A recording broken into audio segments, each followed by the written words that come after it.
Columbus, Ohio is the home for the third and final stop of the 2022 Major League Pickleball season. We're here at Pickle and Chill, a new indoor pickleball facility adjacent to the campus of the Ohio State University. The players this weekend are playing for the largest prize money in pickleball history, where the winning team will take home a whopping $100,000. Major League Pickleball truly is special, with the top pickleball players drafted into 12 teams by world-renowned owners by the likes of Drew Brees, Brene Brown, Gary Vaynerchuk, and the recently announced new ownership group of LeBron James, Draymond Green, Kevin Love, Tom Brady, and Kim Clijsters. Welcome to the Grandstand court coverage here, where we will have action all weekend long. This is John Davison on the call with you today. So with that said, let's get right into it. All matches will use a modified rally scoring format, playing to 21, where the score freezes for the team that gets to 21st, where they can only win on their serve. All of the matches will play 4 games. First, the women will face off, then the men. Then we will have mixed doubles. If there is a tie, 2-2, we will move on to a Dreambreaker singles match, which is one of the most exciting aspects of Major League Pickleball. Our first match of the day on Grandstand Court will be the Lions taking on the Florida Smash. These teams are grouped with the 2-time champs, BLQK, and the Jackrabbits. So up first here for the women. On the team of Florida Smash, they are in the gray. You have Michelle Esquivel, the 11th pick in the 2022 draft at 36 years old. Currently resided in Naples, Florida, but by way of SoCal. This is her 4th MLP appearance, and she'll be playing with Lacey Schneeman, an undrafted player, but just got recently picked up from the Smash after an impressive fill-in spot in Newport. We're getting underway.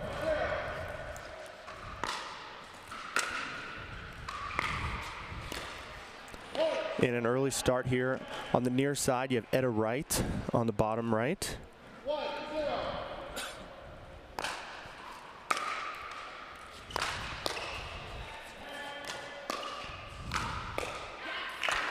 And a quick 2-0 start there off the paddle of Michelle Esquivel. And on the bottom left, you have Olivia McMillan, 23rd pick in the draft, 30 years old.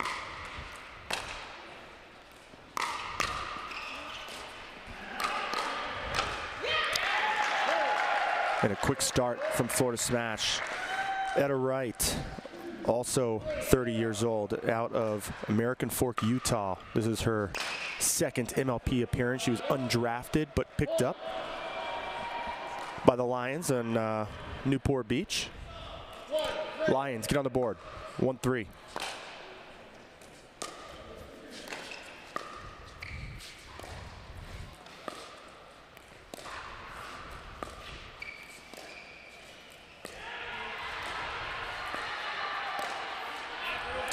And that ball just long. One thing that's interesting to point out on the side here, the Lions, is McMillan is a lefty, but she's going to elect to play on the left side. So the backhand's in the middle. That's typically not what you see when you have a lefty on the team. Usually they'll be on the right side of the court.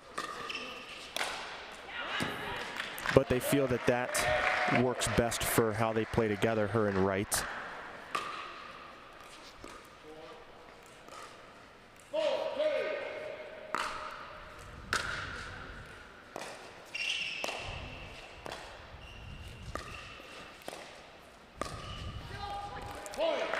And McMillan pushes that one wide. Michelle Esquivel on the top left, a true veteran of the game.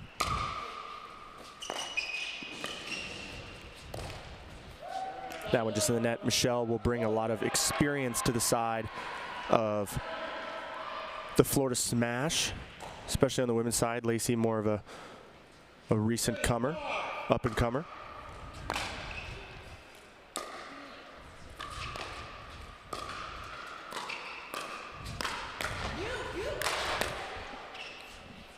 Big overhead from Schneeman.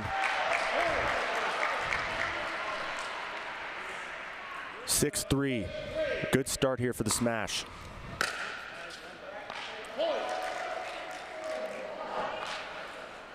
And an unforced error on the missed return from Wright.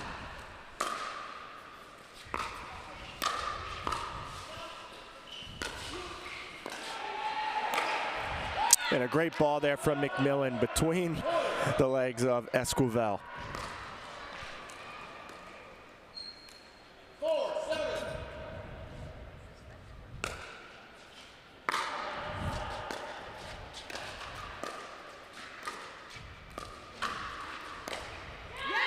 And Lacey Schneeman finds the middle through the backhands of McMillan and Wright.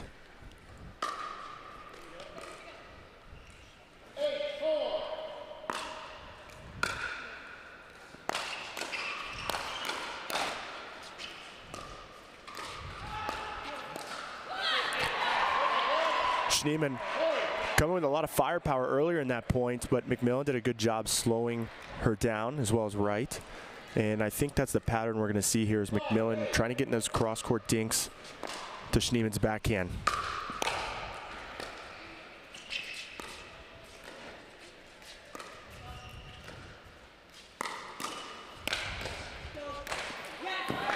And a great setup initially started by McMillan, speeding up to the middle.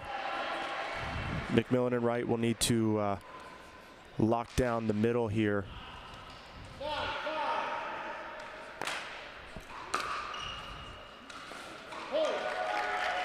And another missed return from the side of the Lions.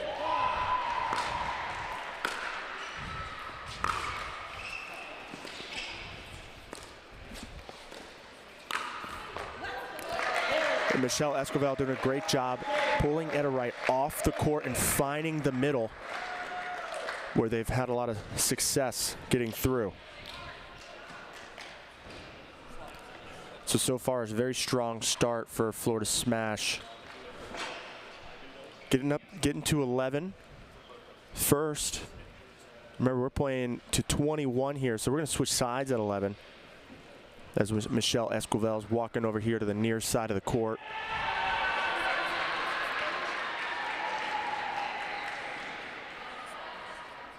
Michelle Esquivel was the 11th pick in the draft, but was traded to the Florida Smash as she originally got drafted by Team Clean. And you have two undrafted players on the court, Lacey Schneeman and Etta Wright, who both got their debut in Newport Beach. Olivia McMillan was first drafted by Mad Drops and was traded to the Lions. We're back underway.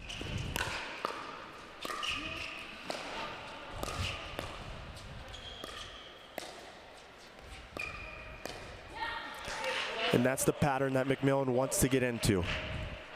So far Esquivel and Schneeman have done a great job of speeding the ball up, moving the Lions around. The Lions want to slow this ball down and try to get in those cross-court dinking patterns here.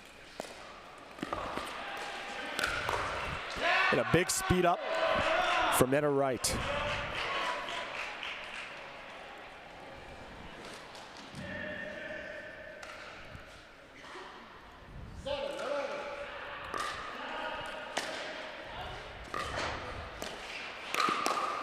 And a big speed up again from McMillan. It seems the momentum's starting to shift towards the Lions on the far court. They were down 11-5. Now it is 8-11.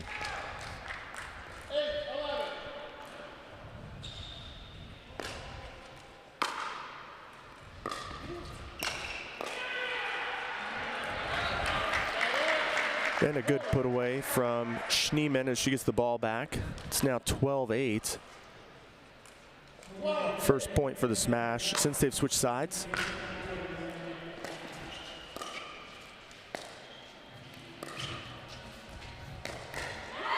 And around the post from Schneeman. Getting a little bit of help from the net, pulling that ball wide.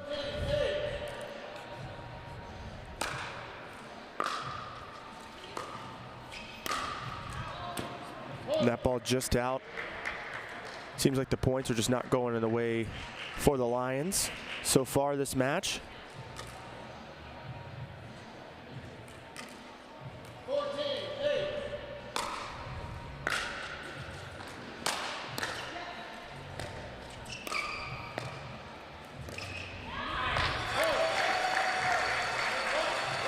And Schneemann with a nice dink into the feet of McMillan, causing her to back up.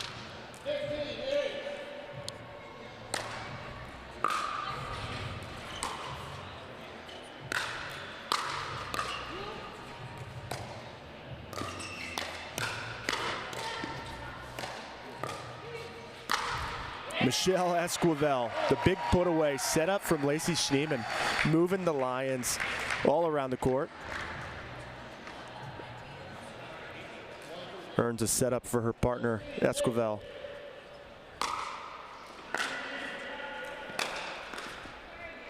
And some net cord love. Mistimes the volley of right, and we get a timeout here at 17-8.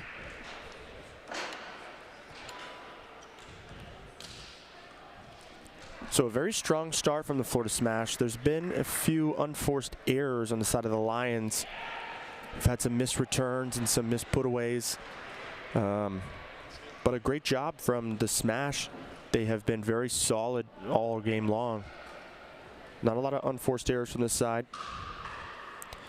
Michelle Esquivel with 0 unforced errors so far. Lacey Schneemann with 5, but she has 7 kills. So she's going for a little bit more. Michelle Esquivel only has 3 kills to 0 errors.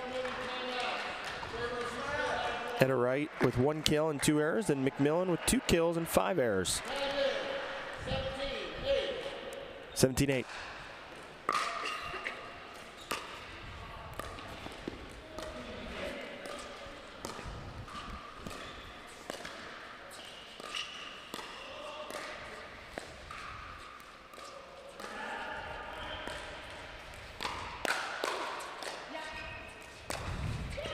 And Schneemann finds the middle again. She holds that ball very late on the forehand. Finds her target. Threads the needle.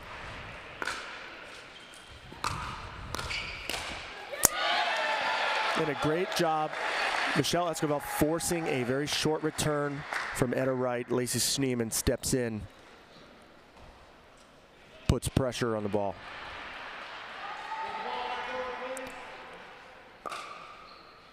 McMillan and Wright having a little chat in the corner. 19-8.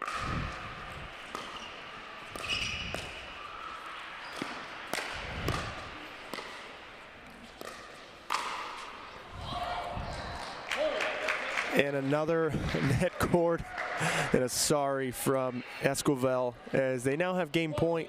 And remember, their score is frozen right here, so they have to win on their serve.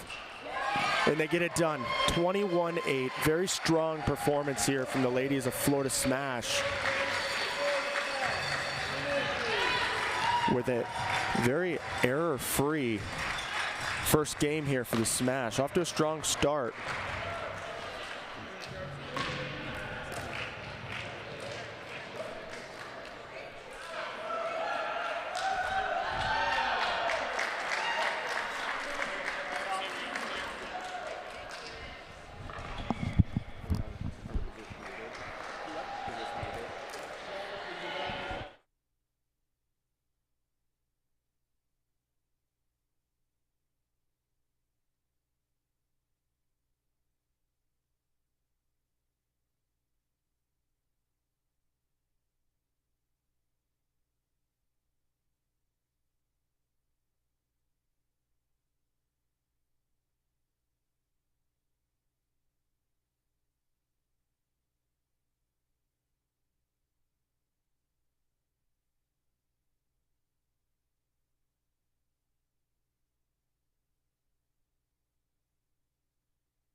All right, welcome back, everybody. I'm going to go radio style here for a second as we have some technical difficulties. Switching back to the cameras here. The men doubles are playing right now.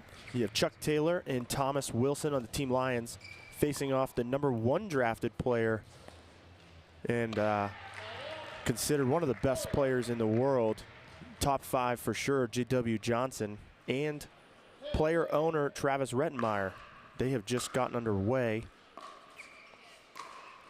I'll get you a score update here in a second.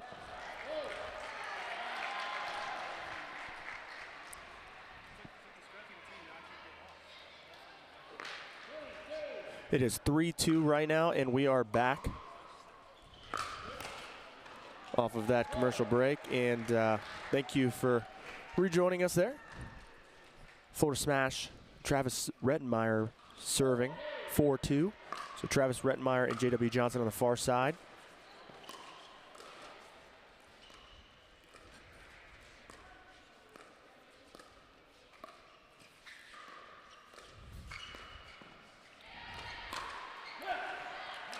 Great recognition there from from Thomas Wilson. JW held that forehand pretty late, but Thomas was all over it.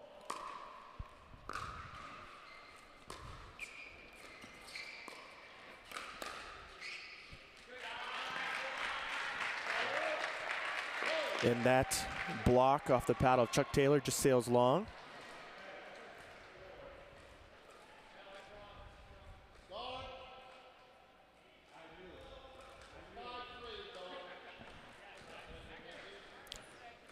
Getting our scoreboard correct. 5-3. And a good put away there from Thomas Wilson, finding the feet of JW. Travis's drive was just a little too high.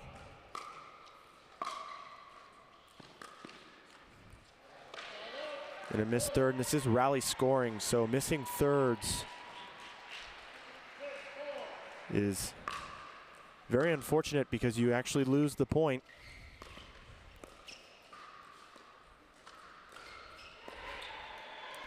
And a missed time of the volley there from Wilson as he looks to go inside out with a forehand.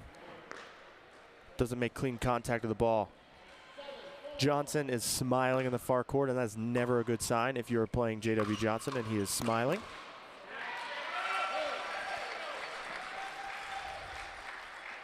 Another strong start here from Florida Smash.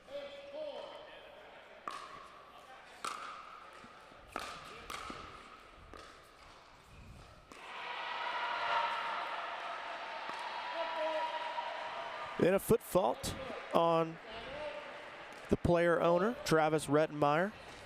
Drafted himself as the 24th pick, but has proven to be a very high-level doubles player alongside the #1 J.W. Johnson.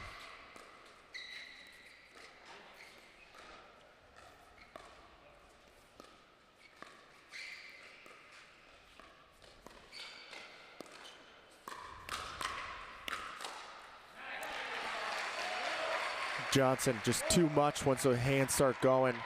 Wilson's looking to be creative on the left side, but it doesn't work out for the Lions on that point.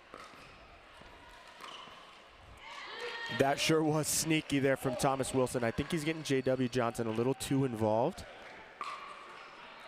He's had better success going straight up with Rettenmeyer across from him.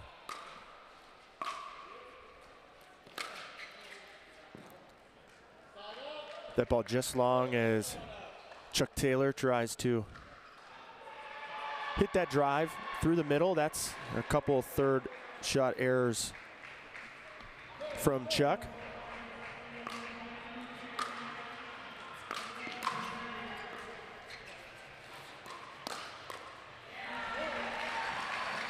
Again, Thomas getting JW involved quite a bit. If I'm on the corner of the Lions right now, I am trying to get Travis a little more involved, as J.W. Johnson has 3 kills to just 1 error so far. And Travis Redmeyer, you can see on your screen right now, a former high-level pro tennis player, has transitioned into pickleball pretty seamlessly out of the Bradenton, Florida, Tampa, Florida area. On the side of the Lions, Thomas Wilson was the 5th pick in the draft this year at 31 years old. This is his 4th MLP appearance. He's out of New Braunfels, Texas. Chuck Taylor was the 20th pick in the draft at 38 years old. His 3rd MLP appearance by way of Lehigh, Utah.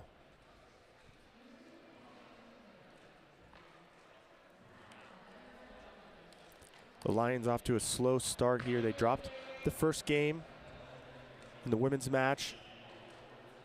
Now facing an uphill battle against Johnson and Rettenmeyer.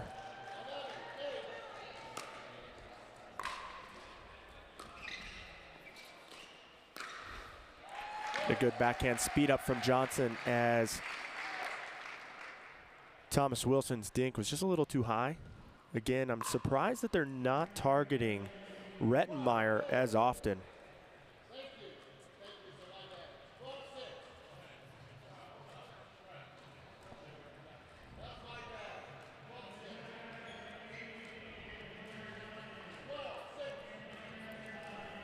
Florida Smash has doubled the score of the Lions so far in the men's doubles game. That ball might have gone out, but Wilson takes care of it anyways.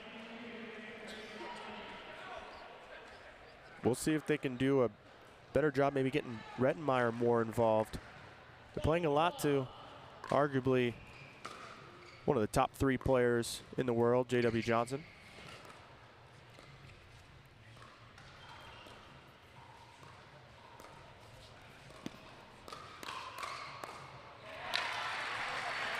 Travis Rettenmeyer looked for the Ernie, came back, cleaned it up anyways.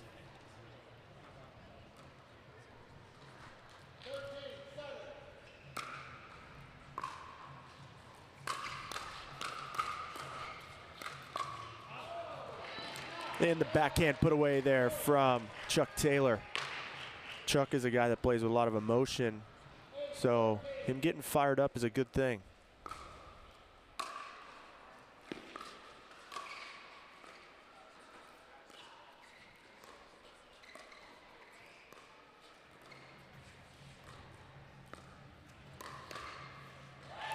Rettenmeyer all over it, sitting on the backhand.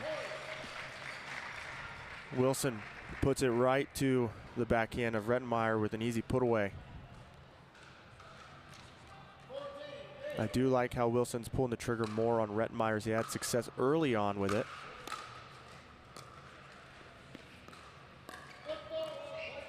The second foot fault call on Travis as he's looking at his toe. Maybe go down a shoe size there, Travis.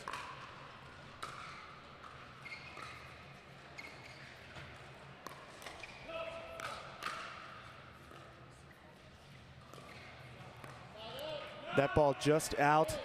Chuck Taylor shows some frustration. There's a good speed up at Rettenmeyer. They got the ball to pop up, just couldn't put the ball away.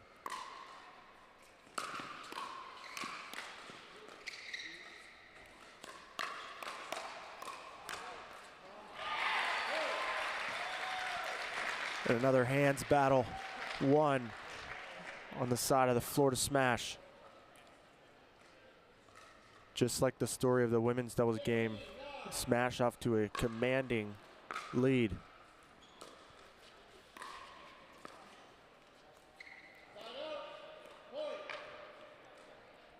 Thomas earns an error out of J-Dubs.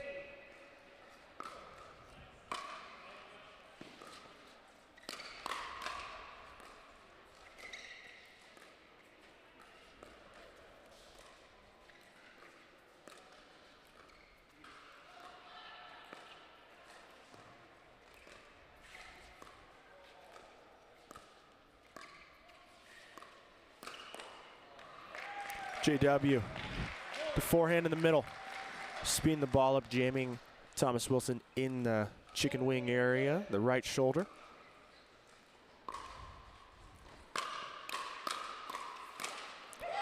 JW taking over with a big smile. From the Lions, you got to keep this ball away from JW. 18-10. And a third foot fault from Travis Redmeyer.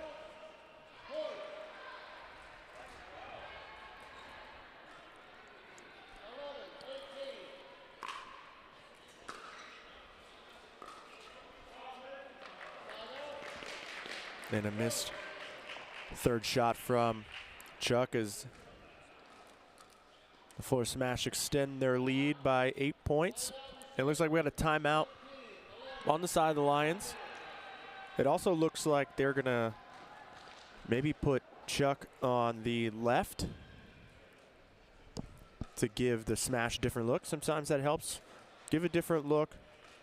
Maybe some confidence factor as well. As the Lions are in a huddle there. You can see McMillan trying to fire up her team.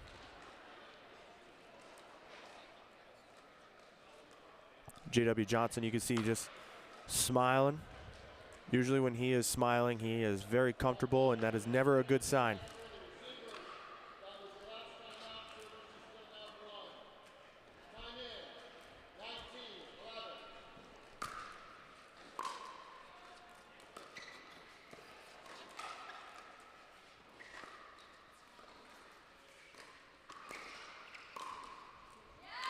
Thomas Wilson threads it through the middle.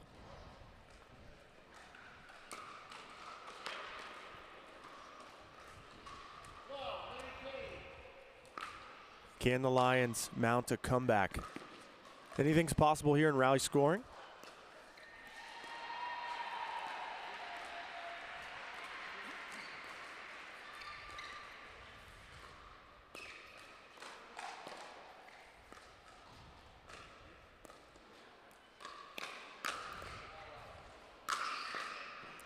And a great setup from Rettenmeyer. Just a off-speed poke to the middle, causing a pop-up for JW to put it away. We have game point here, 2012.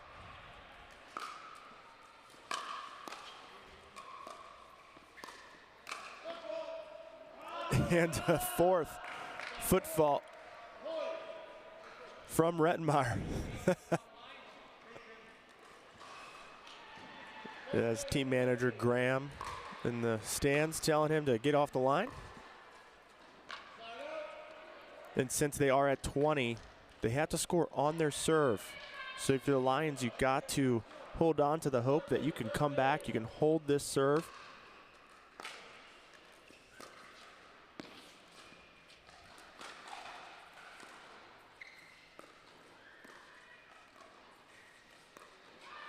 And unforced error there gives the win to Florida Smash, commanding 21-13. They're up 2-0, but don't go anywhere. We got mixed doubles action coming right up.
Welcome back.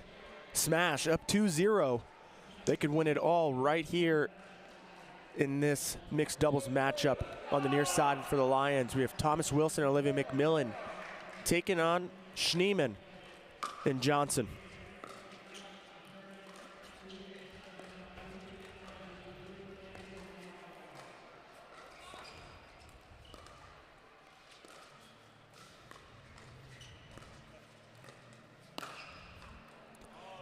And that ball just going wide.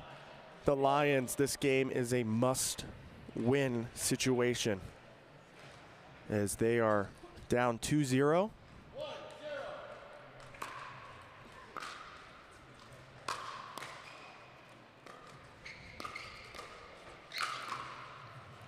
Johnson finds the put away that time.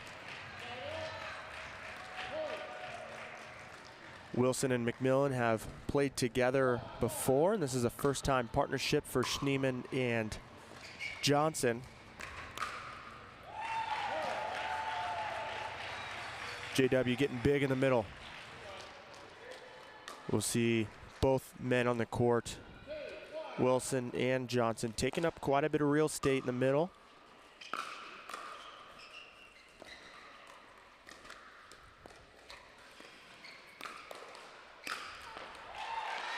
Johnson inserting himself again with that forehand.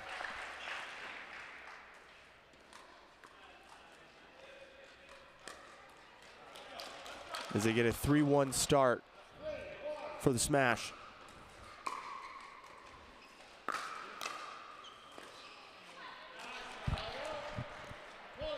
And McMillan earns the point.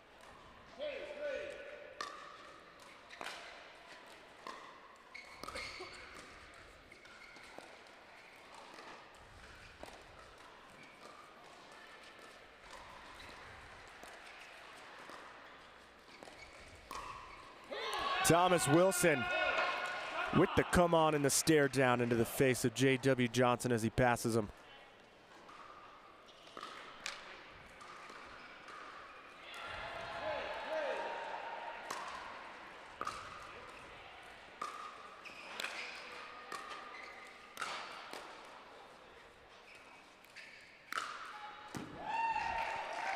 And J-Dubs finding the put away through the middle.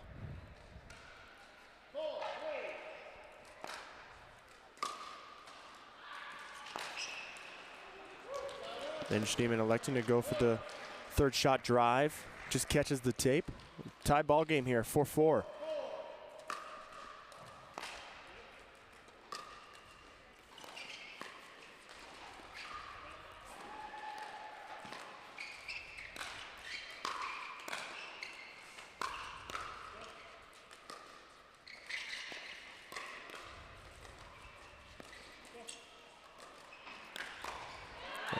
And a nice ball from Schneeman. Thomas Wilson's getting a lot more involved, which is what he's going to need to do to match the pressure of Johnson on the other side.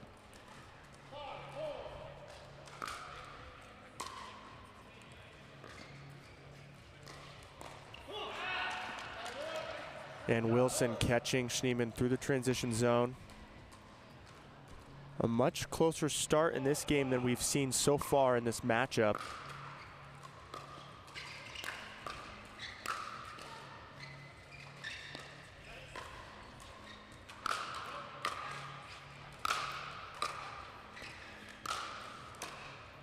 The desperation lobs.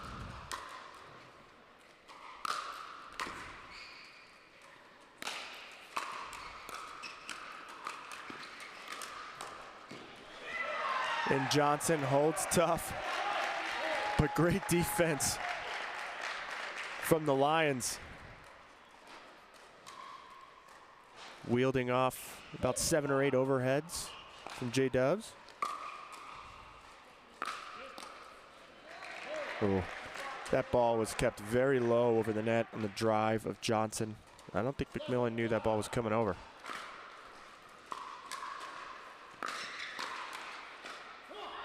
And another good spot from Wilson catching Schneeman in the transition zone. Looks like they're returning 2 Johnson to keep him back in the court, and then finding Schneemann coming up through the middle.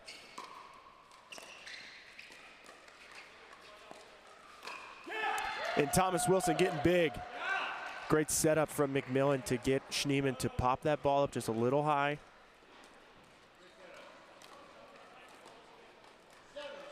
Seven.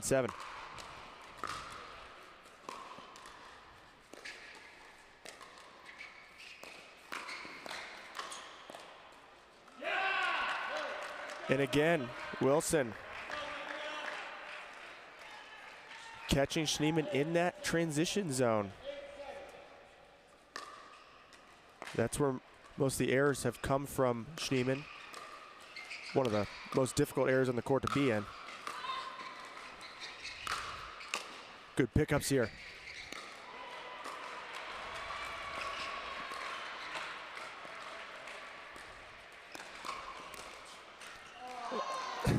Net cord roller. What a display of effort from McMillan. Earned their way back up to the kitchen line, unfortunately for them. Net cord winner from Johnson.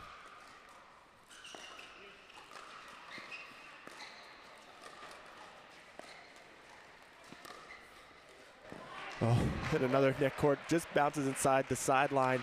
McMillan going for the ATP. Sails just long. 9-8.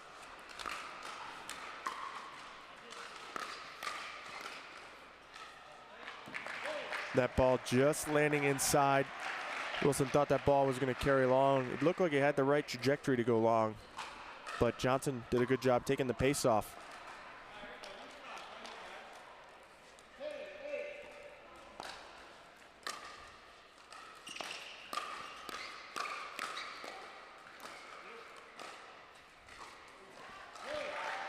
Johnson keeping the pressure on McMillan.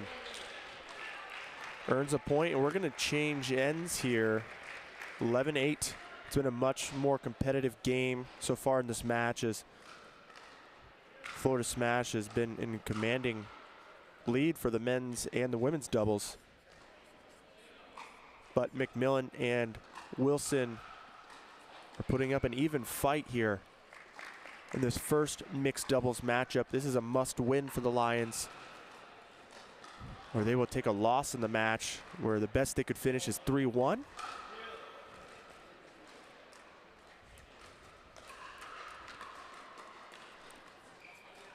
Johnson and Schneemann now on the near side.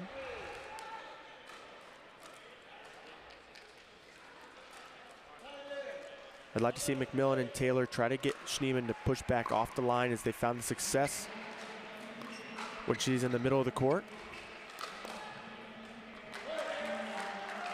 A great job from Schneemann going behind Wilson, keeping him honest. Wilson having to pop that ball up. Sets up Johnson for the put away.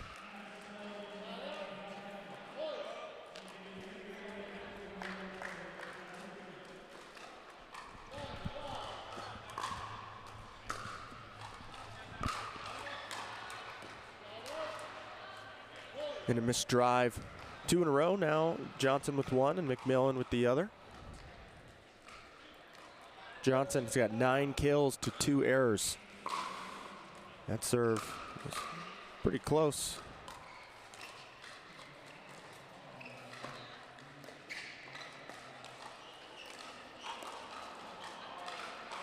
That ball just catches the tape.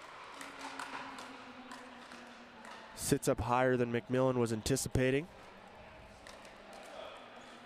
And a stretch of a lead starting to form here from the smash.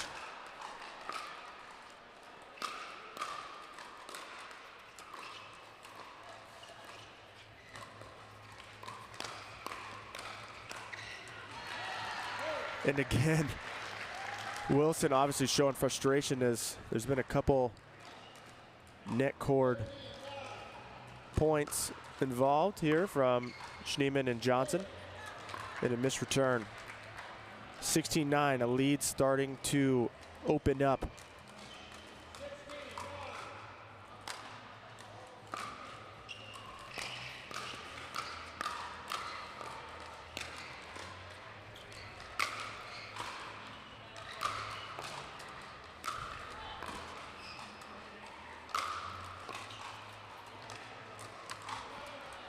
Nice touch from JW.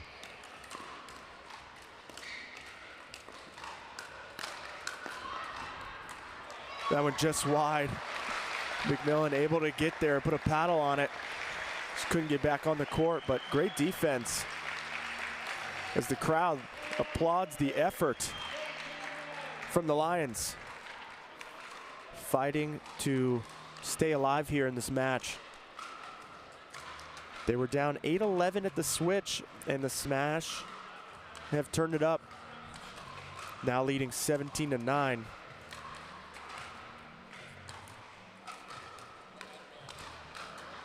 Johnson and Schneemann have gotten rid of their errors that they made in the first half of the game.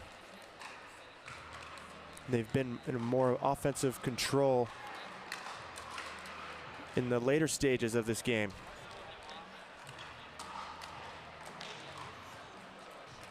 But it is never over in pickleball. Anything can happen.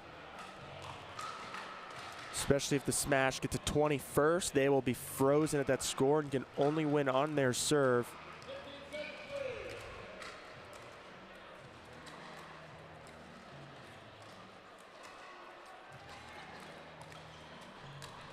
Can the Lions mount a comeback? 17-9. Not the point you want after you take a timeout.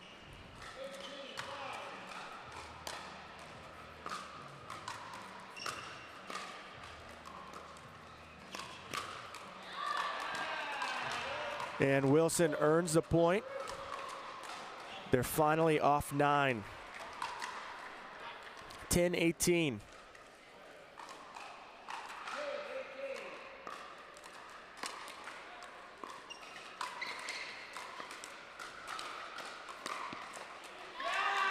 Great job from Wilson covering his sideline. A good setup for McMillan.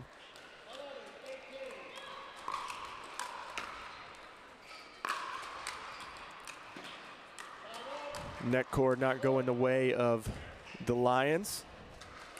They have 19-11 here for the Smash.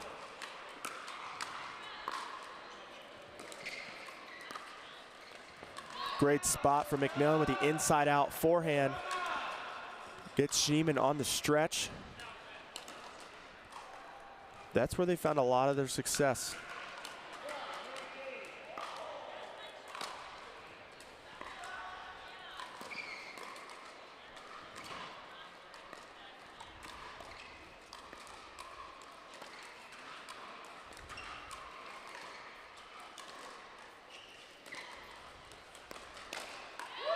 Thomas Wilson with the speed up.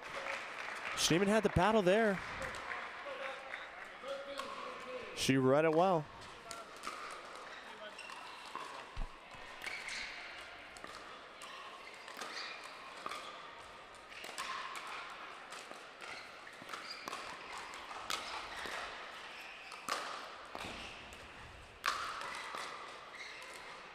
And that ball just sails long. More impressive defense from the Lions, just one too many. But now we have a game point here and really a match point for the Smash.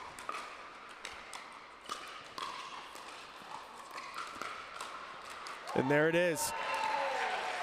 The Florida Smash, J.W. Johnson and Schneemann taking the first mixed doubles game, 21-13. We have another mixed doubles match to go, but the Smash have locked in the victory here in this match. But don't go anywhere. We'll be back with game 4 here. Don't go anywhere.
Welcome back. Major League Pickleball Columbus. Michelle Esquivel kicking us off here in the fourth game of this matchup, but the Smash have already sealed the deal in terms of winning the match. They're up 3-0, but tiebreakers come down to games and points scored, so we will play this all the way through. So on the near side for the Lions, you have Etta Wright and Chuck Taylor versus Travis Rettenmeyer and Michelle Esquivel on the side of the Smash.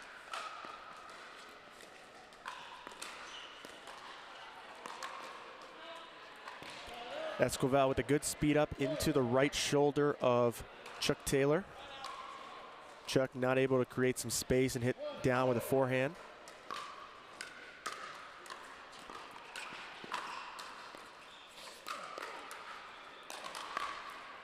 Chuck with the backhand put away. Good start from the Lions.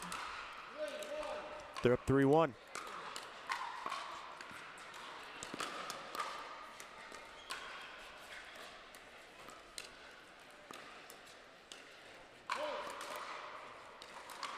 And they earn another free point.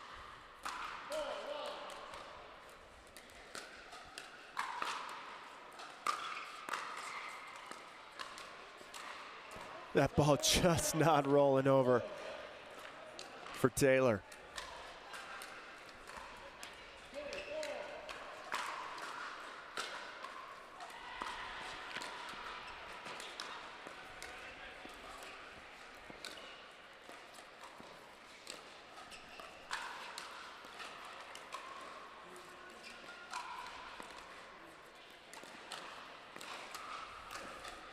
Chuck Taylor finding the put away and a great setup from right on the dink. As you see, Michelle had to really reach to get that ball.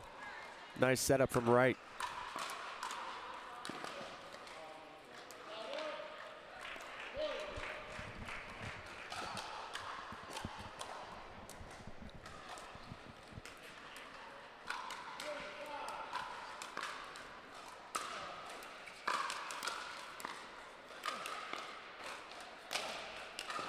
Big put away from Taylor. Starting to stretch a lead here. Lions will want to win this game still so they can have one in the bag, because it will come down to net differential in terms of games for the first tiebreak.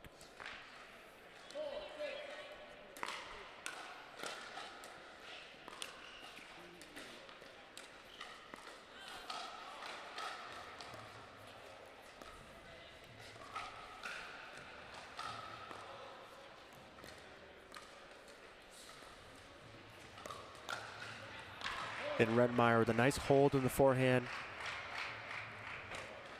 Catches the lines in the middle.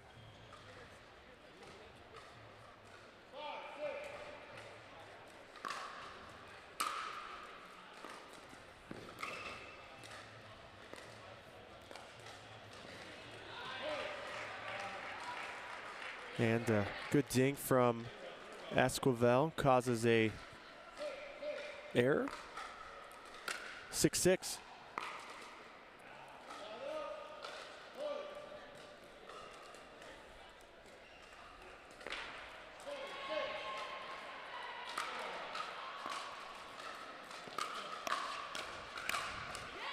And Rettenmeyer just too tough in the hands battle. So he's able to hit the ball down while Wright was in the transition zone.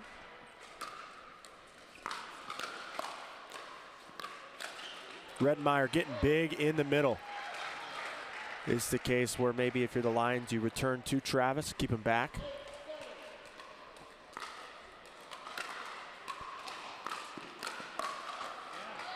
Didn't work out for the Smash on that point, but you can see that they want Michelle taking that return, allowing Rettenmeyer to crash to the kitchen line and put pressure on the Lions.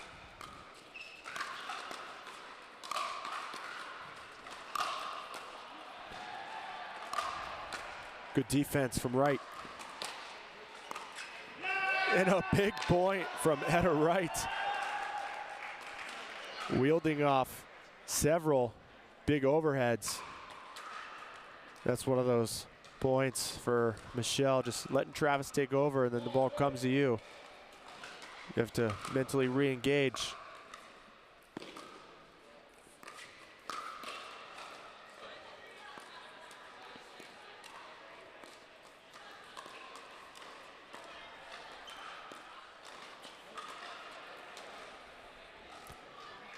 And Redmeyer calls that ball out.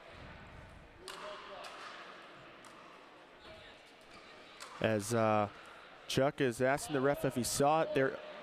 They have a challenge they can use.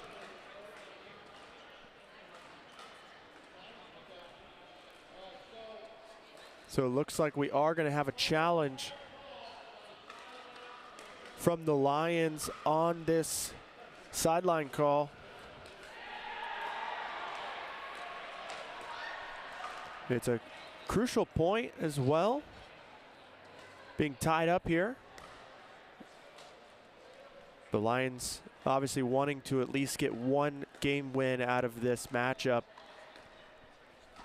as you never know how the rest of the pool will work out.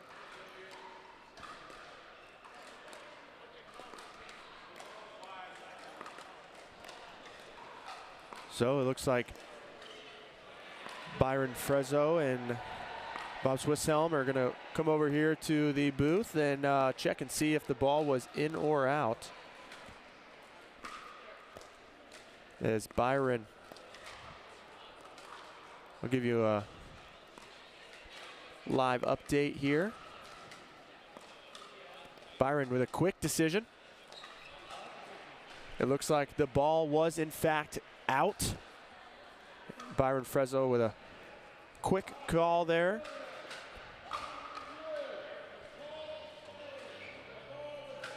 The ball was indeed out.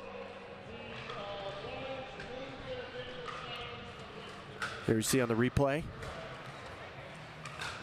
Yep, it did look just out.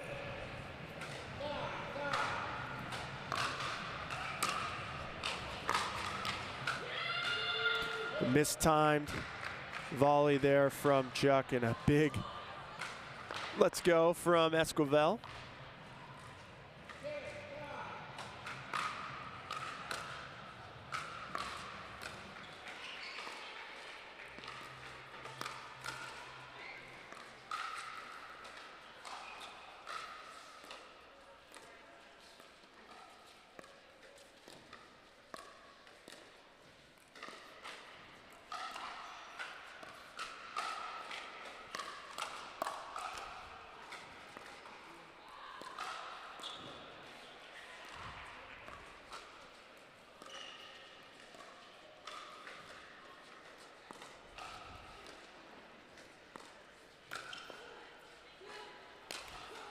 What a point from all four players, but Etta Wright getting the setup for Chuck Taylor.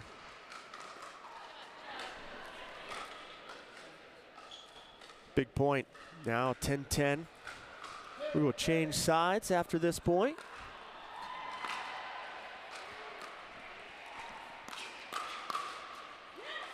That one just landing inside. So the Florida Smash will get to 11 first, as they have all 4 games here in this matchup.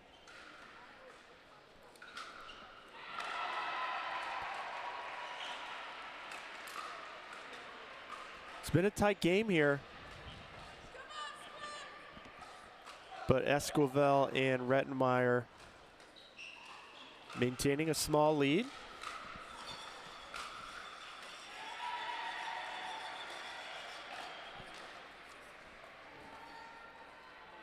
Wright and Chuck need to keep moving that ball around in the dink, getting unpredictable, staying solid. As Etta Wright has caused some pop-ups for Chuck to put away.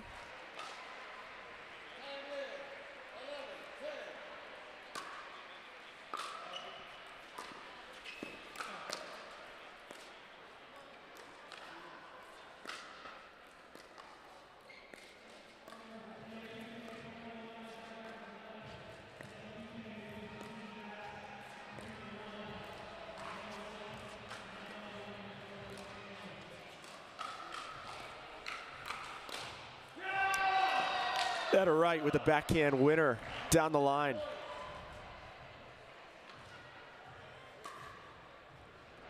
She gave herself more time by taking a couple steps back off the kitchen line, reading Esquivel's attack well.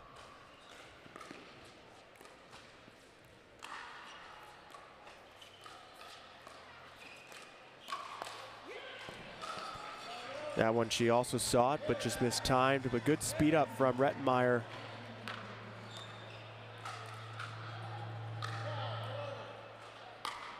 (12-11). Then a neck cord winner from Esquivel.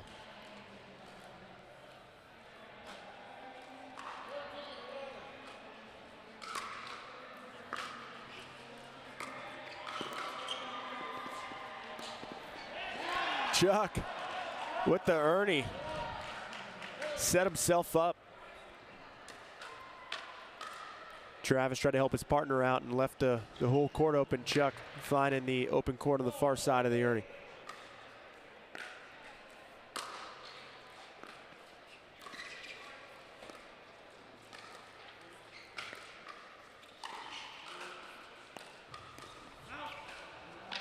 Wright gets some neck cord love herself. Catches Esquivel off guard. Ball completely changed directions and went into the body of Esquivel. 13s.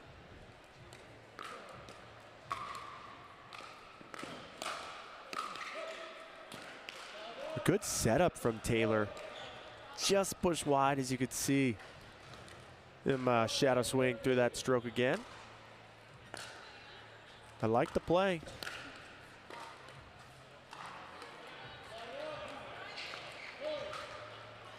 Michelle Esquivel telling herself to drive the ball.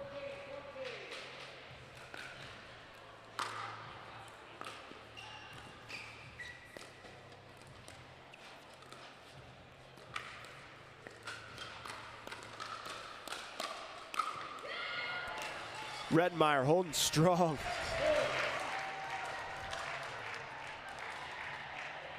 Chuck had a good ball to put away and just catches the tape.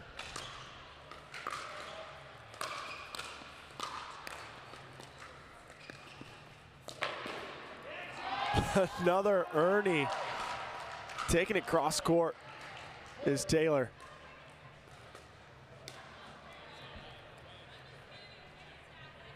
Taylor loves going for those Ernies, and then he uses his backhand to push it back to the open side of the court.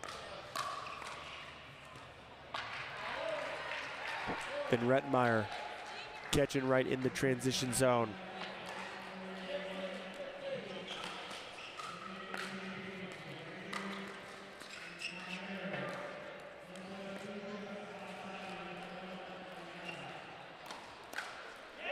At her right again. Seems to be a pattern she likes well. She's trying to almost bait Michelle to go to the middle. You can see her, she's standing a few feet back off the kitchen line. Esquivel might want to redirect that attack right in front of her to Chuck.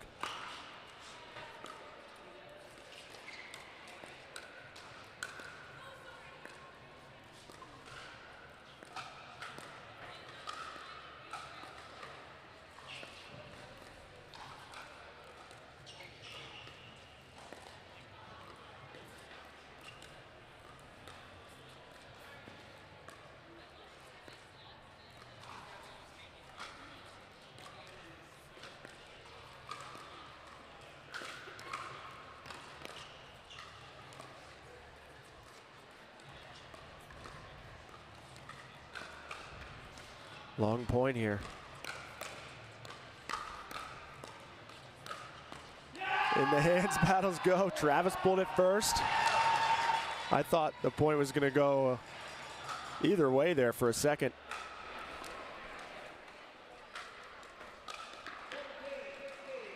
Lions take the lead back, 17-16.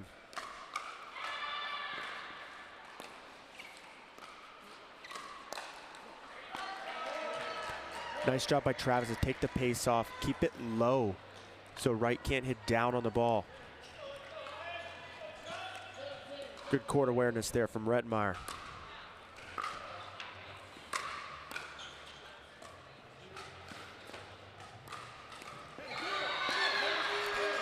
And a big show of enthusiasm from Esquivel. She changes that attack up, goes down the line.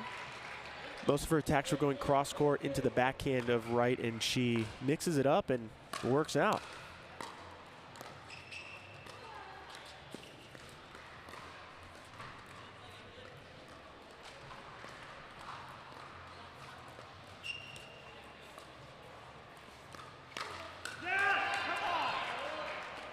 Esquivel knows she had it, looking to go back down the line again.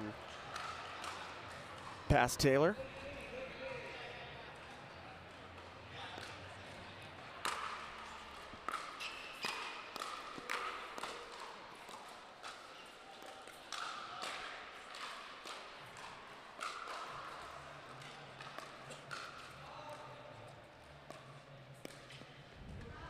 That one does not work out as well as the two prior to it. But we're seeing a sense of a pattern change here from Esquivel, as now we know she wants to start the attack first. But now she's going down the line to the backhand of Chuck instead of attacking middle.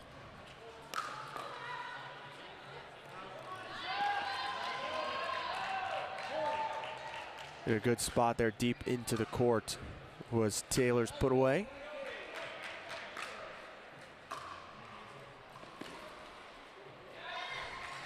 Not what you need. Crucial point, as now the score is frozen for both sides. As the Lions are above 18, now we're going to traditional side-out scoring. In the Florida Smash, take this. 21-19 in the final mixed doubles match. They're up 4-0. The perfect sweep for the Smash here in the first matchup. So the Lions will have to claw their way out for the rest of the pool play as the Florida Smash put themselves in the driver's seat. Well, anything can happen the rest of the day. We have more action coming up at 11 a.m. Eastern Time. It is 10:08 now. So in just about 50 minutes, the Bus will take on Mad Drop's Pickleball Club. So stay tuned. If you'd like to check out the coverage on Championship Court, go back over there to that stream and come back and join us here at 11 a.m. Eastern.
Welcome back, MLP Columbus.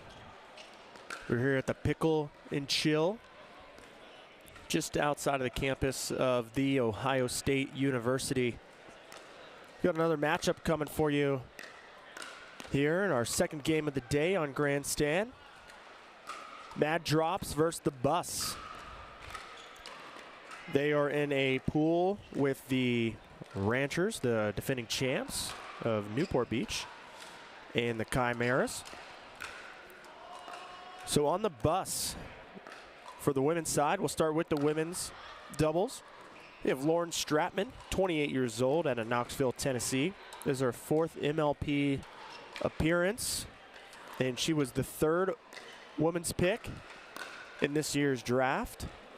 She's next to her first-time MLP partner, Susanna Barr. Susanna Barr's 44 years old, out of Boise, Idaho. This is her fourth MLP as well. And she was the 18th pick. She was recently on the Hard Eights and was traded to the Bus. And for the Mad Drops, we have Mary Bracia, 22 years old, out of Mission Viejo, California. This is her third MLP appearance, and she was the 15th pick of the 2022 draft, and she'll be alongside pickleball veteran Lee Whitwell at 47 years old. Out of the Villages, Florida, originally from Gibraltar. This is her fourth MLP, and she's made it to the finals of Major League Pickleball twice.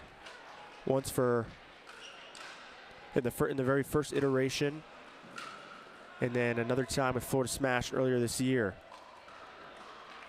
She's the 13th pick of this draft.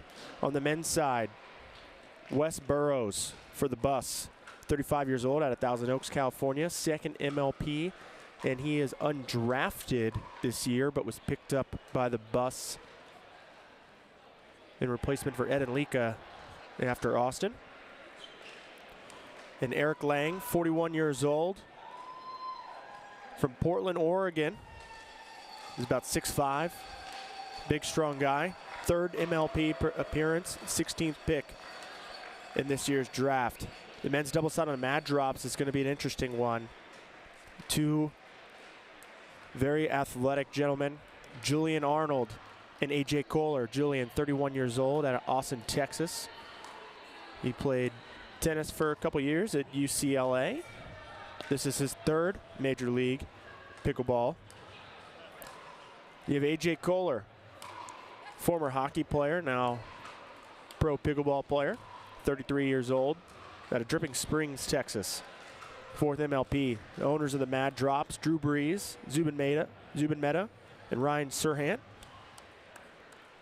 The owners of the Bus, David Cass and Doug Ullman. We're about ready to get underway here. Lee Whitwell and Mary Bracia on the near side, serving to Lauren Stratman and Susanna Barr.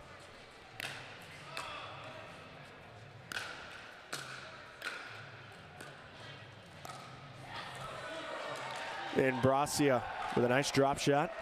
Good defense here from the Drops.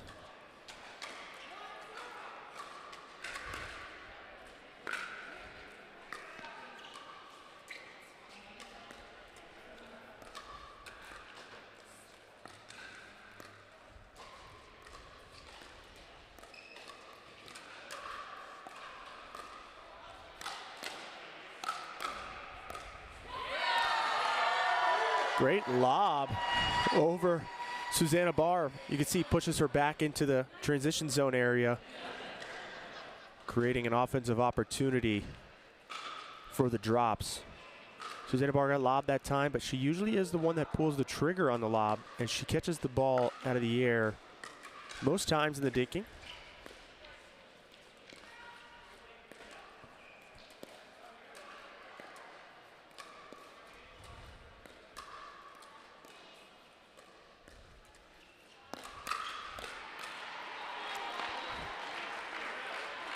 First great punch volley from Whitwell. Not able to keep the ball in on the second one.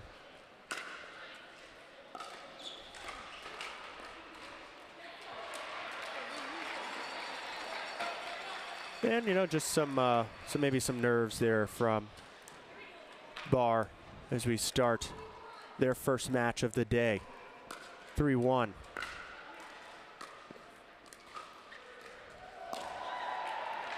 Oh. Mary Bracia saying sorry and laughing with Lee Whitwell is, I think she knows it probably wasn't the best decision. Ball's a little low.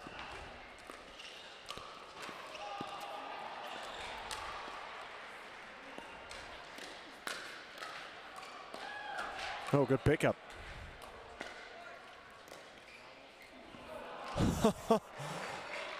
Great defense from Bracia, but Lauren Stratman earns the point with a net cord winner.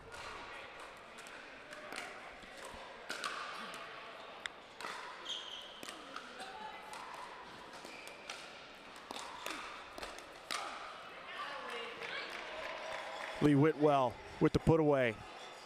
Look for Lauren Stratman to pull that trigger. Looks like we have a question here if the ball was in or out.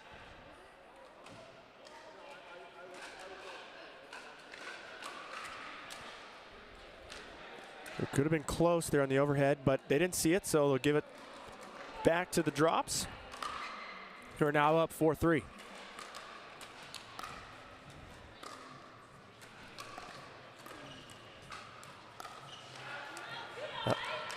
Barr had a ball through the middle. It definitely looked like that shot was there, but unfortunately could not clear the top of the net.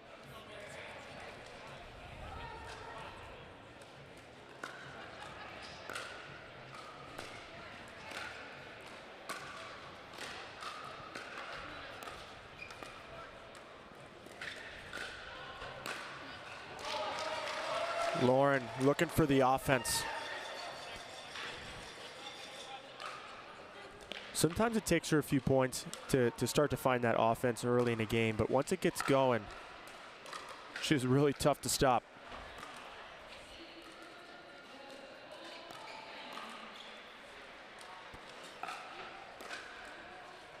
Whitwell with the lob and the drop shot. Fans appreciate that. Impressive play from Whitwell, the southpaw.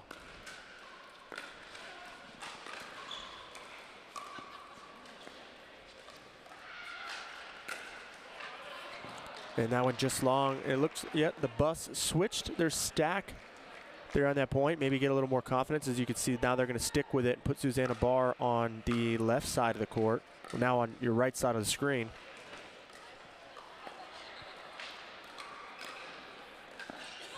A nice job taking the ball out of the air. Whitwell took the time away. You could see a little bit of a misstep from both ladies on the bus.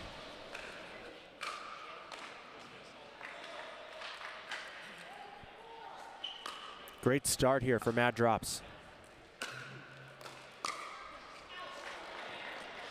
Nice move.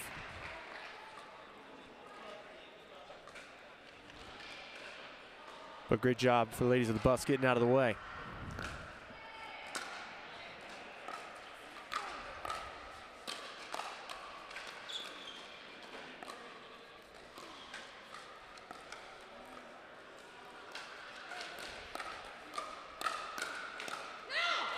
That ball just long. Or just wide, excuse me.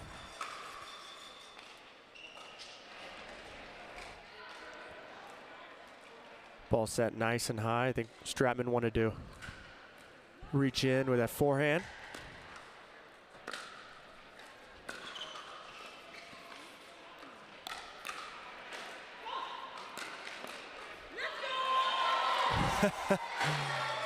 Some good display of team chemistry here on the side of Mad Drops Pickleball Club.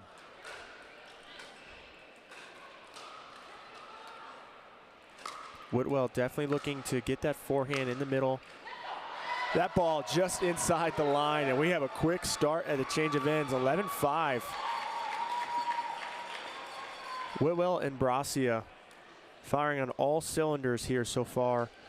It looks like Stratman and Barr just haven't found the rhythm yet. They haven't come out on top of a lot of the hands battles. They haven't just found their offense yet. Seems to be that they're more responding to what Mad Drops is doing instead of creating offense themselves.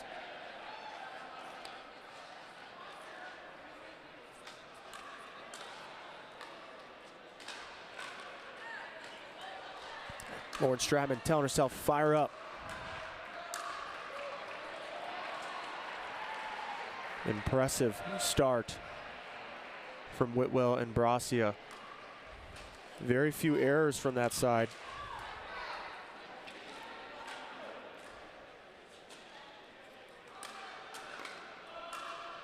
As Lee Whitwell has 4 kills to only 2 errors.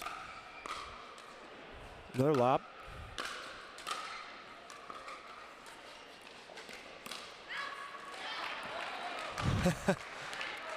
Well, that was well read, but just pushed long. You don't want to give Lauren Stratman the confidence with that forehand attack. Because once she starts finding her target with it, she becomes very dangerous. As you can see now, she's firing herself up. They've got 2 points here after the switch.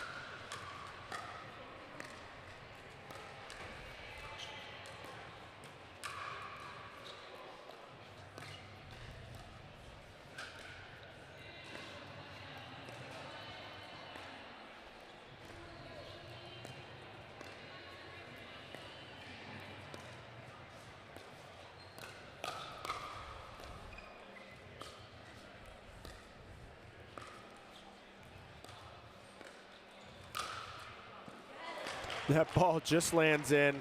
Probably the longest point of the game so far.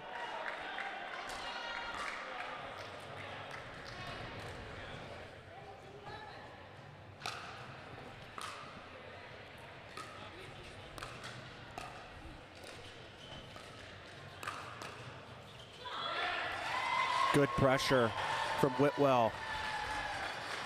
Lauren Stratman almost able to get that reset up and over the net, but a good run from the bus. That's exactly what they needed on the stretch. They got 3 points to 1 after the switch.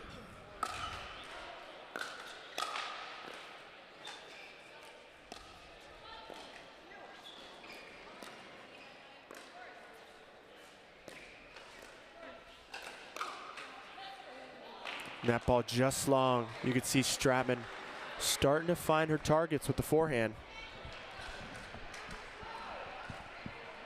Lee Whitwell was all over it, but just pushed the block long.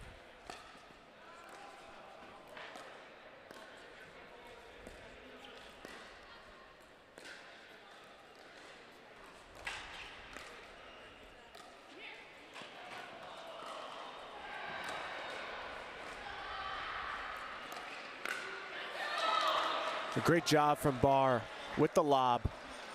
She'll use it quite a bit to get the opponents to move back into the backside of the court. She's able to find a nice opening.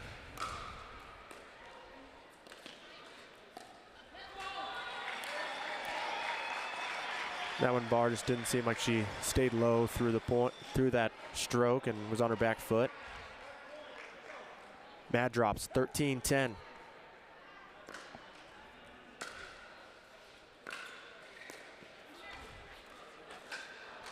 Oh, and a missed thing from Whitwell. I like the strategy. Bracia trying to set up Whitwell for the 5th shot, putting pressure at the kitchen line.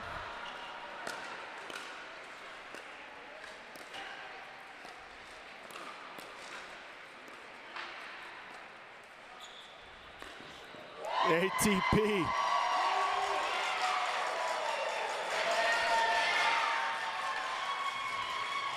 Lauren Stratman saying something, but maybe she hit the pole.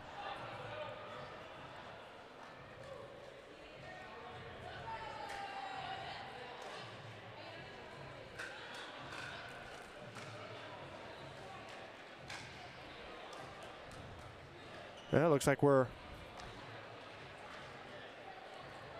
She indeed maybe did hit the post. Now 12-13.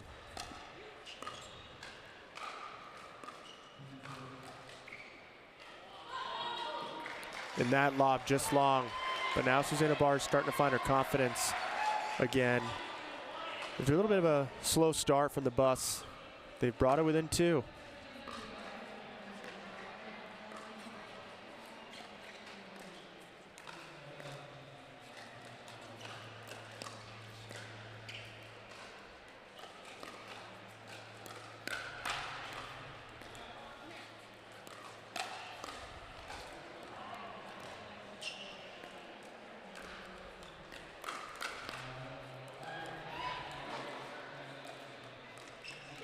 Excellent hands from all 4 ladies. That one just out of the reach from Whitwell. Susanna did a great job really taking the pace off, but getting Whitwell on the stretch. Now we have a timeout as the bus are within 1. They had a sizable hill to climb, but Stratman and Barr have found their confidence. You can see Stratman's really found her offense, and Barr has found the confidence at the kitchen line as she's worked in a lot of those lobs and misdirections. She catches the ball out of the air on a lot of dinks, and it takes a lot of time away from the opponents. She does a good job changing the direction while reaching in.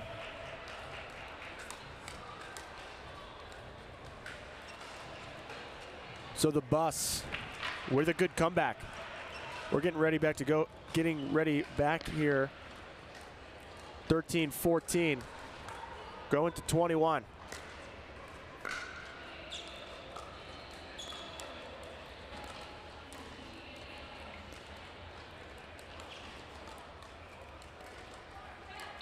Good lob. And that one just wide, but a great setup from Mary. Nice lob, created herself an opportunity, just didn't capitalize. What a ball from Lee Whitwell. Recognizing that Lauren Stratman was looking to poach with a nice soft touch behind her.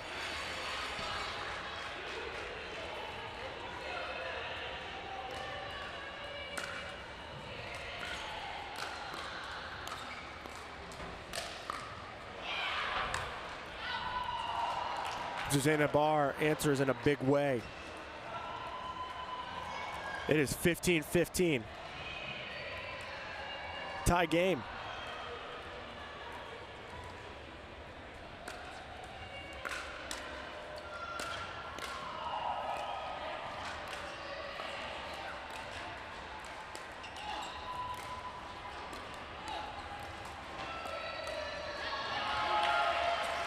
And Bracia holds strong, doesn't allow Barr and Lauren Stratman to regain control and get up to the kitchen line.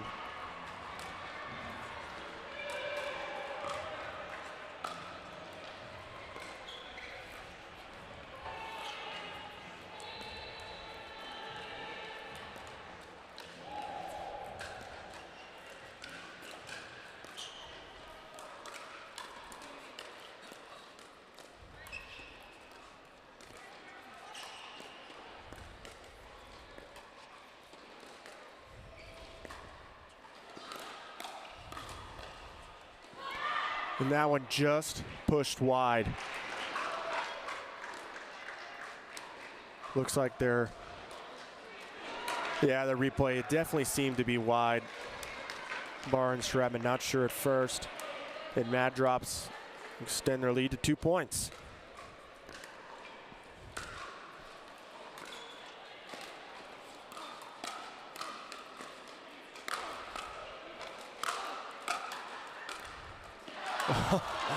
She goes for the soft touch, and Barr and Stratman stay alive with some big overheads from Whitwell.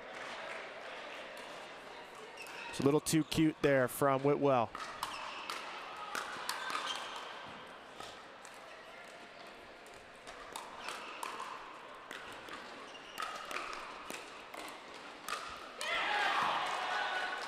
Lauren Stratman and Barr finding the offense. And Barr with a big put away, but set up from the offense of Lauren Stratman pulling the trigger first.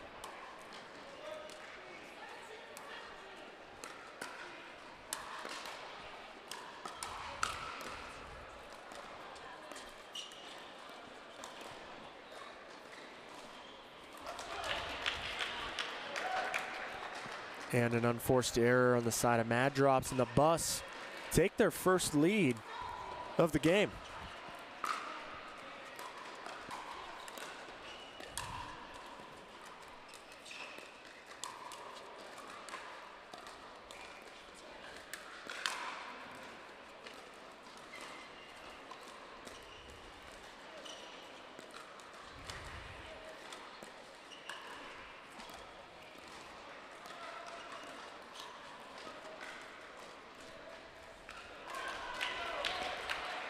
And they earn another point and get the lead to 19.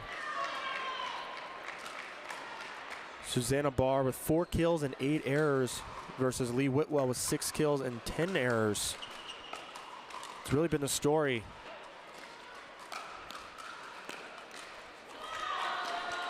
And they get to 20 first, so the Bus will be frozen here on their score. They can only win on their serve.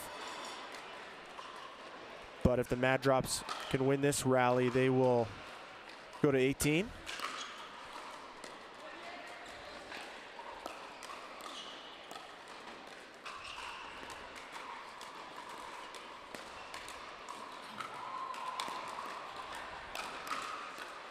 And they stay alive.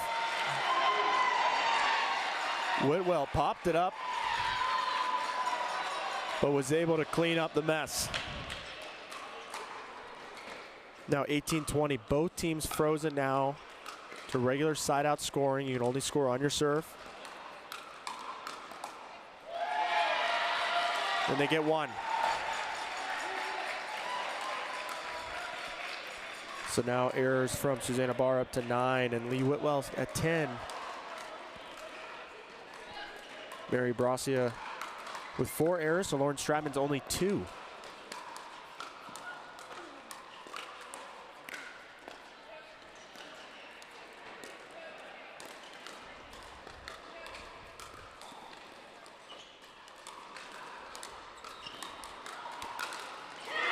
Yeah, that one just not high enough to get over Stratman. They have another chance here to close out this first game.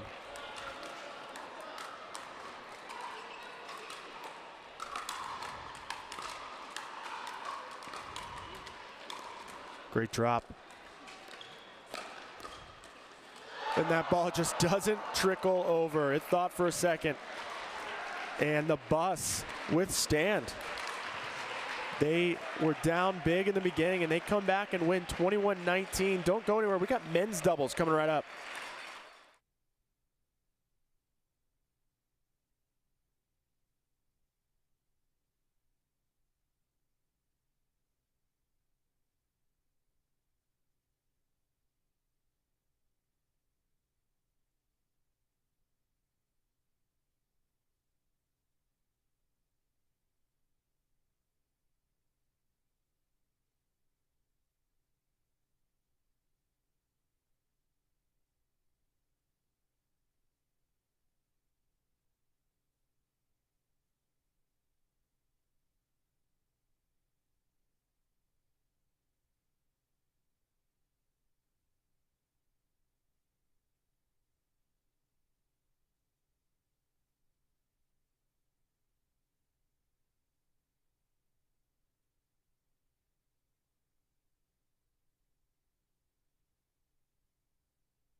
Welcome back.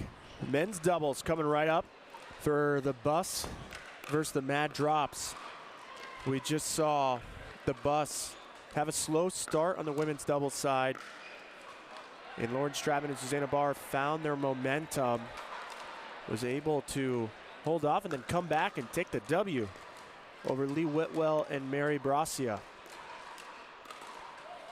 But onto the men's doubles side for Mad Drops, Julian Arnold and AJ Kohler.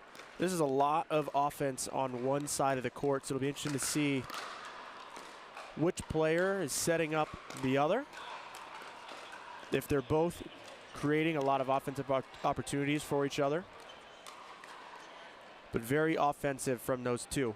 They'll be facing off against Eric Lang and Wes Burrows. Two guys who don't play a lot of tournaments, not really a full schedule, but exceptional players. Wes Burrows probably one of the most athletic players I've seen play pickleball. And Eric Lang at probably 6'5". He's earned a silver medal at Nationals before in men's doubles.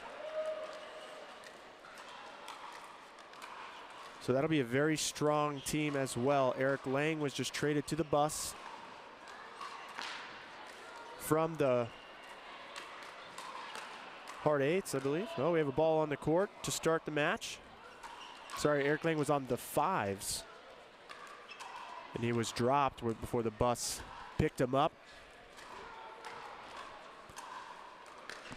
Here we go. Underway.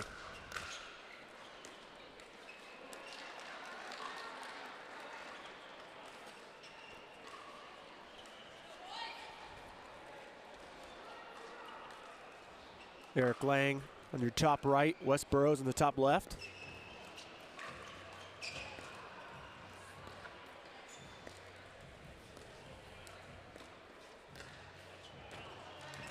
I like the inside-out play there from Arnold. It just went a little long. He'll find his target as the game progresses. But a nice misdirection.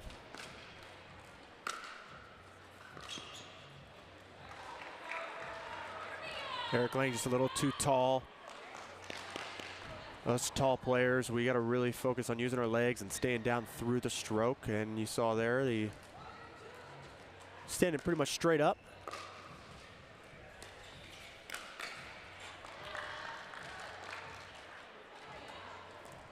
A nice put away from Burrows. Kohler trying to find his target on the third shot.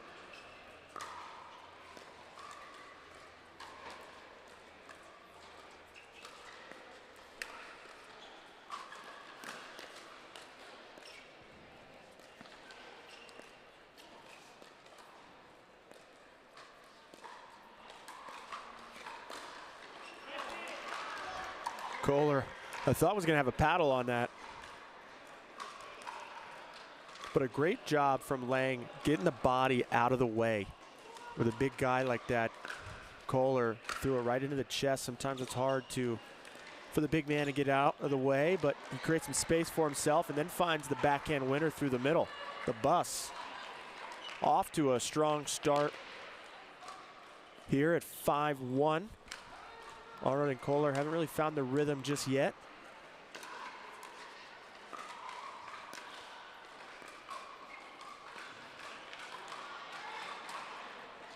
And a misdink there from Kohler.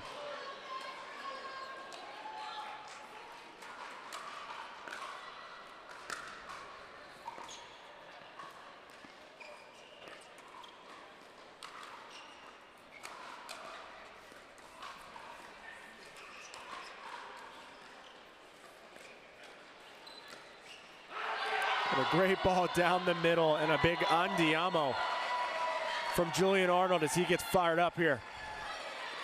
Nice patient play, finds the ball he wants. Sneaks it through.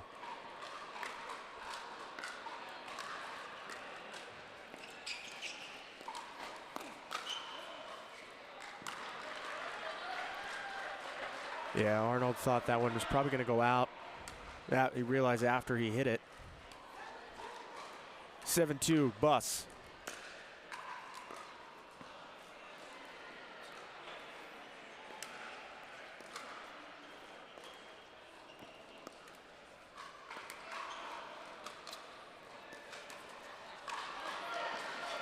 And an unforced error from Kohler.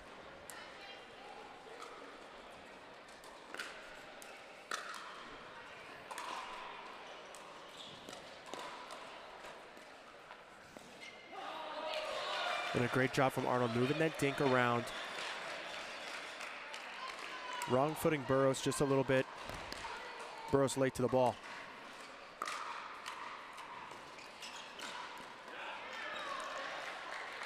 What a good put away from Burrows.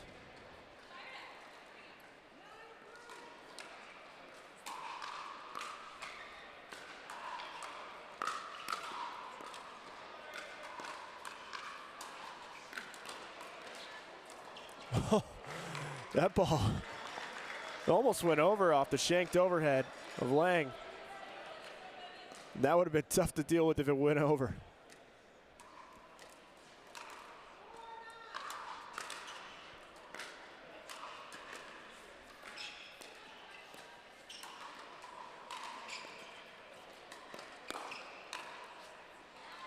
Yeah, a good look from Arnold. The line was definitely there. Unfortunately, just didn't clean up the second ball.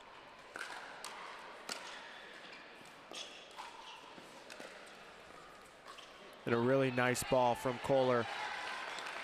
Inside out forehand. Gets Lang to really reach down there. Well, Burrows misses that put away. As Mad Drops are starting to feel a little bit of confidence on this near side.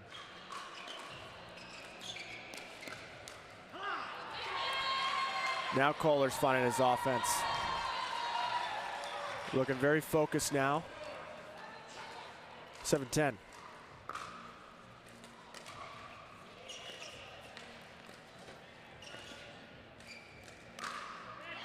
Eric Lang not letting that ball happen again.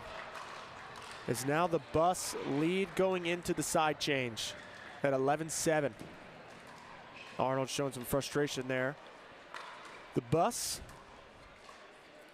really good start. They were up 6-1 at one point.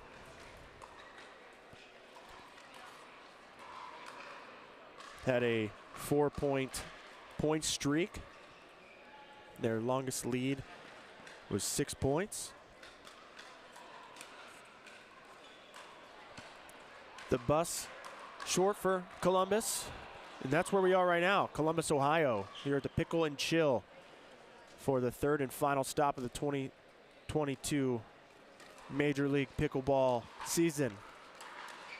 These players are playing for $100,000, the largest prize pool in pickleball.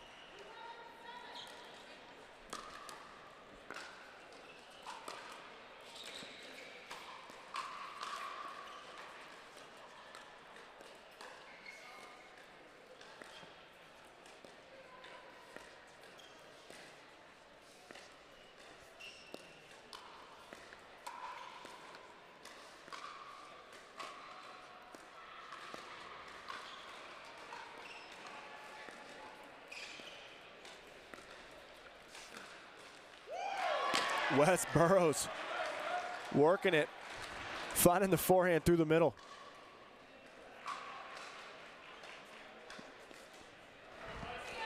Great job from Burrows there. 12-7.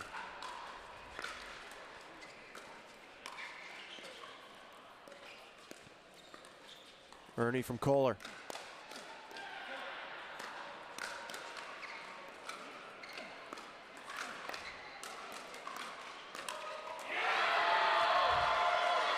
Mad Drops getting fired up. They got their cheering section in the crowd. Making some noise. What a point from all four gentlemen.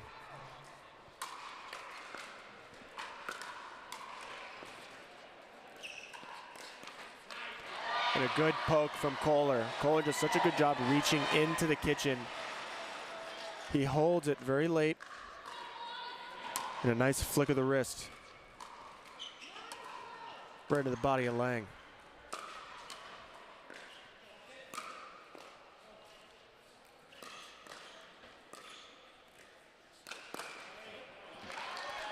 Good setup from Lang with the inside out forehand dink, creating an opportunity for West Burroughs to reach in and put the ball away.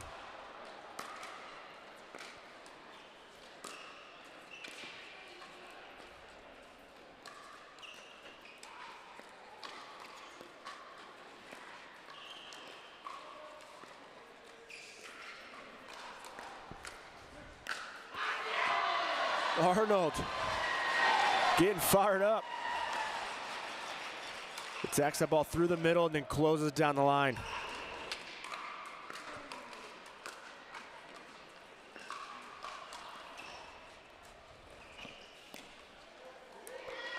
And that ball just misses. Mad drops, closing in the score. Good sportsmanship from Arnold, just checking with Burroughs, make sure that ball was in fact out.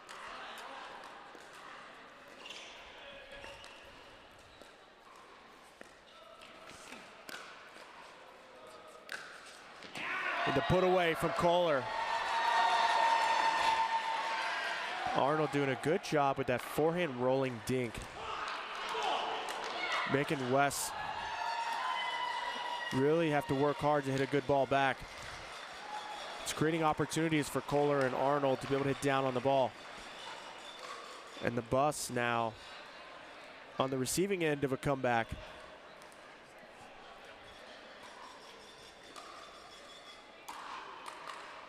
As now the Mad Drops are within one. The Mad Drops Team Duper score is at 24.05 coming into this match. Then the Bus at 23.28, so statistically, Mad Drops should win this matchup. But as of right now, the Bus are up 1-0 and have just given up a sizable chunk of their lead to the Mad Drops. Arnold serving.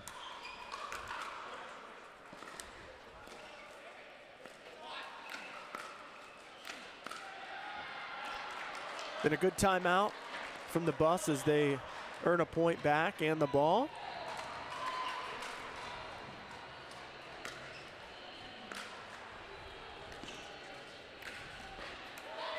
Kohler gets nice and low with his base. You can see here on the replay. Does a great job reaching in with the backhand and picking his spots.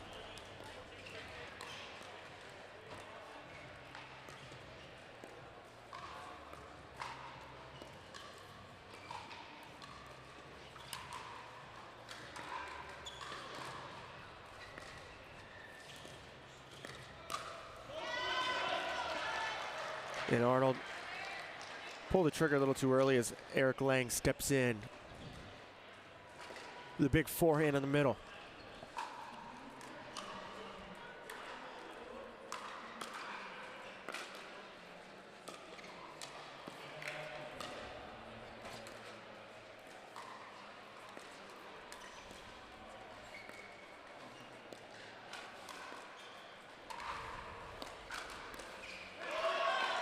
Great hands from Lang, withstanding the pressure here from Kohler. This is the pattern that we're seeing as Arnold and West Burroughs trying to get in these cross-court dinks and see which guy pulls the trigger first.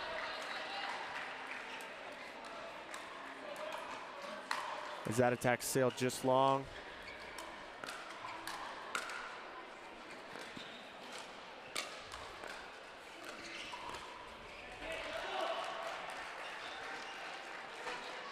But the Bus quickly earned the ball back and now have regained sizable lead at 3.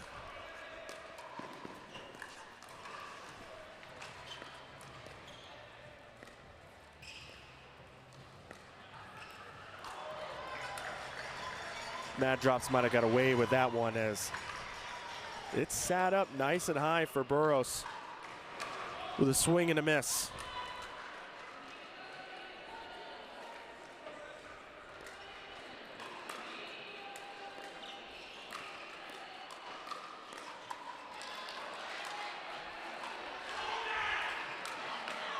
Some frustration from Arnold as he's had a couple misses in the transition zone.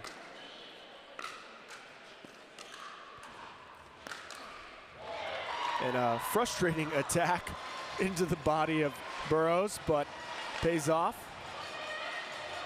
Burrows not able to get out of the way. That was for sure almost probably going to end up in the booth.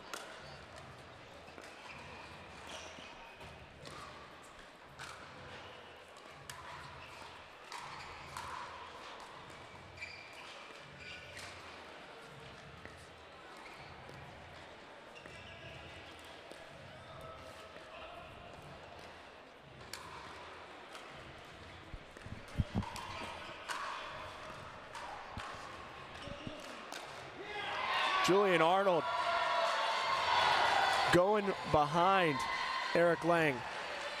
That's a good change of target as Arnold has been attacking more to the middle and Lang has been reading it.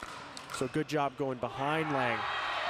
And Arnold lets that ball go and they tie this game back up here at 18 apiece.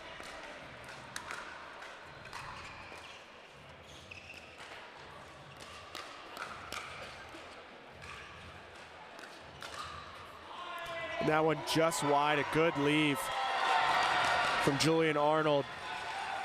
Wes Burrows all over it. Just pushes wide. 19-18, they take their first lead of the game in the late stages. What a touch.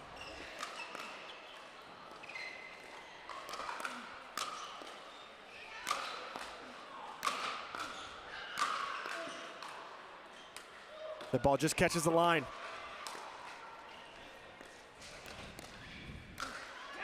What a point from all four. The defense from Mad Drops kept them alive. Eric Lang, 6'5", just hammering balls down.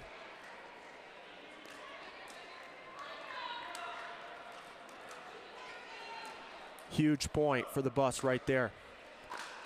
The score will be frozen on the very next point. Who will get to 20 first? It's going to be the bus. What a huge point now, because now that has set up a game point. And the bus are frozen as well as they've already hit 18.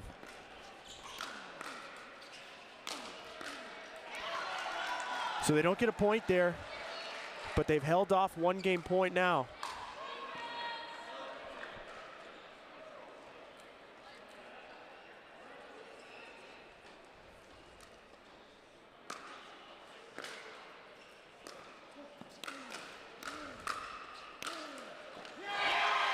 And Mad Drops earn the ball back for their second opportunity here to close out the game.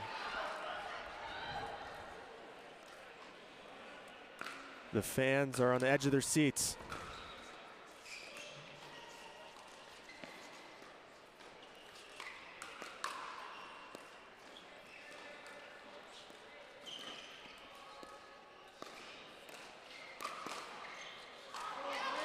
And they held him off one more time as Lang gets the forehand in the middle. Eric Lang needs to stay big in the middle as most of the balls are coming cross court to Wes. And Julian with a wise choice to go behind Lang, keep him honest, but just misses the dink. And now we have a tie ball game here, 20-20. Win by 2. Both teams still frozen.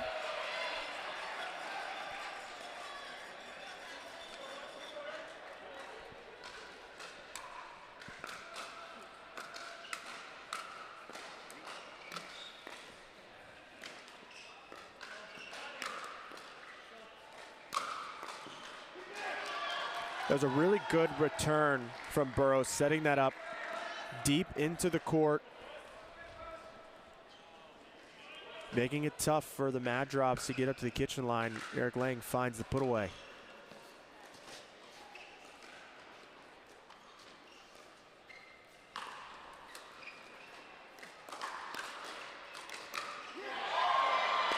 It is back and forth here, folks.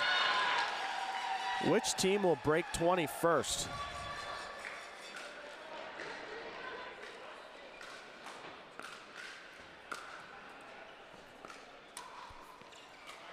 That one just wide, so same score.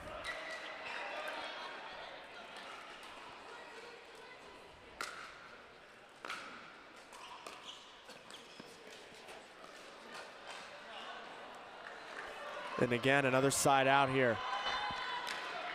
We are locked at 20s.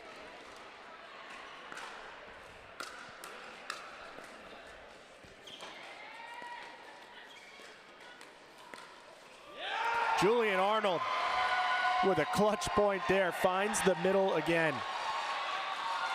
See, now it looks like Eric Lang thought that Julian Arnold was going to go down the line. Arnold holds it late, gets the opening.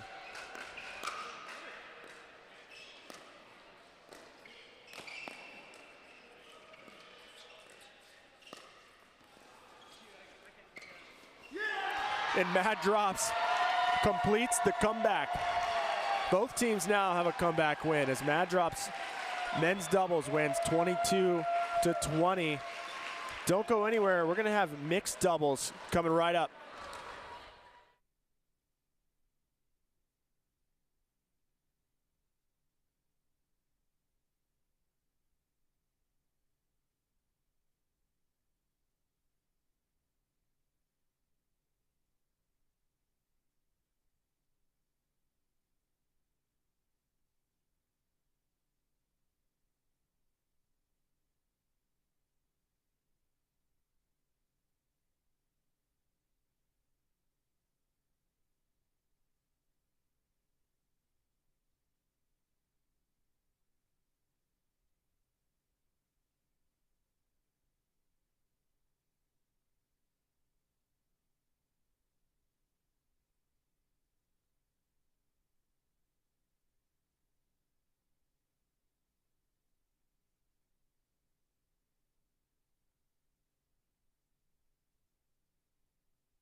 Welcome back.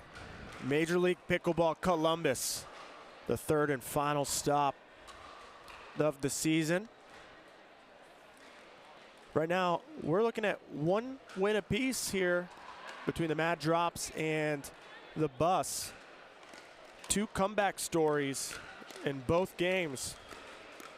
We just saw Julian Arnold and AJ Kohler find their rhythm midway through the game. They were at one point down 6 points, came back and won 22-20. So we're gonna have our first matchup of mixed doubles.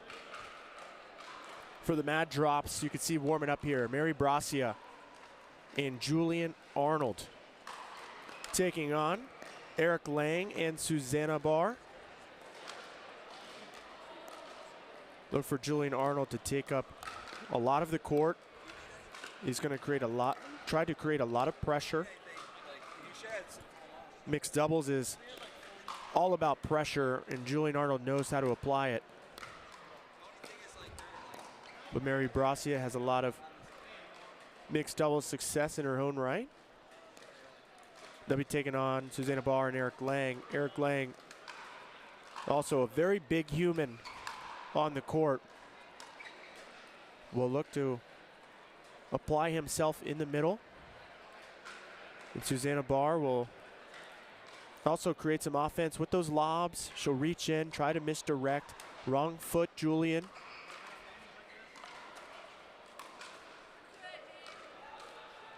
So should be a pretty tight matchup.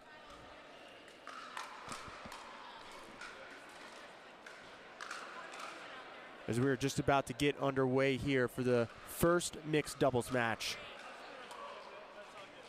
Looks like Mary Bracia is going to kick us off.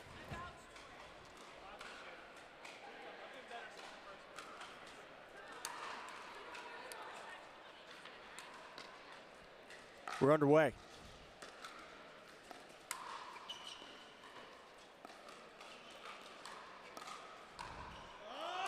And already right away, Susanna Barr with the lob. Just catching the edge guard is Arnold.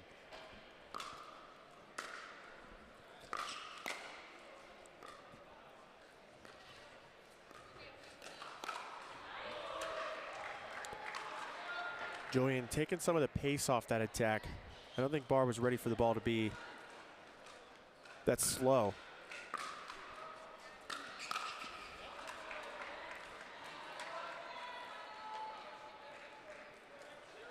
Look for Julian to drive a lot of these thirds and apply some pressure following it in.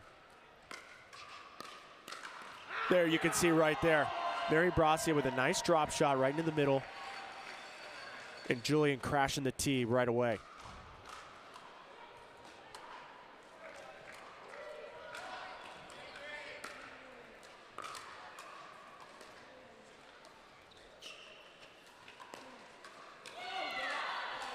Oh. Looks like we have some controversy on the call early on here in the game. As Arnold went for the two-handed backhand attack through the middle. Looks like we might have a challenge here already at 3-1. So Lang and Barr called that ball out, but the Mad Drops take a challenge. We got Bob Swisshelm over here coming into the booth. We're going to put that on the screen right now so we can all see. It's a little tough to see exactly where that ball bounced.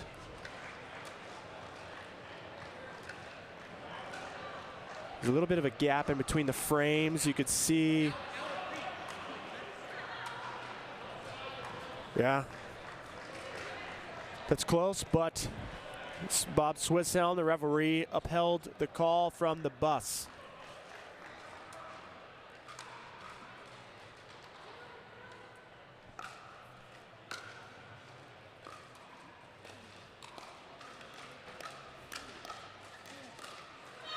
Then a big put away from Lang.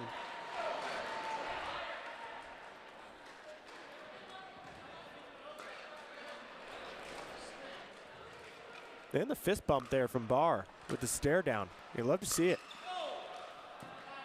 And that ball just long.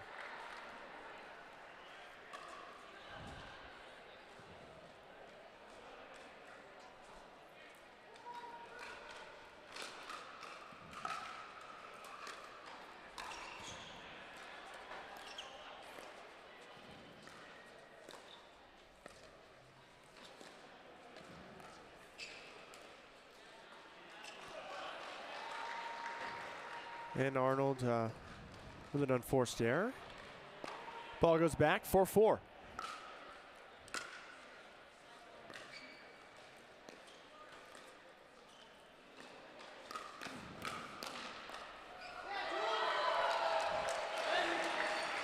Arnold hanging tough with the offense, started by Lang.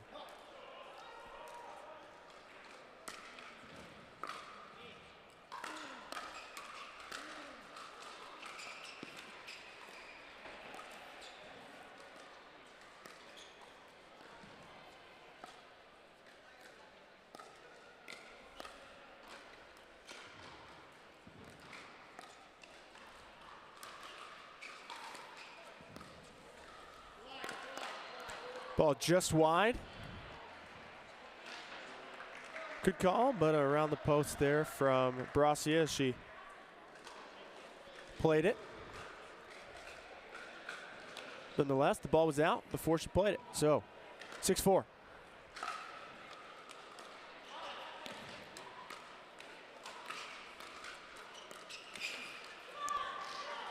Great step in from Arnold, but can't get the ball over the net. Susanna Barr kept that just out of reach.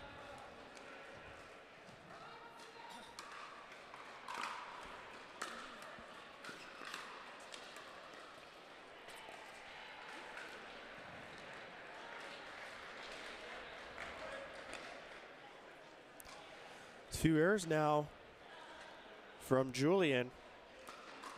He's got 4 kills to 3 errors so far in this game.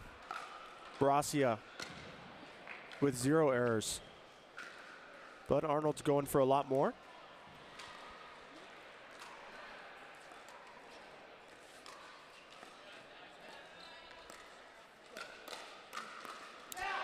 That lob just was not high enough. Bracia able to hit down on the ball,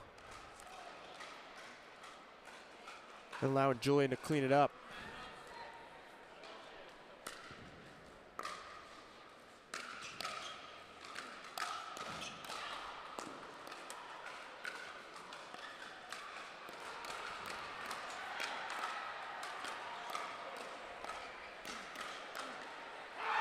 Julian Arnold taking up the whole court.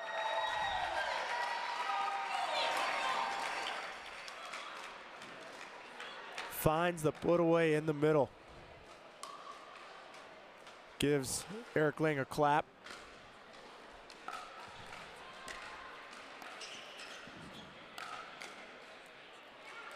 And nice pressure from Barr, keeping Bracia in the middle of the court.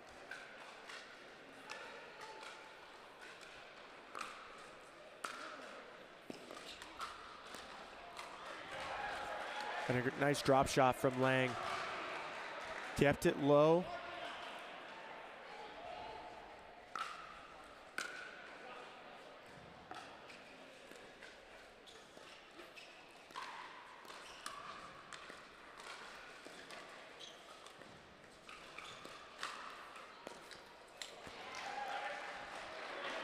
Arnold, a little bit of a premature speed up, as Lang did not give him a lot to work with.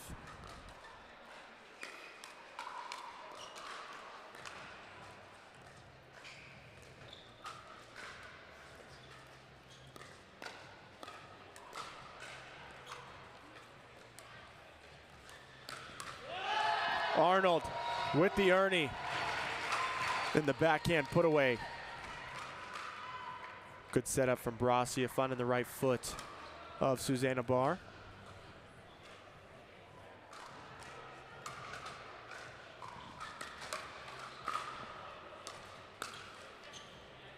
That ball just sails long.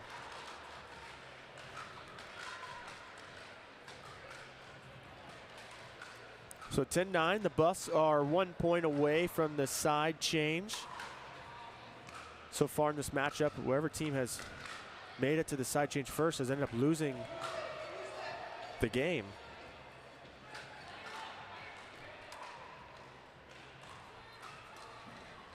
Ten.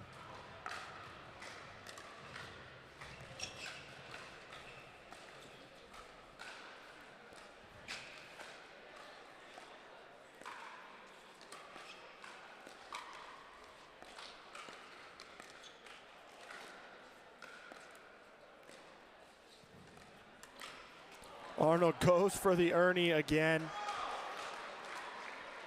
But Susanna Barr does a good job taking all the pace off and just lifting it over the net, not allowing Arnold to make really good contact on the ball. And there you have it. The Buffs get to 11 first. Will history repeat itself? And will Mad Drops be able to come back and take the game away? We'll see. The score is closer here at the switch than the 2 prior games. It's been a lot more evenly contested. So far, Julian Arnold has tried to create a lot of offense. He's got 7 kills to 8 errors,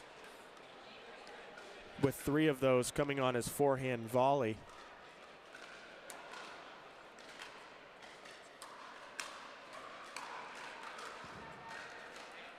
Where Eric Lang has 1 kill to 2 errors. So Julian getting a little bit more involved offensively on the court than the other three.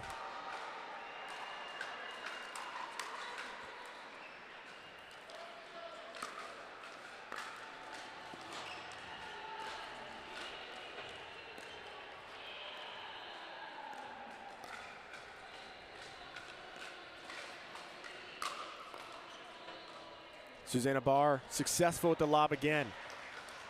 She disguises it well because she takes a lot of dinks out of the air. So her lob looks just like the dink.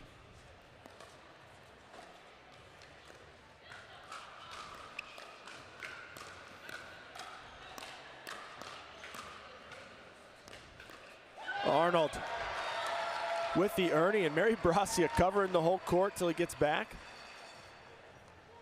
Finds it right into the body of Lang.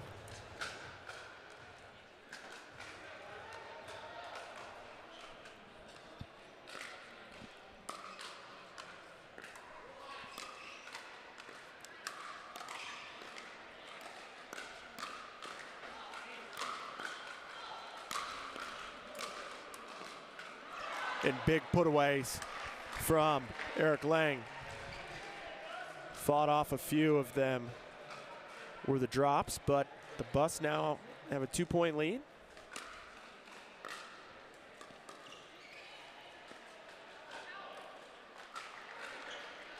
And that dink just carries wide as the Buffs with a 3-1 run here.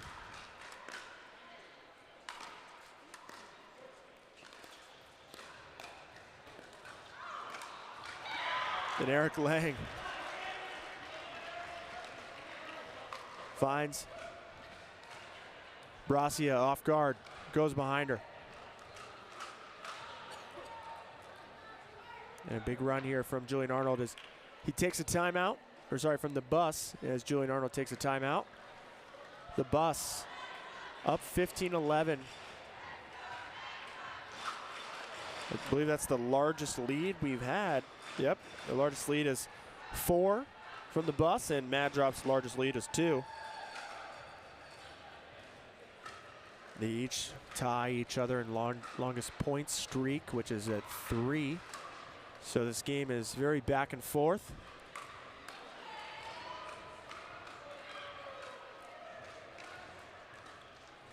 Again, Julian Arnold right now, 8 kills to 9 errors. Eric Lang, 4 kills to 2 errors, where Susanna Barr and Mary Bracia are 1-1.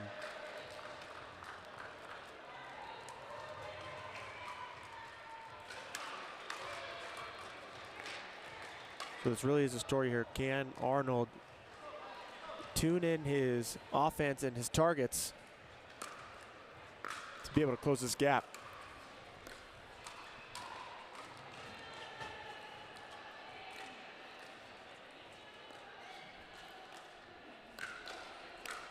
Mary Bracia with a great setup. Great setup wide.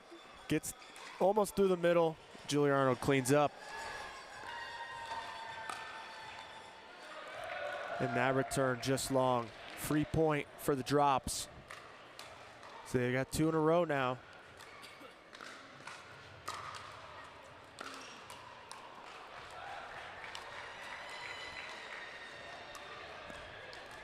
But the Bus regain their 3-point lead.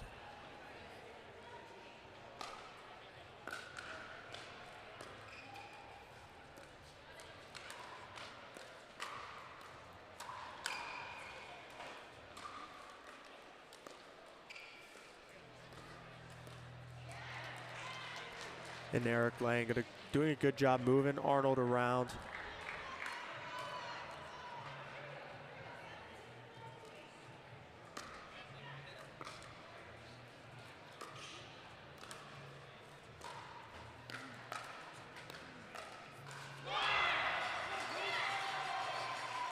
And a big come on from Julian Arnold as they earn the ball back here, still down 3 points.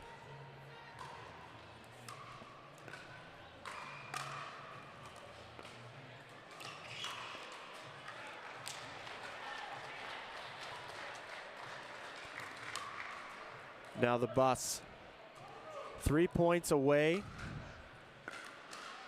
from victory here in the first mixed doubles lineup.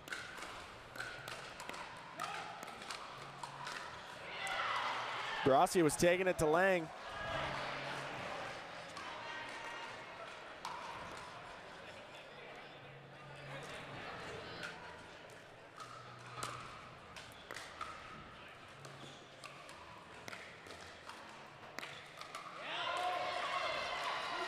There, Arnold found the left hip of Barr.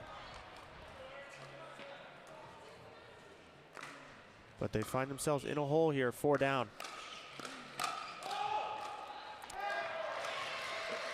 They'll take it. Brasia maybe saving an out ball there, but still earns the point.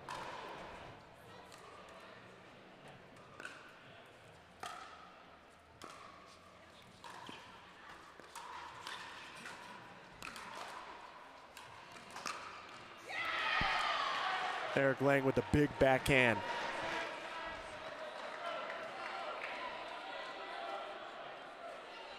And right now we have game point here in our first mixed doubles lineup.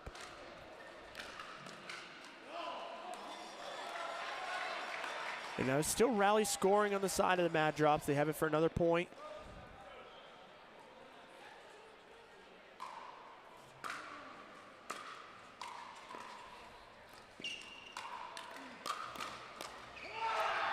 Great close of the middle from Arnold.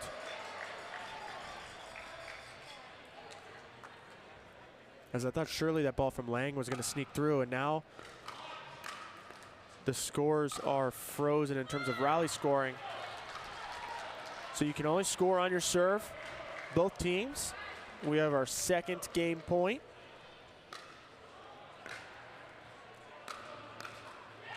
And there it is. The Bus hold off.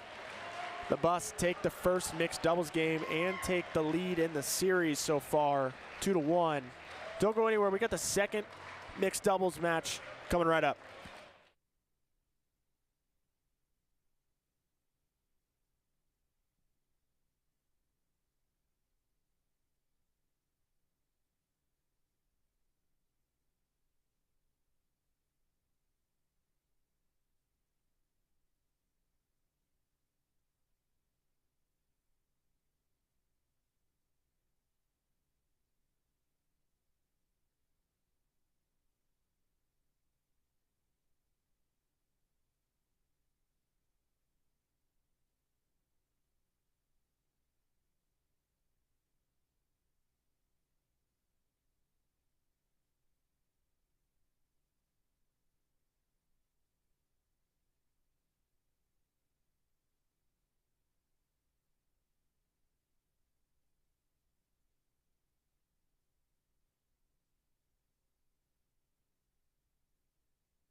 All right, we're about to get back underway here for the fourth game of this matchup. The Mad Drops versus the Bus. The Mad Drops looking to push it to a Dreambreaker, which we haven't had on Grandstand Court yet. I'm sure the fans here in the arena here will love to see a Dreambreaker. This is John Davison in the booth here for the third stop of Major League Pickleball 2022 season. So coming up on this game next, we have Lauren Stratman and Wes Burrows. They have played together before. They lived in the same area of California for a little while, so very familiar with each other's games. Then we have AJ Kohler and Lee Whitwell, who played with each other on the Chimeras in the very first Major League Pickleball event in 2021, where Alongside Kyle Yates and Annalie Waters, they were able to make it all the way to the finals. And so far this year, I was talking to AJ Kohler yesterday, he has not made it out of pool play so far this year, and now he's on a new team and he's feeling confident, and he really just wants to make it out of pool play this go round.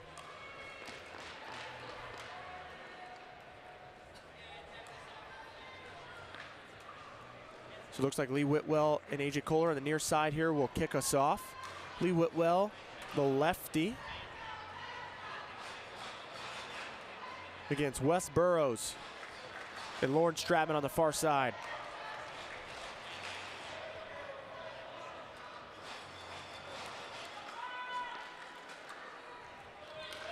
Series is at 2-1 in favor of the bus.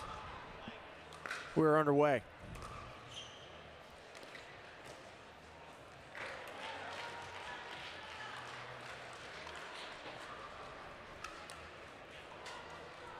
Matt drops in a must-win game here to push to a Dreambreaker.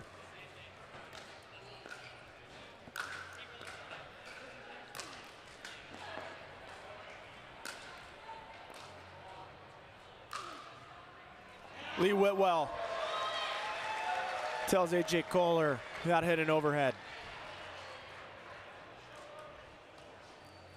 Finds the off-court angle.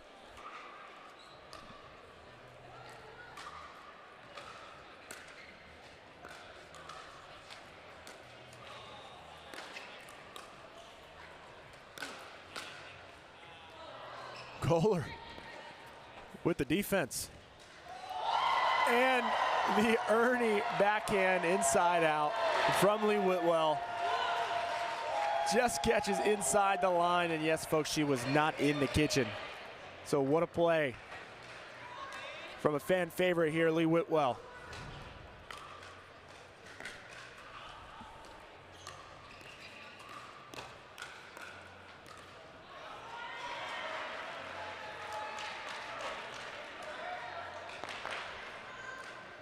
Lee Whitwell frustrated with after an insane play with an unforced error.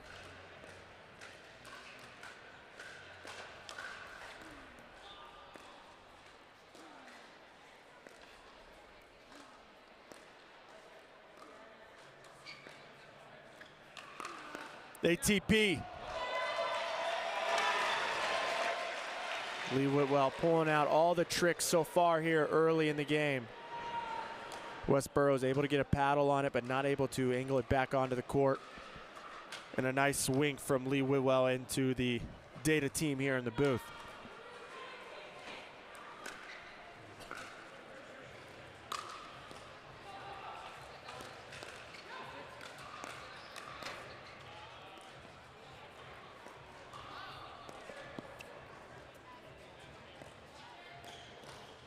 Well done from Kohler. Going behind Burrows. I think we're going to see more points like this throughout this match. Kohler moves so well laterally, and so does Burrows.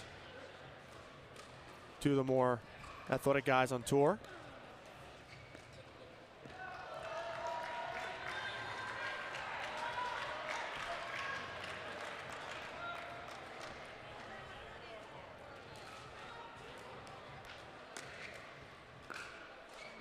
A nice start here for the drops.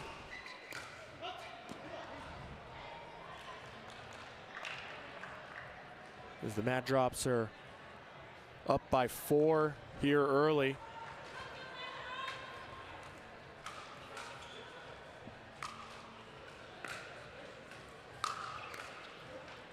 That one just wide. The lane was open, and she took it. 7-2.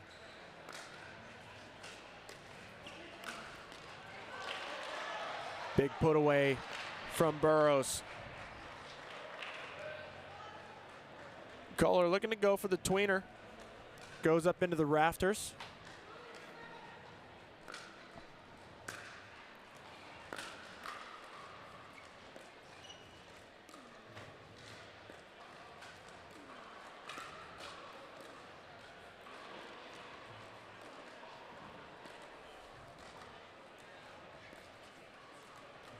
patient play here from the ladies.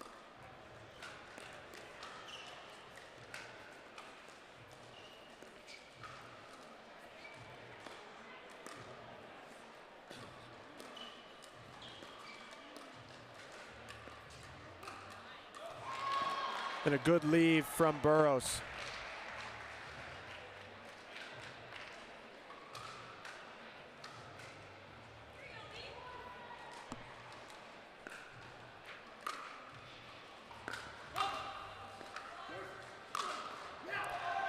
And the put away from Whitwell.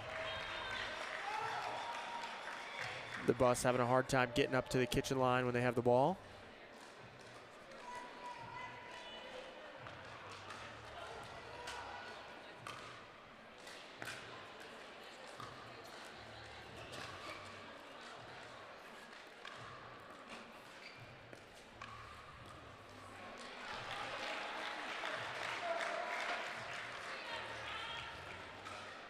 Now the Bus starting to minimize the lead that the Mad Drops had.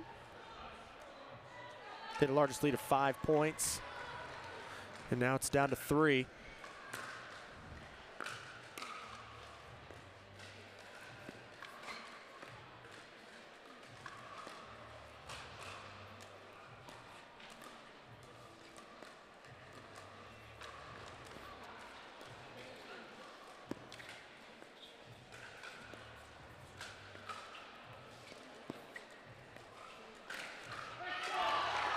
And a good ball there from Burrows. Recognizes Kohler popped one up a little high, and Burrows into the body of Kohler.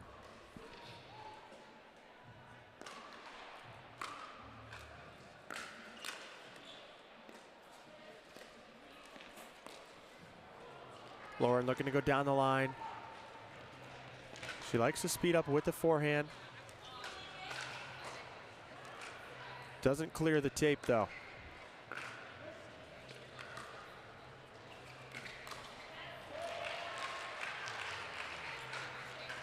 And a nice trigger pull from Burrows. Holds it very late, as you can see right there. Decides to go back into the body of Kohler.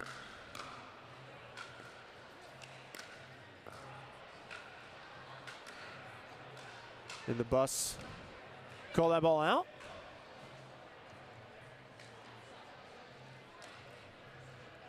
Bus within 1. Big points here in the middle of the stretch. And Kohler finds the angle.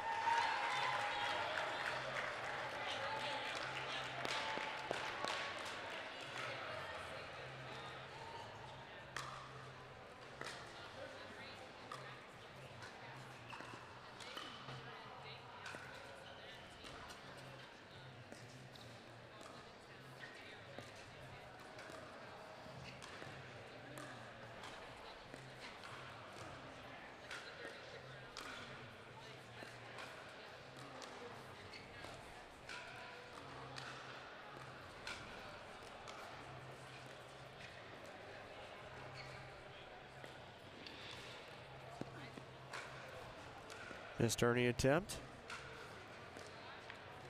And the lob stays in.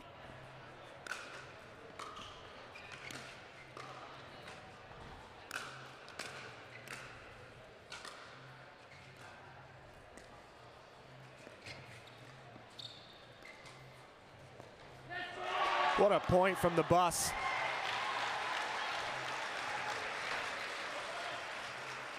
Obviously, Kohler's frustrated after all that work. It's always the easy one.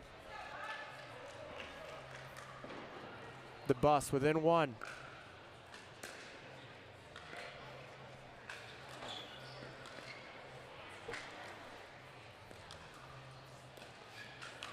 And Kohler returns the favor and catches the body of Wes Burrows. And now we have an end change here, 11-9. On the Mad Drops favor.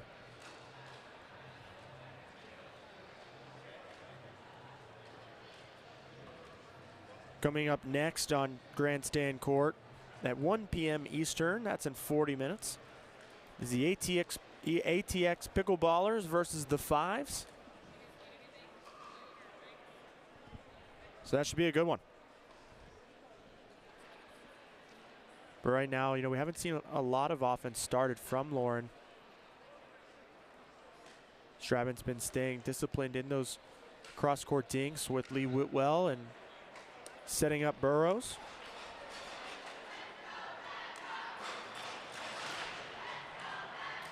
As Wes Burrows has 3 kills to 1 unforced error. Lauren with 0 kills at the moment, but she's playing more of a setup role. As Lee Whitwell getting the crowd involved.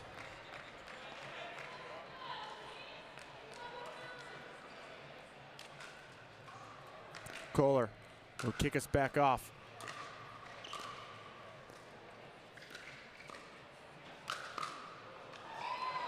Good pickup.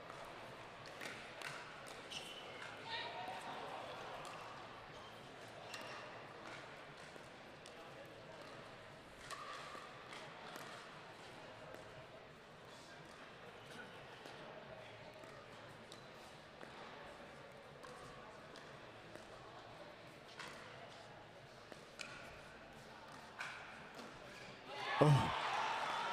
That ball caught the tape and just caught the line. Burrows able to throw it into the body of Kohler. I think Burrows is 3-1 on Kohler in the body shots.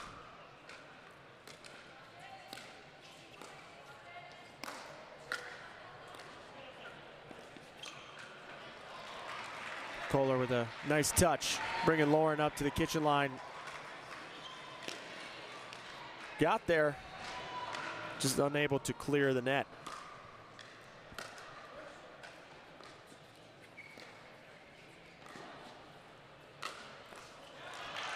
Good recovery from Burrows to track down the lob and hit the overhead winner.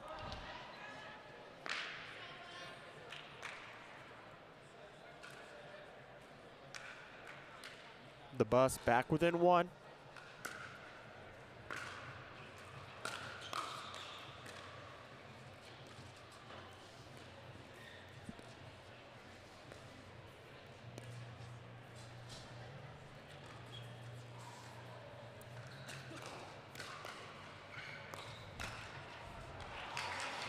Lauren all over that two-handed backhand. Just catches the tape.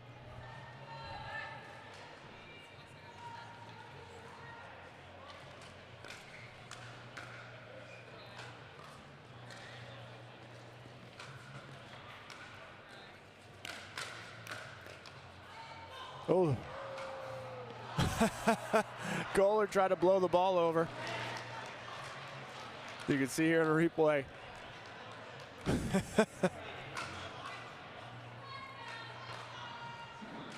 You got to use the chest, Kohler.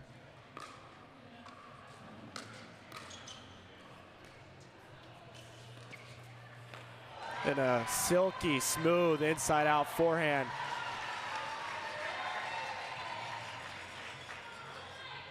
With a clean dink winner. Great heads-up play from AJ.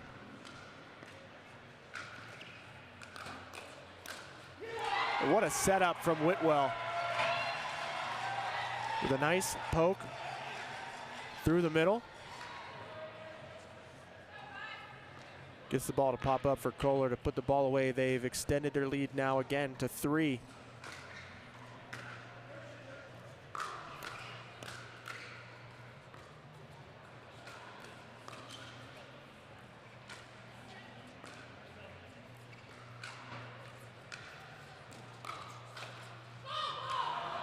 That ball does not trickle over, and we get a timeout on the side of the bus. We're getting pretty close to possibly having a Dreambreaker here, folks, and I think the people in the stands want to see that as well. Now we have a timeout.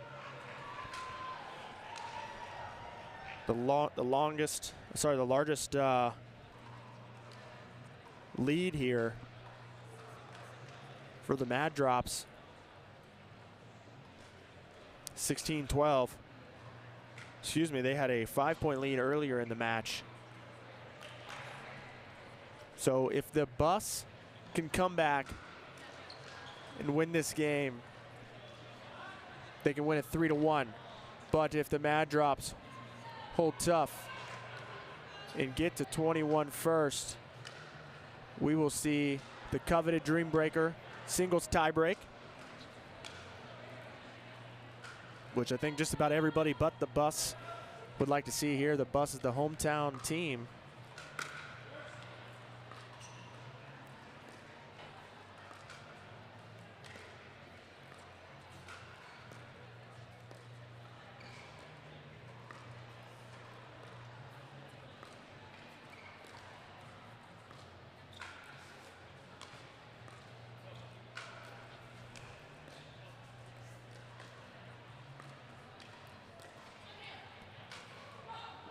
And that lob just long.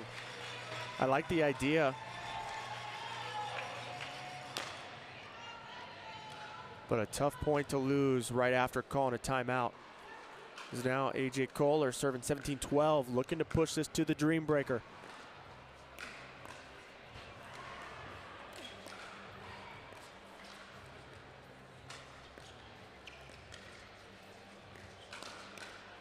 Kohler really getting more involved, but maybe a little too much. As Burrows exposes him.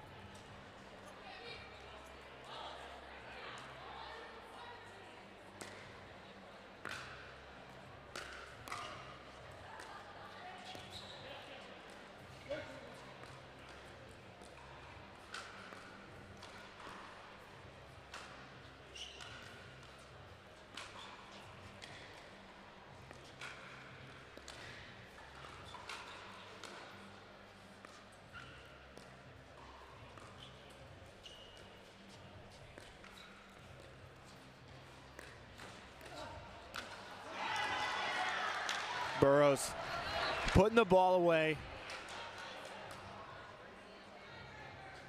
Exposing Kohler again for maybe taking up a little too much real estate.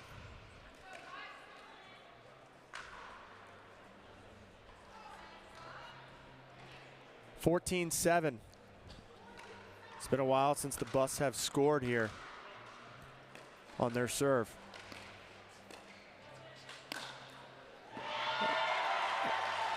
That ball just catches inside as the lead is back to a 4-point lead.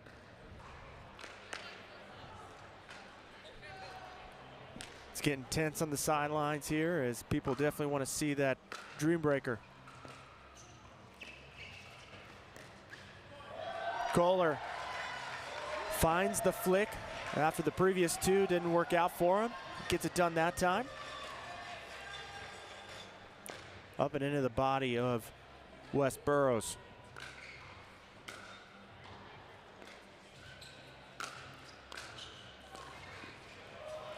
Oh, the dive. Great ball from Burrows going behind Kohler. Kohler getting down on his knees.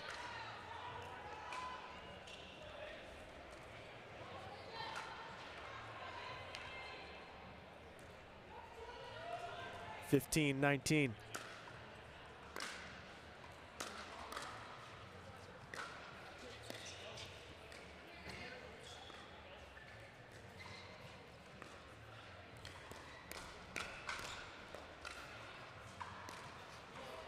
Oh.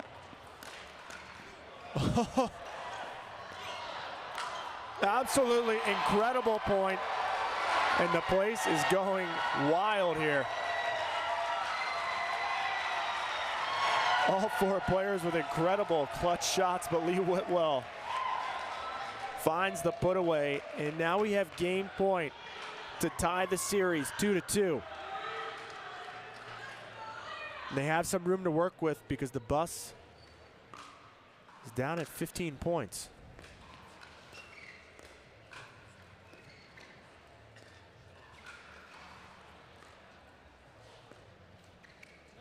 That one just wide. And the mat drops. Pickleball Club tie it up 2-2. Guess what, folks? We're going to a Dreambreaker, so don't go anywhere. We'll be right back.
We're back, folks. Dreambreaker coming right up. It looks like we're going to have Mary start us off, Mary Bracia, against Wes Burrows. We play 4 points and change the lineup. And Wes Burrows with a soft touch.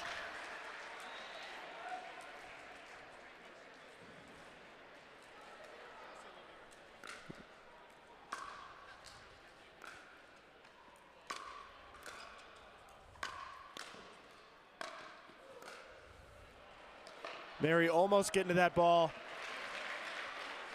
but a good long rally here as Wes pushes Mary into the corner and finds the open court.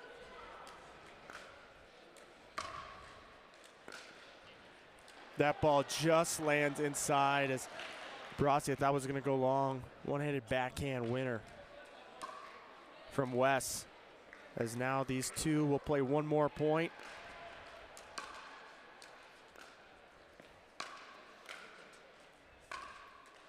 Mary just pushes it wide, so the 4-0 start here from the bus is now we're going to see Eric Lang go up against Julian Arnold. Julian Arnold plays a lot of singles, Eric Lang not so much, but still an accomplished singles player. And Julian, the first to strike on the board for Mad Drops. It's 1-4. Can he help his team close the score gap here?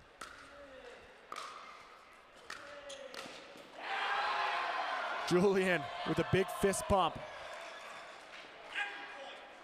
into the owner's section there on the side. And he earns a freebie as Eric Lang hits that return just short into the net. Julian Arnold now 3 for 3. Can he tie it up?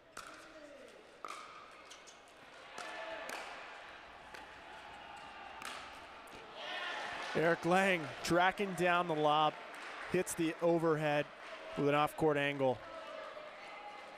5-3 now. Lauren Stratman up against AJ Kohler.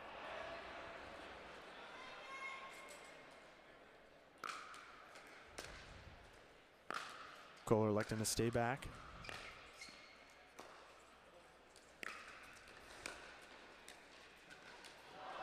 And a missed overhead from Lauren. AJ shaking his head. I think he knows he got away with that one. But now I have a 1-point game again, 4-5.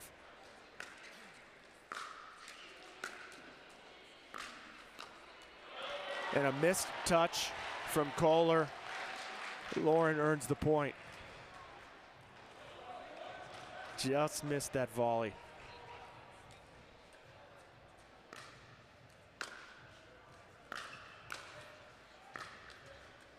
That one just wide. Lauren thought she had it. It was definitely close. But from my angle, I thought that was wide as well.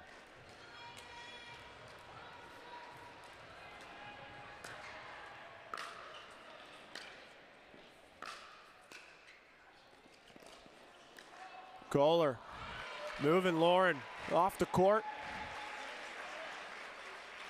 Gets the friendly touch. 6-6. They've tied it up. And now we're going to see Lee Whitwell, the southpaw, up against Susanna Barr here.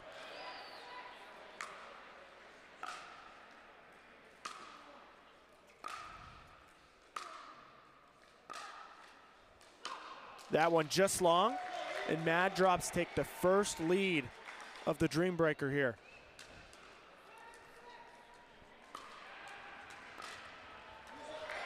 And a free point off the serve of Whitwell. 8-6. They were down 4-0.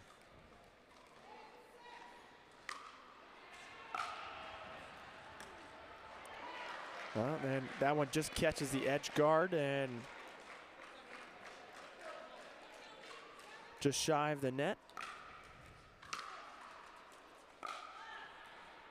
Both ladies electing to stay back at the baseline.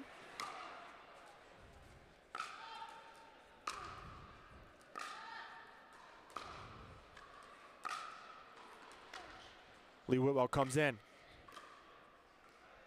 Susanna can't get there in time. What a touch from Lee Whitwell. Great job pushing Susanna almost into the backboard. Mary Bracia pumping herself up. She was down 0-4 in this first time that they played.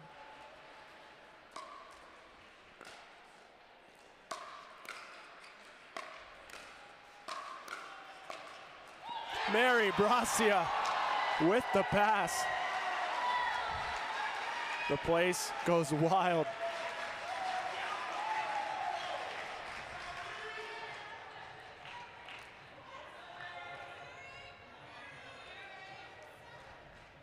(10-7).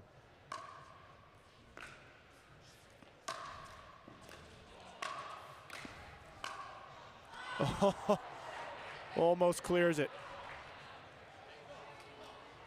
And we got a side change here.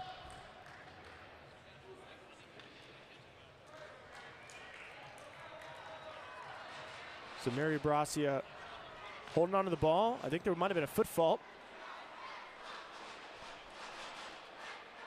There might have been a foot fault there on West Burroughs. So that's 2-0 for Mary so far in this second time they've matched up.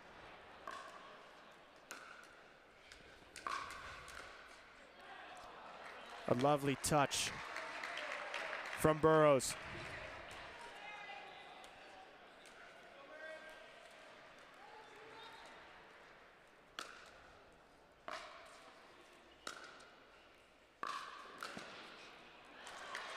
And an excellent job from Mary, able to get 2 points off of West Burroughs that go around.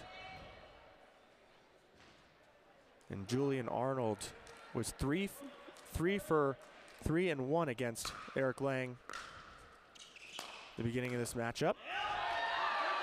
Julian Arnold with the stare down.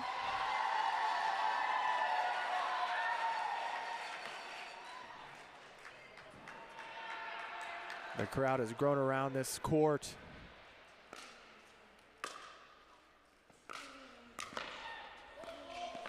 And a fault on Eric Lang. It didn't matter. Julian Arnold had the pass anyways, but it looked like the paddle touched inside the kitchen from Eric Lang. Julian Arnold definitely seems to have Lang's number here in this matchup. 13-9.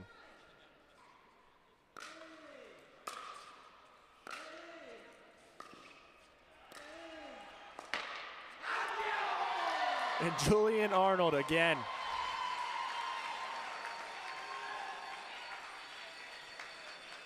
Eric Lang wants to find a point here for the bus. Good return. And a foot fault on Eric Lang. Yep, you can see right there, great call. The right toe just catches the line. So Julian Arnold scored 4 on Lang in that go round. And now we have Kohler and Stratman again. 15-9. The lead has stretched.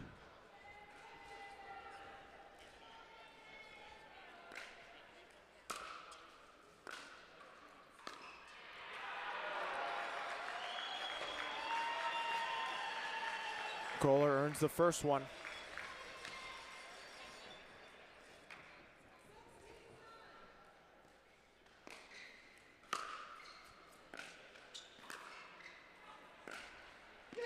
Kohler with the two-hander down the line. He held it very late. Made Lauren guess. Here we go, 17-9.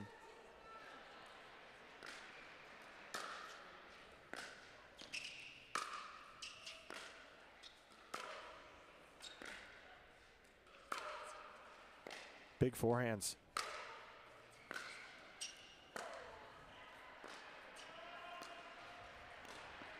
And Kohler goes back behind Lauren.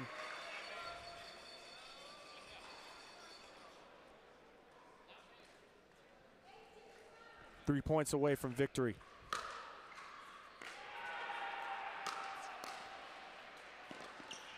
Kohler got the friendly roll.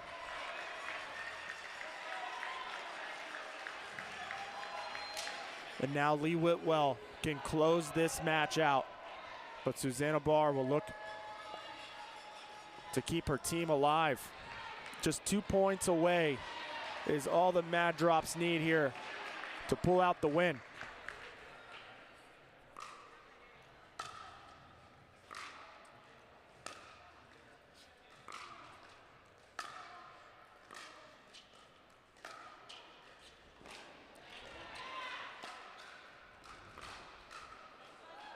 That one just long. Barr doing everything she can to keep the bus alive.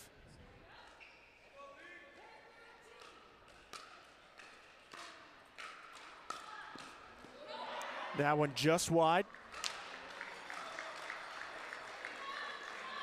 It was a good look from Barr. But now we have match point here in the Dreambreaker. Lee Whitwell focusing herself.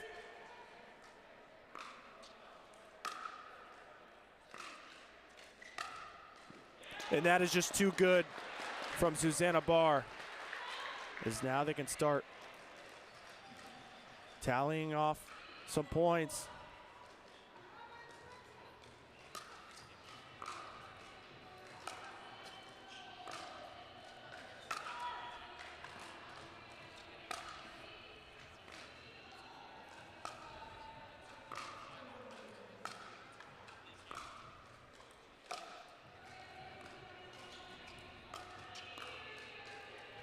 Lee Whitwell with the touch. And the ball goes back to the side of the Mad Drops. And now Mary Bracia looking to win it. And Wes Burrows looking to keep his team alive.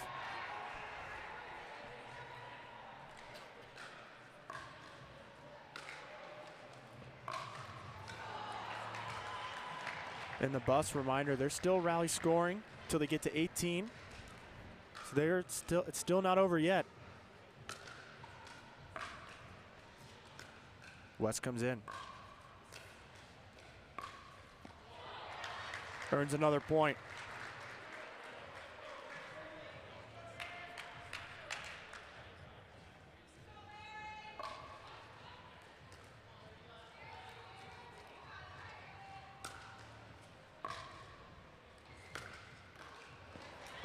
And Wes earning another point for his squad.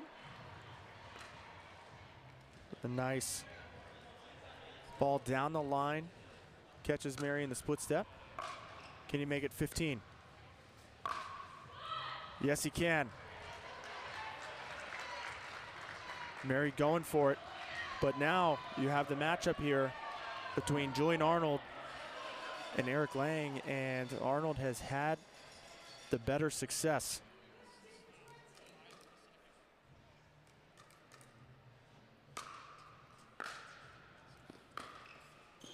That is just too good from Eric Lang with a nice cross-court angle.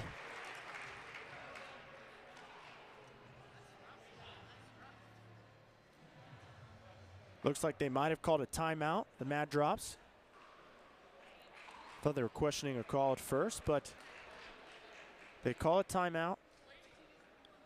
The Buffs have made quite a run. It was 2011. Now it is 2016. The Buffs just 2 points away from getting their score frozen and going to side out scoring. Lang looking to find his groove and earn some points against Julian Arnold.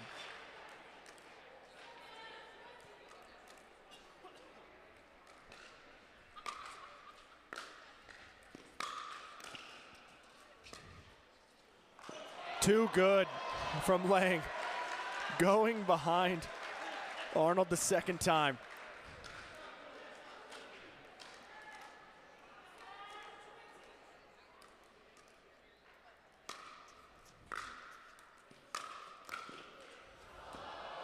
And Arnold gets the friendly net roll, and another chance here for the Mad Drops to close out the game.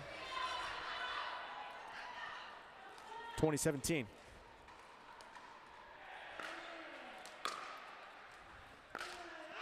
And Mad Drops gets it done in the Dreambreaker. 21-17, Julian Arnold finds the pass down the line. They split the gender doubles, split the mixed doubles, and take it in the Dreambreaker.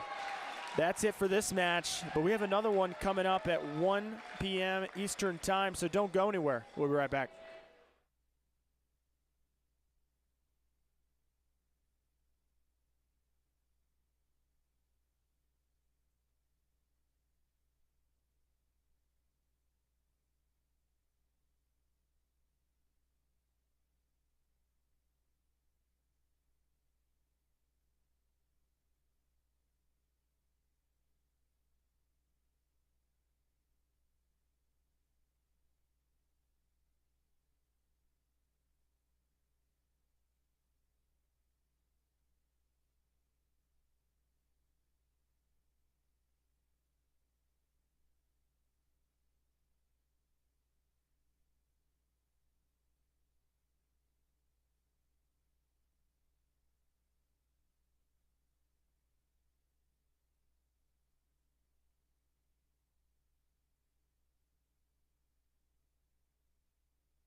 Welcome back to Columbus, Ohio, at the Pickle and Chill, home to the third and final stop of the 2022 Major League Pickleball season. We have another exciting one coming right up. The Fives will take on ATX Pickleballers. The ladies will start first. ATX Pickleballers feature Sarah Ansbury, 38 years old, at Hilton Head, South Carolina. Her fourth Major League Pickleball appearance, and she was drafted 16th this year alongside Jade Kawamoto, sister to twin Jackie. The ninth pick, 26 years old, out of Canby, Indiana, and her third Major League Pickleball. Across the court from them will be arguably the GOAT on the women's side, Simone Jardim, where she was the fourth pick in the draft. Born in Brazil, but now resides in Naples, Florida. She's 43 years old. Her fourth Major League Pickleball appearance. Next to Lina Pedigamente, 29, out of Austin, Texas, her third appearance. I believe she went undefeated in all of her games in Austin. The first stop of the year. She was the 21st pick. So it should be an exciting one. You have two very experienced players, both Ansbury and Simone Jardim, who have been playing at the highest level for a very long time. And you have more of newcomers with Lina Pedigamente and Jade Kawamoto. They've been in the game for a little while, but certainly not to the extent of Ansbury and Jardim. So both teams will have some youth, and both teams will have some experience.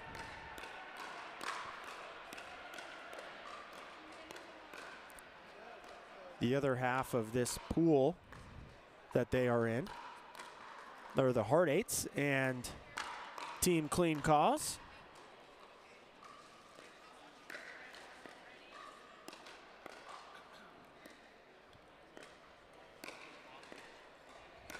On the men's side of ATX Pickleballers, you have Pablo Tellez. He was undrafted, but was picked up. Well, originally he was a sub for Rob Nunnery on this team that he's playing, the Fives. But with Rob Nunnery's return, he was picked up by ATX alongside the very talented Dylan Frazier. And then on the Fives, on the male side, you have Rob Nunnery, who's the ninth pick, alongside a new pickup and an undrafted player, Ben Newell. Ben Newell is a lefty, pretty fiery. He was a sub for Adam Stone last minute of the 2022 Austin tournament, where he filled in for Adam Stone on the Mad Drops and was able to help take his team out of the pool play. Looks like we're just about to get started here. Thanks for sticking around. That last match going to the Dreambreaker was pretty exciting, and the place was going nuts.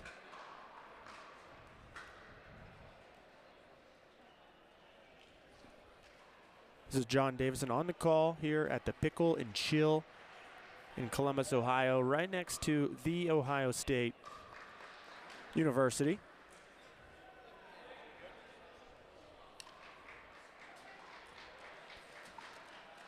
On the near court, you're going to have Simone Jardim serving on the right with Lina Pedigamente. On the left, then across the top right of the screen will be Sarah Ansbury and Jade Kawamoto in the top left.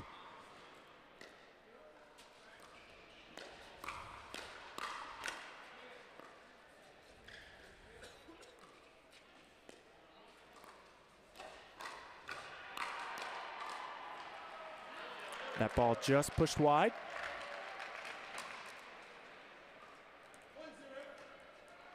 Lena and Simone are a pretty tall team, able to reach in and hit down on the ball, makes them very dangerous to play.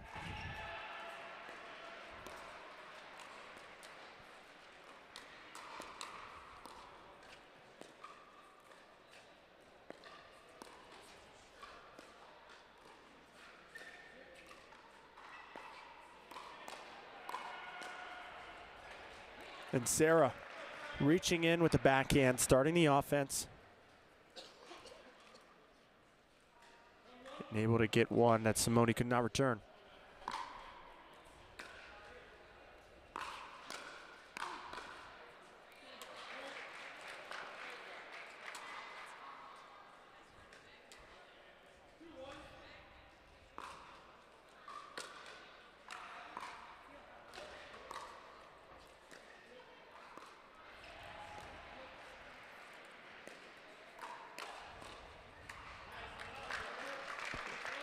And that's where we talk about Lena able to hit down on the ball using her height.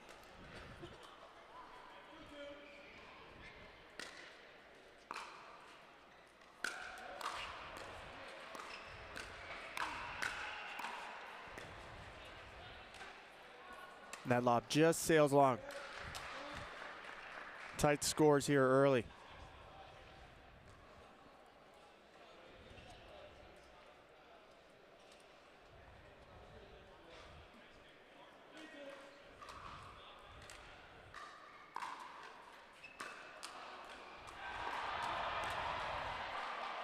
Some confusion there, low in the middle. Nice drop shot by Hansberry in the middle. Let them fight over it.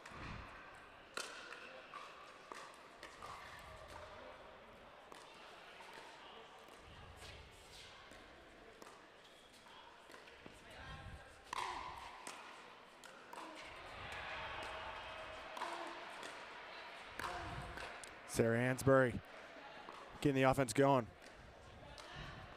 But a nice cut there from Simone Jardim.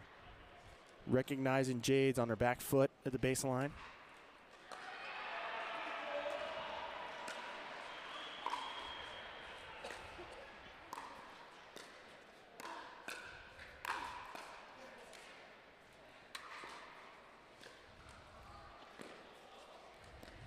Good hustle from Jade. But Simone just too much. Jardim. A lot of these drop volleys.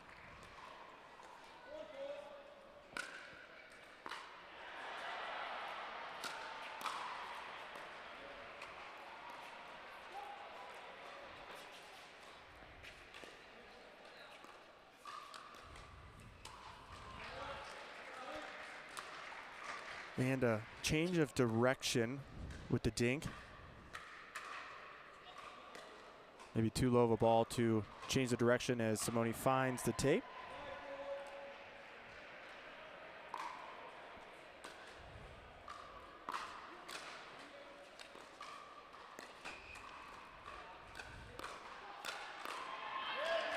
And Lena able to hit down again at the feet of Kawamoto.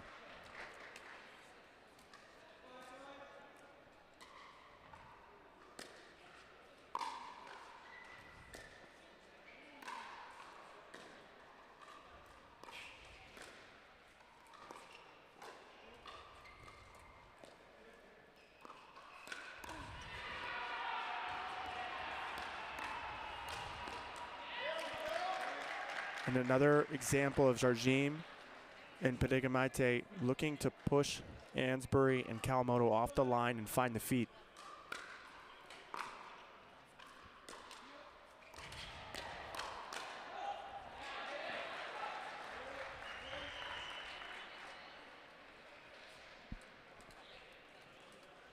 Tight scores here early.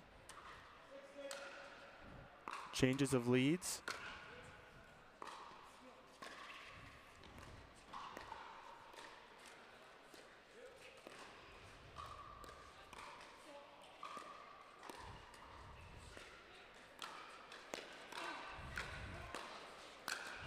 Great creativity there from Jardim. Reaching in and picking her targets. That one might have just caught the tape going into the body of Ansbury.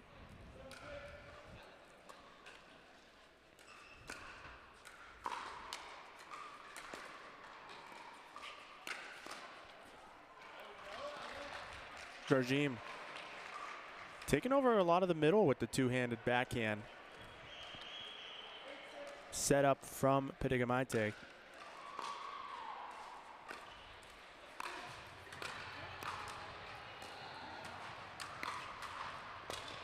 Simone looks to go around the post. Not able to hit a clean strike on the ball as Kawamoto found the off-court angle.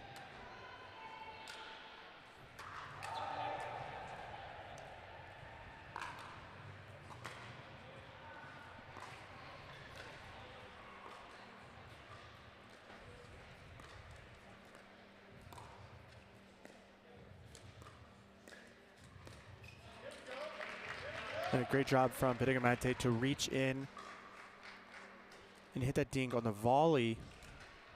Able to go inside out to find Ansbury's foot.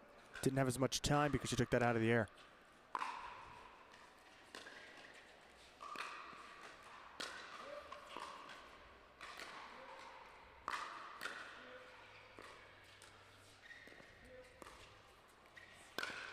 She goes for the around the post again. The angle was there. Just didn't get enough around the outside of the ball to bring it back in.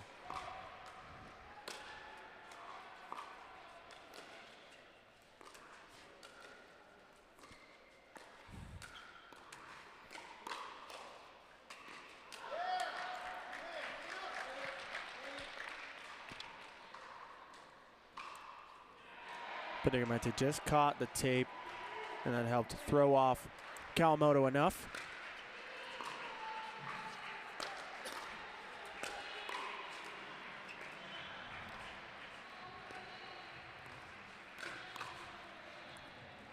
And Jarjim getting big in the middle, speeding the ball up at Jade.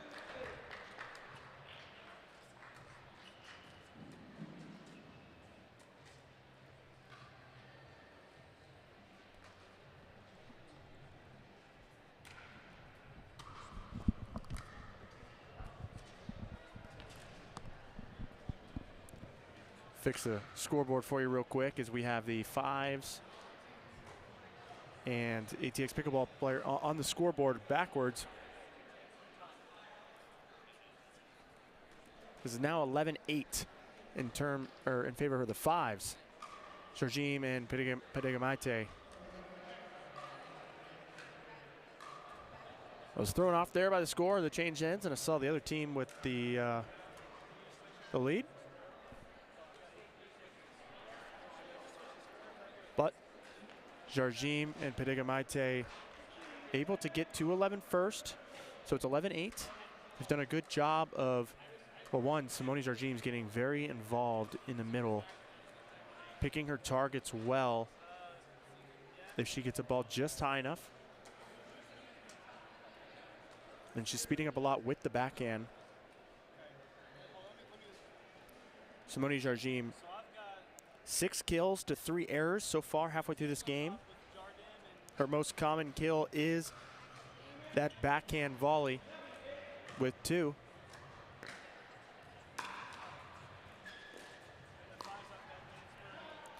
And that volley just pushes long. Ansbury need to bring in that margin a tad.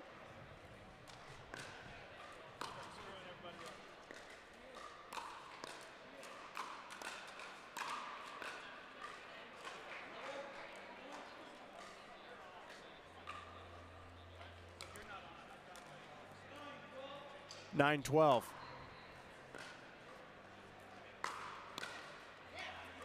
And a missed forehand volley from Pedigamite. Now we're at 10-12. Jade Kawamoto serving.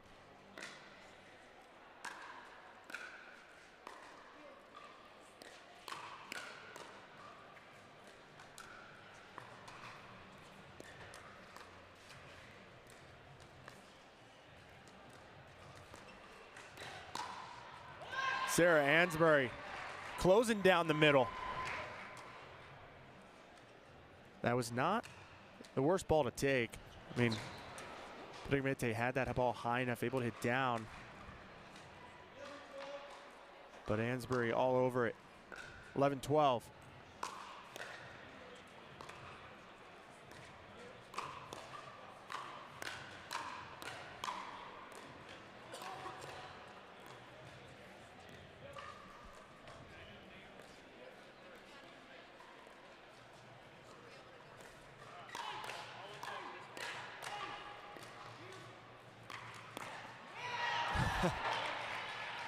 Jade Kawamoto catching them, transitioning back up to the kitchen line. Dreambreaker just missed that forehand volley into the net. So now we have a tie ball game here, 12-12. I'll keep you updated as we fix our scoreboard.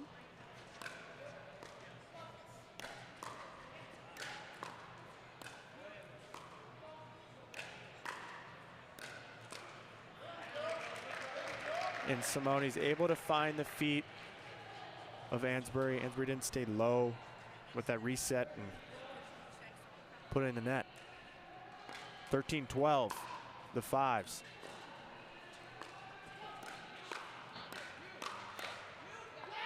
And Dreambreaker finds the middle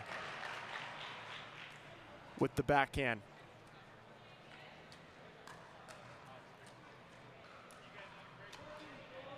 So 14-12.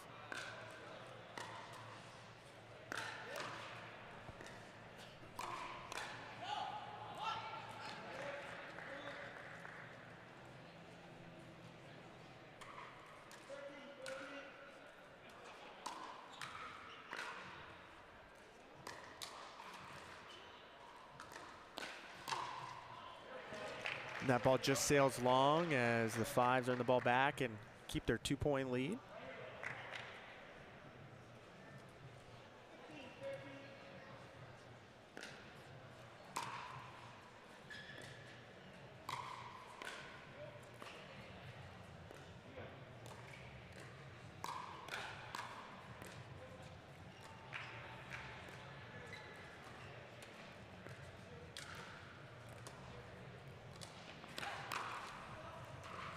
Great hands from Kawamoto.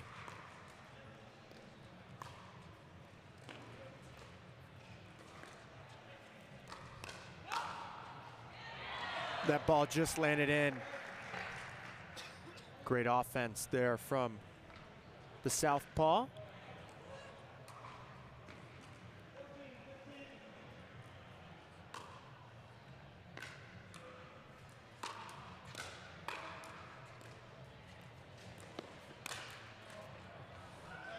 And a nice drop volley again from Jarjim. She likes that pattern when she notices that Ansbury and Kawamoto are on their back foot at the baseline. She's electing to choose that drop volley.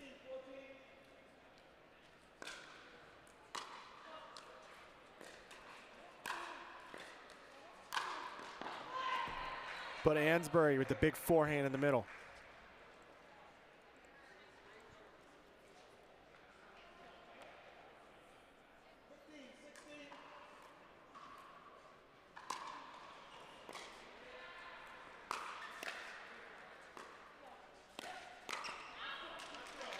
And Dreambreaker catches Kawamoto in transition. Pulls it to the outside of the body.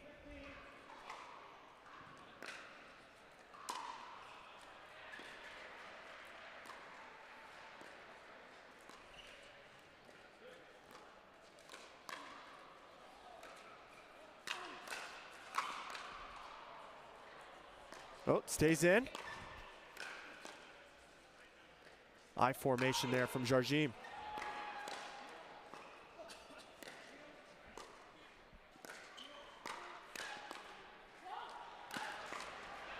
Still alive. Oh, what a point. That point had just about everything.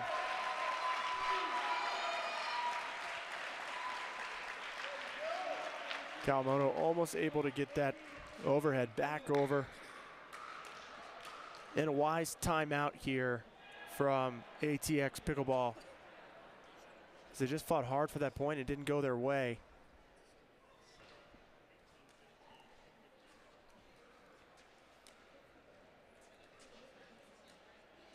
So Ansbury and Kawamoto trailing 3. There was a lot of lead changes in the beginning, but now it seems that the fives have found their stride.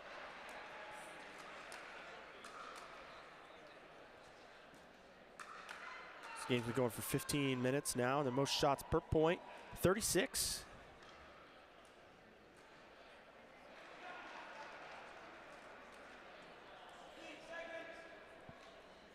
We're ready to get back underway. Here we'll see it. Kawamoto's had some success attacking Padigamite. We'll see if she can get back into a pattern where she can pull the trigger first.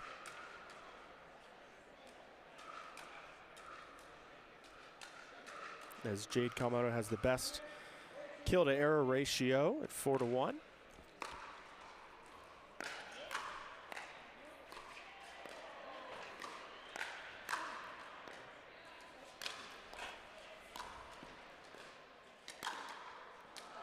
And a net cord roll there from Ansbury.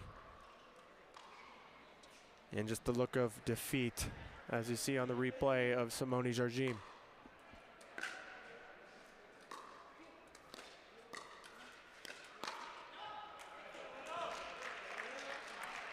Jay just a little late to that volley.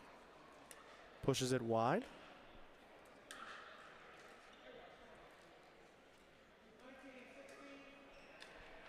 Two points away from closing out the women's doubles match here.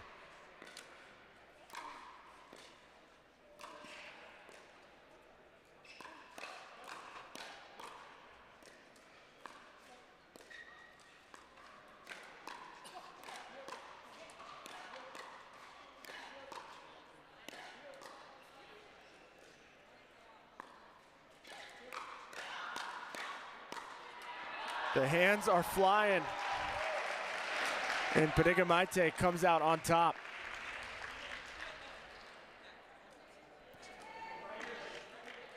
Game point. 2016. Simone Jardim serving. And that ball just long.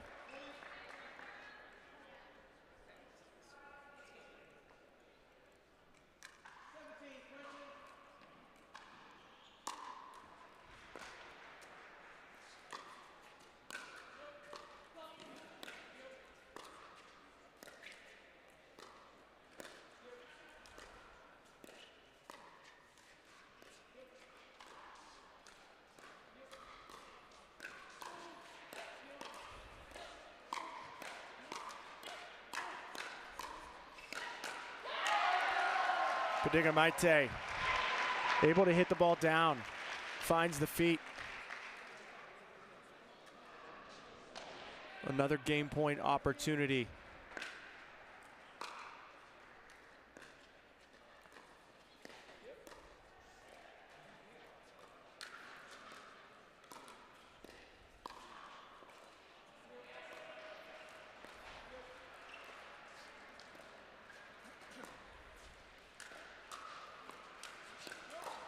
Simone Jardim reaches in, and the first win of this series goes in the way of the five. Simone Jardim and Lena Padigamite take down Ansbury and Kawamoto. Don't go anywhere. We'll be back for men's doubles.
Welcome back to Columbus here at the Pickle and Chill. We have the men's doubles matchup coming up in this series, as we just saw the fives win the women's doubles matchup 21-18. So on the fives, we have an undrafted player, Ben Newell, age 33 years old, hometown Kansas City, Missouri.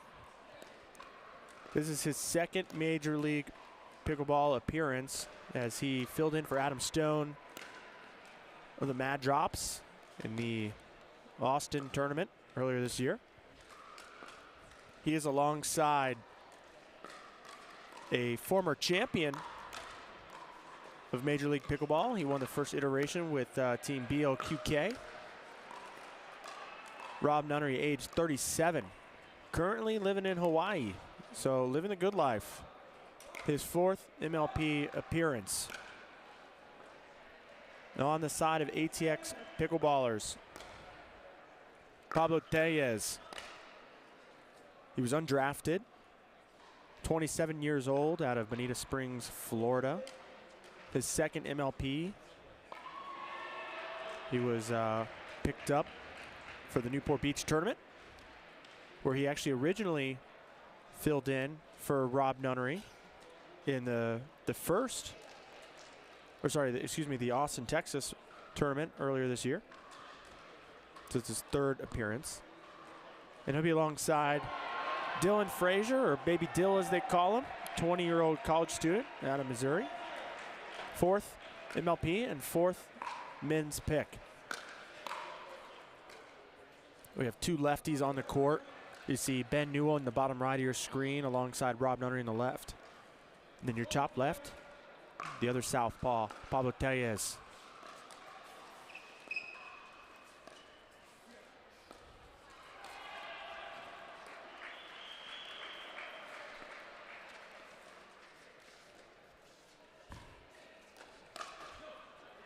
Rob Nunnery with the matrix move, gets out of the way. Look for him to speed up quite a bit, as well as his partner Newell. Newell is one of the most athletic players I've ever seen play pickleball.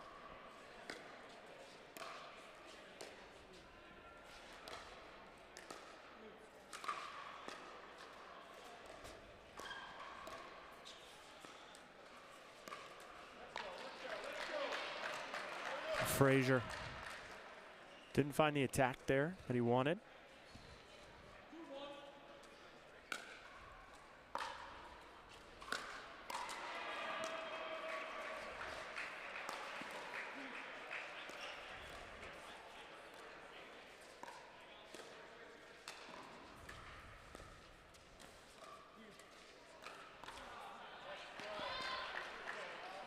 Rob with a nice speed up. He does a great job at flicking that forehand. As you see, he holds the ball late, dips the tip of the paddle. You know he's going to attack, you just don't know where just yet.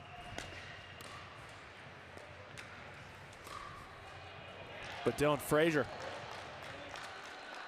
holds the backhand, shows he's going down the line, and throws it down the middle.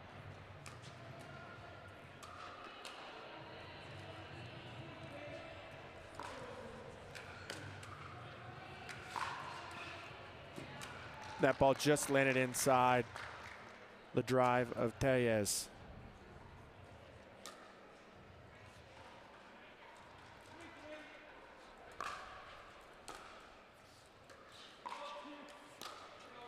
And Tellez called that ball out, as Nunnery asks head referee Byron Frezzo if that ball was in fact out, and it indeed was.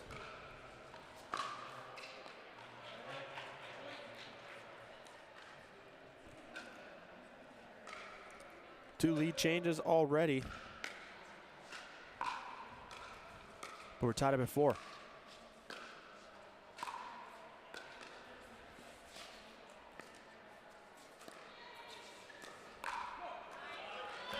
Rob Nunnery with the backhand, getting around the outside of the ball, looking to go behind. Tellez gets it done.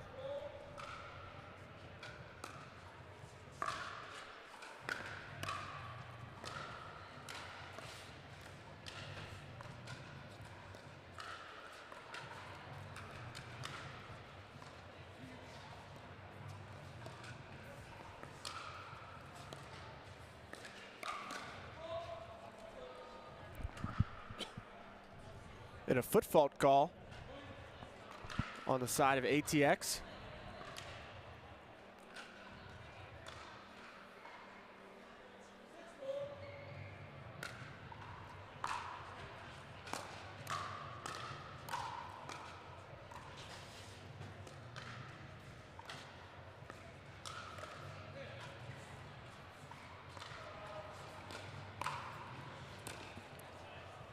Newell keeps it alive.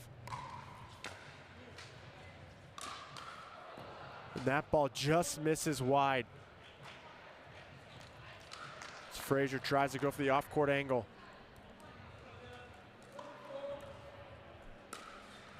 I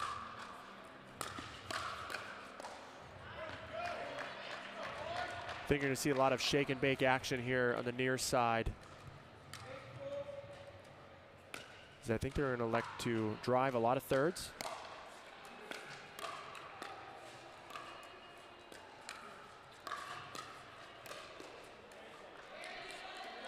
Newell just caught in the left shoulder by Frazier.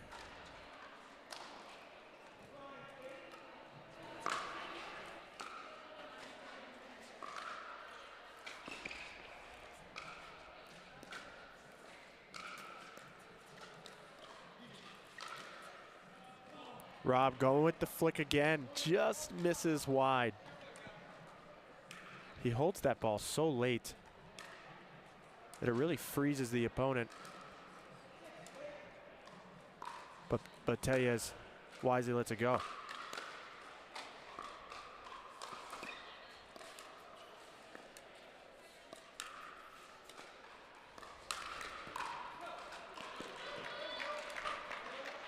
Looks like Nunnery's looking to speed up to the backhand of Tellez. He's had some success there. So it'll come from the attack from both Rob's forehand and backhand. But Frazier finds the feet as Nunnery crashes.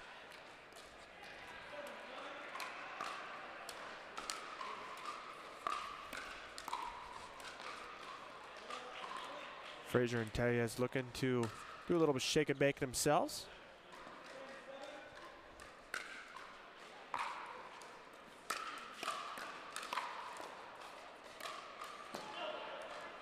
And Frazier misses the put away again. So now we have 11-7. Fives leading at the side change. The fives owned by Gary Vaynerchuk, or Gary V as they call him.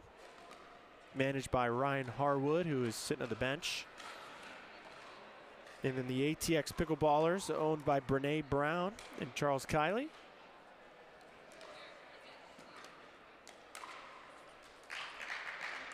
So some iconic owners on both sides. We'll see here if Frazier and Tellez can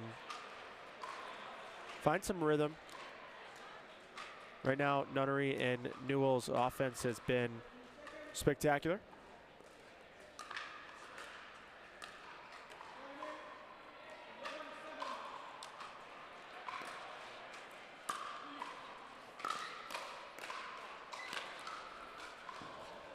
Frazier finds the put away that time. Getting Ben Newell crossed up.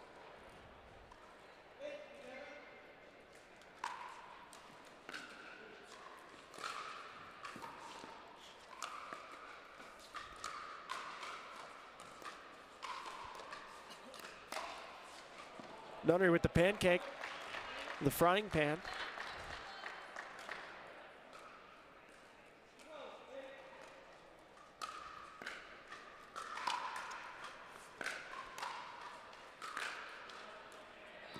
Newell looking to go down the line with a one-handed backhand. Just misses. Frazier. See if he can get some offense going. And a nice a lot of backspin on that dink from Tellez. Ben was not really able to get underneath the ball well.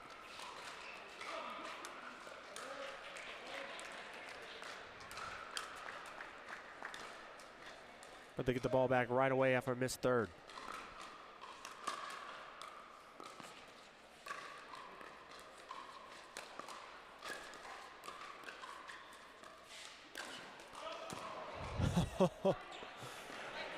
Great coverage in the middle from Newell, as you see right there. And goes for the Ernie, but misses by about a foot.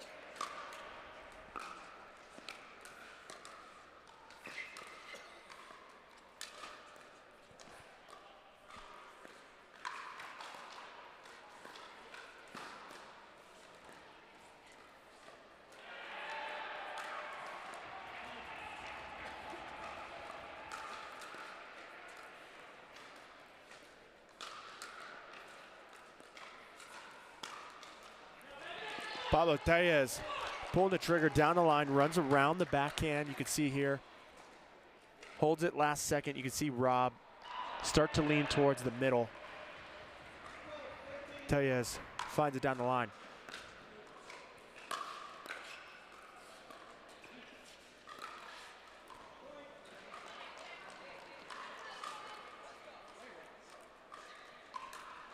Tie ball game here, 13s.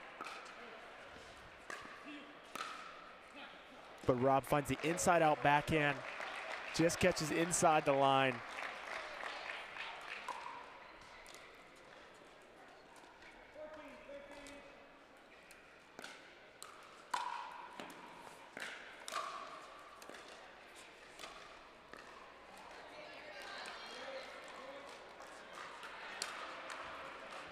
And a quick side out. Locked at 14s here.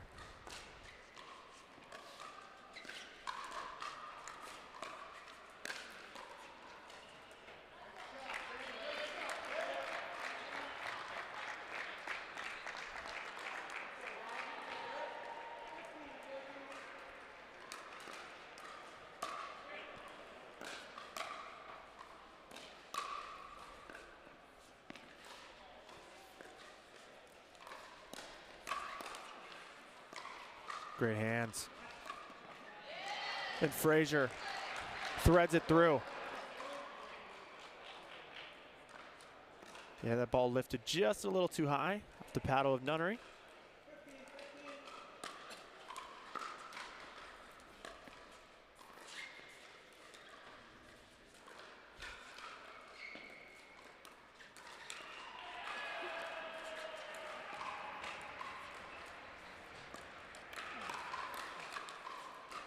Oh. Exceptional hands on the side of ATX. As Nunnery had a few good attacks, but Frazier able to volley it away from Newell.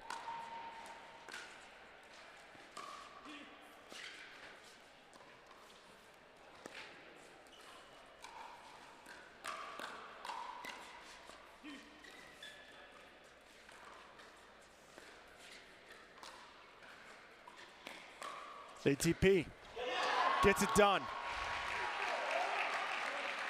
Helped a little bit with the net. That ball goes just wide enough for Ben Newell to find the ATP on the backhand side.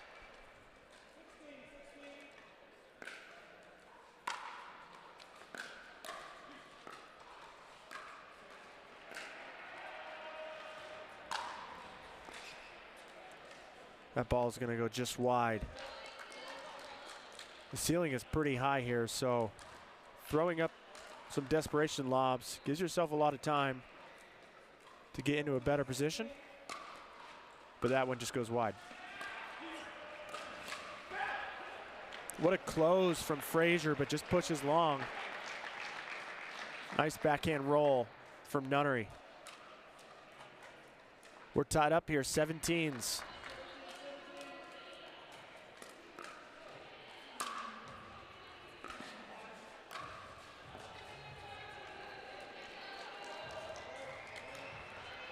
And ATX earns another side out.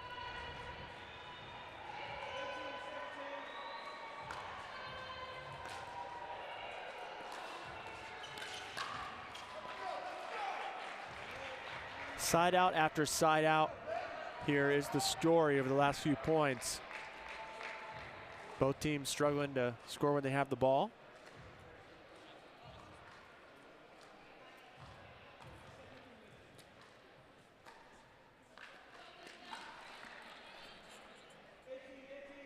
18s.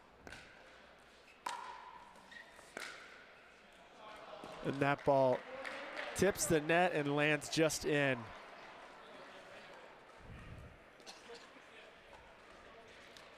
Will the fives get to 20? Right here. It would freeze the score of both sides. So a massive point here. Rob Nunnery with the backhands, just too much. And now the score is frozen for both sides. We're at 20-18, game point right here for the fives, and a timeout call from Frazier and Tellez.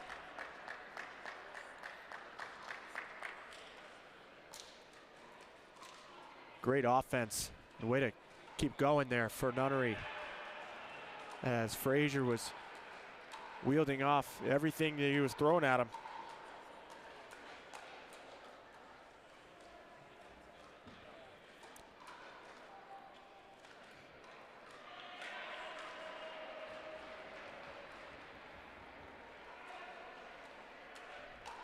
So it's a tight game here late in the men's doubles matchup. The fives took the women's win 21-18. Will the same thing happen here? We have a 21-18 win for the fives again, or can the men of ATX pickleballers finish strong and get a comeback victory?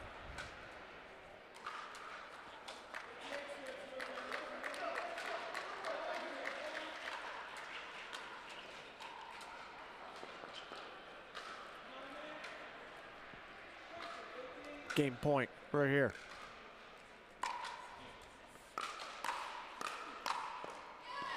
Not yet, says Tellez.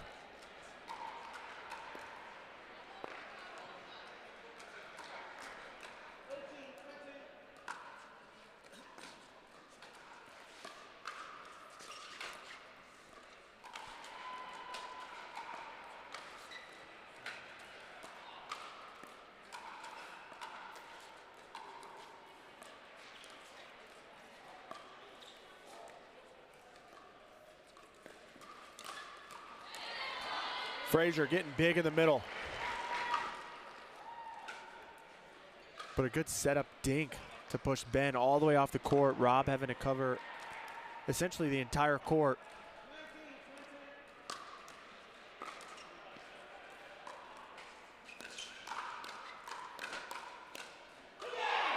But a big hands battle win as the two lefties go at it. I formation there. And another opportunity here to seal the deal.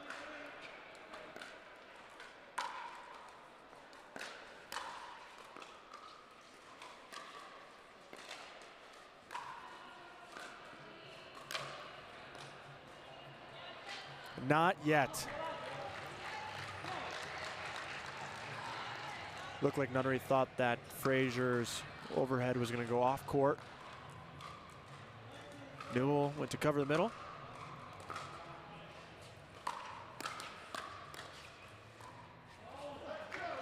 Unfortunately, a missed reset in the transition zone allows a third opportunity for the fives, but they will elect to take an offensive timeout here at 2019.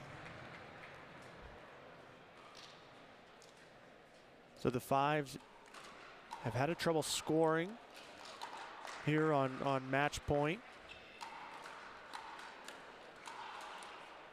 So they're going to take a timeout and reassess real quick, as a little bit of momentum went in favor of ATX because they were able to stop them a couple times already.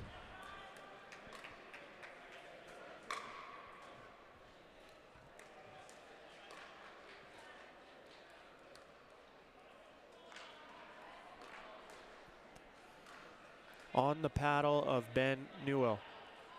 Can him and Nunnery get it done, or will Frazier and Tellez hold strong?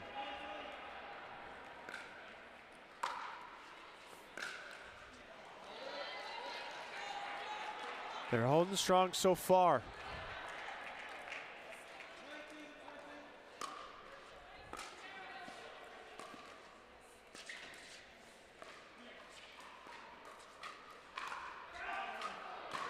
That ball just sails long.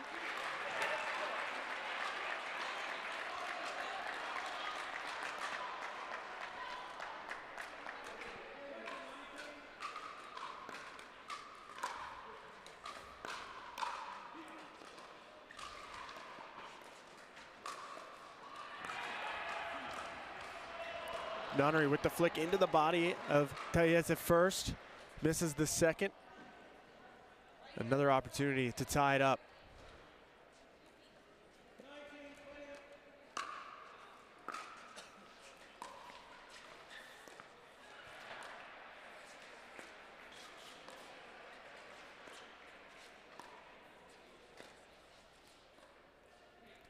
Just trickles over.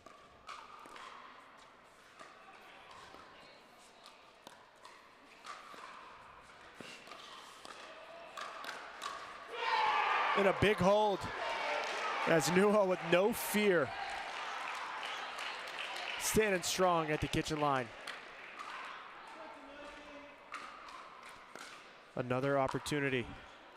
The fifth one. Still not yet. As that drop shot was a little high.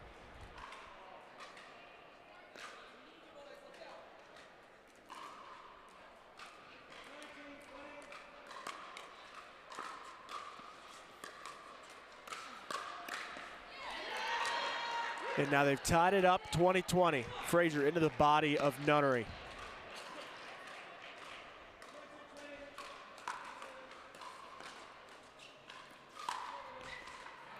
And a missed volley from Newell. I think he thought that might have probably been going out. And it likely would have. But that sliver of doubt mistimes the volley. Now we have game point the other direction.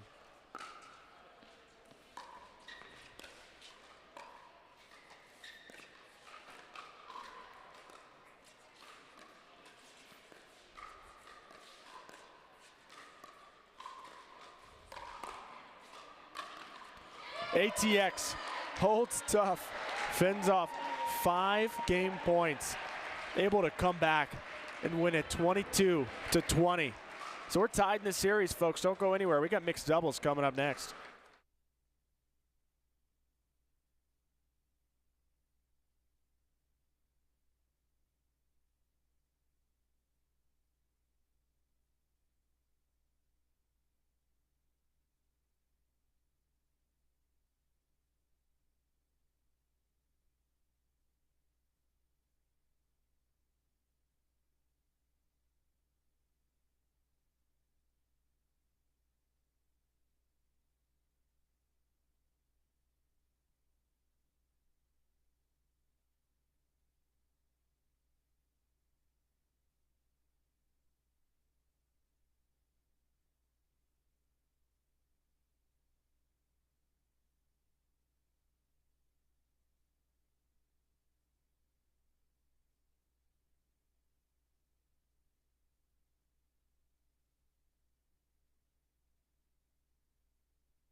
Welcome back.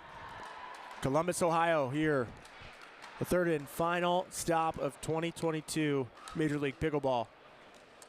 It's been an exciting event so far, and we have nothing but excitement still to come. We are tied up 1 apiece in this series before we go into our first mixed doubles match. So the women's of the fives took the women's doubles match, and then the men's doubles went to the side of ATX Pickleballers. Pablo Tellez and Frazier held on. So our first matchup here is going to be Simone Jardim alongside partner Rob Nunnery here on the near side against Dylan Frazier and Jade Kawamoto. We're underway.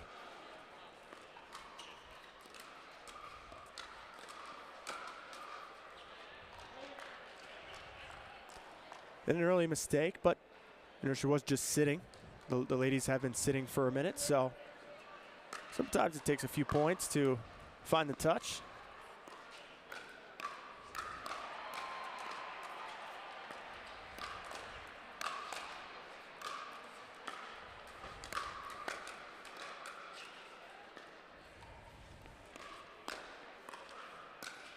Simone going I formation. Closing up shop in the middle.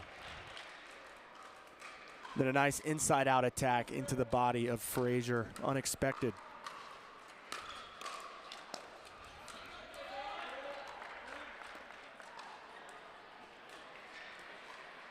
But good block volleys from Frazier, able to catch Nunnery off guard.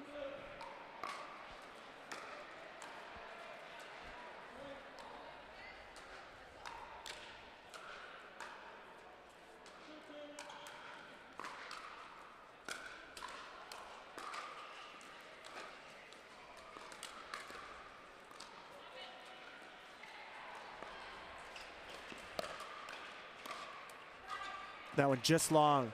Good reach from Jardim. Been a really good dink from Kawamoto. Putting Simone on the stretch.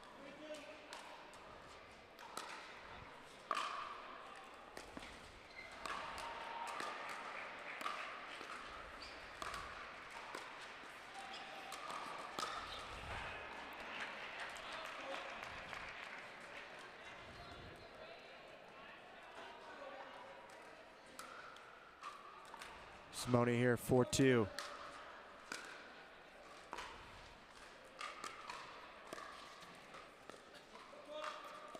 Foot fault called on Frazier.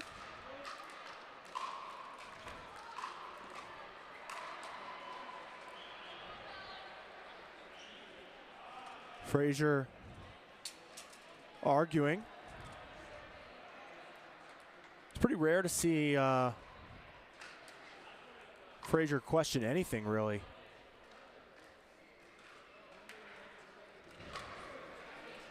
Let's take a look. He's clear there.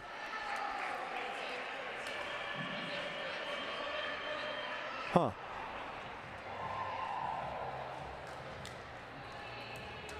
I don't know if he's caught him on the push-off. They're still discussing it. I wonder if he felt that the momentum carried in, or when he came back across the kitchen line, he thought that when he stepped back,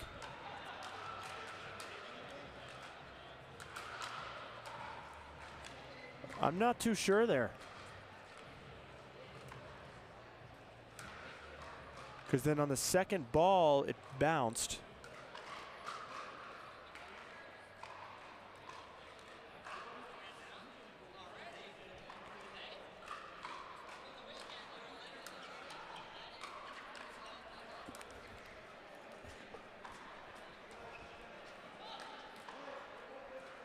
So it looks like they're still discussing.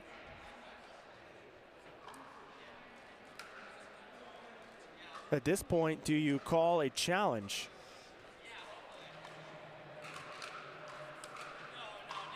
We are early on into this game.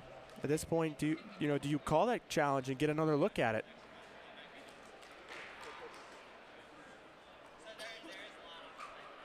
because I felt as though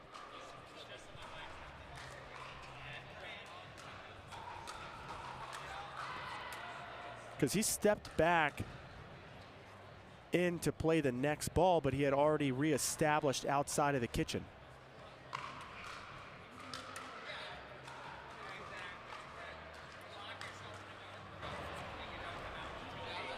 Here we go again.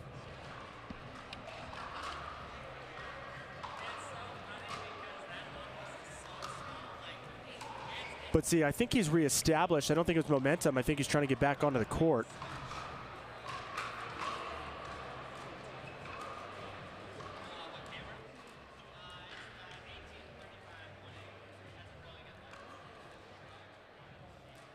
But it doesn't. Byron is going to show exactly what he sees.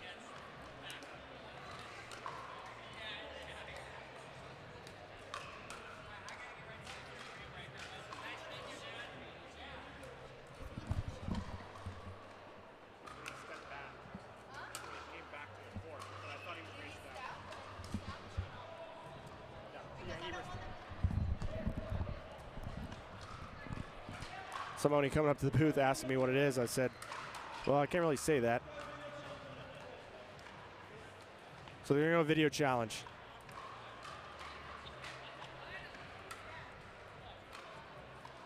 So Marsha Frezzo is coming back here to look at the film.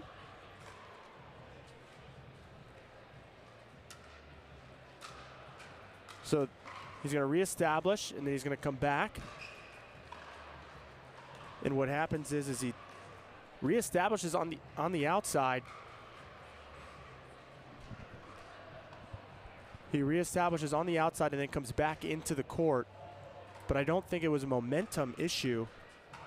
Marsha's taken a few looks at this.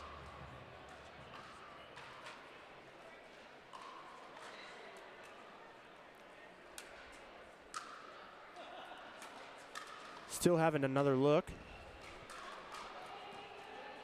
He clearly reestablishes, but then when he comes back in, his toe catches the line. And then the ball bounces on the next one.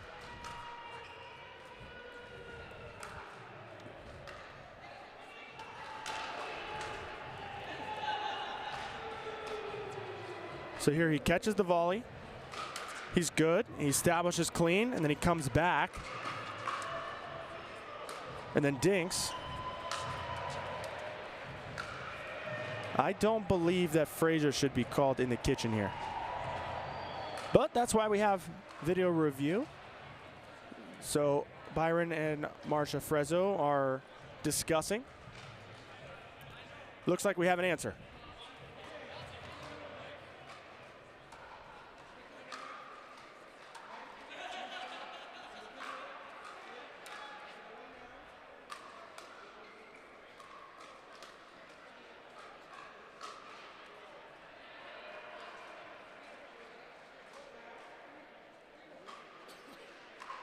So it looks like now that they're discussing the score over again.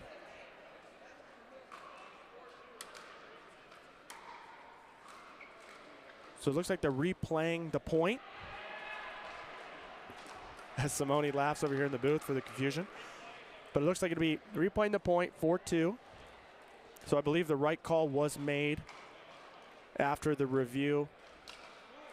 We're all square now. All players happy. 4-2.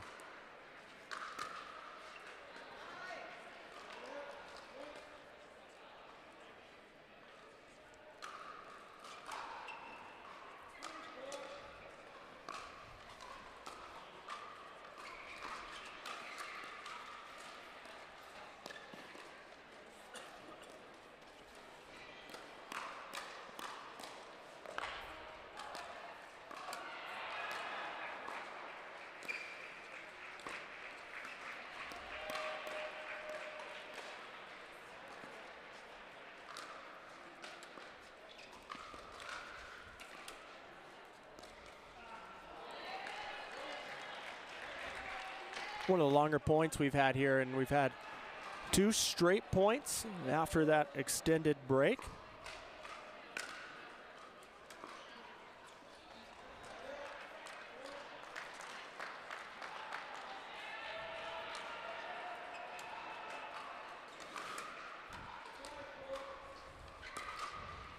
Jardim and Nunnery talking some strategy.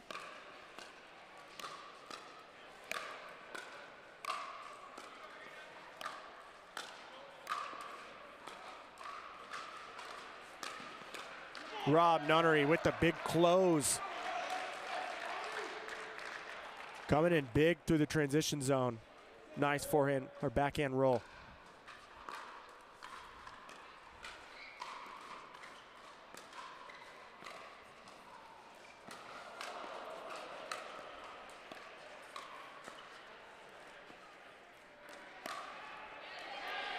And Frazier shuts the door.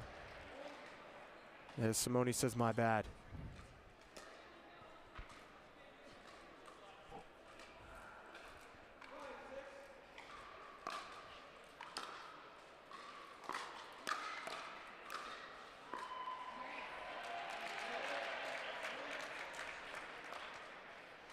Two-point lead regained by the Fives.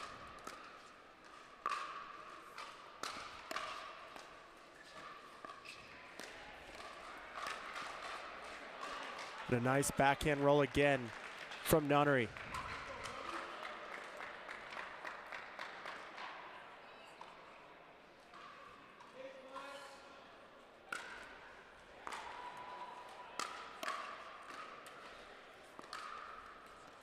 ATP. And a big round of applause from the fans. Jardim was unable to convert off of Kawamoto's dinks in the women's doubles match, but she did convert on that one.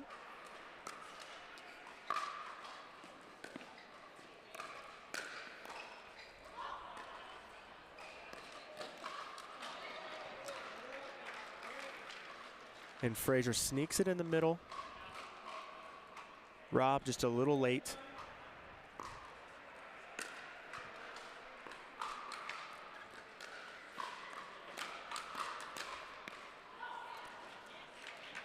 Kawamoto holding strong with Nunnery until Frazier just catches the edge of the paddle on a high ball. Here we go. Lead is stretching now for the Fives. 10-6. Loopy serve.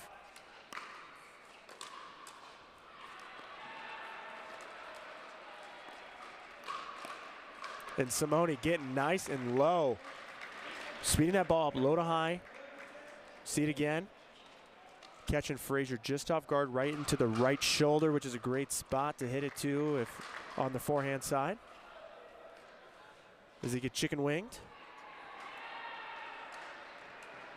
So now we have a side end change here. The Fives almost have doubled the score of ATX.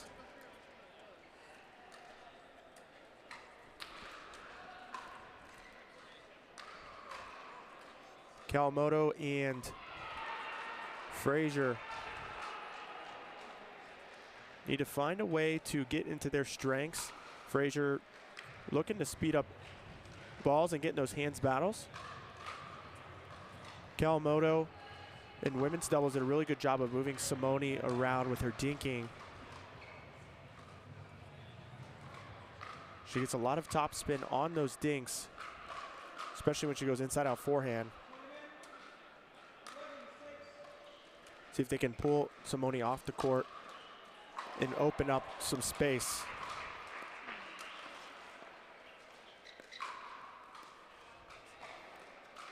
Great job from Kawamoto going behind Nunnery.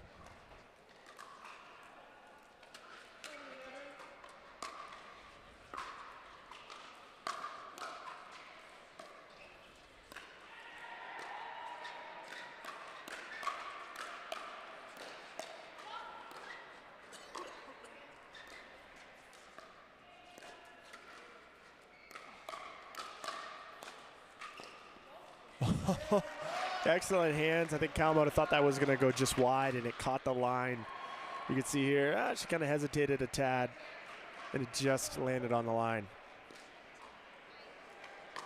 Loopy serve.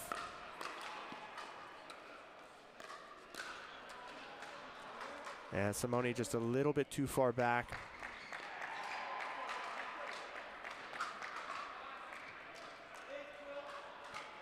Good attack by Frazier. 8-12.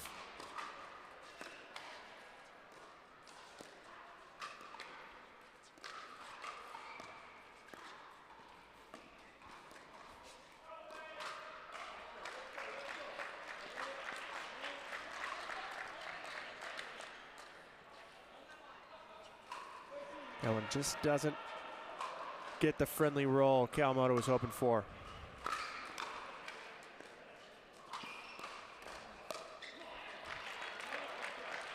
That's the pattern Frazier wants to get into. Even if he didn't win that battle, he wants to get in those hands battles and get really involved.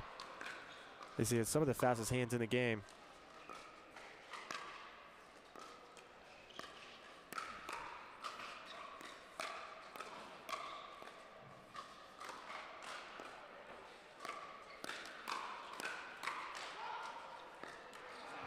Simone going I formation. Rob just not able to get there in time.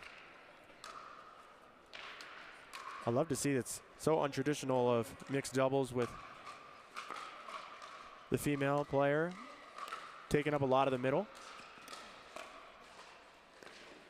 But it's worked out for them.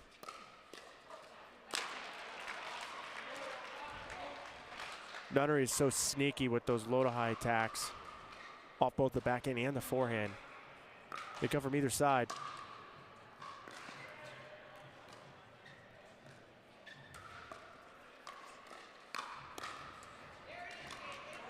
Good defense from Kawamoto.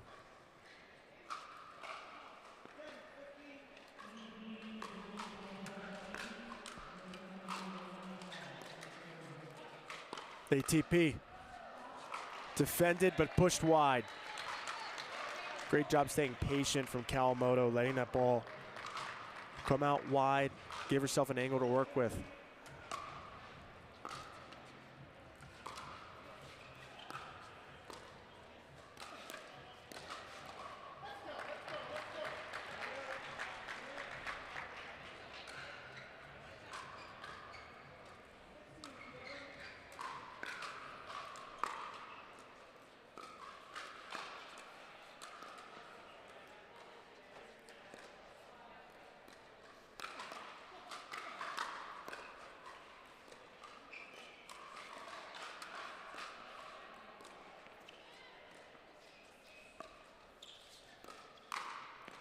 And a big put away from Kawamoto. A good setup from Frazier. Look at him pull Rob all the way almost off the court,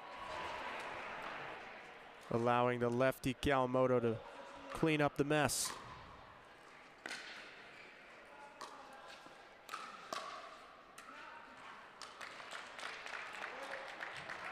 But ATX just having a hard time scoring when they have the ball, so a lot of their points are coming from when Nunnery and Jardim are serving, which is making it difficult for them to close this gap.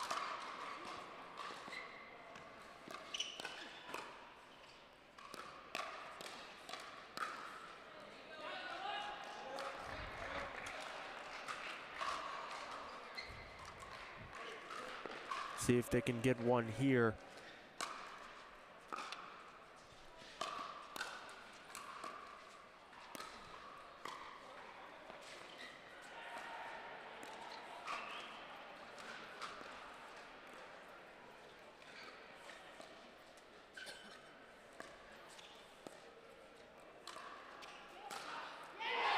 Rob Nunnery with the big overhead on the lob defense. Left foot was a little close to that kitchen line on the push-off. Tough to tell from that angle.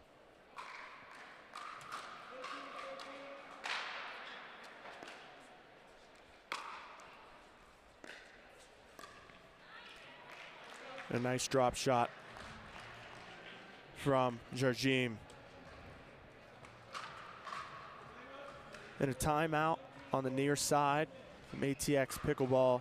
The fives in complete control here in this first mixed doubles match. So after this game, no matter the result, we'll see Ben Newell and Lina Perigamete take on Pablo Tellez and Sarah Ansbury. So no matter how this one goes, it's still not over yet in this match, as we're tied up 1-1.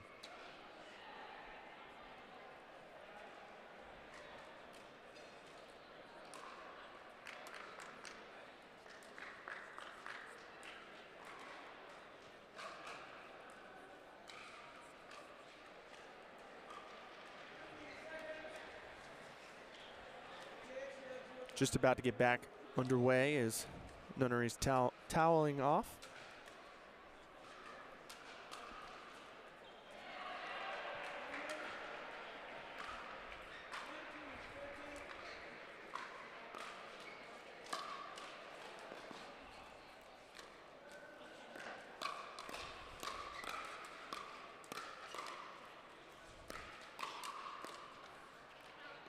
That one just wide. Would have had an ATP opportunity if it did land in. Can ATX close the gap?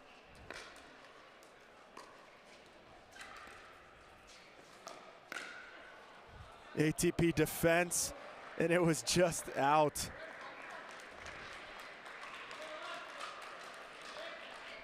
But not by much.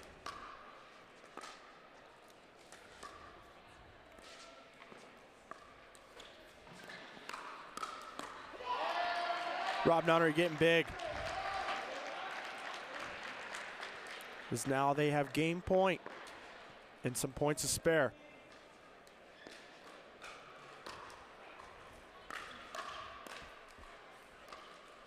And they get it done.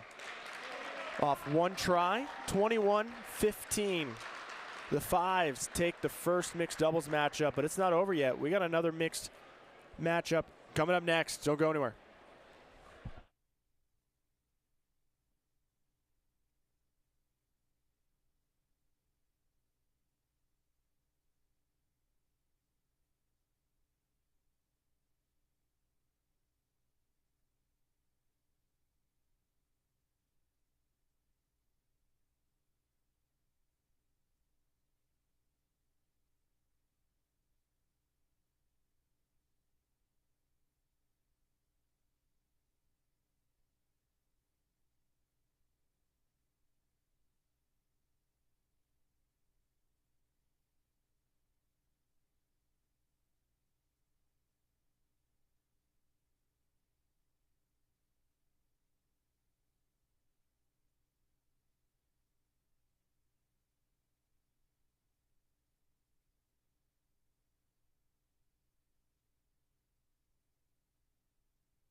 Welcome back. Pickle and Chill in Columbus, Ohio. That's where we are at, and it is a beautiful facility just outside of the Ohio State University's campus. We have our second mixed doubles match coming right up here in this matchup. ATX Pickleball will have Sarah Ansbury and Pablo Tellez versus the fives lineup of Lina Peregamente and Ben Newell. So two lefties again on the court at the same time between Pablo and Ben. Expect to see both of them take up quite a bit of court.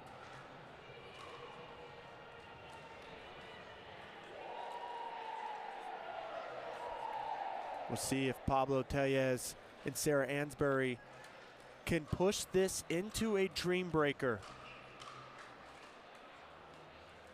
The fans loved the last match when it ended in a Dreambreaker. Can we get it again? If you're a fan of the fives, you certainly do not.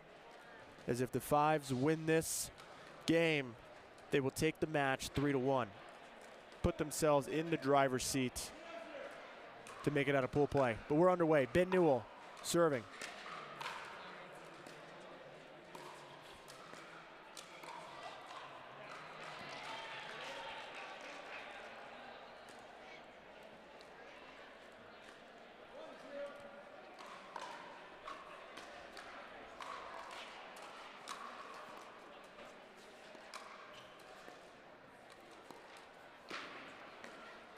ATP.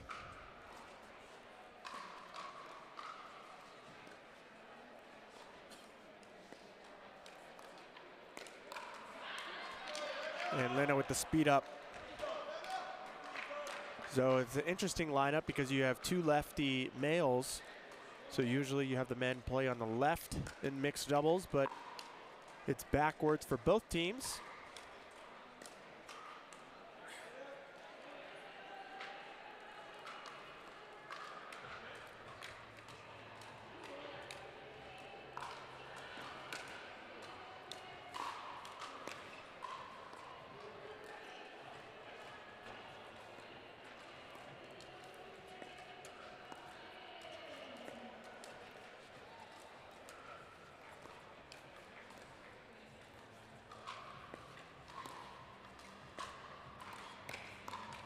Ben Newell closes it up with the backhand.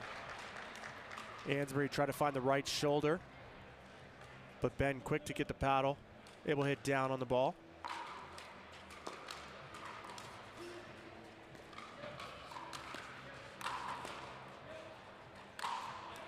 Then a big put away from Pablo.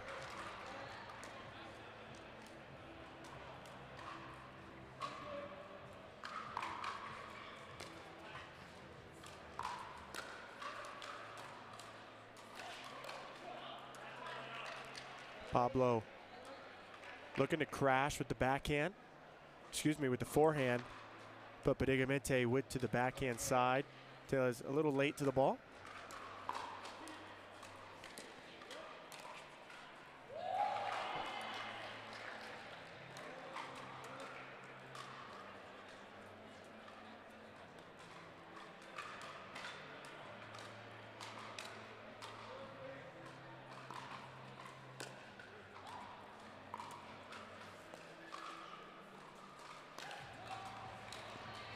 Lina just pushes that one long.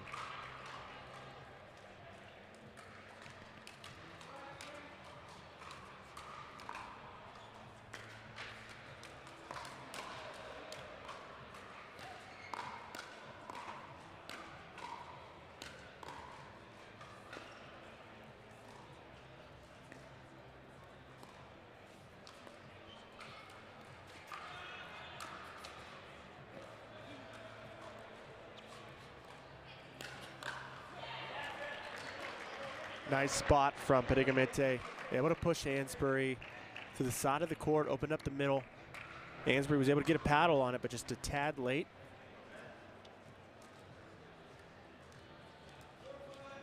4-5. Close game to start.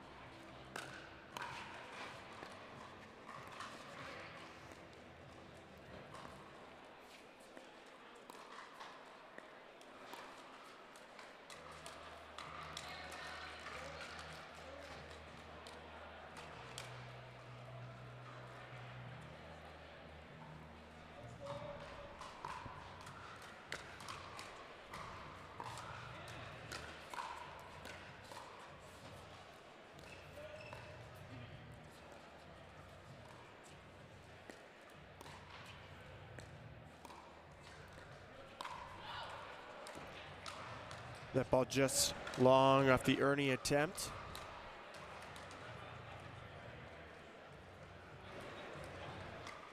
Yeah, just a little bit of a reach.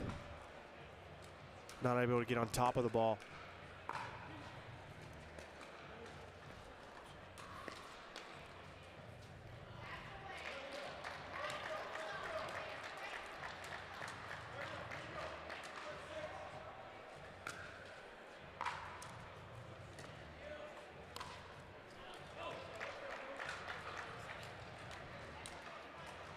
And then the fives take the lead back here, 7-6.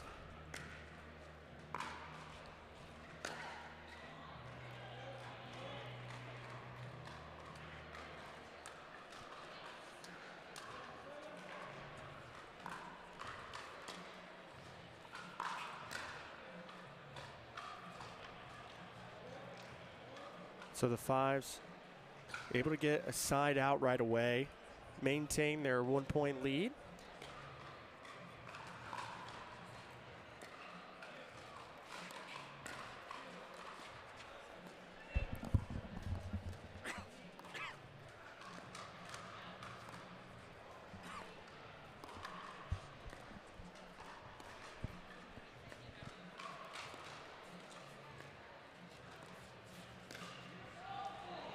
And that attack just goes long. I like the look from Newell.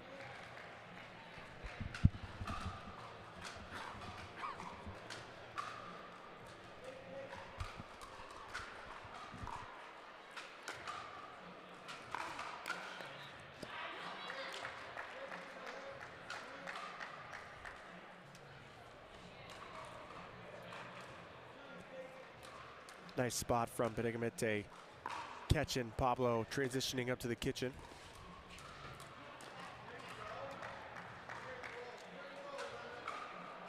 Looks like a foot fault call, possibly.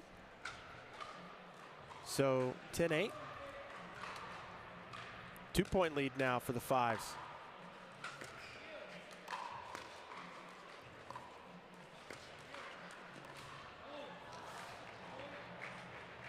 Newell slipping and sliding out there. Seems to be comfortable with it.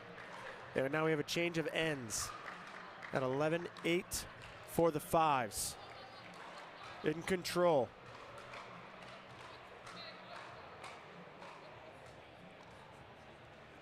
Our most shots per point is 25, average at 9.95.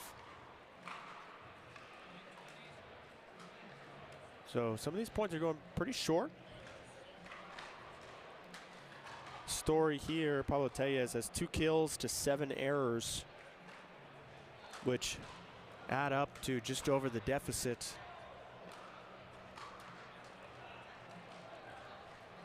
Where Ben Newell is 0 kills to 1 error, and Lena is 2 kills to 4 unforced errors. Sarah is 1 and 2.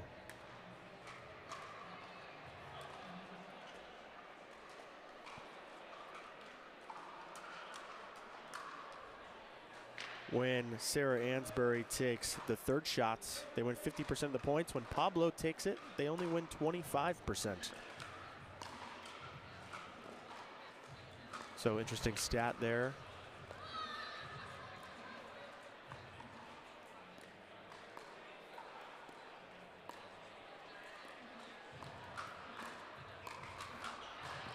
Sarah Ansbury holding strong with a nice poke at Ben Newell.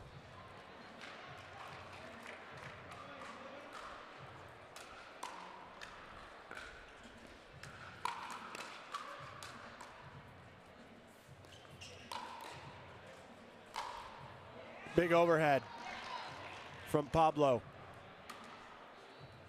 Finds the angle.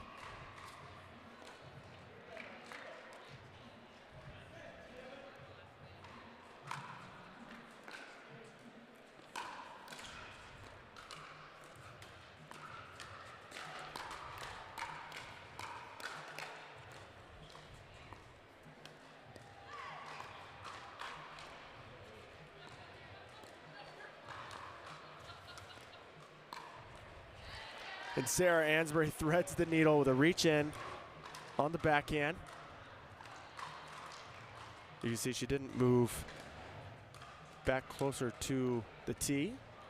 Stayed wide and gave herself an opportunity.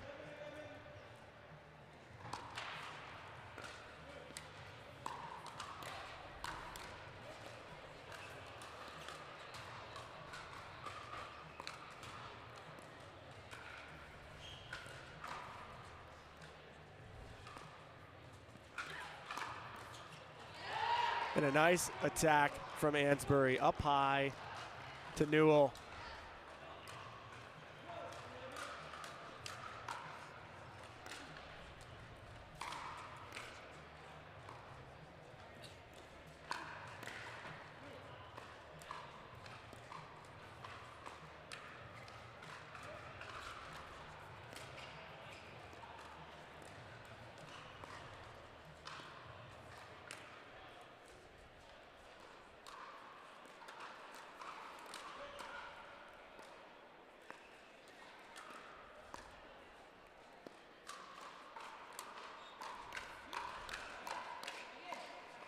The hands battle's flying. And Benny comes out on top.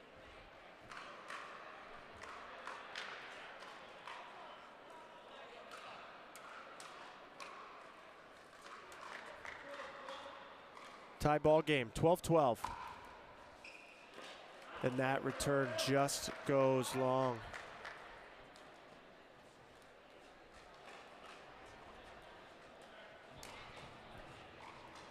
The Fives regain the lead.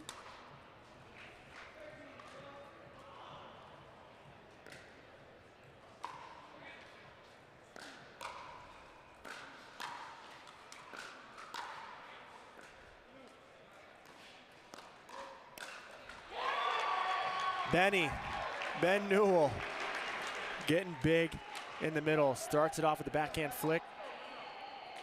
Cleans up with the forehand.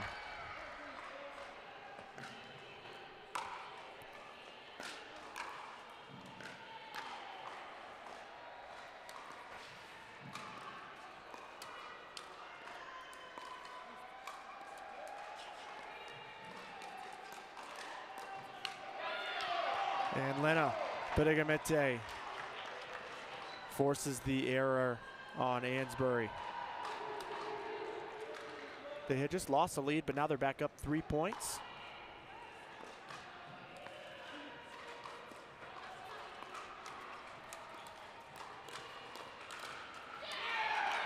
Well done. A great setup initially from Lena as she gets a lot of topspin with that left hand on the paddle. Ansbury bailing and going into the body of Newell, and well, you saw the rest.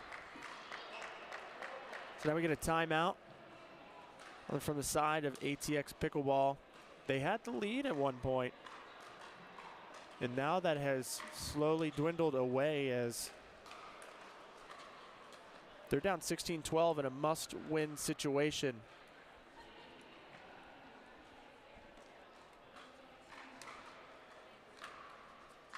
Ben and Pedigamete have found their offense.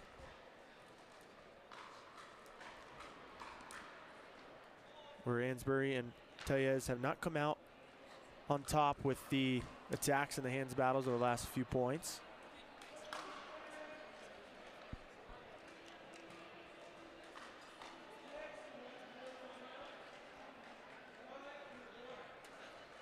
This is the largest lead of the game so far. It's been a close one.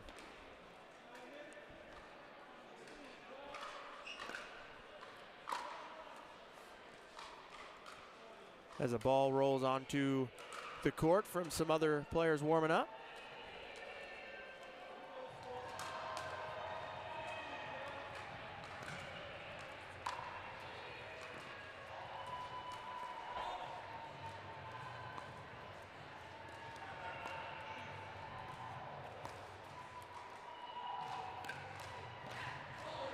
And some confusion in the middle as both players go for it.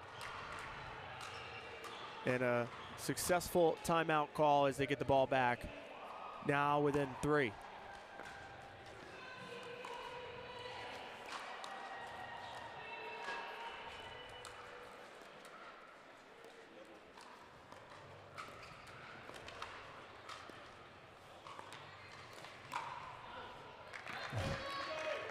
A nice look from Tellez. The ball popped up. Nice for him to put away, but just sailed it long. Didn't get enough on top of the ball.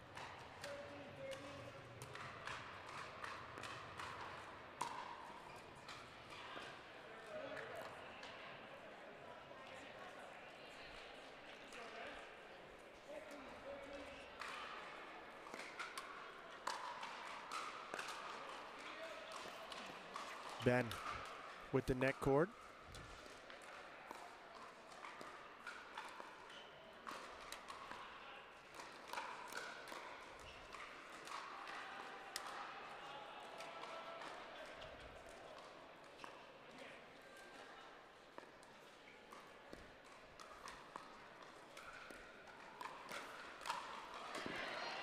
Pablo Tellez putting that one away. As Sarah Ansbury starts the attack and sets up her partner.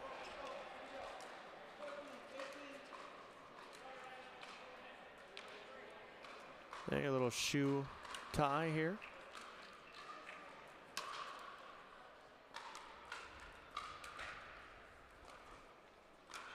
(14-18). They need a run here.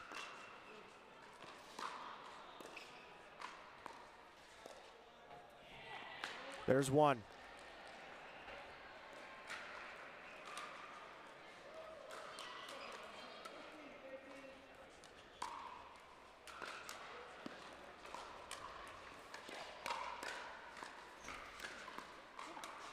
Just too much from the fives as they found the feet of Ansbury.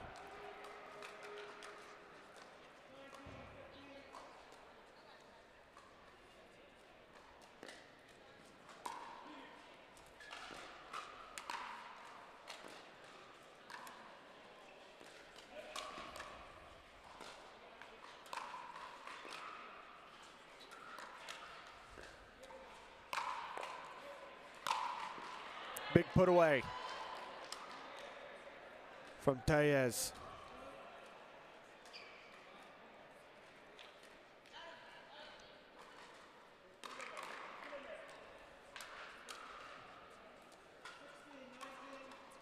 (16-19).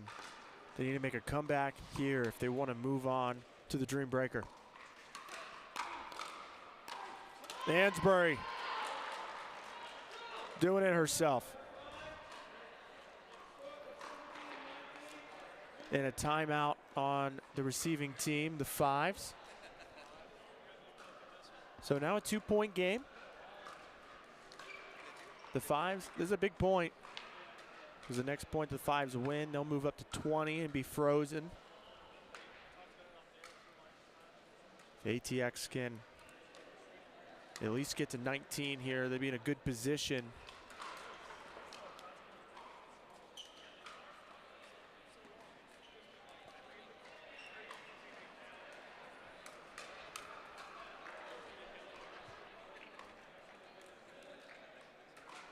So Tellez and Ansbury have found some offense here late.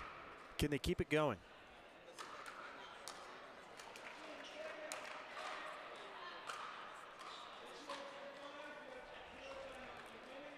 Sarah Ansbury will kick us back off here.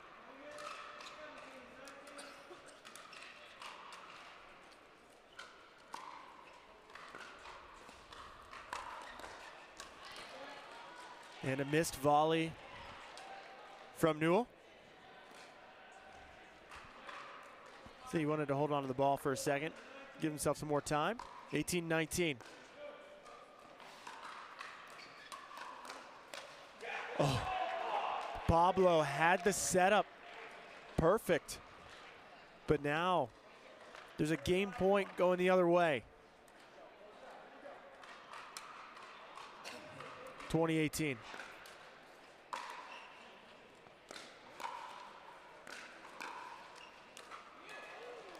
Oh, almost went for the tweener.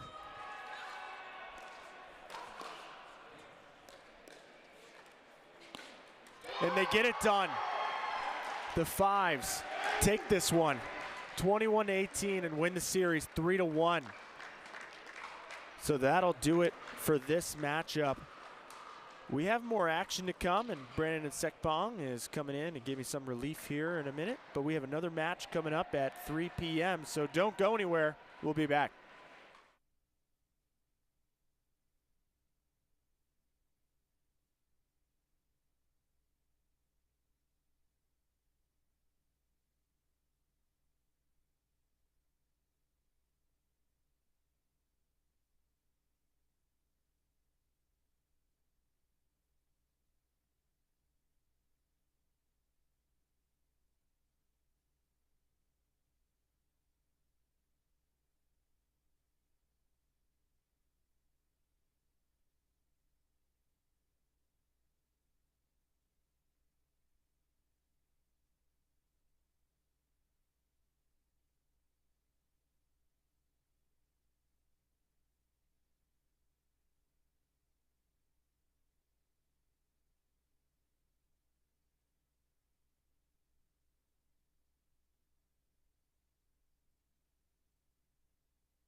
All right, we are back. This is Brandon in Pong here. We're on the Grandstand court. We've got a great matchup between the Jackrabbits and Florida Smash here. First up, we're going to have the women's doubles. We'll have Mary Brasha and Vivian David against Michelle Esquivel and Lacey Schneeman. Notoriously, in these matchups, I think the number is 36 out of 40 or 42. When the women win, they go on to win the entire match. You can hear in the background the crowd is firing up Adam Stone as he gets out there and tries to get his team energy as high as possible. I'm looking for an exciting matchup here. We are in beautiful Columbus. This is the third event for MLP, third and final event. Before the new season will kick off at the start of the year. Every player here trying to heighten their chance for a $25,000 payout on Sunday, winning in the championship. So on day one, we've seen some exciting matchups and wins so far. The Jackrabbits did end up losing their first match, while Florida Smash did end up winning. So we'll see what happens here. Jackrabbits do need to get this matchup, and Florida Smash looking to continue the momentum they've had from early on and get another W.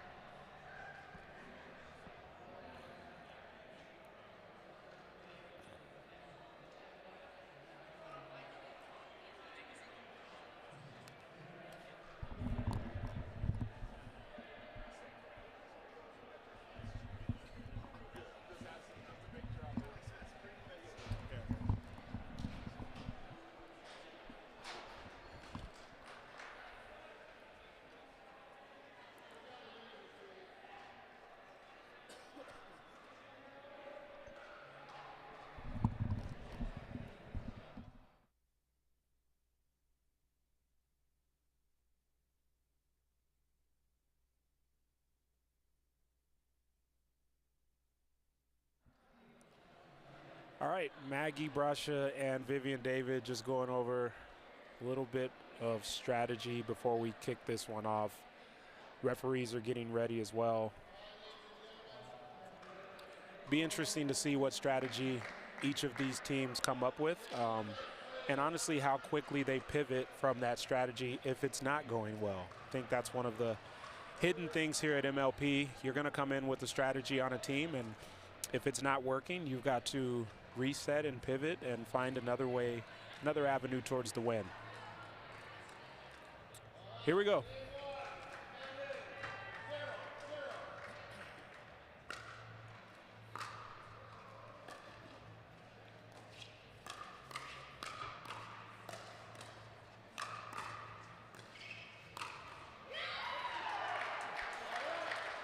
Wow, great first point. Nice defense. Michelle Esquivel rips the forehand at the end and just makes sure she stays out of the kitchen.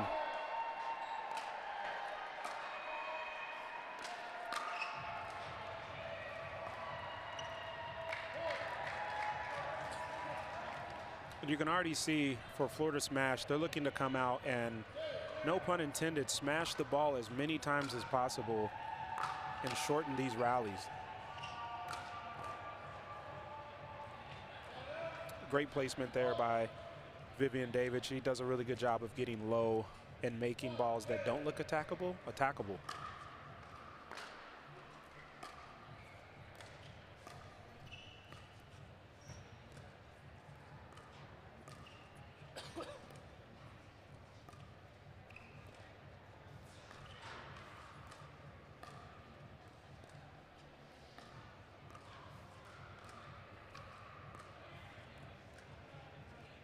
Great patience here by all ladies.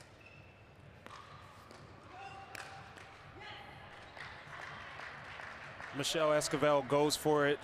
It gets off the tape. Vivian David is there, but Lacey Schneeman is ready to close that one out with a great forehand put away. Schneeman to serve, 3-1 Florida Smash.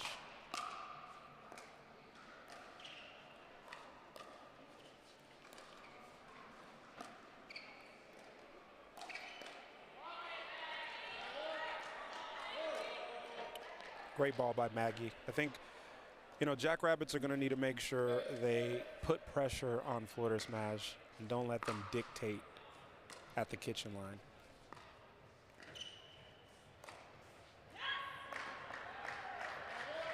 What a speed up there from Schneemann. Take a look at this. She comes over, speeds it up to Maggie's off shoulder, and it just bounces in. Even Maggie was impressed with that shot.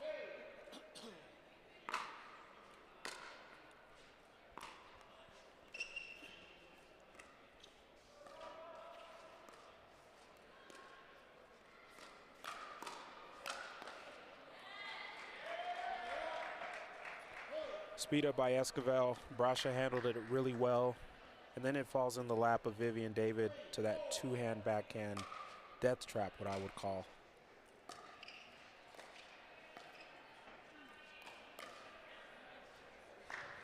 Schneemann with another really good speed up. Jams Brasha. And that ball just sails out. 5-3 Florida Smash.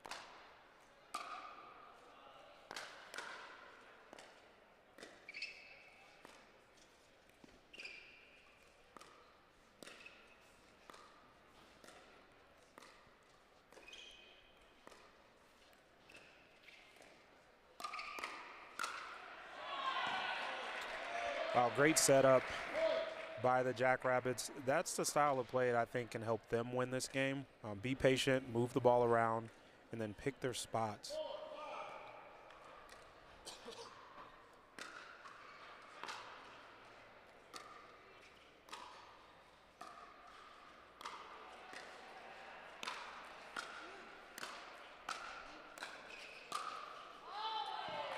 Wow, great defense to offense there. Vivian David with the nice reset, and Brasha comes in and clips the net, but kudos to her for putting topspin on that ball, and it just lands in.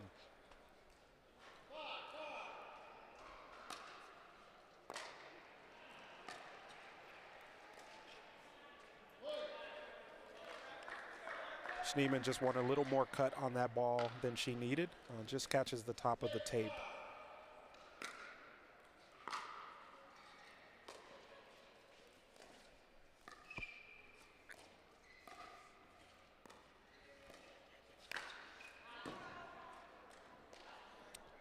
Right where Schneemann wants it.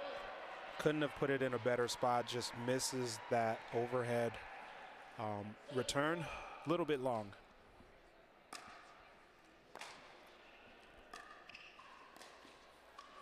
What an in and out there by Schneemann. Wow. Let's take a look at this. Ball comes up from the third. She holds it and just flips it to the outside of Brasha.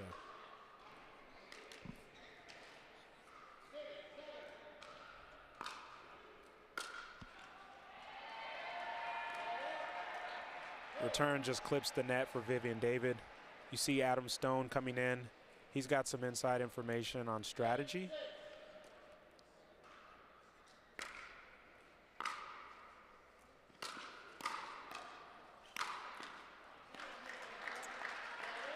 Yeah, and we talk about game plan for both sides. That is the strategy for Florida Smash. Michelle Esquivel, in my opinion, has the most power of all of these ladies here on the court right now, and she's going to have to show that.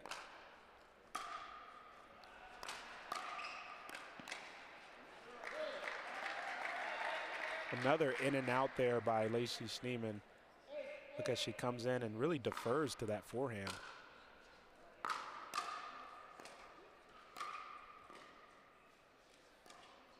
Great dig by Esquivel.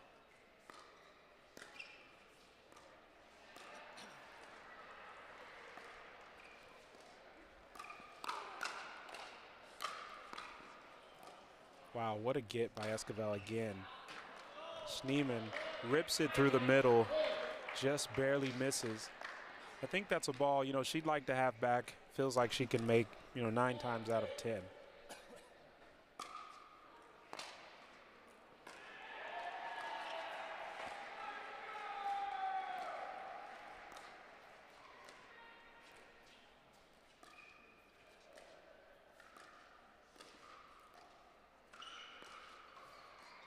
Great save by Brasha.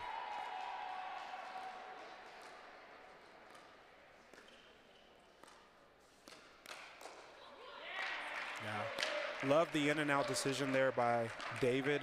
Schneemann just all over it with sort of a scorpion finish.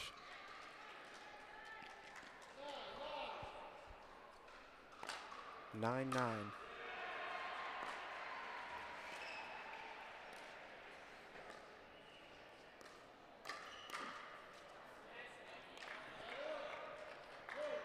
Brasha speeds it up, ends up winning that exchange.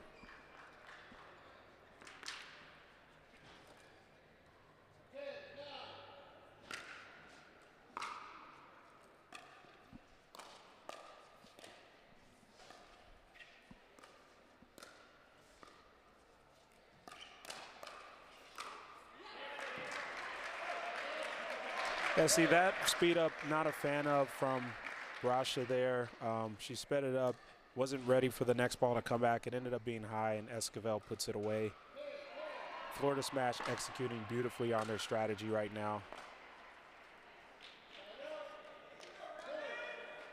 All right, looks like Jackrabbits get the side switch on a missed third by Schneemann.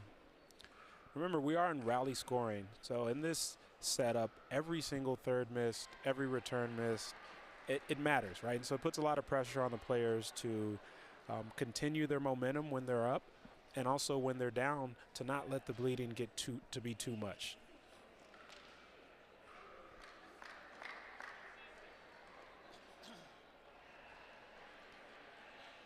Excited to have 002 stats on board to bring us the latest and live stats to these matches. One of the cool ones that I love looking at is the kill to error ratio of the ladies on the court. We've got Vivian David with 4 kills and 0 errors, or K to E ratio, which would be kill to error ratio, is 4.0. You may see Florida Smash going more to Brasha because of that.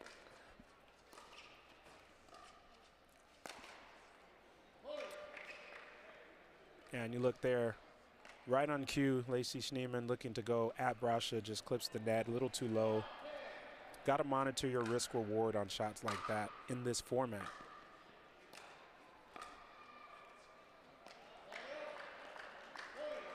Great topspin on that ball. Makes it a tough reset for Brasha.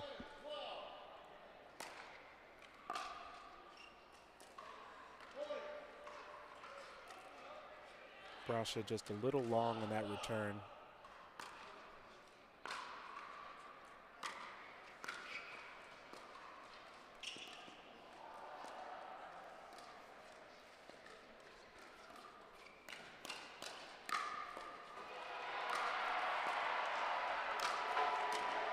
Wow, great defense.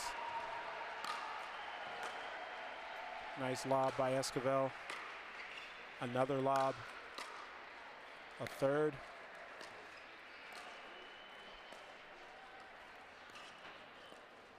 Work their way back to the kitchen.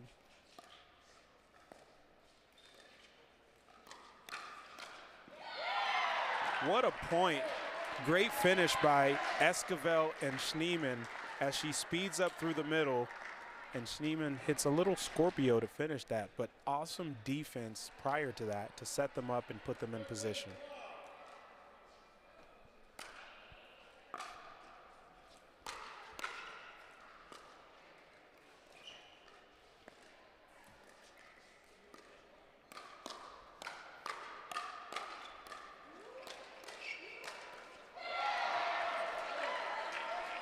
Wow, another great rally. Schneemann and Esquivel are doing a really good job of hanging out in that transition zone and attacking from that position so that they're ready for the rebuttal. And then as they see an opportunity, they slowly move forward and finish the point.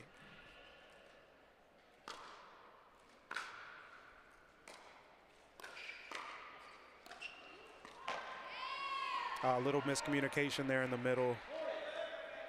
That is a time where the transition zone actually hurt them. Brasha just rolls it nice and soft. Great two-hand by Brasha. Schneemann there just a little aggressive, I think. You know, again, she's going to have to consider what is the risk reward of those speed ups. Right now they're ahead, they're tied. It's been working for them.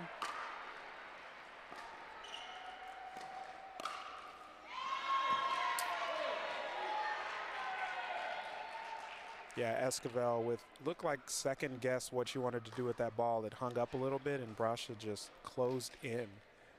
I'd like to see a timeout if the Florida Smash end up losing this point here.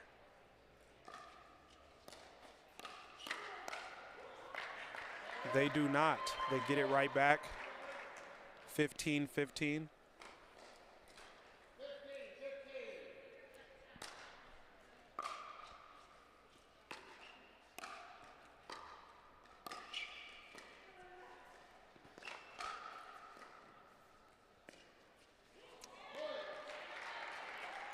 Unforced error there from Vivian David.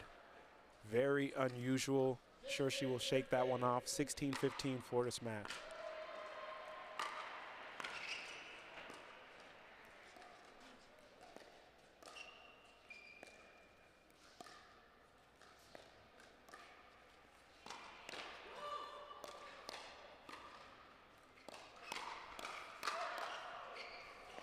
Great defense.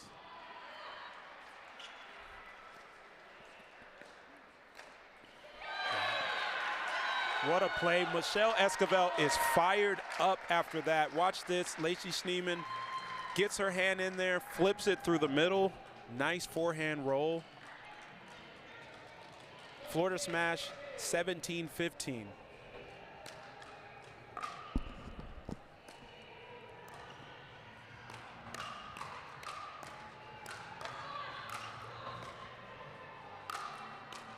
Great defense.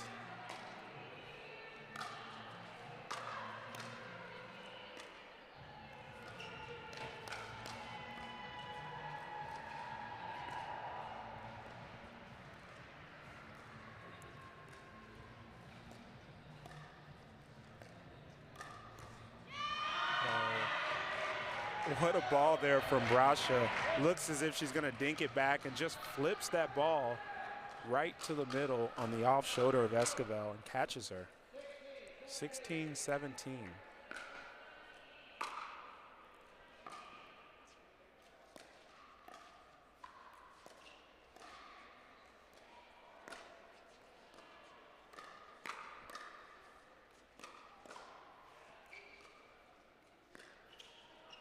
The lob by David, countered with the lob by Esquivel.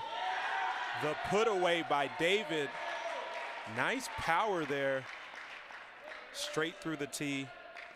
That slight hesitation of who's going to cover middle ended up in a point for Florida, or for Jackrabbits. Great ball by Schneemann. I think that's one area that they may want to stay away from is floating balls to Schneemann's forehand. She can just do so much with that ball.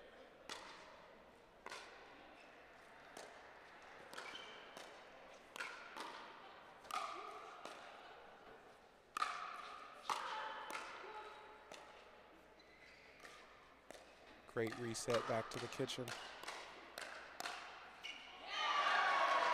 Wow. Great firefight. Schneemann thought she was all over it and just missed it.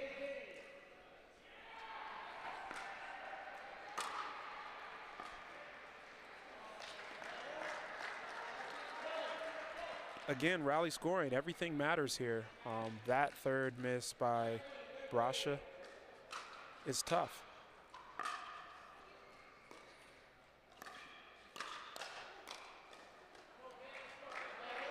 Wow, great save there by Vivian David. After Brasha had one just a little bit higher than she wanted, Michelle cracked it, but Viv was able to handle it.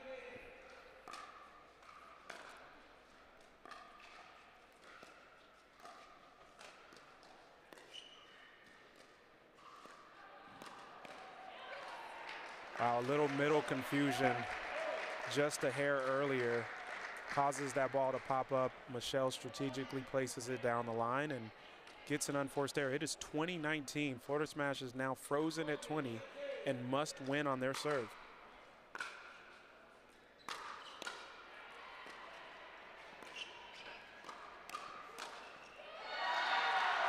Played right into their hands there. Michelle speeds it up. They get the firefight. Lacey Schneemann closes it out just behind Vivian David. Florida Smash start this match out with a 1-0 lead. Next up, we'll have the men's match. We'll have Adam Stone and Hunter Johnson against Travis Redmeyer and J.W. Johnson.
All right, we are back with the second game in this matchup. Again, we've got Florida Smash against the Jackrabbits. We just saw Vivian David and Maggie Brasha were not able to come up with the win against Michelle Esquivel and Lacey Schneeman. So it's 1-0 Florida Smash. Now we've got Travis Redmeyer, J.W. Johnson against Adam Stone and Hunter Johnson. I'm Brandon Insecpong. We are here in Columbus, Ohio for the third event with MLP. Major League Pickleball is heavy on the rise. We've seen a ton of news. We've seen LeBron James take over a team. We've seen Tom Brady. There are more to come. The most exciting format in pickleball. Can't wait to see what's in store for this matchup. Let's get going. 0-0-2. We are in rally scoring.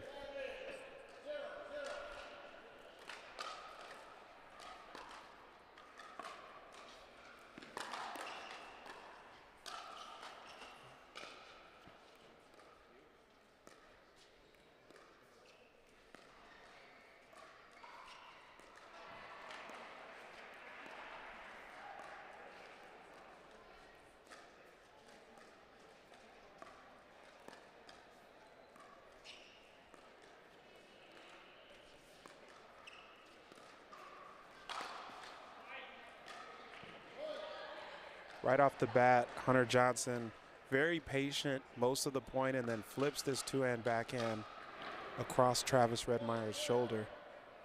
Great shot.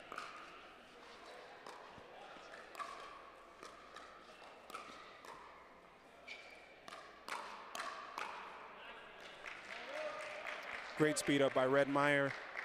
Stone was able to handle the first couple, couldn't get the third one over.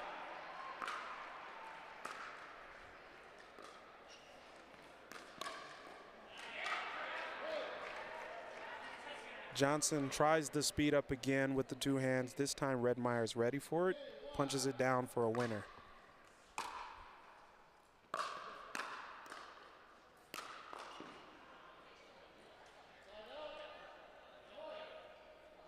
Great job by Johnson, getting enough on that ball.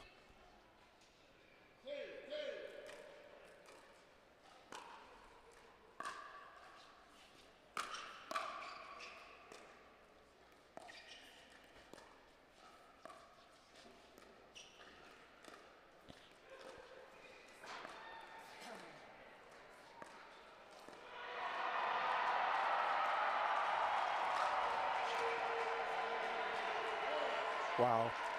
Great play there by Hunter Johnson. You can see J.W. Johnson floats one a little bit high. Hunter comes in and rolls that forehand between the legs of Redmeyer.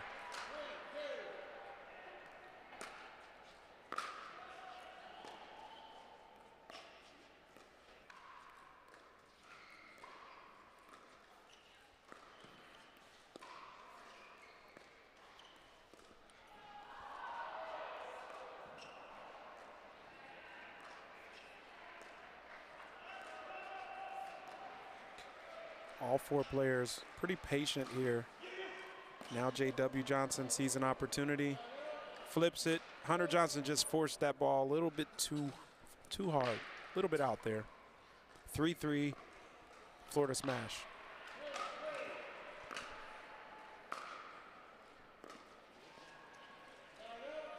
And there's one of the things that you don't want to happen here in this format.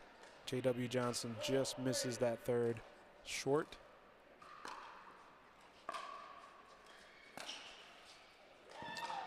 What a drive here by Hunter Johnson.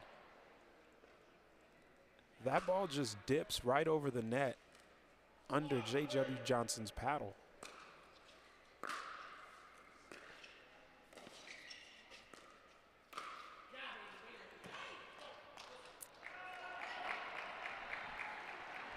J.W. Johnson a little long on that speed up with his backhand.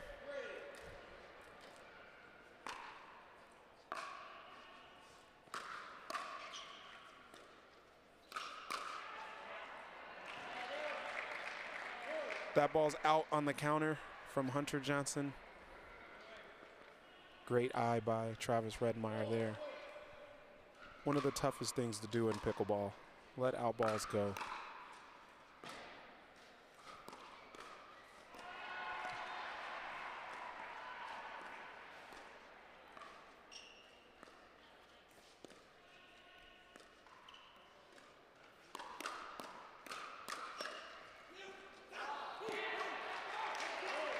Great firefight. Little confusion in the middle at the end. I think for Hunter Johnson and Adam Stone, they're going to have to play more of an aggressive game. They can't allow Florida Smash to dictate and wait for the right opportunities. Yeah, they're going to have to go after it. And you see a little bit of it there. Force the issue. Hunter Johnson gets Adam Stone out the way so he can finish with an overhead.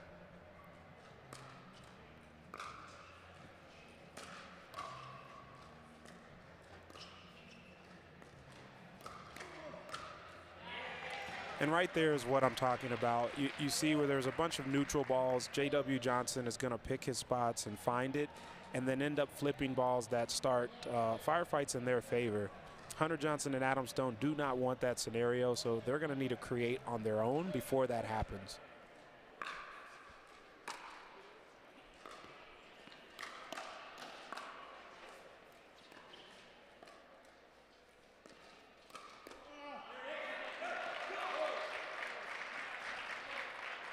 Another great speed up there by J.W. Johnson on a neutral ball.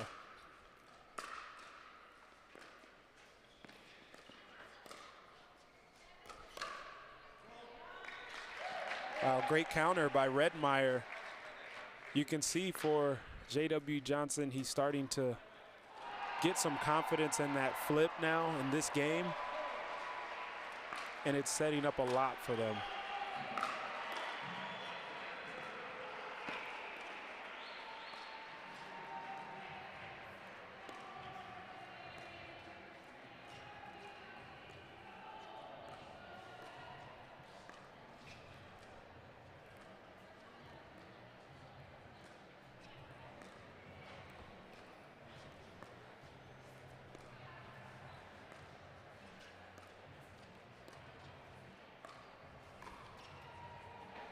Great lob by Adam Stone. Hunter Johnson tries to put it away. Great defense by Redmeyer. We are back at the kitchen line.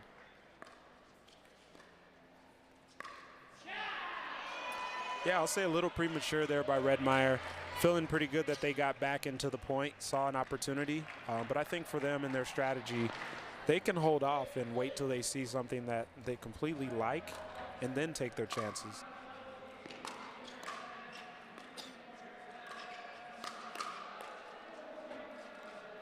Great dig by Hunter Johnson.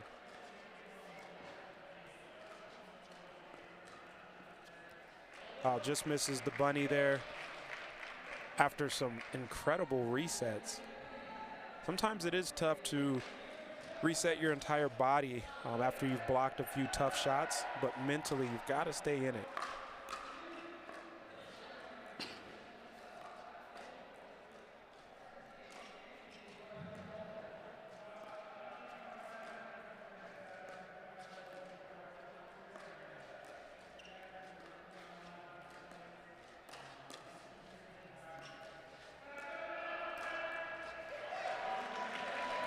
Yeah, J.W. Johnson.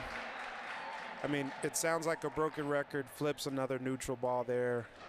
I think, again, for Hunter Johnson, Adam Stone, they're going to have to do a little more creating here. They can't just allow things to happen to them at the kitchen line.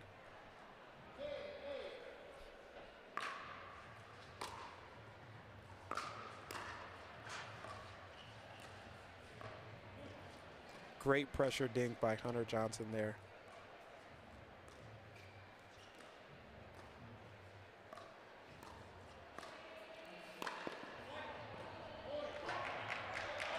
Yeah, Adam just left one a little bit too high. Was bracing for a tough shot right at him from Redmeyer. Redmeyer just rolls the angle. Stone not able to get out there and complete the ATP. I think for Florida Smash right now, J.W. Johnson and Travis Redmeyer, they are playing a comfortable game, a game that they like and feel like they can win, which is we're going to wait for the right opportunities. We're going to counter when we see fit. If we need to create, we will. And then for the Jackrabbits, Hunter Johnson and Adam Stone, playing from behind is tough. But again, they're going to need to create and dictate. One of the last things you want to do against a great team like this is play passive. And so they're going to need to get as aggressive as they can, rely on their hand speed, and kind of, muck the game up a little bit, right? They can't have a clean game for them is going to result in more than likely a win for Florida Smash. All right, after the end change, let's see if there's a strategy change here.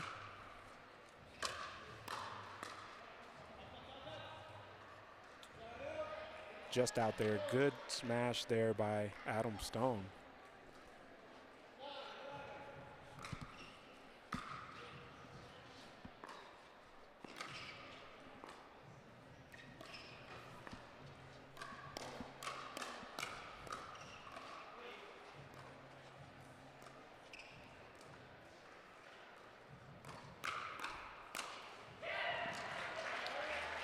Adam trying to get aggressive there on that right side. J.W. Johnson ready for it, sets up his forehand and puts it away.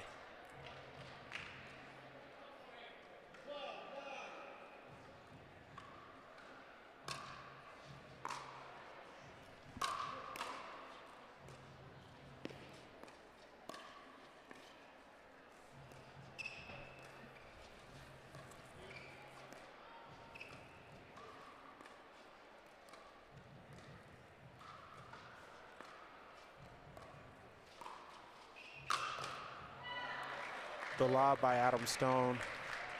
J.W. Johnson, seeing it in the last game, is ready for it and puts it away.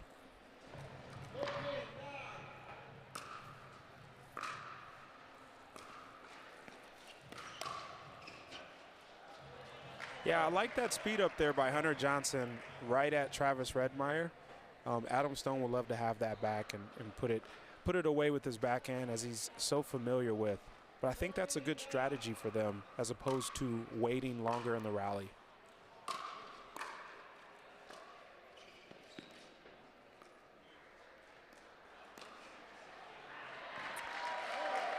Another flip there by J.W. Johnson.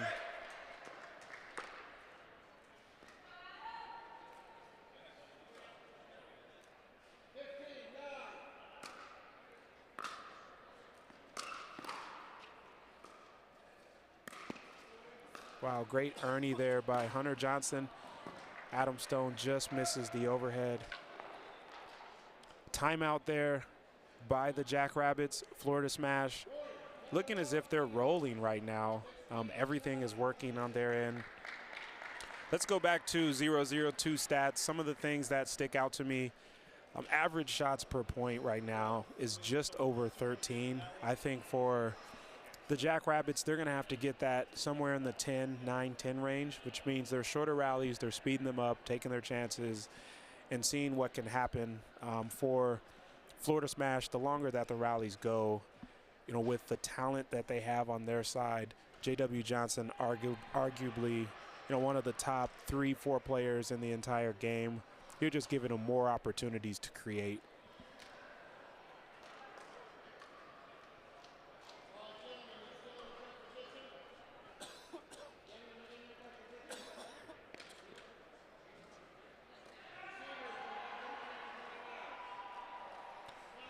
Okay, we're back. 16-9, Florida Smash on top. Redmeyer serving. Great drive.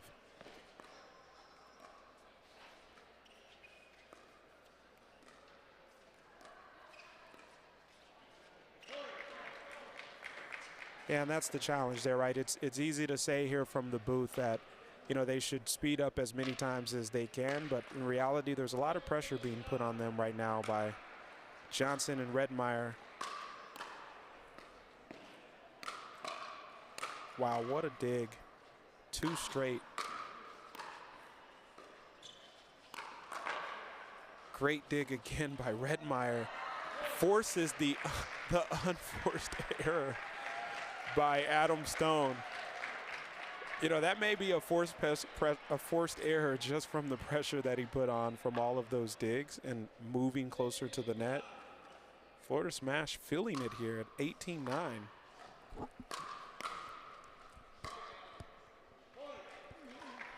Another error.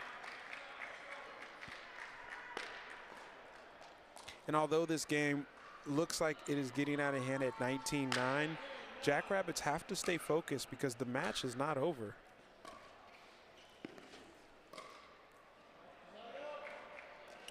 Redmeyer feeling pretty good. Tries to flip one off his shoelaces. Not able to get it over.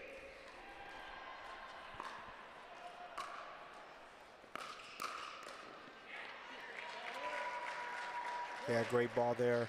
Hunter Johnson looking to drive that towards Redmeyer. J.W. Johnson slides over and puts it away.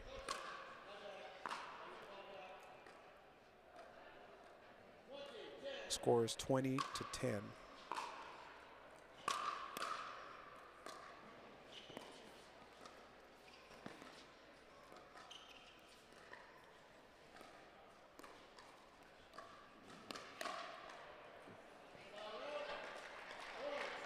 Yeah, I like that play there by Hunter Johnson.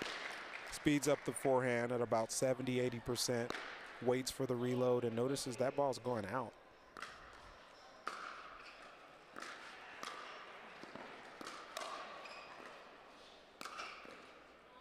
Wow.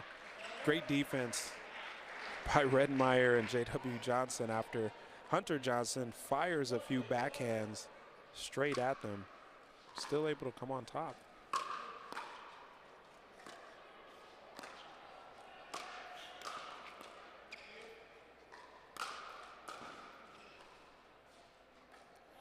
Oh, that's just out.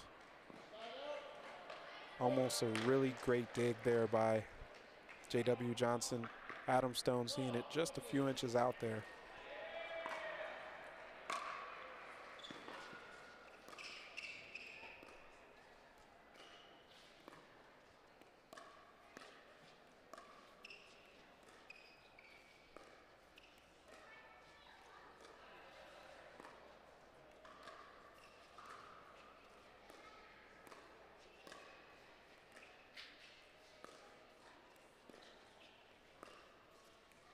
Lots of patience here by both sides. And again, that type of patience results in, you know, one of the best players in the game finding ways to pick you apart, as J.W. Johnson just flips it to Adam Stone's shoulder and puts away the next ball.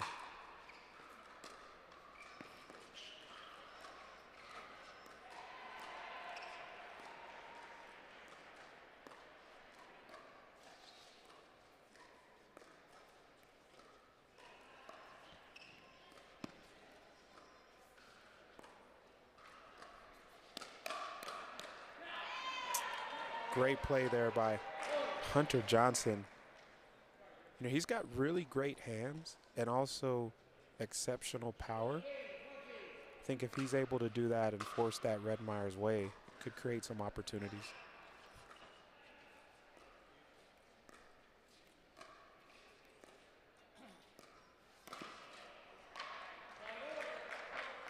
Good attempt, just barely missed it.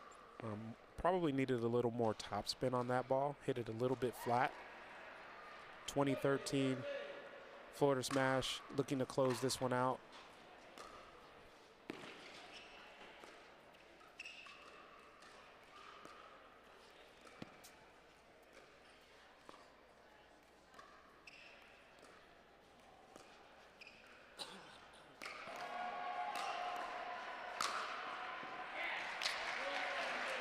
And that'll do it. Probably the, I don't know, 9th, 10th flip backhand by J.W. Johnson that results in them winning the point.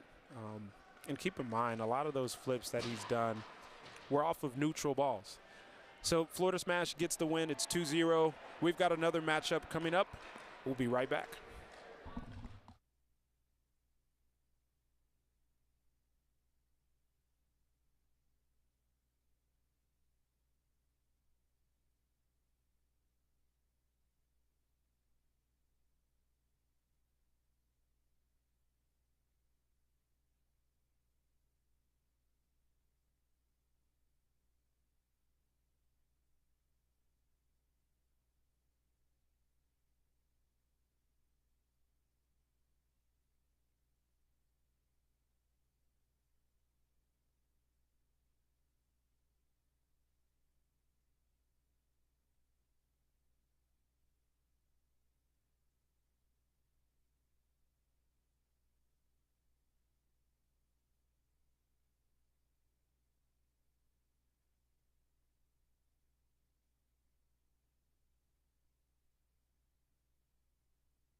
All right, we're back with the third game in this match. Florida Smash against the Jackrabbits. I'm Brandon Insakpong here in Columbus, Ohio for Major League Pickleball's third event this year, third and final event. Before we turn over to the new season early next year, some exciting stuff happening all around the pickleball world, but especially with Major League Pickleball. Florida Smash is up 2-0 in this matchup. They took the women's game close, 21-19. They took the men's game by about 5 or 6 points there. Now it looks like they've put their best mixed team up first, which is J.W. Johnson and Lacey Schneeman against Vivian David and Hunter Johnson, which I would deem as the #1 mixed team for the Jackrabbits. Let's see what happens. Florida Smash looking to close it out. Jackrabbits looking to stay alive. Off the bat, great drive there from Hunter Johnson, straight at Lacey Schneeman.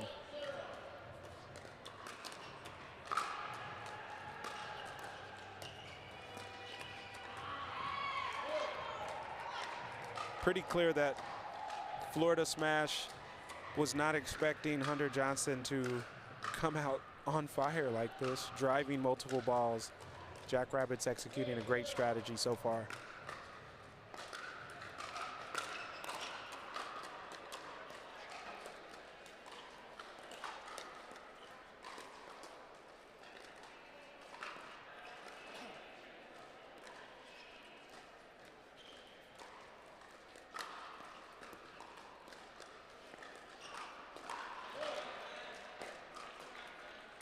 Maybe some jitters here from Schneeman. Couple errors. They're now down 0-3 as the Jackrabbits look to another. So a missed return there by J.W. Johnson.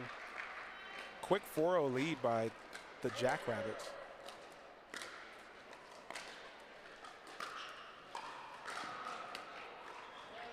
That ball just out. Looked pretty close. They've got a better view over there. Called it just out. 1-4.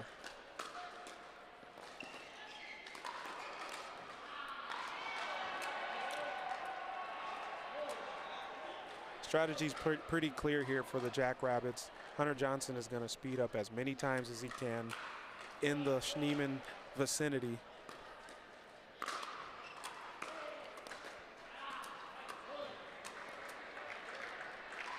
And gets another one.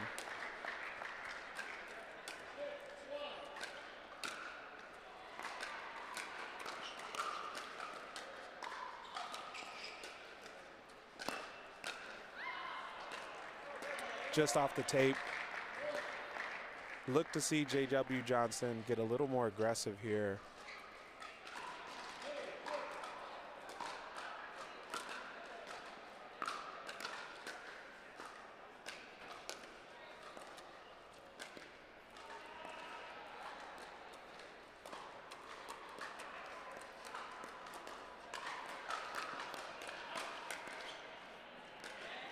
Wow. Vivian David maybe hitting an out ball or sending a message. We'll never know. Jackrabbits on top here. 7-2.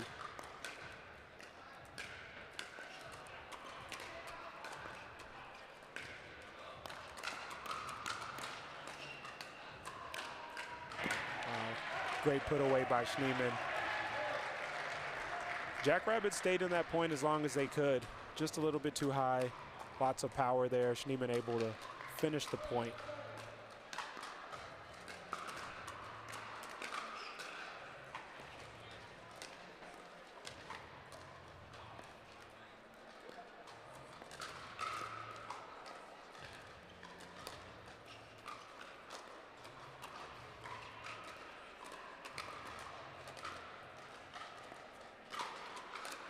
Nice patience by both teams here. Probing.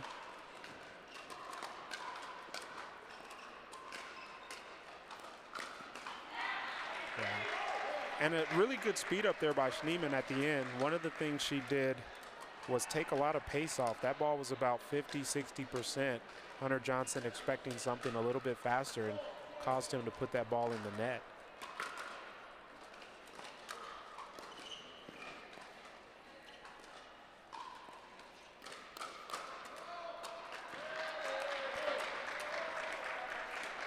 Those are the speed ups that'll be tough for Hunter Johnson as he moves over to that right side. He's going to have to keep it away from J.W. Johnson's forehand.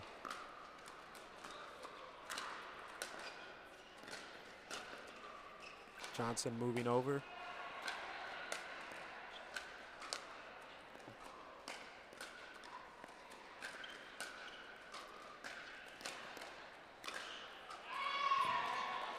And Hunter Johnson with a backhand flip of his own. Watch this as he reaches out, flips it through, creates the opportunity, and then finishes with a two-hand backhand overhead.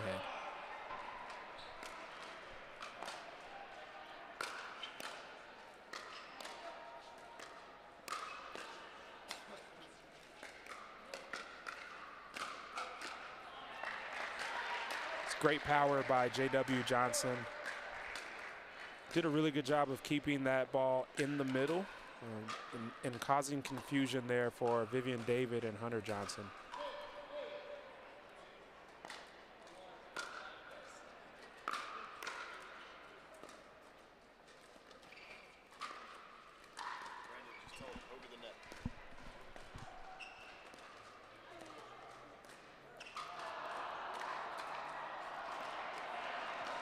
Little miscommunication there from Florida Smash. J.W. Johnson wanting to come over all the way and dictate that. Schneemann not ready for it. Results in a loss of point.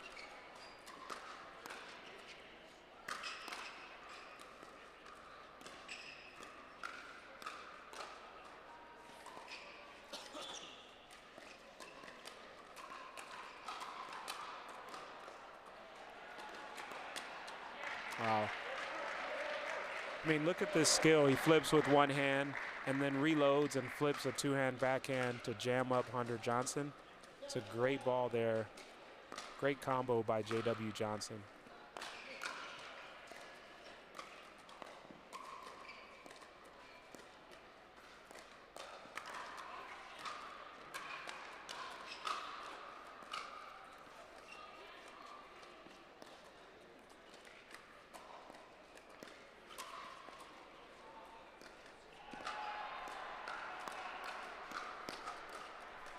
Wow, nice reset by Johnson. And just a little confusion, slight hesitation from the Jackrabbits, and they pushed that ball a little bit long.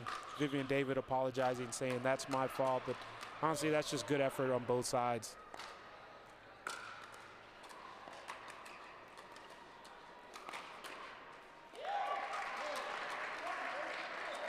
Hunter Johnson got caught as he's sliding out of there, thinking that Schneemann possibly would go down the line.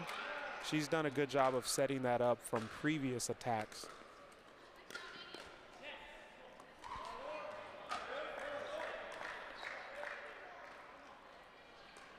Great ball by Vivian David. Jams up J.W. Johnson.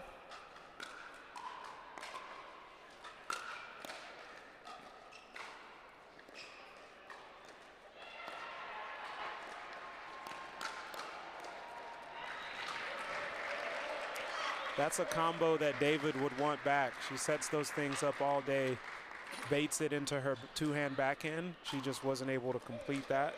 Great job, Florida smash. Not one that Schneemann wanted there. As we switch ends, the Jackrabbits are up 11-10. Really good job of Florida smash getting back into their game. The Jackrabbits were up by as many as 5. But the Florida Smash have not led yet. There's been 2 ties. I think this is a game that if you're the Jackrabbits, Vivian David and Hunter Johnson, you feel that you should be able to win based on how you're playing and based on this matchup. For Florida Smash, Schneemann and Johnson, you know, they're realizing, hey, we've got one of the best players in the game. We always have a chance. We should be imposing our will. So I'd be interested to see if they pivot their strategy at all. I do like seeing Schneemann attack Hunter Johnson down the line and mix it up with heavy balls, light balls. But I would like to see J.W. Johnson get more involved here if they're going to get a W.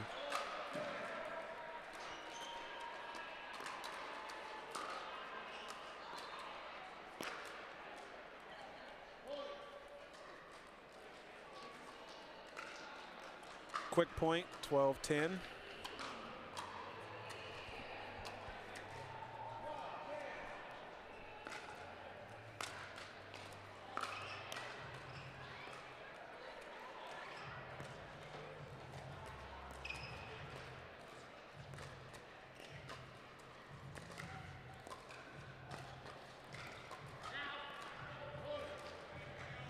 Schneemann looking for that down the line.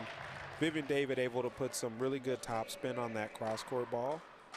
Forced that ball wide.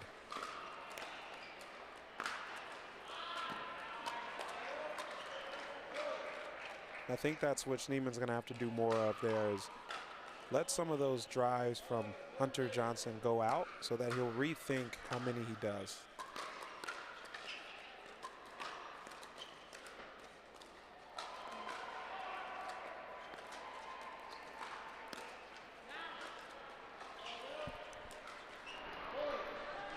Great speed up flip here by Hunter Johnson. Look as he moves to the spot before the ball even gets there.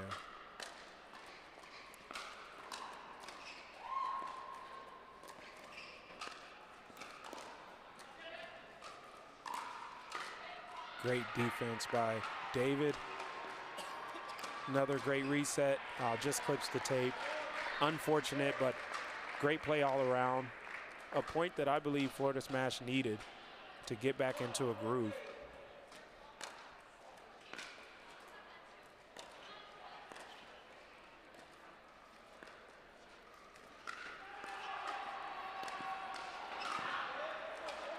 Just long on the ATP. Hunter Johnson is cheating just a little bit to the right before Schneemann even hits the ball. Curious to see if she recognizes that and starts to go down the line a little bit.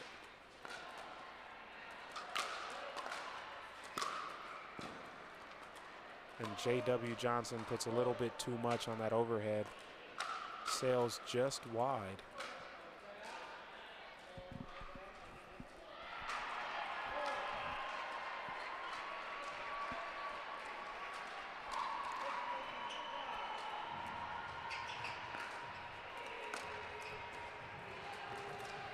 Another ball returned long by Schneemann. Florida Smash needing to stop the bleeding here if they want to get back in this game.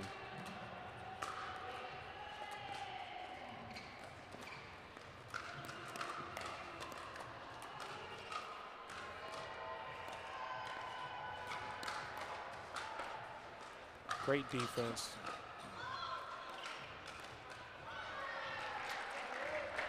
Yeah, David feeling really comfortable about her shots. Wanted to slide in and hit an in and out to J.W. Johnson. It was just a little bit low. She missed it. She laughs it off. She knows that's a ball that she took a chance on.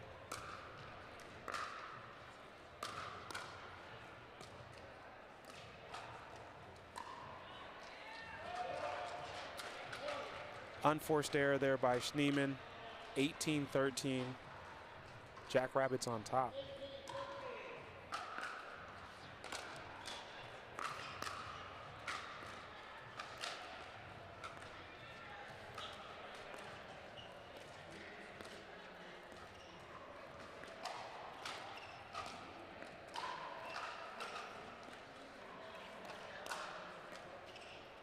Wow, what a get by J.W. Johnson.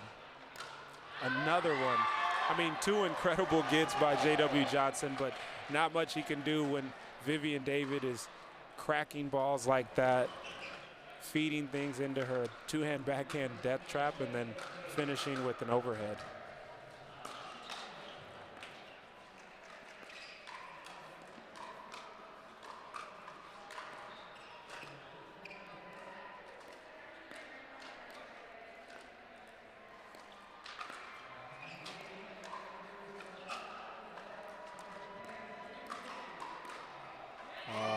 And that's the ball that she missed earlier, that she was disappointed. Watch her get even lower on this one and flip it just over J.W. Johnson's shoulder. That ball is 1.5 feet in. What a play by David. A ball that Schneemann lets go, curls in. What a game there by Vivian David and Hunter Johnson to come on top against Lacey Schneemann and J.W. Johnson. It is now 2-1 Florida Smash.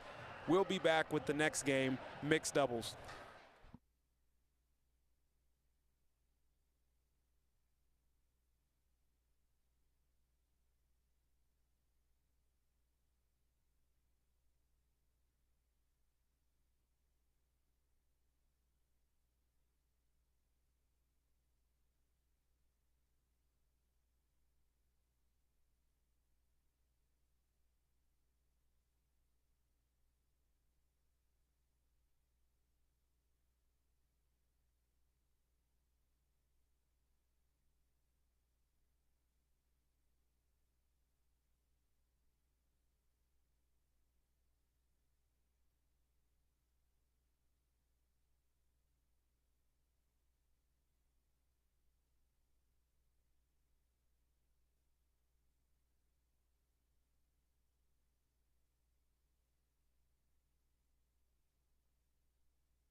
All right, we're back with the fourth game in this match.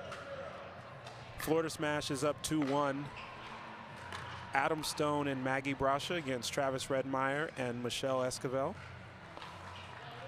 Adam Stone with the unforced error there, coming off the bench, maybe taking a while to get warmed up. 1-0 Florida Smash.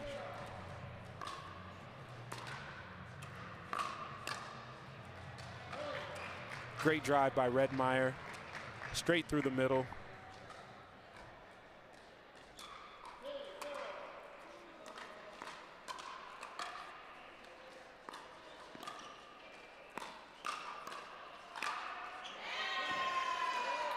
Nice cracked backhand by Maggie Brasher. Watch her step over and just finish this ball.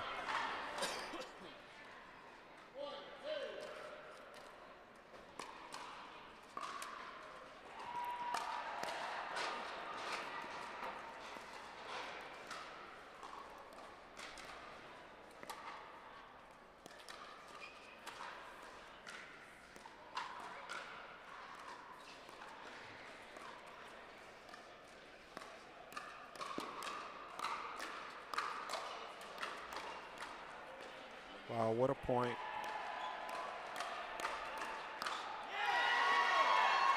I think that's a big rally there, a big point to win for the Jackrabbits. They know Redmeyer and Esquivel are going to put a lot of energy into that ball, and they've got to absorb it.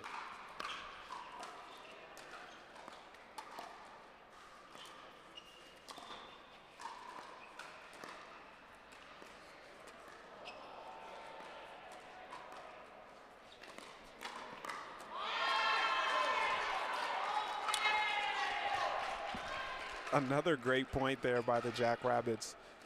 They're up 3-2. I like their strategy so far.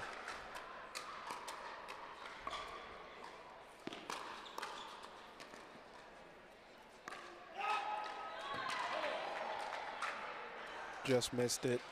Not sure Redmeyer needed to put that much heat on that ball. He could have just flipped it through the middle, maybe 50, 60%. Jackrabbits looking to take this to a Dreambreaker, which would be a singles tiebreaker if we end up 2-2.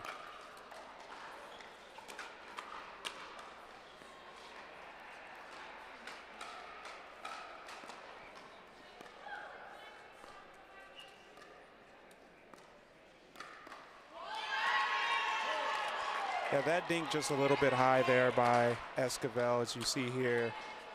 Brasha leans in and flips it in and out to Redmeyer.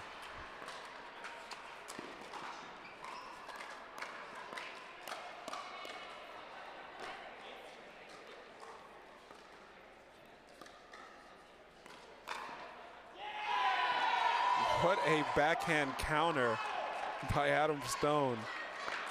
Right now, Esquivel not finding any holes on the Stone side.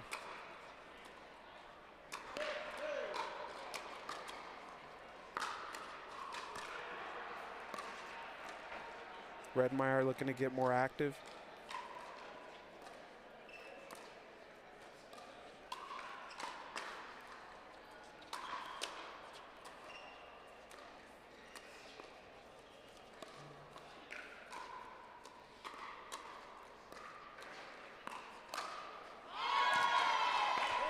Yeah, not sure that's the best area. You see Michelle Esquivel takes a ball here off the bounce, flips it right to Maggie Brasha's backhand that she, again, cracks through the middle. What a ball.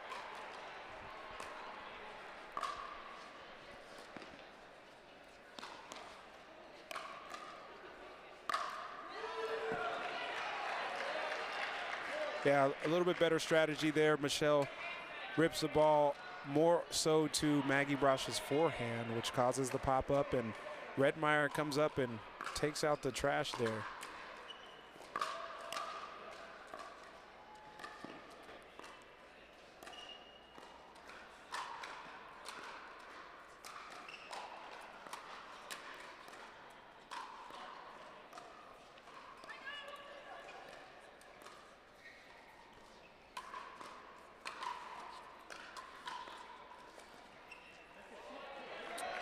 Stone just a little bit out of position, not able to get that dink over. I think there was also some slight communication. He thought Brasha may have been coming over. Nonetheless, it's 4-7, Florida Smash, down 3.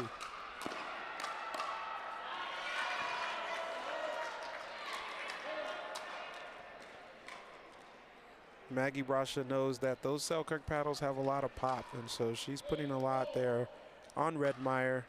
He's not able to slow that down, and that ball just landed a little long.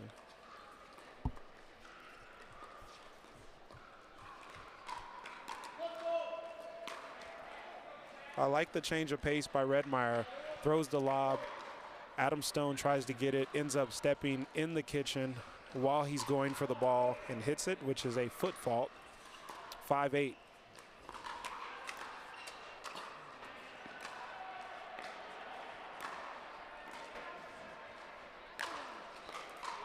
Great defense by Esquivel.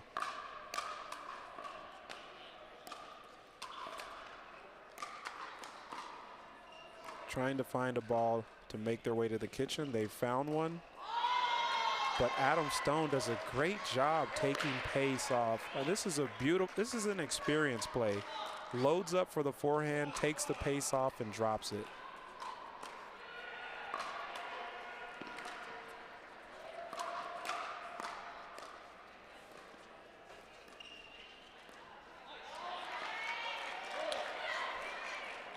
I'd like to see Florida Smash make a significant change here and possibly switch sides to just change pace. So right now, the Jackrabbits are on fire. 11-5 going to the end change. Watch as Brasha comes in and cracks a backhand from the transition zone with a lot of pace and just dips right over the net. Again, it is 2-1 Florida Smash. The Jackrabbits looking to even this up and move to a Dreambreaker, which would be a singles format tiebreaker. Both teams against each other. It is such an exciting thing to see. Of course, Florida Smash is hoping that we don't get to see it at all. They would love to close this match out right here. But to do so, I think they're going to have to make significant changes to their strategy. Right now, most of the things that they're trying are not working. One, I'd like to see them switch sides just to test it out, which they can do in this format. They can call switch as long as they get back to their normal side. Or just change up strategy within what they're currently doing.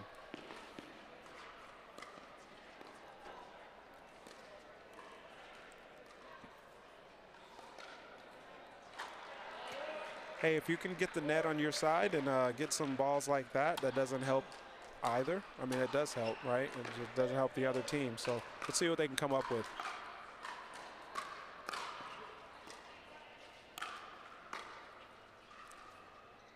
It's a great lob by Michelle Esquivel.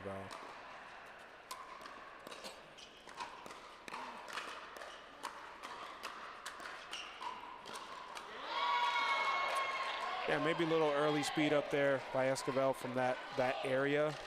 Going back to a previous part in that rally, I'd like to see Redmeyer do more with that forehand ball that bounces in the middle.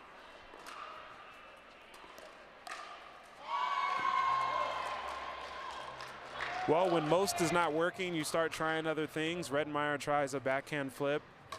Brasha says thank you and slaps it down the line.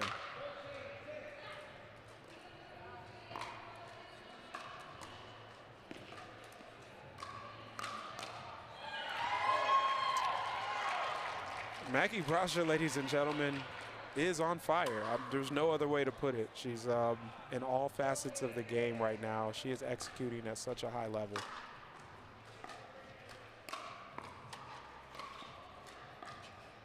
Great dig by Stone, great dig by Brasha.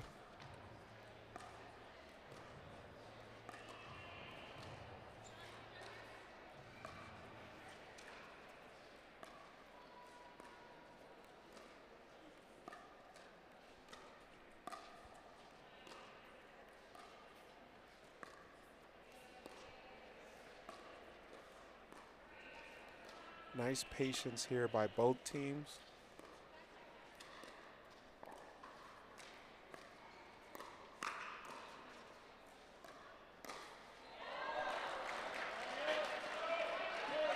Yeah, Stone got away with one early where he sped it up and was able to reset and counter the next ball. But there, Florida Smash able to come out on top. Redmeyer goes to the singles backhand. To me, it looks like Florida Smash is just trying whatever they can to see if they can find something that works or get a rhythm here.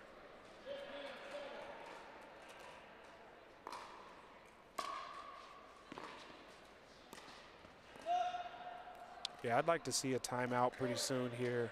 They're not playing well.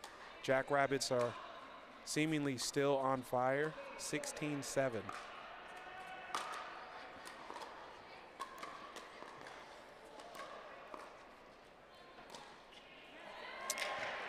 There you go, Esquivel trying to start something and maybe change the momentum. Let's see if this is something that gets them going. She was able to hang on that right corner and flip it right through the middle. See if they can capitalize.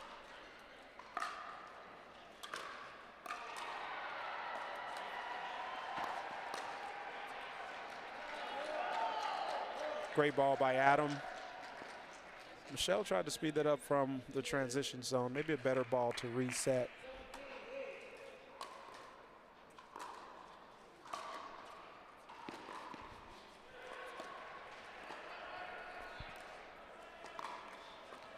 Great lob by Redmeyer. That's 2 times the lob has worked in his favor. Wondering if that's a strategy that he's going to stick with.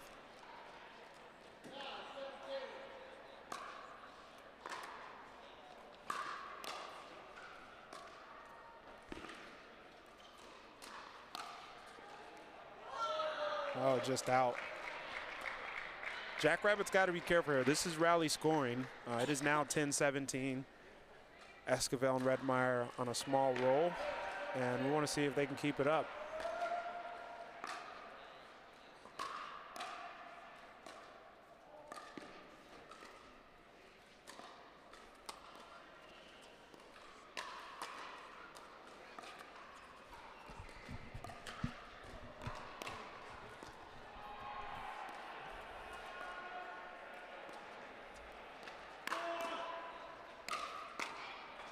Wow, what a dig by Esquivel.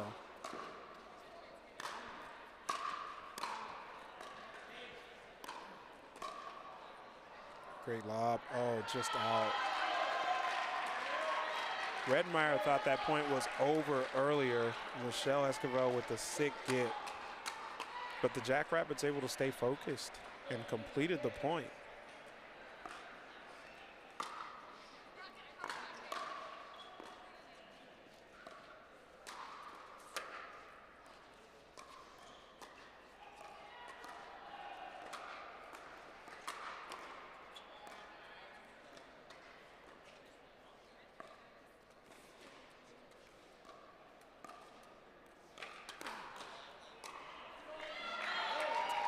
So Esquivel has gotten one winner from that speed up cross court forehand, but the other 4 have not been winners. I'd like to see her change that up.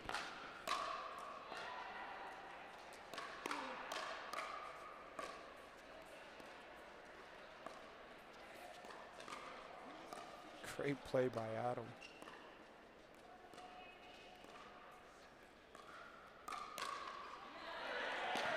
The counter by Redmeyer.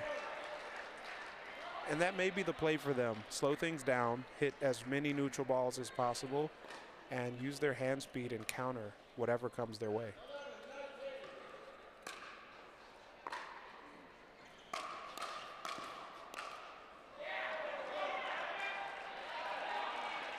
Got another one. Great pressure by Redmeyer. Chops his feet on the transition zone. Brasha just can't come up with it.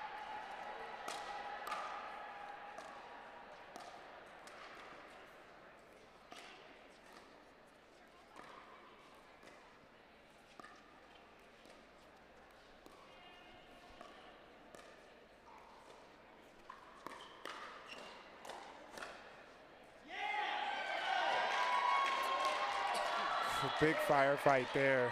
That ball just lands in for Brasha. Stone very excited. And we have a game point that can take us to a Dreambreaker here. Michelle Escobar says, hold on, we've got a little more in the tank. Redmeyer says, let's stay calm.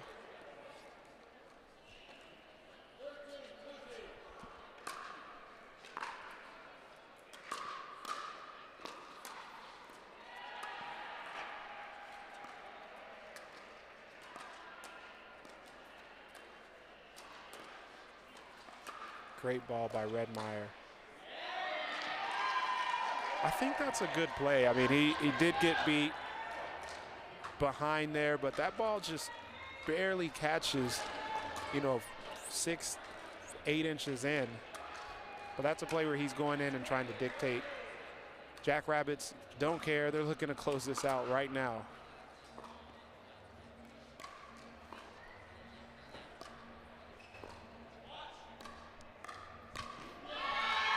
And they do.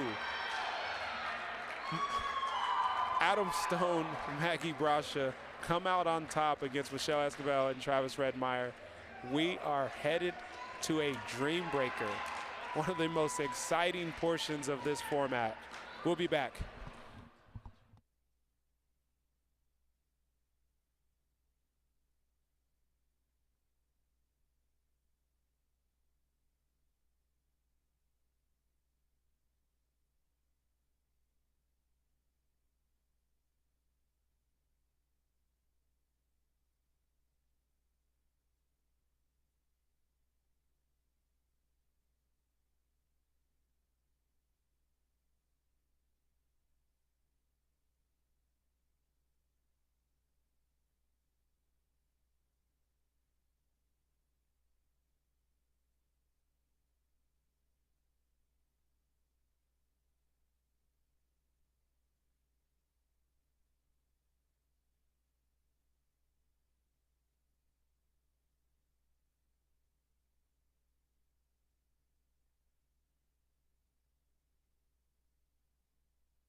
All right, we're back.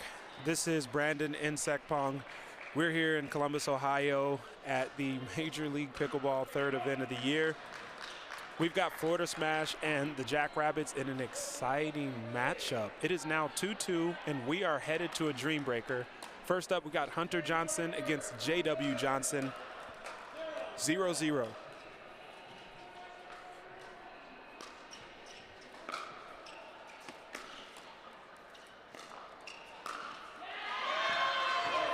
Wow. A couple points off of the net there, a couple shots off the net. Hunter Johnson able to complete it, 1-0.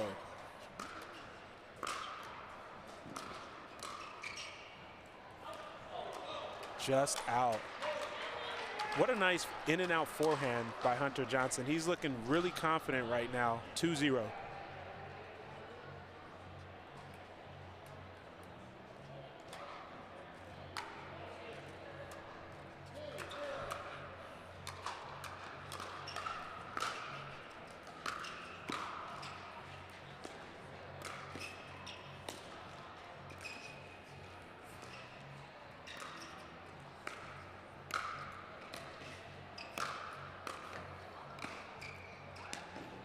Wow. Such an awesome point. Hunter Johnson running all over. J.W. Johnson able to complete it, finishes that point.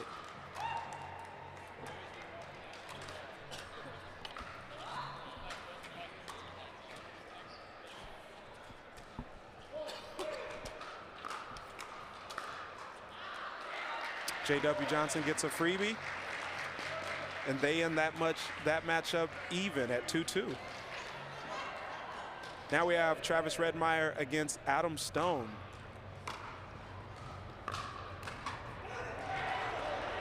Great forehand drive. Stone was there for the block, just missed it in the net.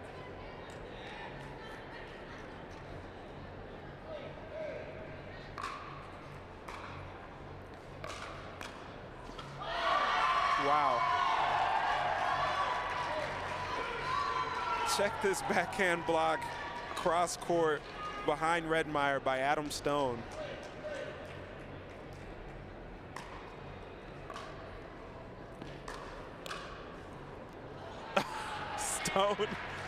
Stone goes for the turnaround backhand flip without even watching the ball. Great placement by Redmeyer.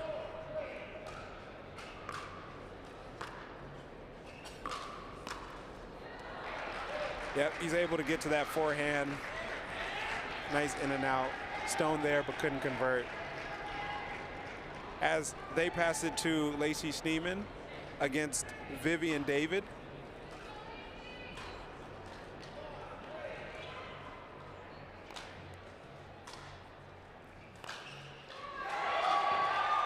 Schneeman right off the bat.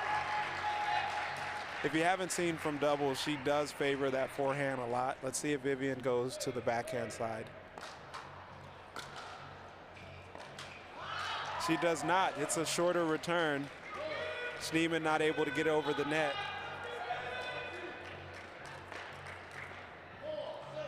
Four, 6.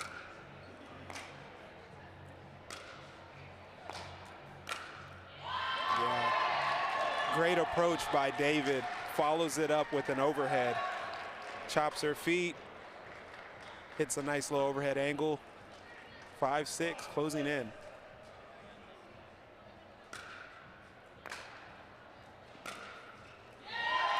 What a forehand pass by Vivian David. After losing the first point, comes back and wins 3 straight to put her team back on top. Jackrabbits 7-6.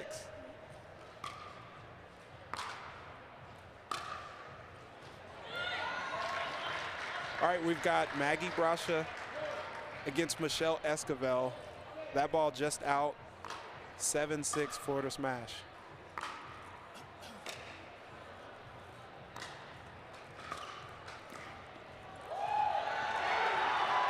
It was a great cross-court backhand by Brasha. Michelle Esquivel chops it and drops it right there in the kitchen. She's fired up. So is the crowd.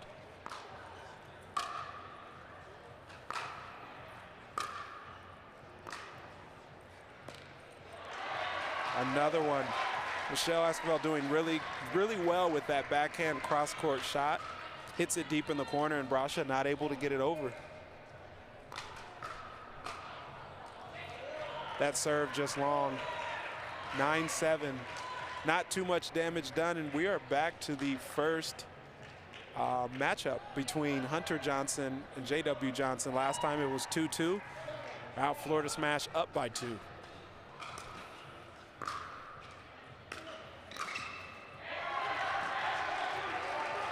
J.W. Johnson comes up on top. Slides into a forehand volley just behind Hunter Johnson.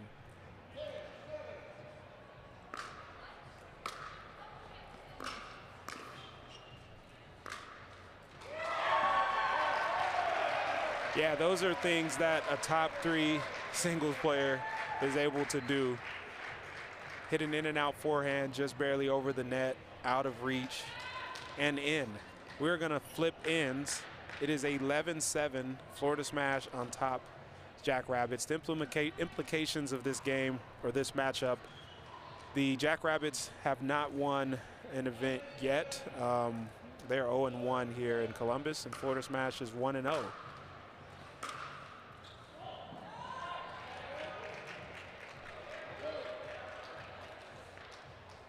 Just long on that one. Hunter Johnson to serve. It is 8-11.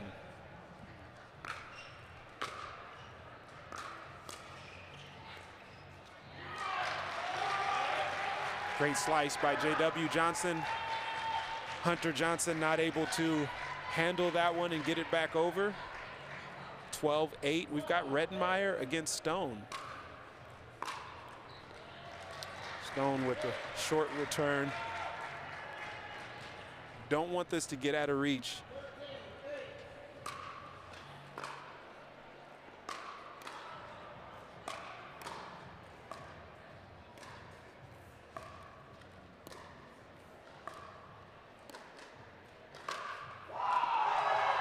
What a shot by Travis Redmeyer. Watch this.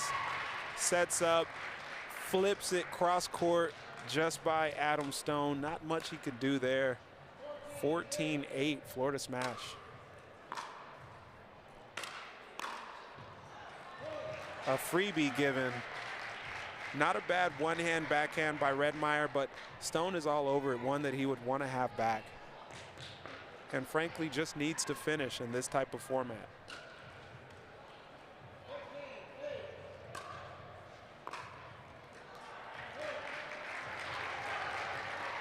Great matchup there for Redmeyer. He's able to convert all 4. It is 16-8 Florida Smash with a stronghold right now on this last Dreambreaker game.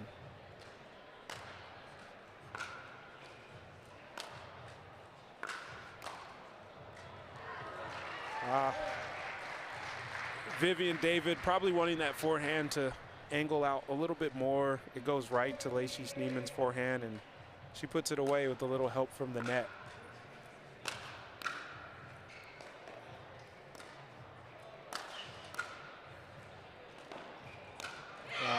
Great hustle by Schneeman. Great patience from Vivian David to not overreact. In this singles format, I mean, you can just play the angles as many times as possible, get your opponent to run. You don't need to overcommit.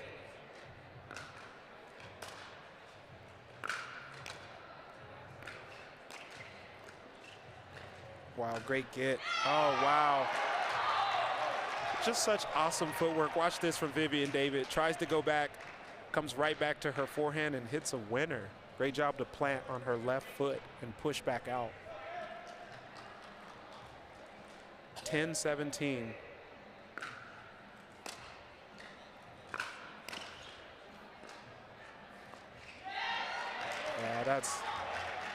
Yeah, that's the tennis coming back out from Vivian David. You see that two-hand backhand that she just places in that short corner.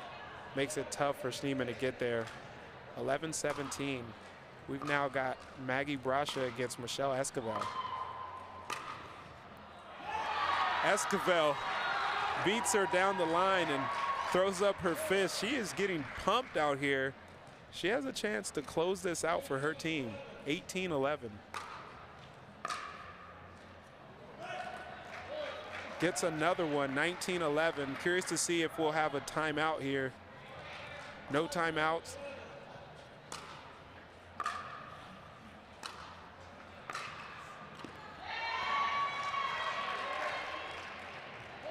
Esquivel kicking herself over that one. She knows that that's a ball that she can go get.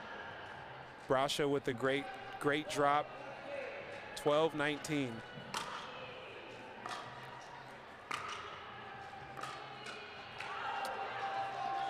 Looked like a pretty good two-hand backhand, but Brasha just missed it wide.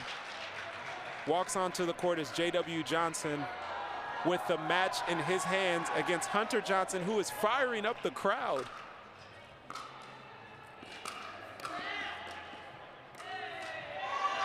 Hunter Johnson seemingly wants this moment right here. Great slice to keep his team in it. Remember, the Florida Smash, they are frozen right now at 20. So they will have to win on their serve. Hunter Johnson just misses the two-hand backhand. J.W. Johnson takes in a deep breath as he looks to come out and close this, 20-13 on his serve.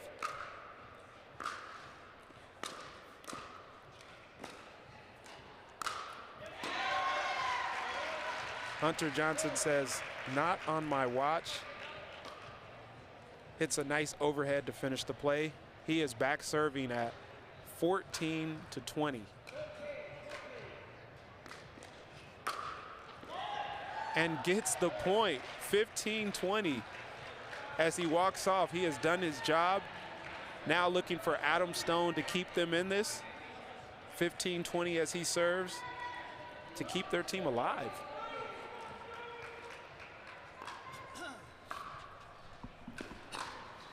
Stone with the in and out, barely misses, just long. Travis Redmeyer looking cool as a cucumber. Let's see if he can finish this for his team. Oh, and Adam Stone with the sorry not sorry smile. That ball just goes over the net. 16-20. Crowd is getting behind this right now. Great forehand drive. Stone gets there. Flips it. Flips another. Ladies and gentlemen, Adam Stone says his team is not finished. Watch this. Plants on his left, comes back, flips it behind Redmeyer, turns to his team like, come on. What else do you want from me? 17-20. Oh, nice. I love the in and out by Adam Stone, but Redmeyer realized that that was a possibility and slices that ball. Lacey Schneeman with the chance now to win it for her team. 2017 against Vivian David.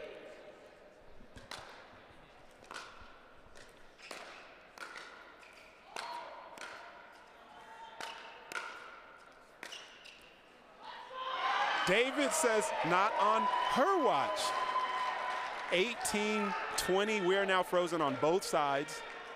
We will only see points won on the respective team serve. Vivian David, 18-20 serves. Gets it. It is 19-20. We have seen as much as a 9-point lead from Florida Smash. Jackrabbits are now 1 point away from tying this game up.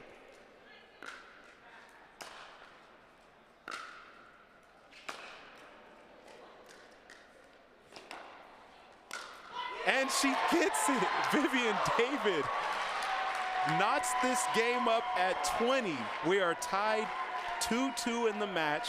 20-20 at the Dreambreaker. Can it get any better than this right now? Crowd is loving it. You can feel the tension right now. 20-20.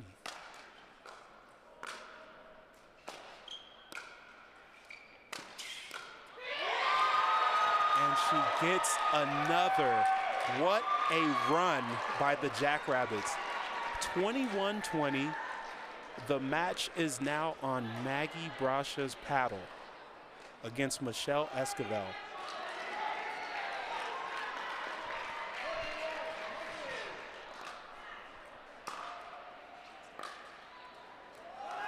Just long. Remember, it is only points on your serve at this moment. 20-21. Can Michelle Esquivel get her team back in this? She misses the serve wide. Brasher walking confidently back up to that line, ready to serve.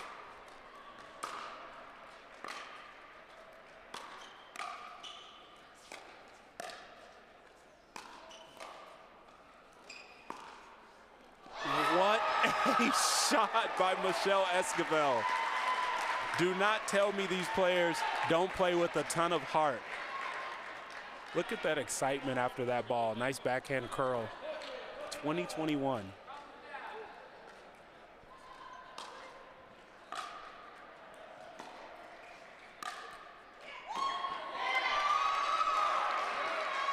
Brasha with the overhead. Esquivel not happy as she heard somebody yelling mid-point as if the point was over. She feels she still had a chance. Ref says there's not enough there.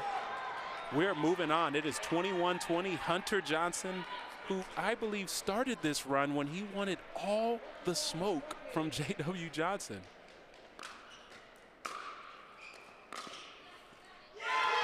And who else to end it? No, he calls it out. J.W. Johnson says that ball was out. Let's take a look.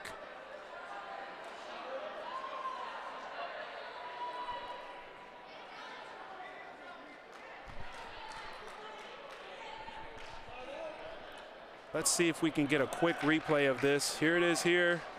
That ball. Oh, you know what? I enjoy not being a ref.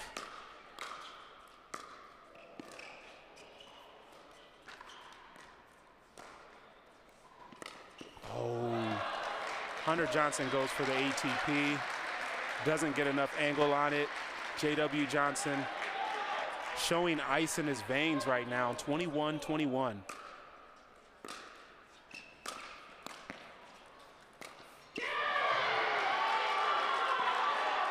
Hunter Johnson is fired up.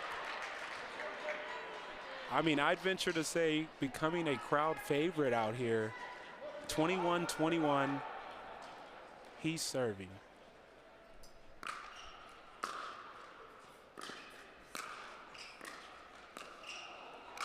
What a backhand setup. Watch as he rips this backhand across from JW, sets up the overhead, flies through and puts it right behind him.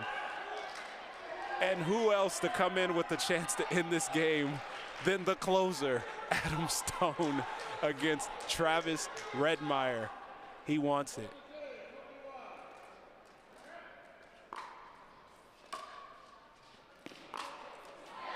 He goes for it. Listen, I like that play. You've got to be aggressive out here. Redmeyer likes that play as well as he gets another chance to win this for his team. 21-22.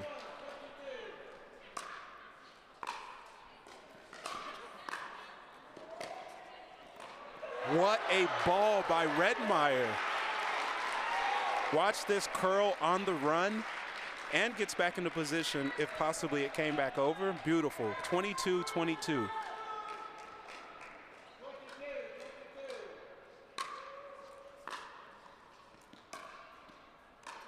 The lob gets there. Yeah, that is so smart by Redmeyer. Watch him slice this, fade like he's going to his right, come right back, and pop the ball right behind Adam Stone for a chance to win this match for the Florida Smash. It is 23-22. Travis Redmeyer has a chance to win this for his team.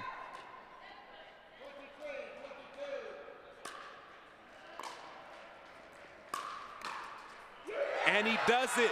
Florida Smash come out on top, and what I would deem as the best MLP game so far in this match so far in this event. Awesome performance by both teams. Definitely know that the Jackrabbits are disappointed to not come out on top, but they put a intense and crazy effort. Let's take a look at the final point. Redmeyer with an in-and-out forehand, a little too much pace, pops off of Adam Stone's paddle, and Florida Smash finish it. Folks, thanks for watching and listening. This is MLP, Major League Pickleball, some of the best pickleball played in the entire world here in Columbus, Ohio. We'll be back with more later on. Thanks so much.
Welcome back to Columbus, Major League Pickleball Columbus, the third and final stop of the year. We have a good one coming up. We got the Mad Drops Pickleball Club on Grandstand court again. Lee Whitwell, Mary Bracia, AJ Kohler, and Julian Arnold will take on the Chimeras with Andrea Coop, Megan Fudge, Daniel De La Rosa, and Gabe Tardio. Andrea Coop was the #1 pick in the MLP draft. 34 years old, out of Grand Haven, Michigan. She'll be alongside Megan Fudge, who was the 24th and final draft pick of this year's draft, from Bel Air, well, living in Bel Air, Florida, originally from Germany. You have Daniel De La Rosa from Mexico, now living in Gilbert, Arizona. He is 29. He's also the #1 racquetball player in the world. And Gabe Tardio, undrafted, but just got picked up here by the Chimeras. 17 years old, hometown Jupiter, Florida. His second MLP appearance as he performed as an alternate in Newport Beach.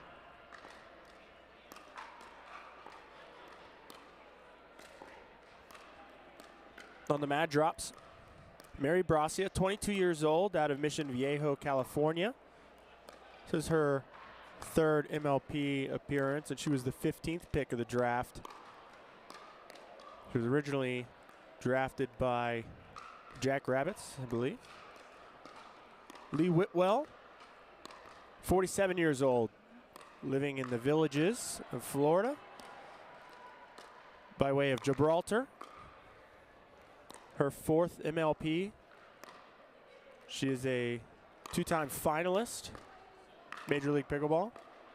Hasn't won the crown just yet, but has made it to the final show twice, which is saying quite a lot. We're going to get started on the women's doubles here soon, but the men's guys on the men's doubles, for Mad Drops, you got Julian Arnold, 31 years old, out of Austin, Texas. He played at UCLA for a brief stint. His 3rd MLP, alongside AJ Kohler, former ice hockey player, now pickleball player, 33 years old, out of Dripping Springs. This is his 4th MLP, and he's been to the final show before, too. Their owners, Drew Breeze, Zubin Mehta, and Ryan Serhant. We are underway. Lee Whitwell kicked us off.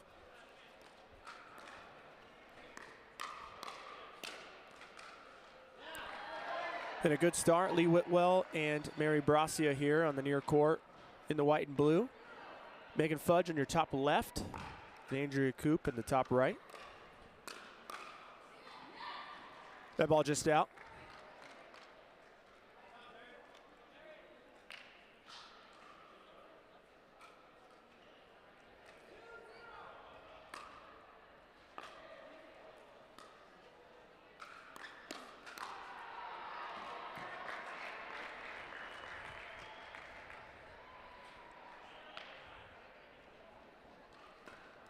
Coop with the put away.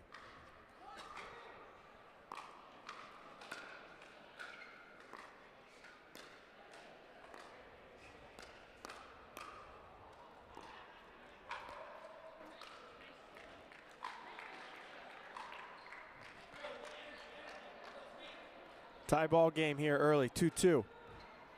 Fudge with the serve.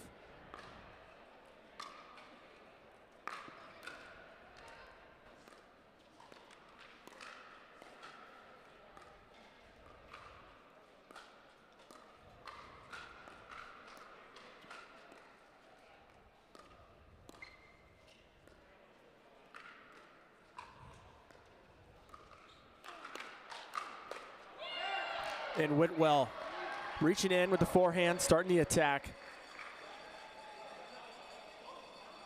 right into the midsection of Fudge. Gets one to pop up to put away.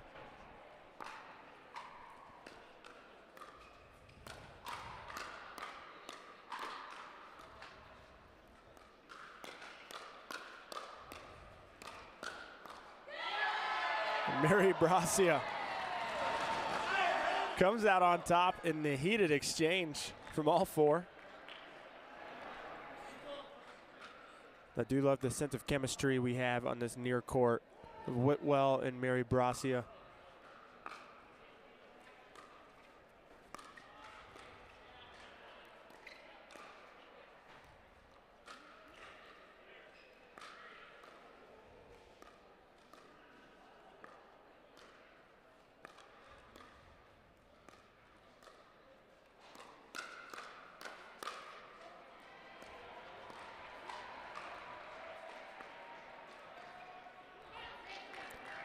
Great point by all four. Ends in a missed dink. Coop fired at Bracia. Bracia was ready. And Fudge was on the return as well.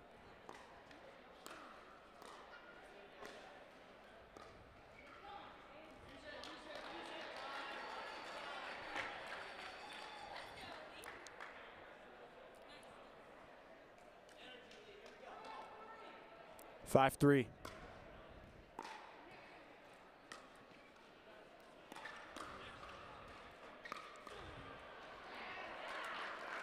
Nice job by Fudge crossing up Whitwell. Whitwell showed the forehand. Whitwell showed the forehand. Fudge went to the backhand side.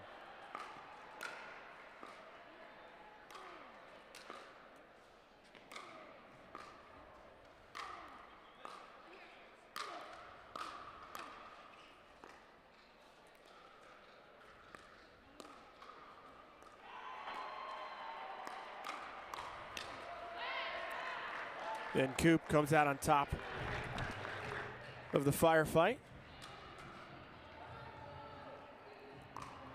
Whitwell might have taken one step over to the left. Bracia might have had that with the forehand as well. Probably would have been in better position. Still alive.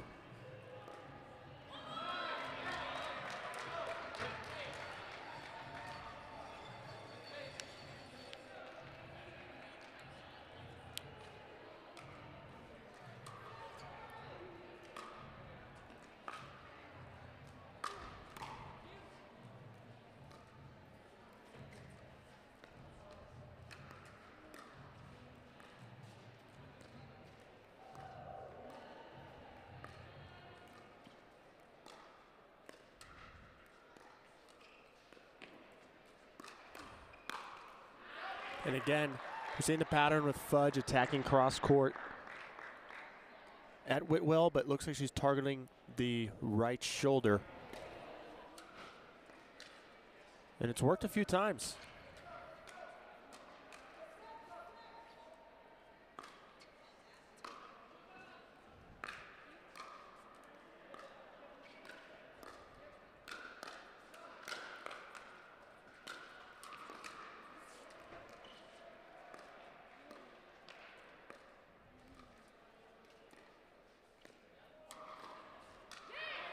And Coop creates the opportunity, steps in, crossing up Mary Bracia.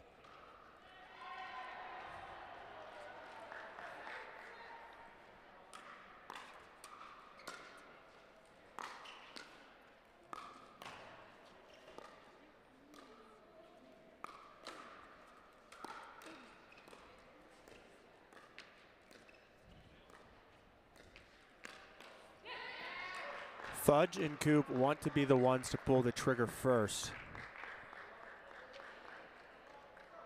as they've had a lot of success with that. Fudge is attacking cross mainly at Lee Whitwell.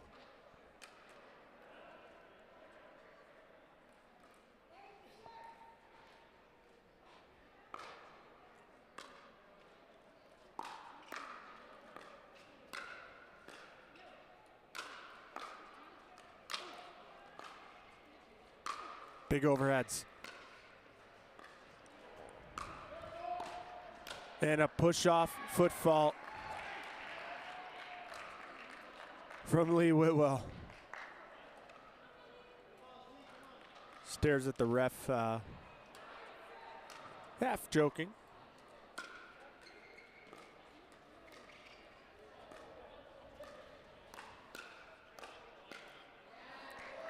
Coop crossing the body of Bracia again. That would have been impressive if Bracia could have put a good paddle on that attempt.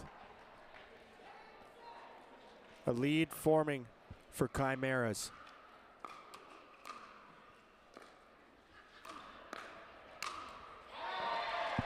Whitwell reaches in, puts the ball away.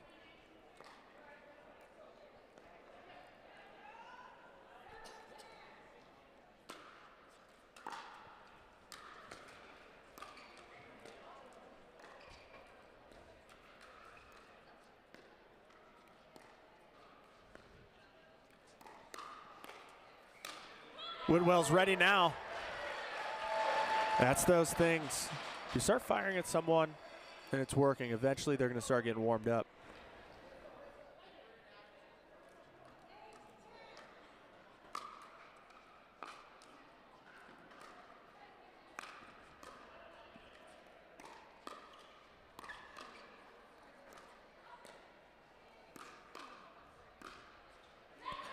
Yep, Whitwell and Bracia are seeing the attacks now.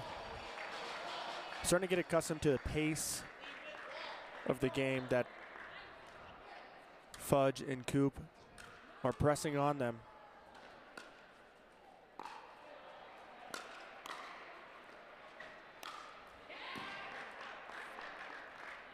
And Fudge with a big put away, as now we get a side switch, 11-9.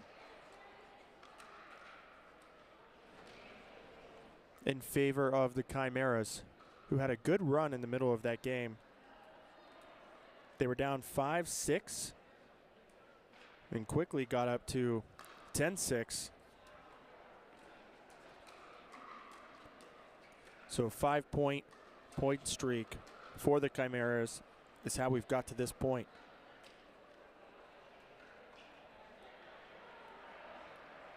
A pretty high average points, shots per point at 14.6. Most shots, 29. Coop with 4 kills to just 1 error. So really good percentages when she is pulling the attack.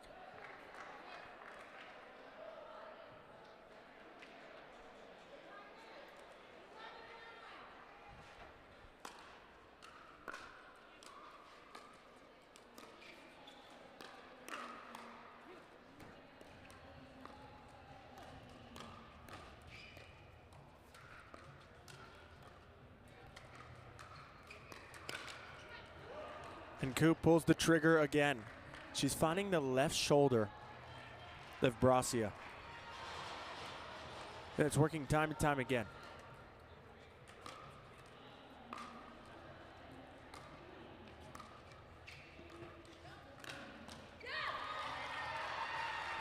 And a good overhead from Bracia as she reads the lob well. Does a good job keeping that foot outside the kitchen on the push off.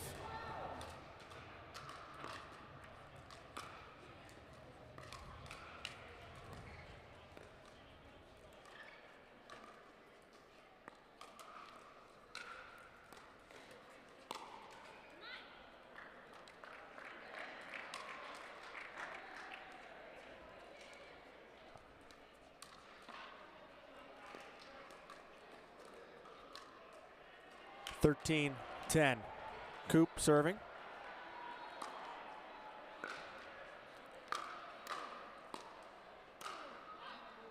That ball just sails long. It was nice and high for Whitwell, able to hit down on the ball. But paddle face a tad open.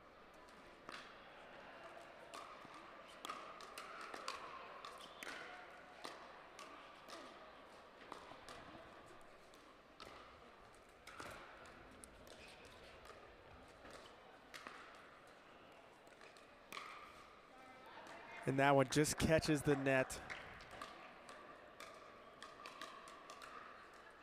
Coop and Fudge looking to, again, continue them attacking first. They're in complete control of the pace of the game when they are.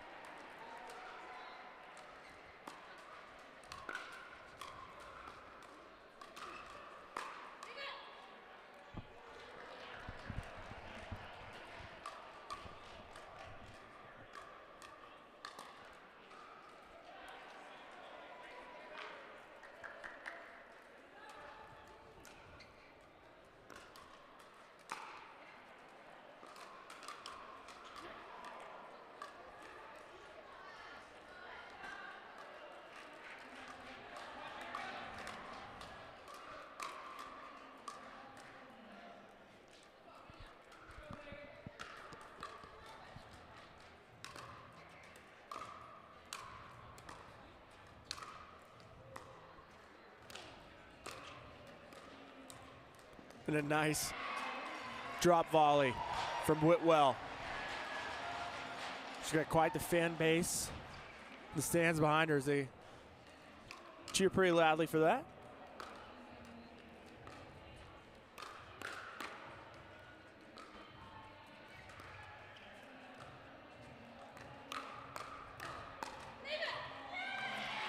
Whitwell now starting to maybe pull the trigger first.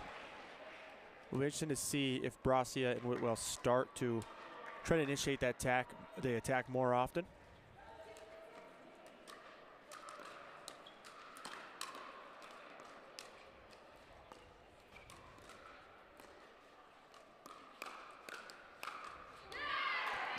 They started at that time, but Megan Fudge coming out on top. So it's a nice job getting the body out of the way, sliding to hit that backhand.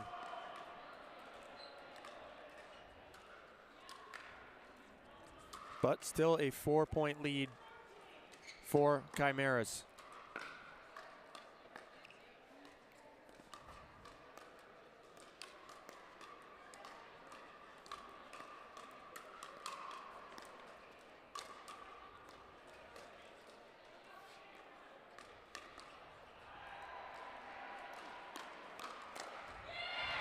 Whitwell coming out on top over Coop that time. The hands battles are starting to be a little more even.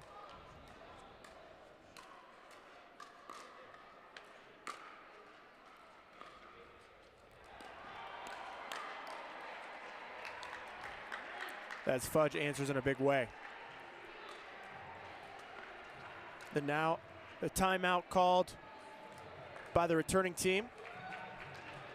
Chimeras up 18-14, just 3 points away here in the women's doubles game. For Coop, the #1 draft pick this year. But Megan Fudge is not playing like a 24th pick. I would say she's playing at a level higher than that.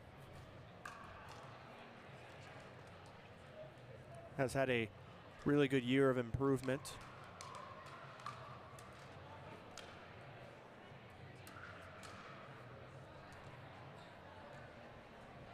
Continuing to see which team attacks first usually is winning.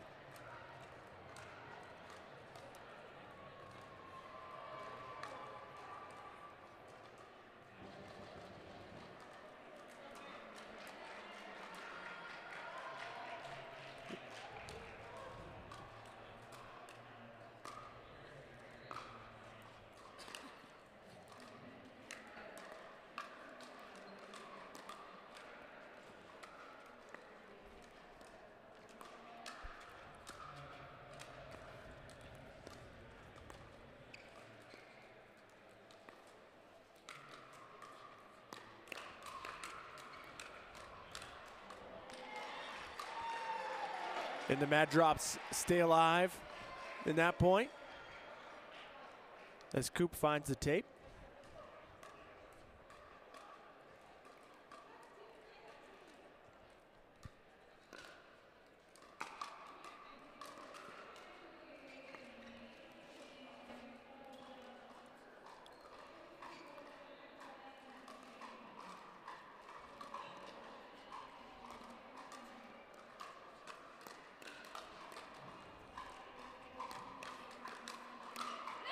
That time, Coop attacks Mary.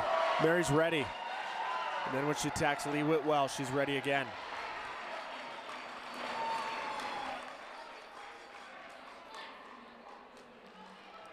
And a timeout call here from the Chimeras. They're still leading, but want to stop this momentum before it really gets rolling from the Mad Drops. Lee Whitwell and Brassi are countering a lot better. Whereas in the beginning of the game, Coop and Fudge were finding their offense quite a bit. Earlier in the game, Andrea Coop had 5 kills to 1 error. Now has 5 kills to 4 errors. Megan Fudge, 5 kills to 2 errors.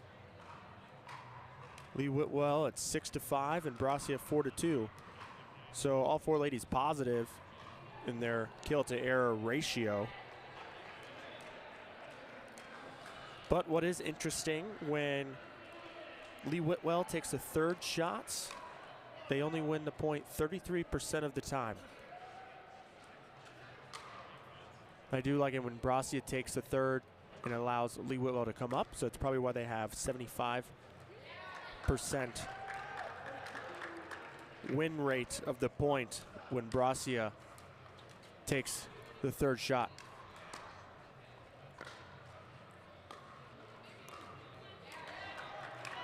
That one, she didn't get all the ball there.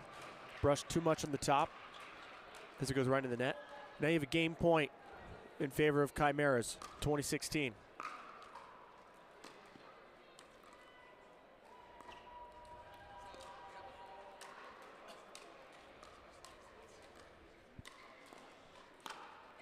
And there it is, 21-16. Andrea Coop and Megan Fudge take it. But don't go anywhere. We got men's doubles coming right up. We'll be right back.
Welcome back here for the men's doubles game.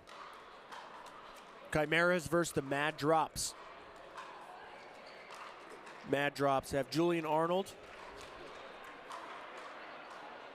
the 31-year-old out of Austin, Texas, alongside AJ Kohler, 33 years old, out of Dripping Springs, Texas, as they take on the #1 racquetball player in the world, but also pro pickleball player Daniel De La Rosa, and the recently picked up addition to the Chimeras, Gabe Tardio, just 17 years old.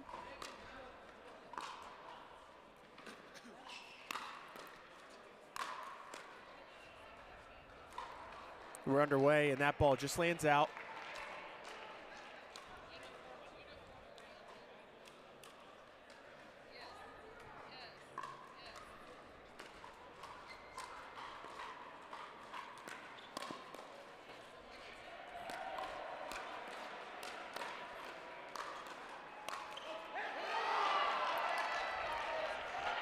And a quick firefight here early in the game. 4 athletes on the court right now with some of the fastest hands in the game.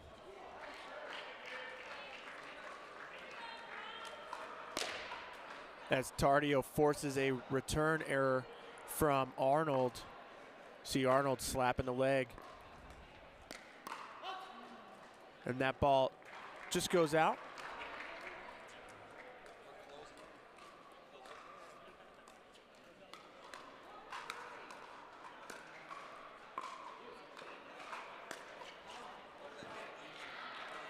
And Daniel De La Rosa didn't even look back at the ball, just stared at Kohler as he called it out.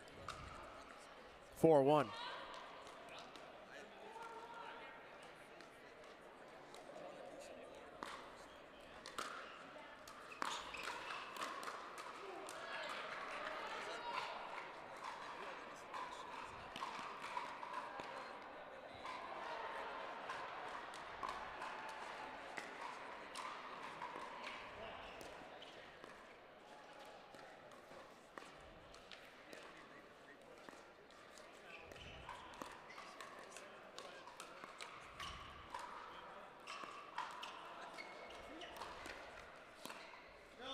And that one just wide.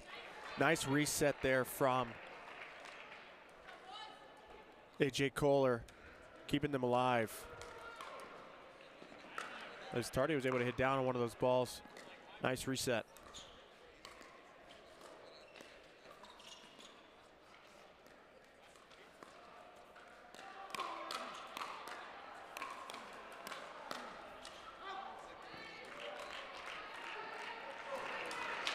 And Arnold just overhitting.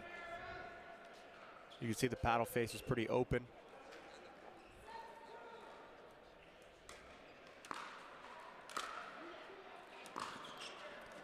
Big backhand from Tardio, but just short.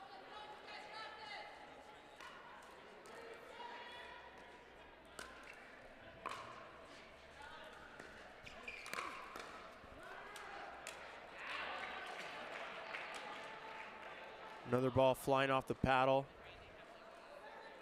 of Arnold Long.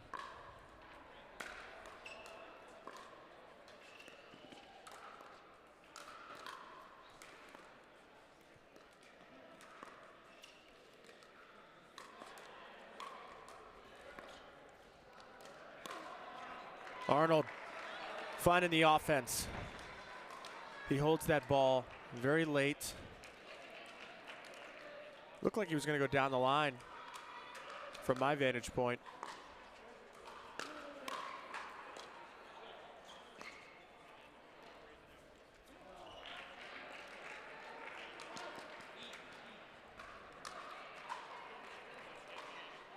So a strong start here from the men of the Chimeras. As that volley just slides off the paddle of Arnold.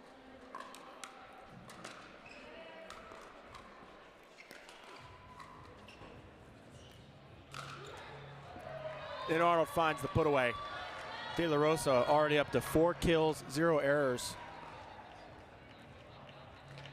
Off to a very consistent start.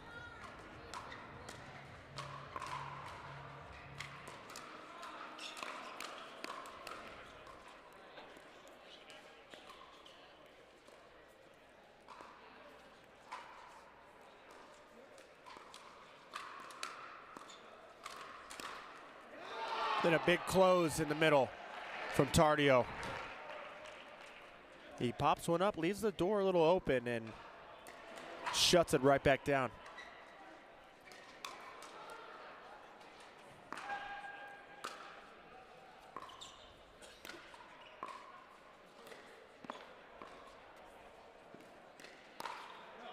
Great job by Kohler. I think he needs to get a little more involved here, as he's not seeing a lot of balls right now.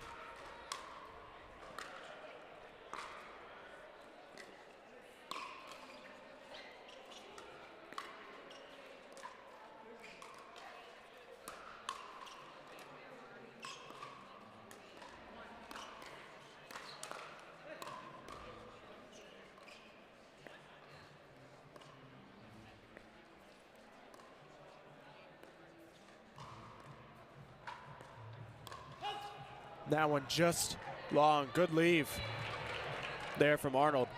What a point that was.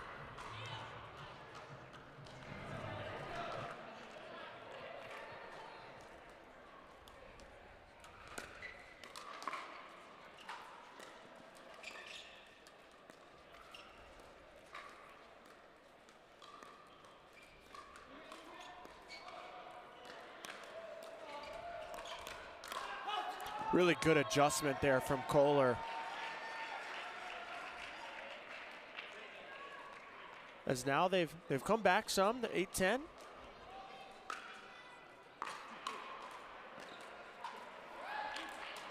As that one just catches the tape and rolls back, and now we get a change of ends here with Tardio and De La Rosa up 11-8.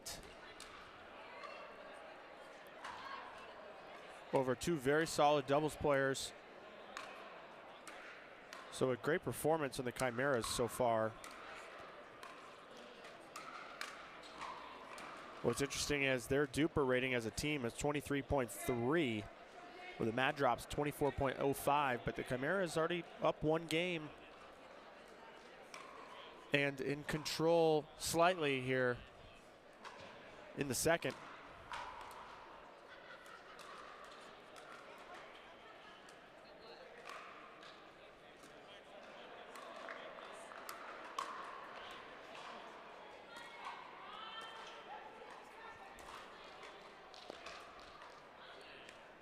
De La Rosa's duper is 6.1.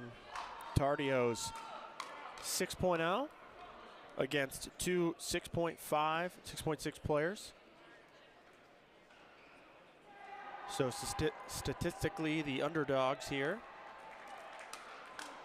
that are performing very well.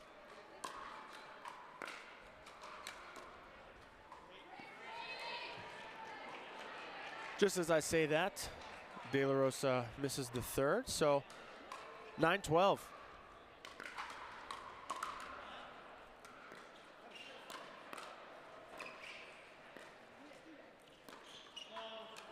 That ball just long. Tardio with a quick flick of the wrist. De La Rosa telling him to just keep going for it.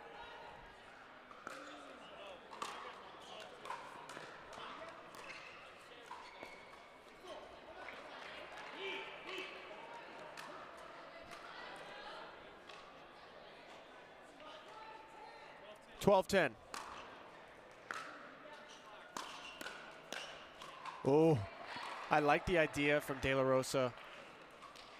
Let Tardio drive that ball into Kohler. He was there for the poach.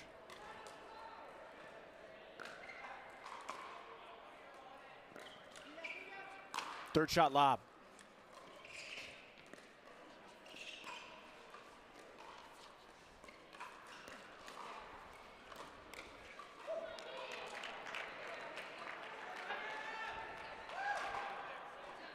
Not very many players take a third shot lob, but Kohler is one of them.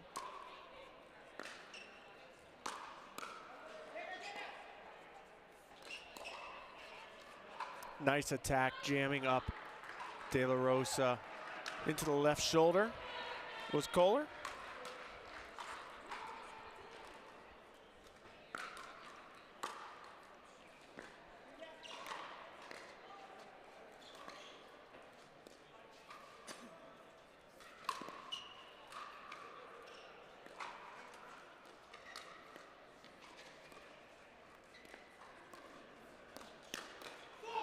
Big counter from Tardio. He leaves the center open just a tad and then steps in with a backhand.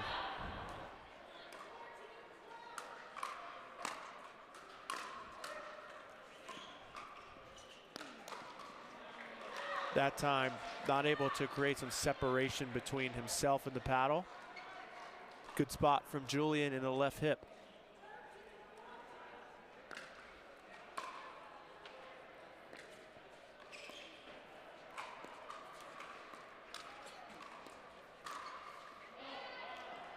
That one just wide.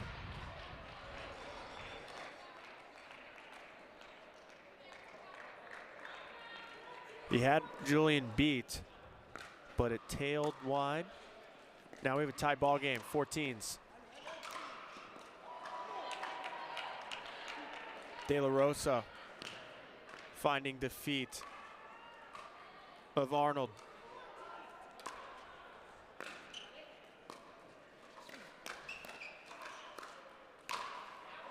Oh, the whole crowd gasps as De La Rosa can hit the ball harder than probably anybody on the tour.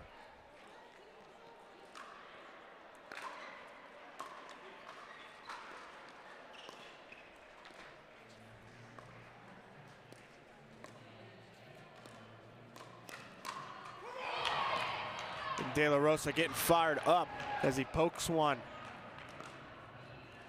at Arnold and cleans up the rest.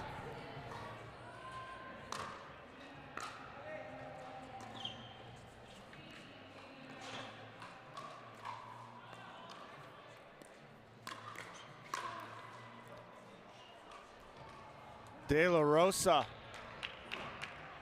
finding a lot of offense at the moment.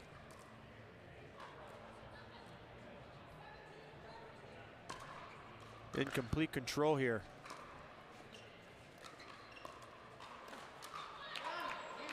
And that is exactly the ball that Kohler wanted. It's the pattern he wanted to get to flick that backhand, but could not convert on that attempt.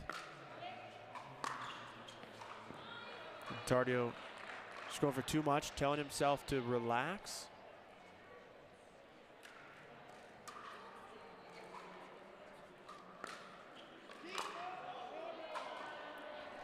And they call that ball out. Julian Arnold showing some frustration maybe with the call, but no challenge.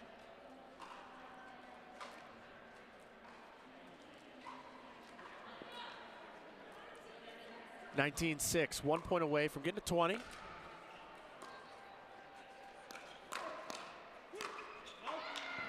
And it just tails wide.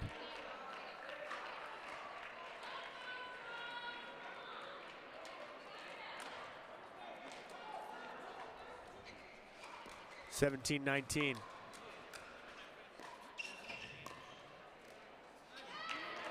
And now we have a game point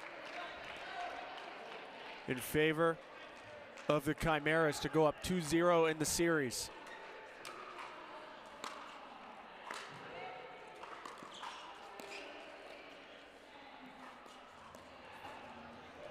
And it's not over yet.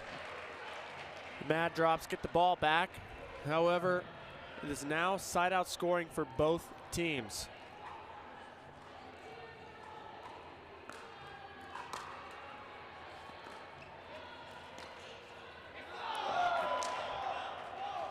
Julian Arnold calls this one out. Will we see a challenge?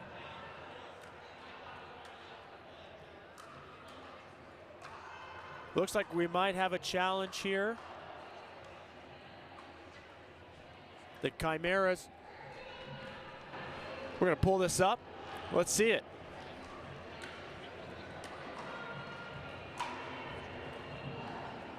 Ooh, that was close. Let's see where the ball lands.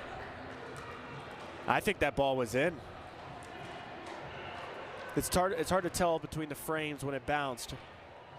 But to me, that ball looks in to me. Bob Swisshelm reacting to it now. getting another look.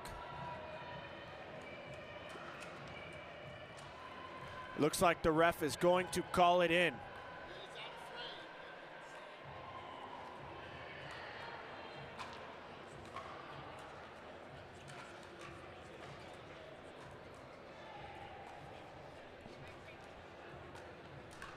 So it looks like the call will reverse, that ball is in. So a successful challenge.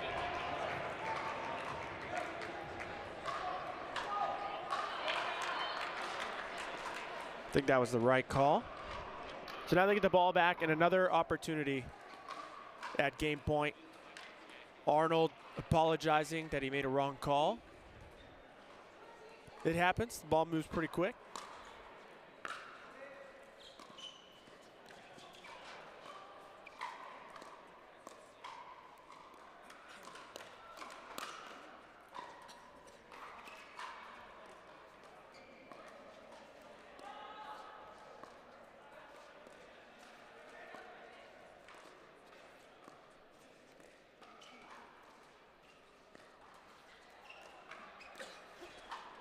And Arnold with the misdirect down the line,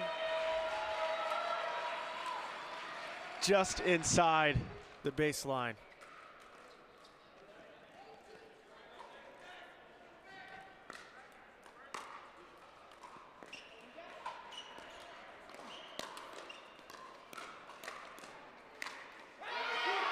But the ball comes back to the Chimeras.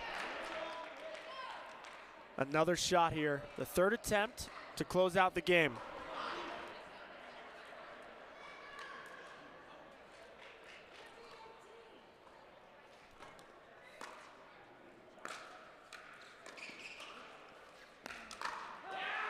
So Arnold hangs tough. Tardio just a hair late to the ball.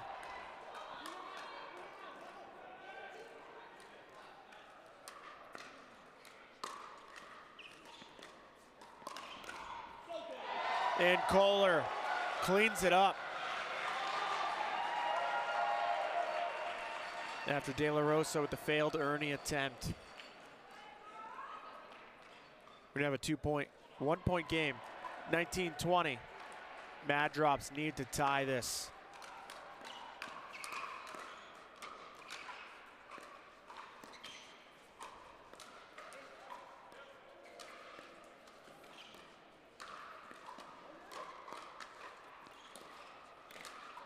And Kohler getting the ball that he wants. He wants that backhand flick. And he's right there. A quarter of an inch short. And now game point number 4.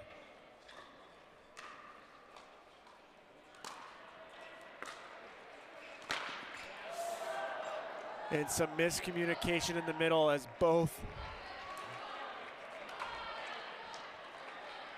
players go for it. That is tragic right there. That could be a big momentum swing in favor of the Mad Drops, and it appears to be so because now it's 20-20.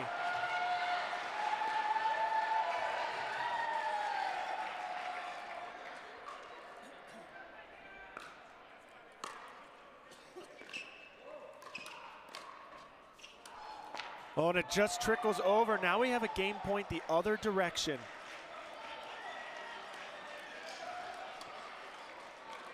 Fudge encouraging De La Rosa.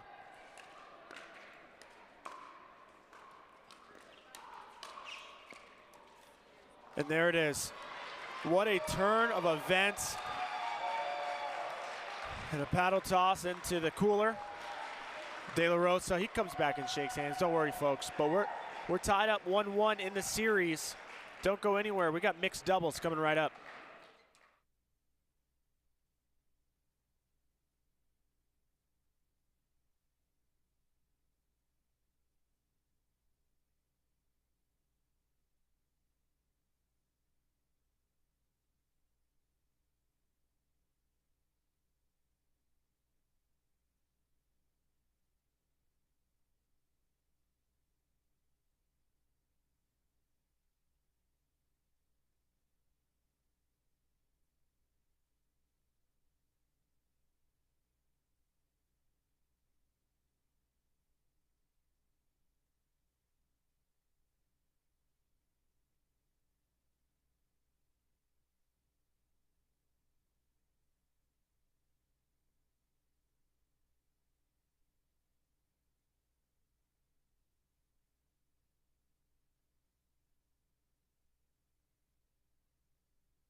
Welcome back to Columbus. Here, we're tied 1-1 in the series. Chimeras took women's doubles. Mad Drops took the men's doubles. So this will be decided in at least 4. Taking the court now for the first pairing, Lee Whitwell and AJ Kohler. Here in the white and blue on the near side. And Daniel De La Rosa and Andrea Koop on the far side for the Chimeras. Here we go.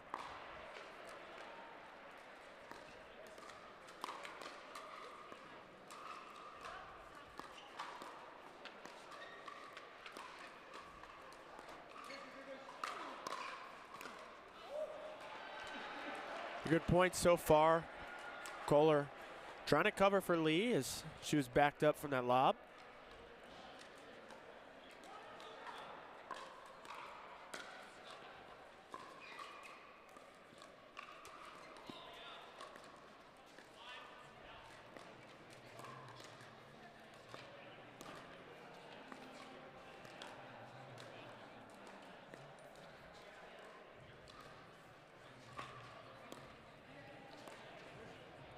Another lob from Koop off the volley, but that one ends up going wide, so good leave there from Whitwell.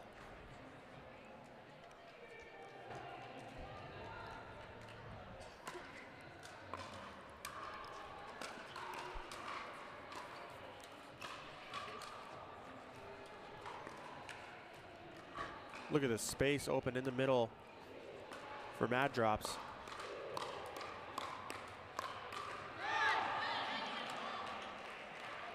League just could not put the ball away on De La Rosa. Pushes that volley wide.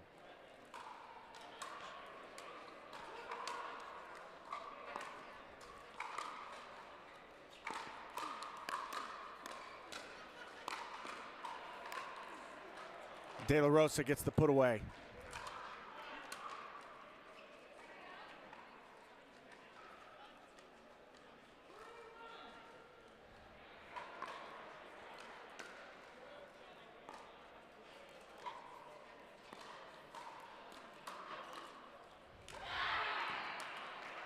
Nice inside out forehand from Koop. You're going to see that a lot in mixed doubles with her. She does probably one of the best jobs from the ladies of going inside out behind the male player in front of her.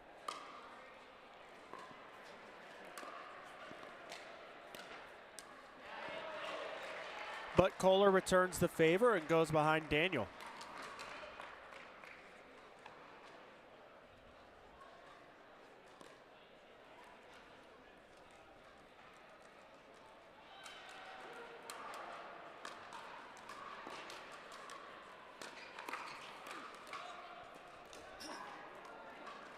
Woodwell just mistiming the volley.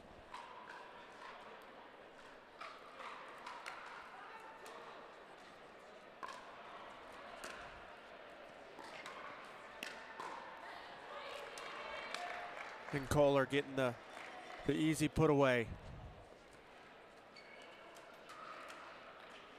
off of a very high third from the Chimeras. Trailing 3-5, Kohler to serve.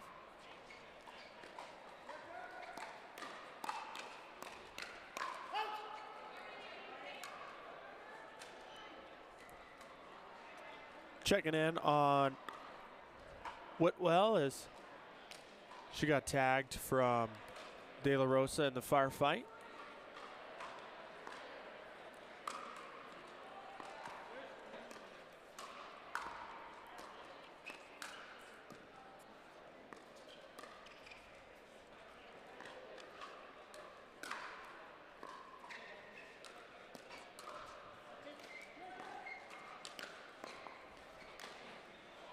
And Kohler getting the ball he wants.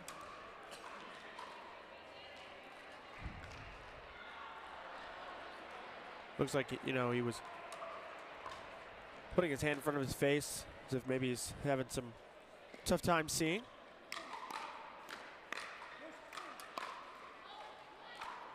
That ball just catches the edge guard of Kohler's paddle. And a very strong lead here for the Chimeras. Extending this 8-3.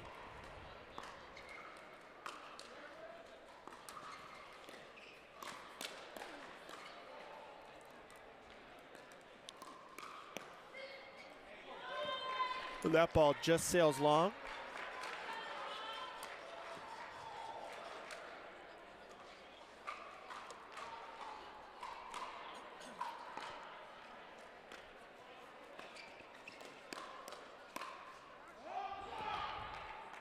De La Rosa coming out on top of the hands battles. Being the #1 racquetball player in the world definitely helps the hand speed. Not someone you want to be consistently getting into hands battles with.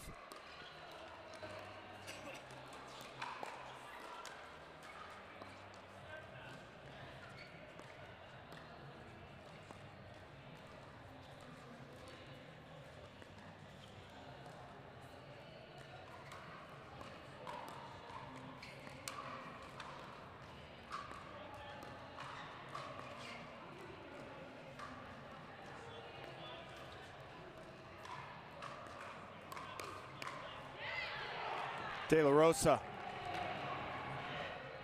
earning the pop-up from Kohler. Able to put it into the body of Whitwell.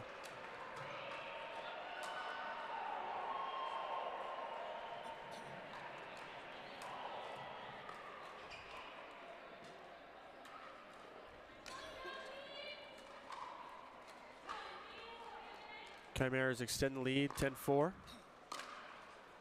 1 point away from a change of ends. Great job from Kohler getting involved and changing up his target. Not trying to go for too much.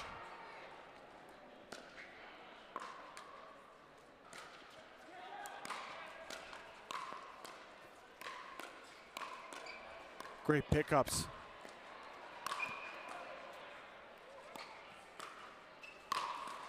Incredible defense. We're still going.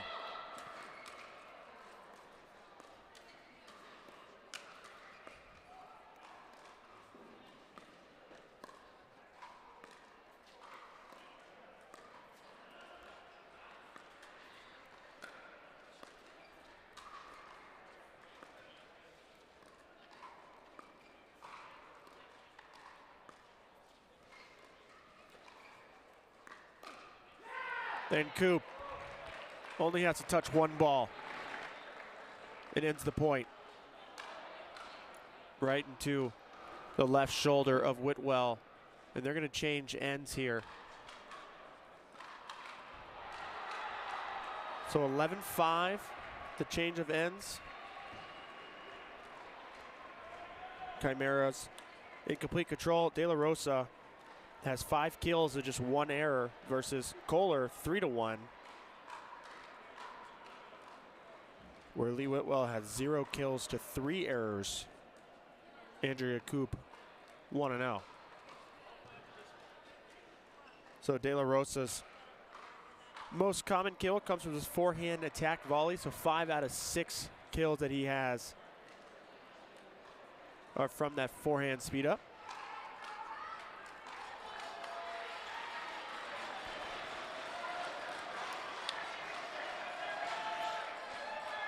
And we're getting back underway here. 11-5 for the Chimeras.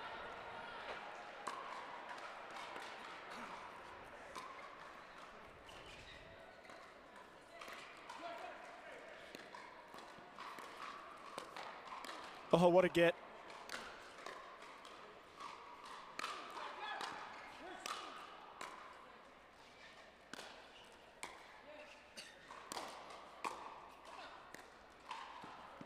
Kohler with the touch. Says, don't worry, Lee, I got this. Coop not able to get up to it.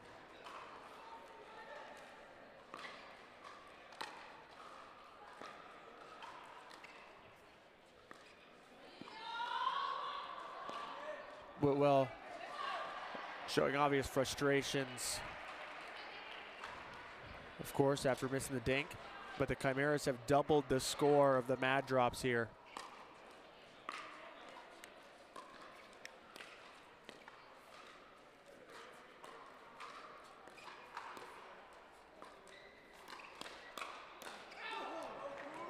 That ball just sails long. Almost every time Andrea Coop starts the attack, it goes in her way.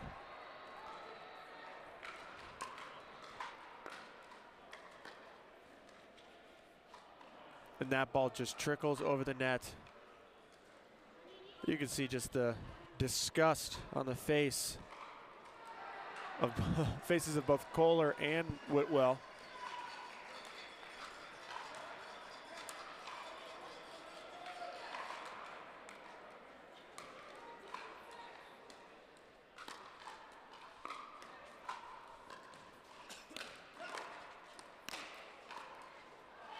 But Kohler goes to the middle. Coop and De La Rosa almost clash here. You can see Coop thought she was going to hit Daniel.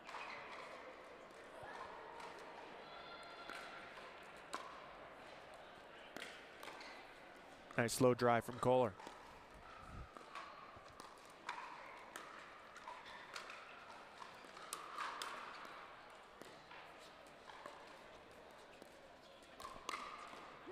And a nice block down into the feet of Coop off the speed up of De La Rosa. It has been working for him, so it's not something you really want to get away from. But just know that you're not going to win every one of them.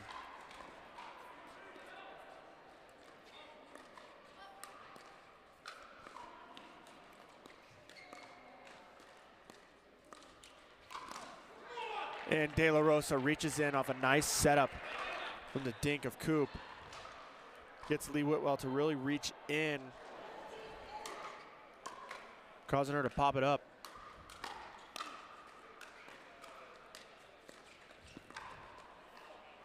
In a very good spot, catches Coop off balance. 9-15, down by 6. Need a good run here in the middle of the game. And that ball just in.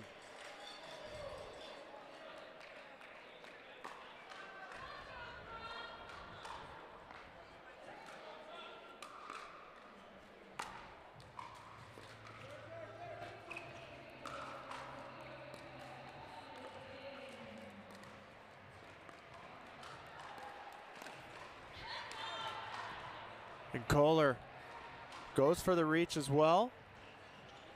The second time.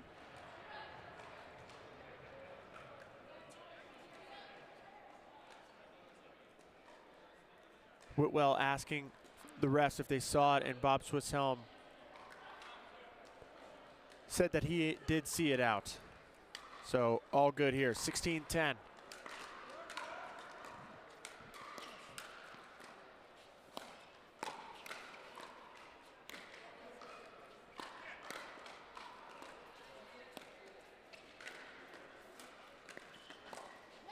Nice job from Kohler, reaching in and pulling it back around to the cross court, as it looked like Coop was trying to crash middle.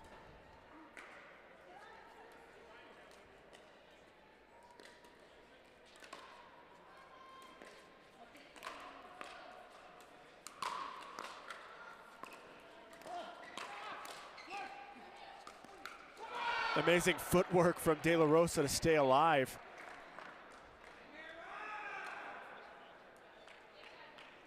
As Lee, maybe just a few inches back from where she would like to be standing, puts that one in the net.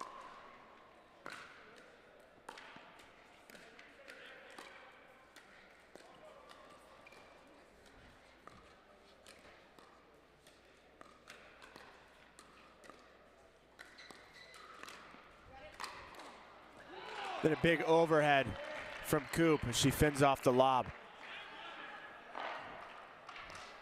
And a timeout call on the far end of the Mad Drops.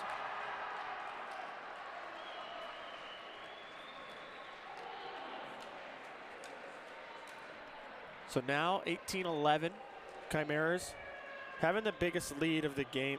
Biggest lead of the game so far was 7. Excuse me, 8 is their largest lead. So Daniel De La Rosa and Andrea Coop, very consistent, starting the attack a lot. Kohler has the most kills out of every player on the court with 7 and only 3 errors to his name.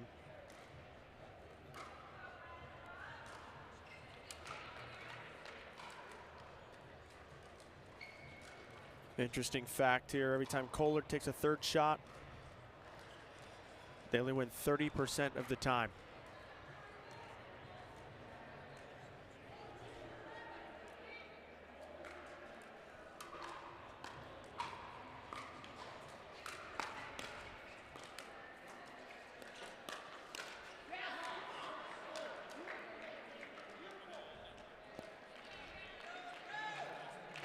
And the Chimeras add one more to the number.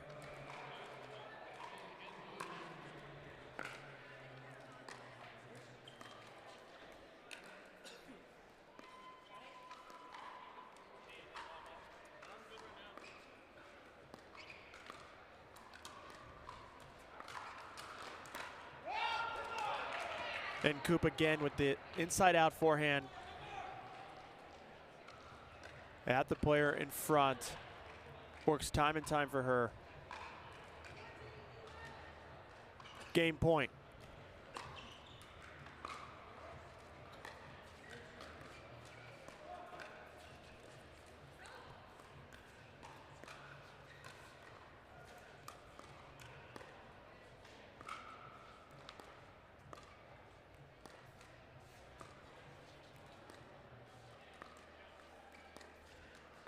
Patient play here.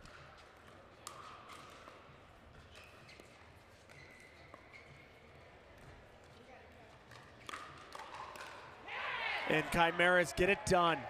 21-11. So that'll push it to 2-1 in favor of the Chimeras. Mad Drops in a must-win situation here in the second mixed doubles match. Don't go anywhere. We'll be right back with it.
Welcome back. The Pickle and Chill in Columbus, Ohio. That's where we are for the third and final stop here. Major League Pickleball.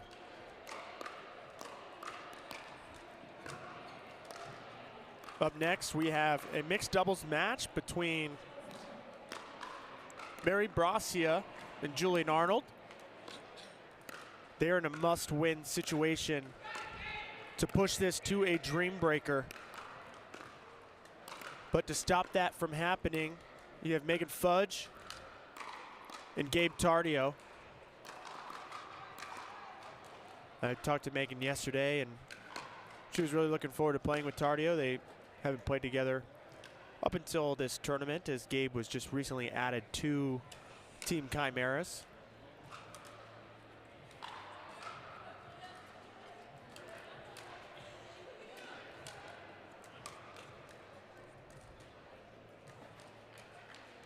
Bracia always seems like a fun spirit to be around, as she's getting Julian pumped up, making him crack a smile.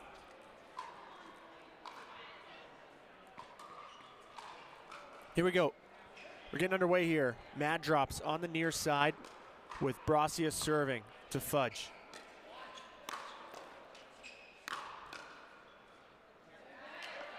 And a big overhead from Tardio.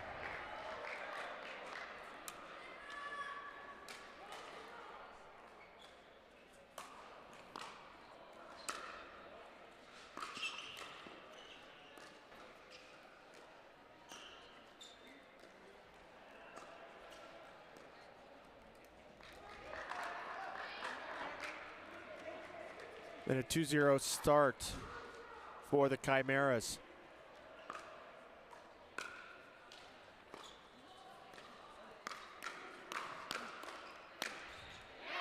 And a good leave from Tardio, as Arnold got everything on that ball.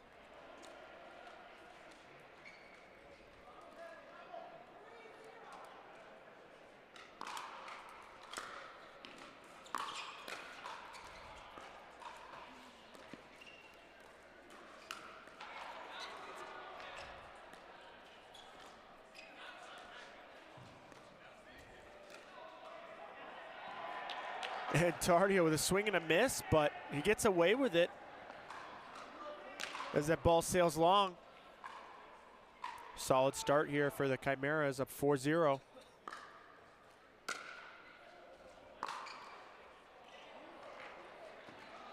And Tardio catches the tape just over the top of Arnold's paddle.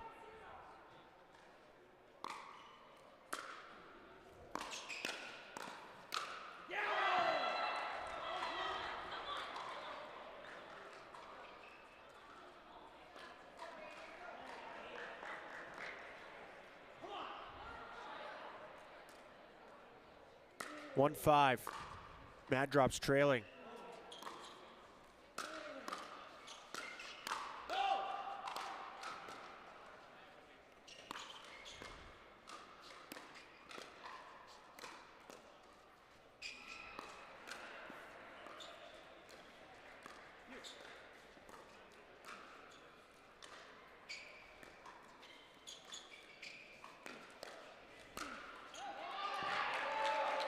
Tardio just letting everything go.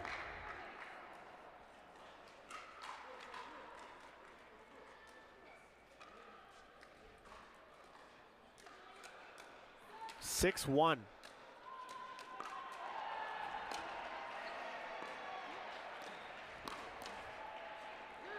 And Tardio following in his own ball, creating pressure. Helps extend that lead.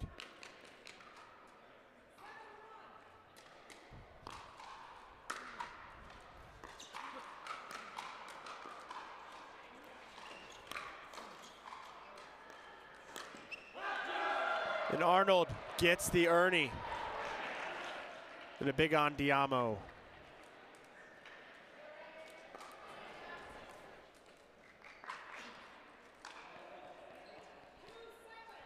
Two 7.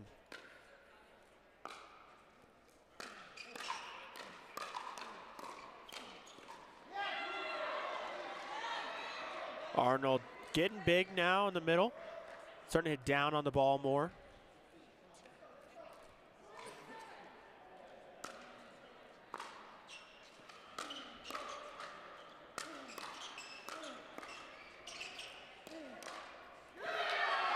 And Tardio has the sideline covered.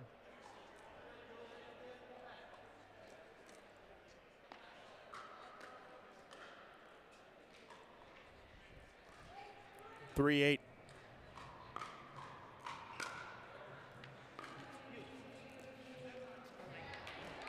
Unlucky there from Brasia. Had the right idea as Tardio was crashing the tee. Would have been a nice ball placement had it gone over.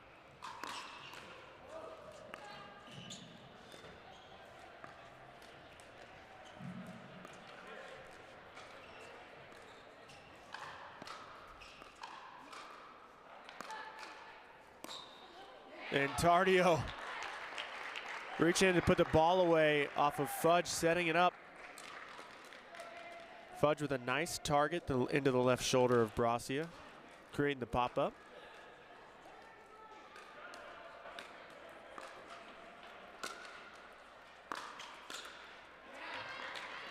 And Julian coming over in front of Brasia there. Brasia still making contact on the ball, but it's one of those tough situations if you are Brasia, because you think the player's coming over.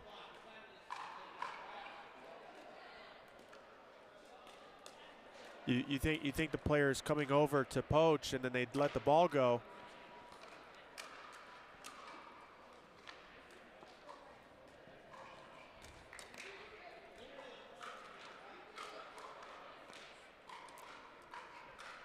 Seems to be some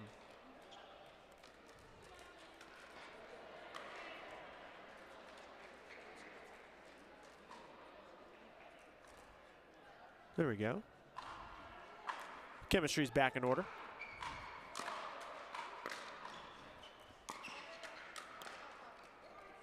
And that return just sails long. 12-3. Commanding.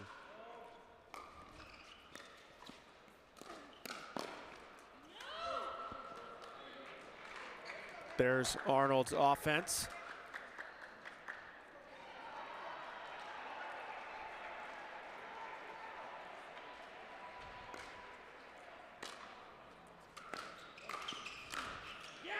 Sets himself up.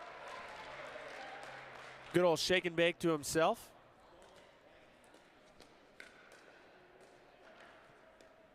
Arnold is starting to improve that kill to error ratio. He's now 5-5.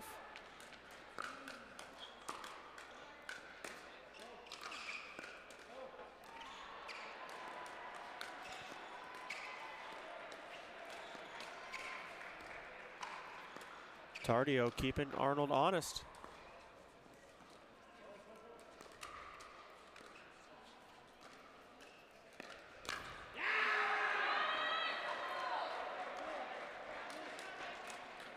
I don't know the last time I've seen Brasia hit a ball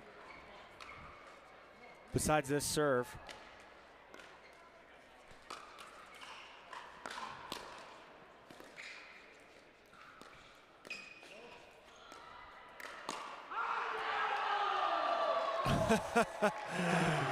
Got some momentum going in the way of mad drops, and they sure need it. So we get some coaching from Daniel De La Rosa.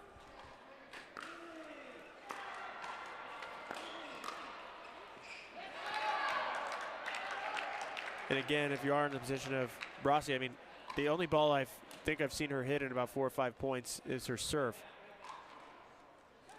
So she's really not expecting to touch the ball, and then if the ball's let go, you're expected to make a play. It's tough mentally.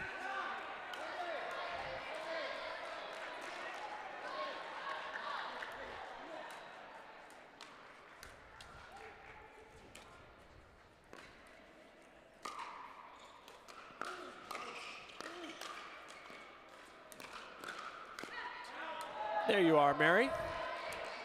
Getting the job done. So now there's a big run from the Mad Drops. Down 12-3. Now up, or sorry, down 9-13.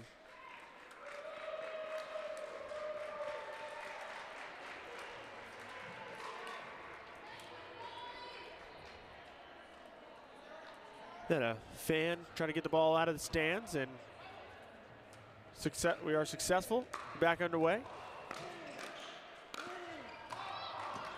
That ball just catches the tape and goes out, and a smile for Megan Fudge.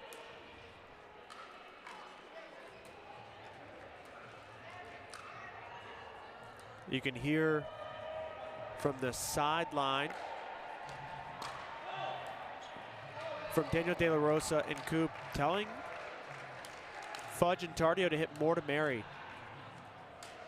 I mean, again, she's hit 3 balls in the last 6 or 7 points.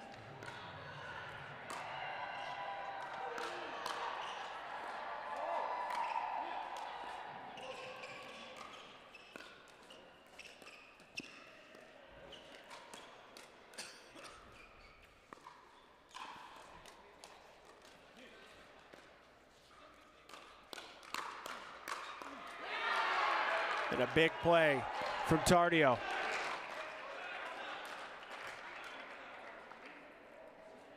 Tardio, big and strong at the kitchen line.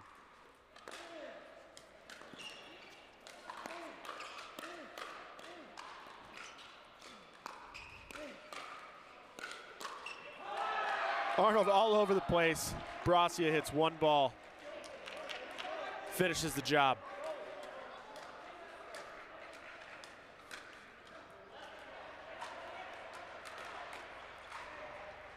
Four-point game now. All the momentum on in favor of Mad Drops.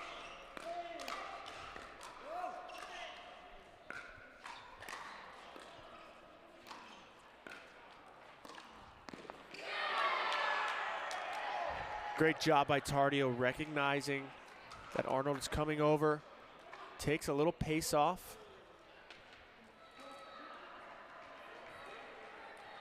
16-11.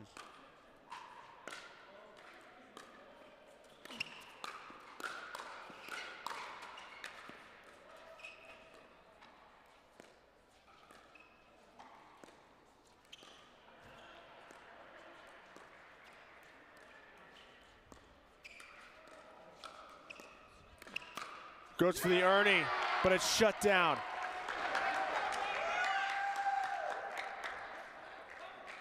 Fudge ready for it. Right to the open court. 17-11, Tardio.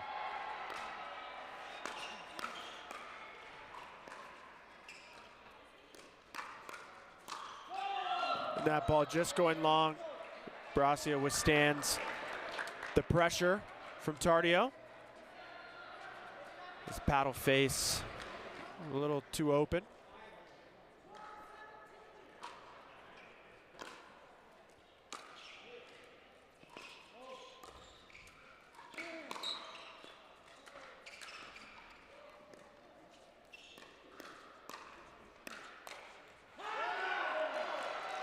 And Arnold gets it done that time. 4-point game again.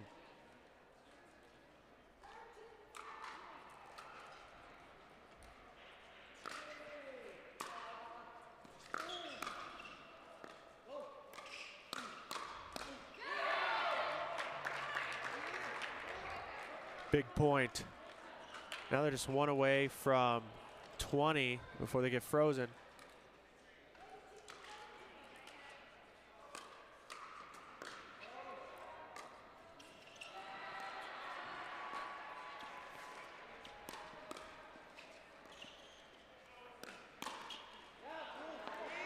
Tardio all over that forehand.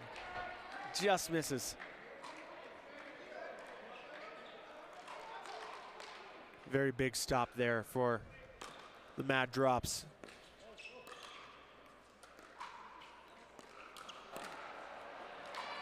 That ball just wasn't there. It was too low.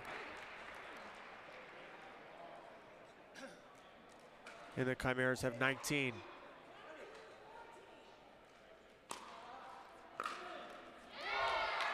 And a match point here. Match point, 20-14.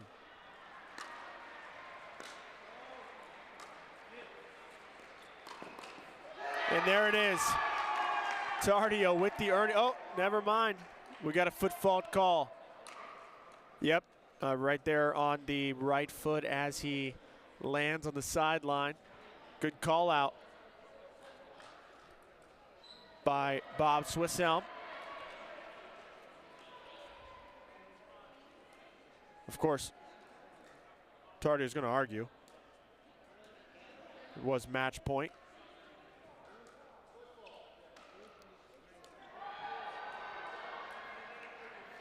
But as we saw from the replay already, it was quite obvious that he was in the kitchen.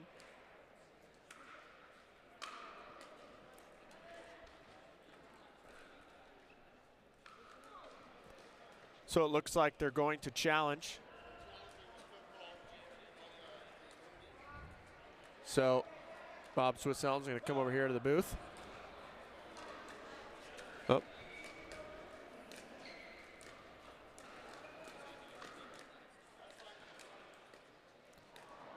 All right, so they're actually going to let Byron look at the film since Swisshelm made the call. It's a fair point, but it is going to be clear that it was in fact a foot fault.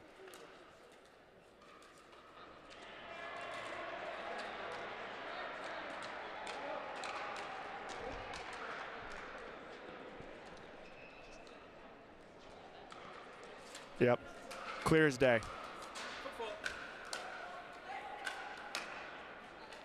And a quick review of the video from Byron Fresso.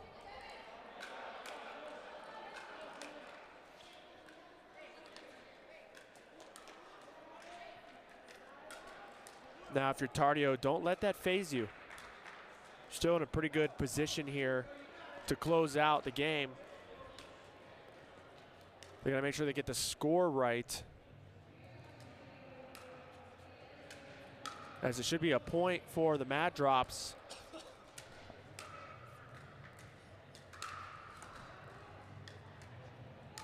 So 15-20.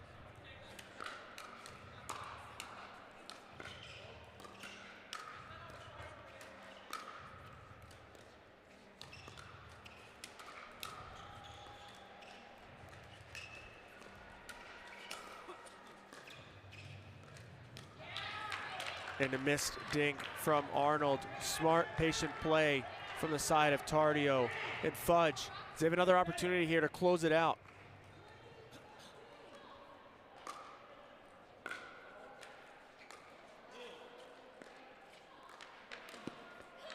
And Arnold with the Ernie.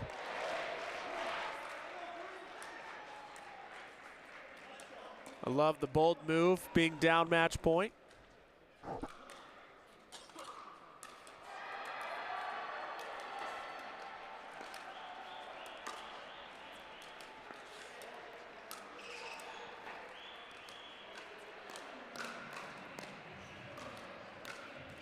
And the big put away from Bracia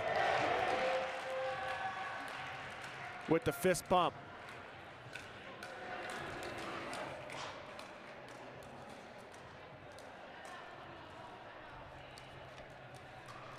And a timeout call here on the side of the Chimeras.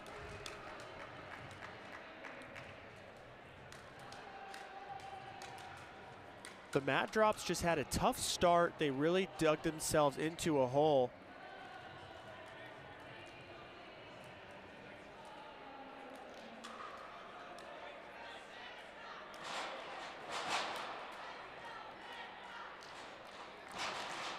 But they have started to crawl their way back out of it.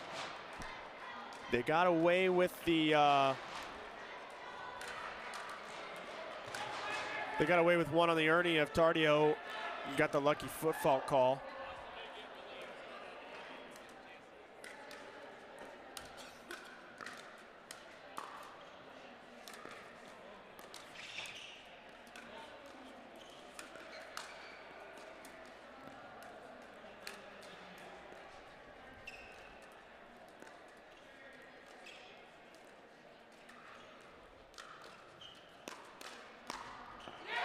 And Tardio shuts the door.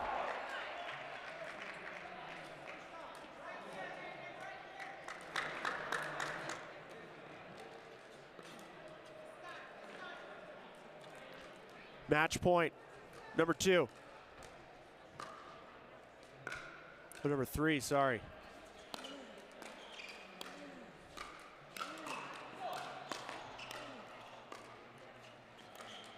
And they get it done. Tardio and Fudge hold on. The Chimeras take this series 3-1. Don't go anywhere. We have another match coming up at 7 p.m. Eastern here on Grandstand Court. Clean Cause versus the Fives. So that should be an exciting one.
Good evening, ladies and gentlemen, and welcome to the conclusion of our day one here at the MLP Columbus, Ohio event, the last event of the year.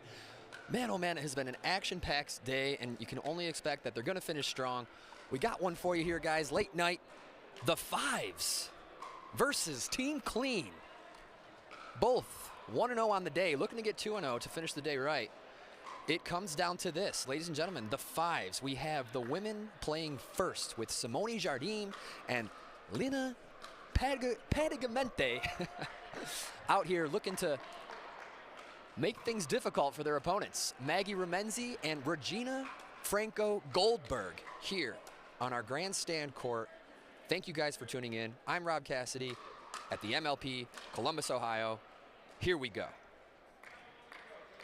Coin tosses have completed. Regina Franco Goldberg serving to Simone Jardim.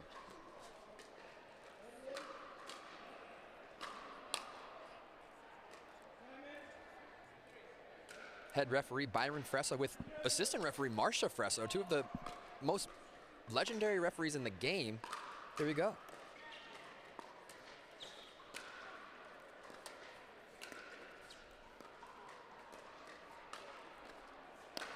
Oh, yeah. And that ball is out. A beautiful pickleball point to start the match, and definitely an attackable ball, just a little way out. Giving the first point of this match to Remenzi Goldberg.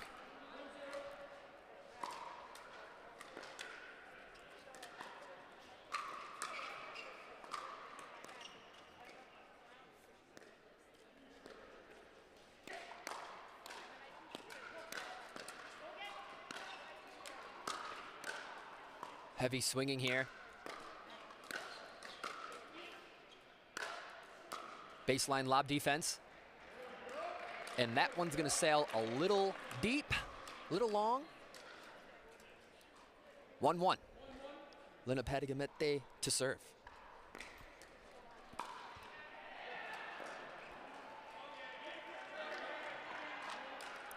A missed third shot to give a side out and a point to Team Clean.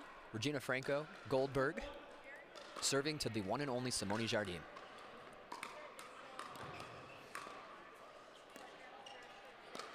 Off the bounce attack. Simone off the bounce attack of her own. Oh my goodness. And another out ball. Interesting points here. These ladies are certainly setting the tone for the rest of this match, as there's a lot on the line here. Everybody's playing 2 matches today, and both teams are 1-0, looking to finish the day undefeated. Only a couple undefeated teams out there, the Ranchers and Team Florida Smash, to name a few. Find out one more after this match here. Ladies first.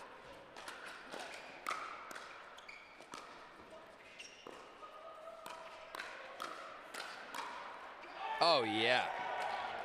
Creating the space and then putting the ball there. That's a recipe for success here on grandstand court. Maggie Remenzi looking very comfortable, very relaxed out there, and it's a nice way to see her play pickleball. Her third shot drops thus far have been fantastic.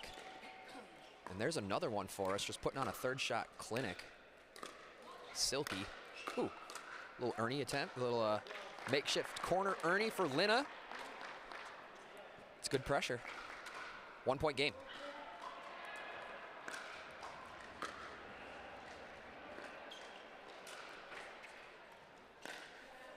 Ah. An ambitious ATP attempt from Simone Jardim. All tied up 4-4 here. Game to 21, win by 2. Rally scoring. Of course, the locks at 20 and 18.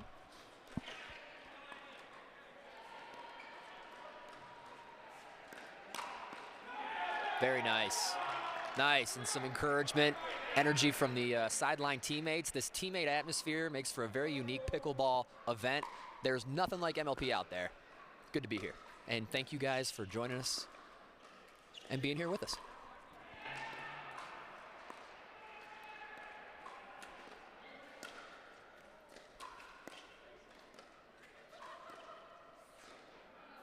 Ooh, It's kind of the first missed dink we've seen here. All four women really applying a heavy amount of patience combined with kind of really great times to attack off the bounce. They're not afraid to initiate here. The game is going to tell. It's kind of undetermined. The game's going to tell us who has the faster hands. And, you know, as we know, initiating into someone with faster hands is not so much a good idea, but if you have the faster hands, it might not be such a bad decision. All four ladies at the net. Maggie Remenzi applying the pressure. Oh! Perseveres. Gets teammate Staxford on his feet.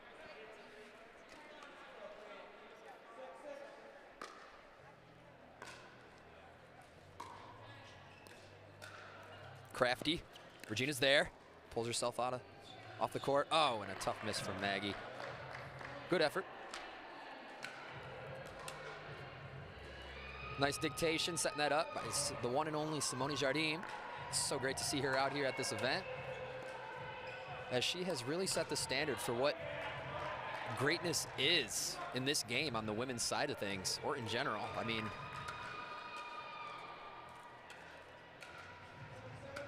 can't say enough about what Simone Jardim has accomplished and kind of the pathway she's provided for other women in this game as well. She's taken Lina Padigamaite under her wing, and Lina has grown and become such an incredible force to be reckoned with at these events. That volley dink, she's having a hard time keeping that down. Maggie Remenzi does what she should with that ball, ending points.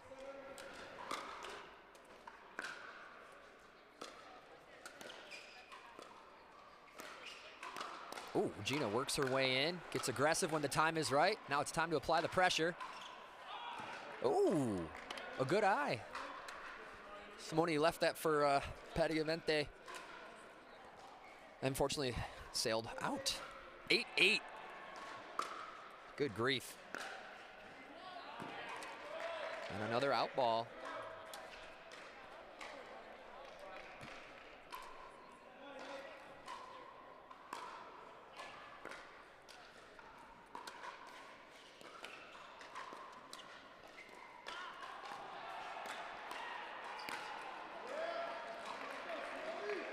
Beautiful point.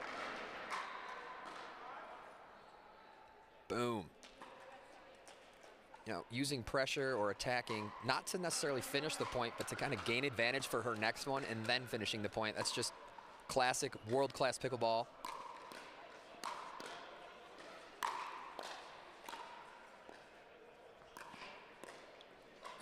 Working their way in.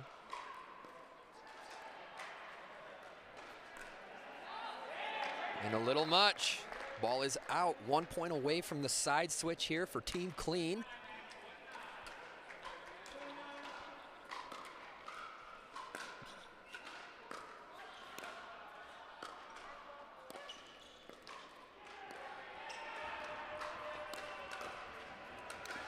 And Ernie.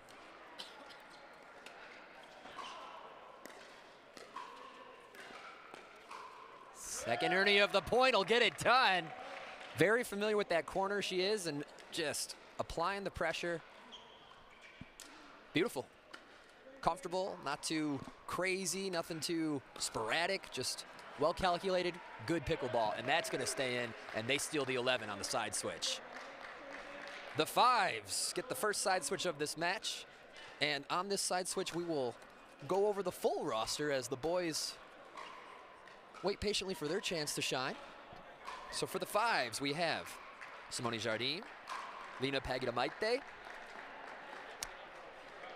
Rob Nunnery, my man, and Ben Newell, lefty great. Looking forward to see what they can do. 1-0 on the day against the ATX Pickleballers. Team Sarah, Jade, Pablo, Tellez, and Dylan Frazier. No easy task defeating that team. And every point, every game here is going to count, going to matter.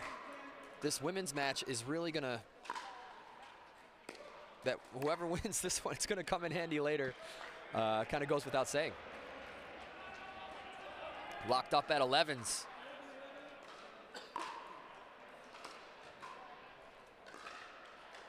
Nice drop from Regina for a point. Let's take a look. Takes a step. Nice and fluid. Weight forward. Good ball.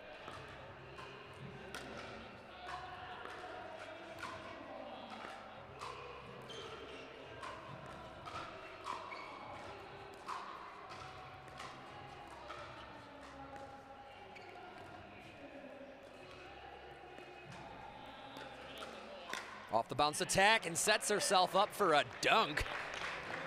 Nice backhand to the angled space. Boom, out of nowhere. High ball. Checkmate. Point over. Moving on.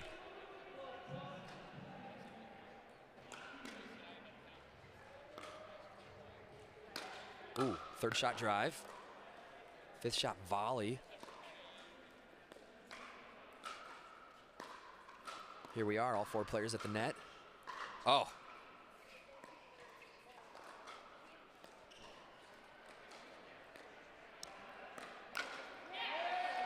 Awesome, awesome point.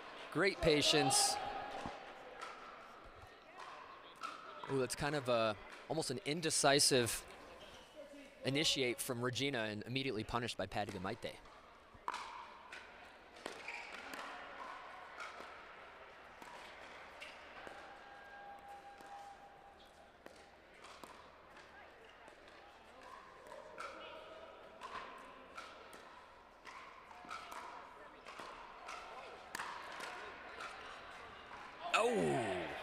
Simone was ready. Great resets from Patty Gamaite. But Team Clean comes out on top, and we have it tied up at 13-13. What is going on?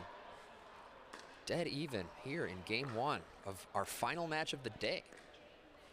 It's been a very eventful day one, to say the least. Maggie Remenzi coming out on top. Breaking it open. Let's see if they can make that sprint towards 21.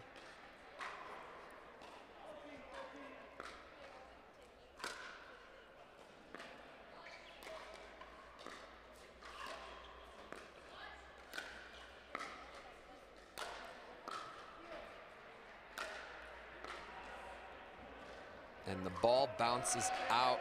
We have seen so much of that baseline lob defense this weekend being utilized very well. It's a tough place to be, but I will say, you know, taking 4 or 5 overheads in the same point can be very exhausting for an individual, and it's almost a neutral state while your opponents are at the kitchen line and you're at the baseline. Offensive lob. Oh, and a nice reaching volley from Patty Gamaite to kind of keep control of that point. 15-14, 1-point game. I have not seen a overall closer match all day.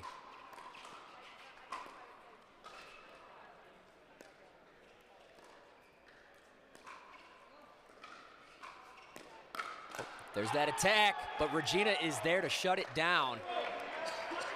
These ladies are just really looking for that time to get away with an off-the-bounce attack. Confident in their own hands, but Regina Franco-Goldberg ready for that one. Maggie's in a great place right now. Oh. Went for a little much there. Sometimes your best bet is to resist going for that ATP. She did have other options, but it's in the budget, as Dane Gingrich would say. Plenty of game to be had.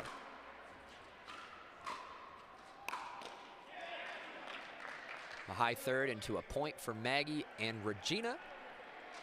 Yep, right where she wants it, right at the feet of Simone. Goldberg to serve. Locked up at 16s now. Placement shot into the kitchen. The double bounce, she gets it. Oh, yeah. Nice, and I love how she uses the angle there to even keep that ball even further away from Regina. As you know, you're not putting the ball towards her, but just that angle, keeping it even closer to the net. And the first missed third from Patty Gamaite to lock us up at 17s here, folks. We are creeping closer and closer to that 21, and these ladies are doing it together. It's been a very, very nice game.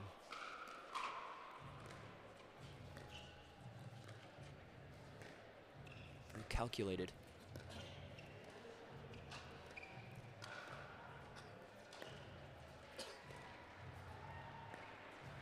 Both teams moving the ball around. The attack from Megan, she gets away with it.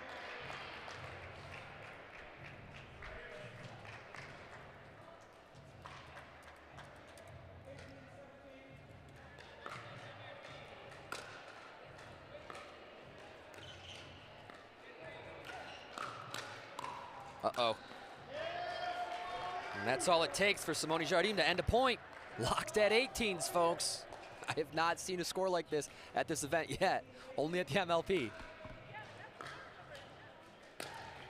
Yep, into the 5th drop at the kitchen line, attacking. Nice, and the will and the patience to bring it back to a neutral and set it up again. Let's take a look. Point of the match right here.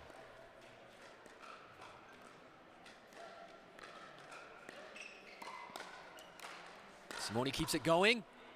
Linda with the drop, it's good. Back to the patience. Regina's found a spot, oh. Patience from Maggie. And Regina pulls it off with a nice little attack from no man's land. Nice, she drops that, just a little hop back to give her a little more space to have that advantage in terms of timing on the ball. Huge point. Biggest point of the game, 19-18, folks. It has been a 1-point game the entire time here. You cannot write this stuff. Team Clean versus the Fives. MLP Columbus, Ohio. Last event of the year.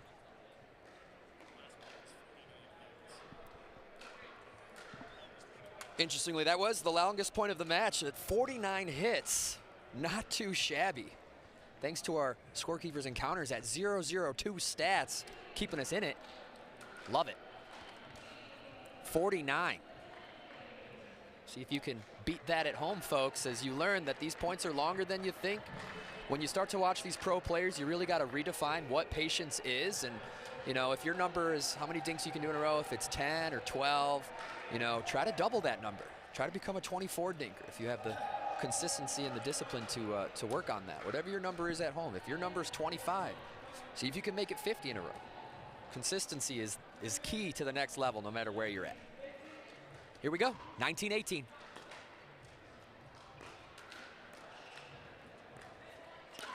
Ernie from Lina, and she gets it. So good. And there's no lock yet, so that's going to be a huge point, which brings us to the craziest score in MLP rally scoring pickleball, 19-19.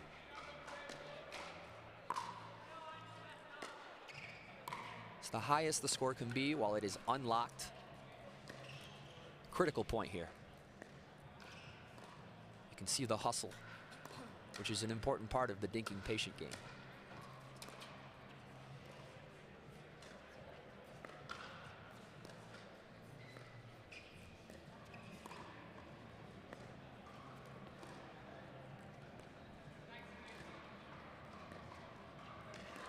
Off the line, she sees her there, goes for the lob. Oh, but the ball is called out. All right, and they get that wild and crazy 20. As off of 19-19, they move to a game point here for Team Clean.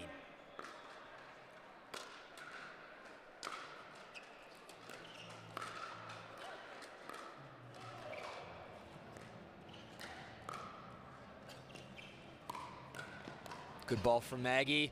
Set yourself up. Lina and Simone recover. It's not over yet. Oh, and they get it! So clutch and well earned. What a match. A 1-point game, literally the entire game. I have never seen anything like that. I'm sure it's something like it has occurred. I have never witnessed an entire match be within 1 point the entire time. Game 1 going to Team Clean as the boys take the court. Thank you guys for tuning in wherever you are in the world. Rob Cassidy here at the last event of the night, giving you the best seat in the house. Thank you guys for tuning in.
All right, folks, and we are back as for the fives, Rob Nunnery and Ben Newell in the yellow warm up to take on Federico Staxrud and Deckel Barr. First time partnership in this event. I can assume that they've practiced before they got here this weekend. And oh, there's Deckel Barr warming up that incredibly powerful serve into that incredibly powerful third shot drive. It's one of the deadlier combos that are well known in pickleball. The Deckel Barr serve into the Deckel Barr third. And on the other side, we have Ben Newell, the lefty. A lot of tennis background, unproven. He's been here. This is not his first MLP event. However, he's looking to really make a name for himself this weekend, and he's very capable of doing so. And we're going to call Rob Nunnery a veteran. He's earned it. He's been around long enough to know the game very well. And you can expect to see him do his extremely deceitful off the bounce slap shot that he is probably one of the best at. So as they finish off with about their 30 seconds of warm up, we're going to stick it right here. We're going to keep it right here. Oh, Deckel Barr. Take notes, folks. The balance on his front foot as he snaps this serve. It's really something to emulate. If you want to get some free power on your serve, take a look at how Deckel Barr does it. And Federico Staxrud, who has really made a name for himself on the singles sides of things in pickleball. I've gotten to practice with him some in Florida, and he's becoming a force to be reckoned with in doubles as well. It's great to be on the same side of the net as with him. It's just so reliable, and you know, the skills that come with tennis, it's not just the physical background in tennis that really translates to pickleball. It's also that mental game, that focus and that unwavering, determination that comes with it too. You can see he's a well-seasoned single tennis player as well. And here we go. We're going to get underway here. Assuming they've sorted out the formalities, get some paddle taps here, some good sportsmanship, and here we go. A lot on the line. The fives up one here in the last event of the night. Getting pumped. Staxrud doing the high knees. See Dylan Frazier do that. The science behind it, we have our reporters on that, but look it up at home. Get the blood pumping. It's now or never.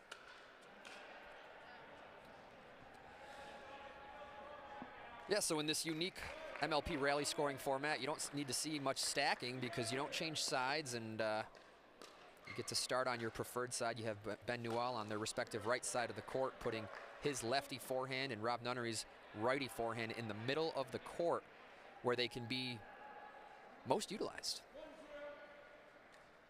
The fives strike first blood.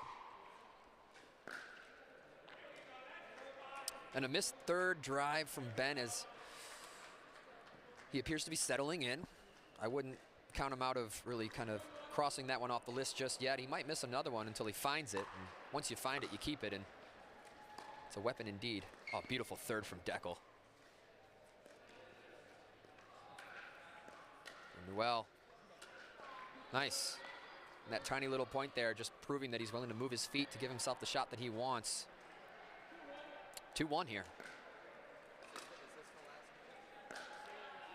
And there it is again, another missed third as he still searches for it. You know, I'll be honest, he's probably going to need it if he wants to take this match, and still might be in that realm of not discouraged, but still needs to find it. Ball's out. Serve was long. Rob Nunnery serving, 3-2.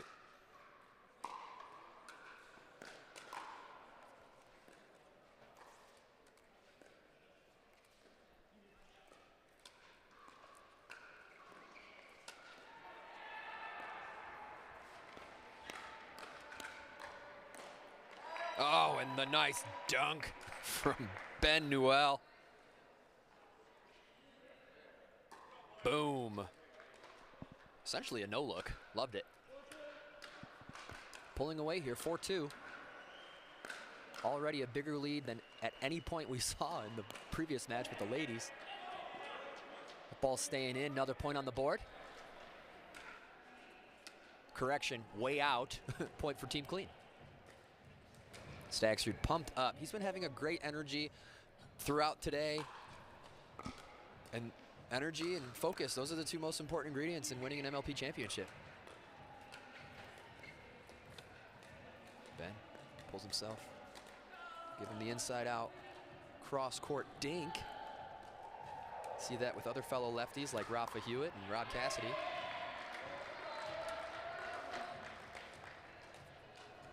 Side out.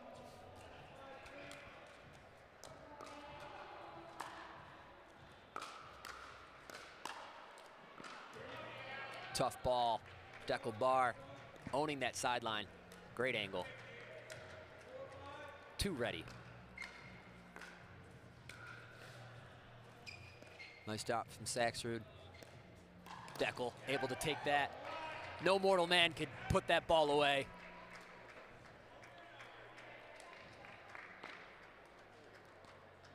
Deckle Bar, hashtag just be longer.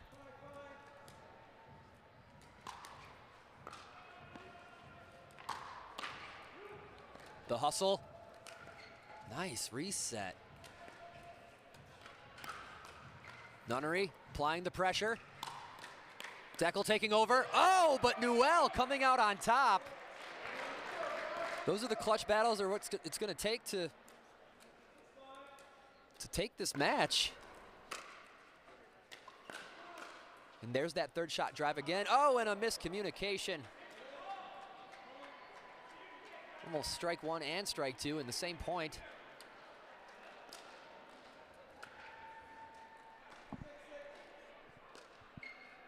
Locked in at 6-6.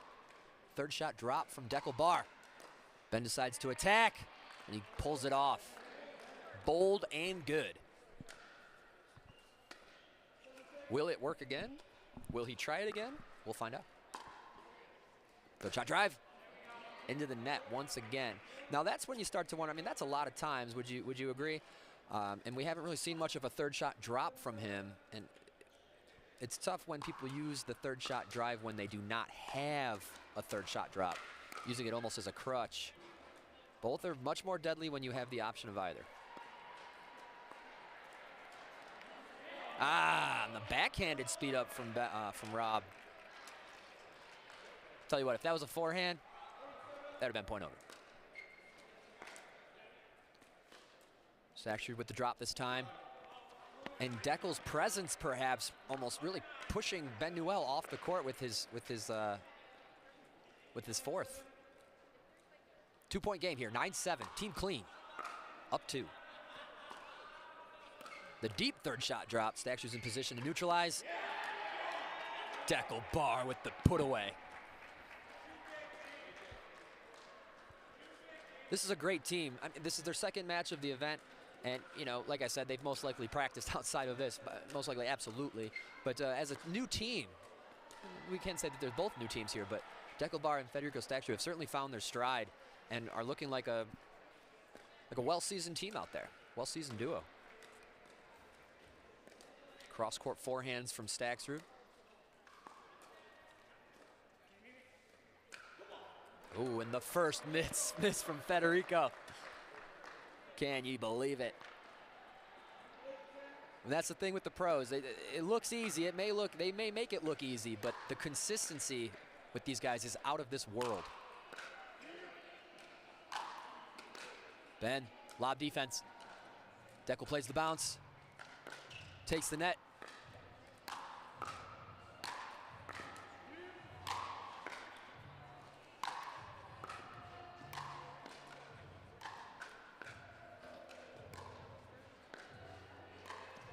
Anybody's point.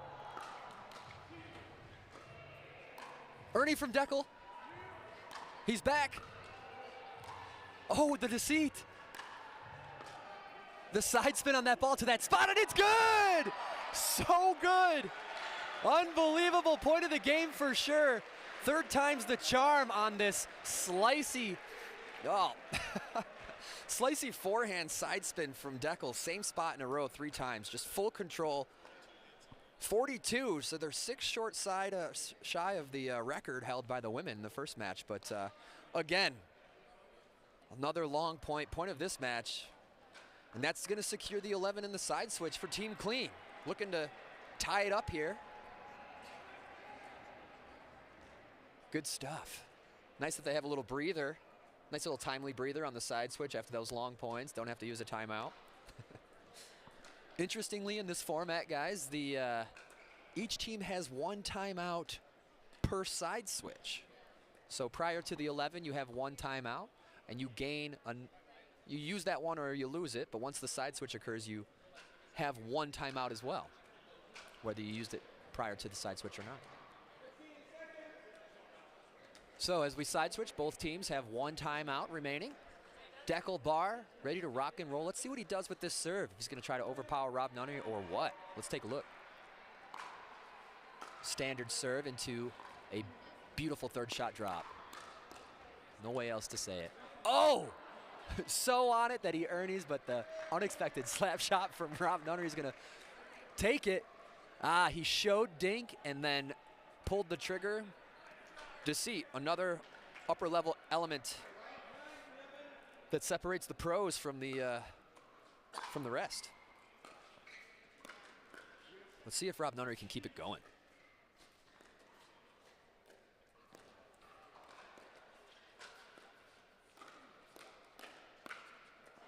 Tough play off the net. Rob Nunnery coming out on top. Point for the Fives.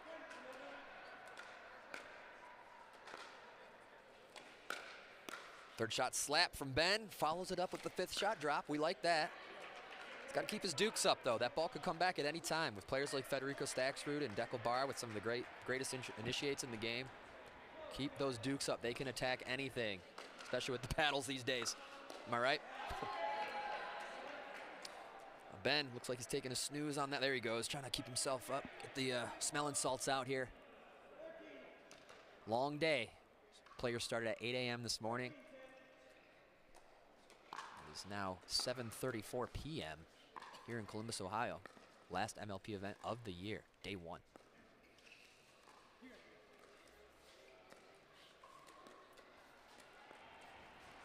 There's the dance. All four players in sync with where the ball is on the court. Ben getting jumpy. He needs to keep the patience here.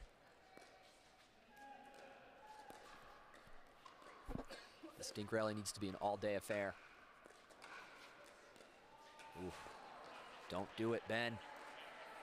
Nunnery. Behind Deckel. Back to behind Deckel. The ATP, but it's not successful. Let's take a look at how much of a window he might have had for this bad boy. Great shot by Rob Nunnery. And he had a chance, but Nunnery really limiting Deckel's options there. Third shot drive from Ben. That's the best one we've seen from him so far. Follows it up. Why not? Oh, and the best point from Ben thus far. That's what we're going to need. Rob Nunnery likey. Absolutely.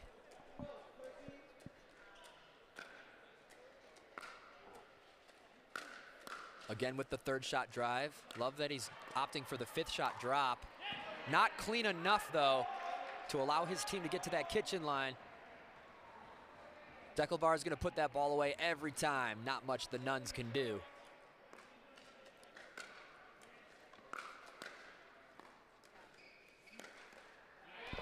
And an unexpected attack from Ben Newell. That's the second one he's gotten away with.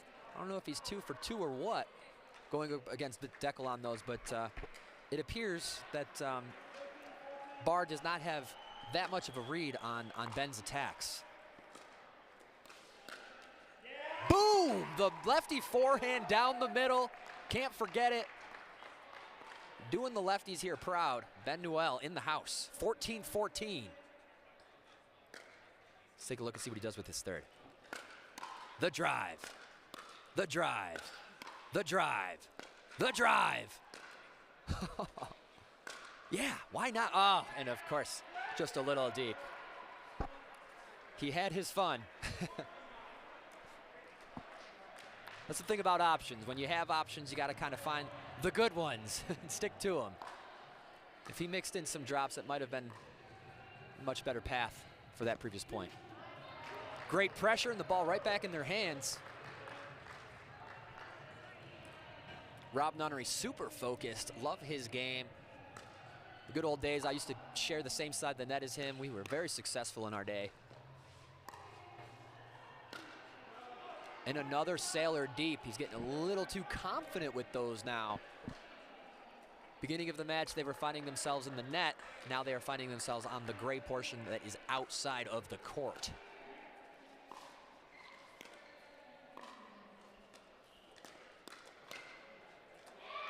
Nice setup from Nunnery on that backhand. Where does that even come from?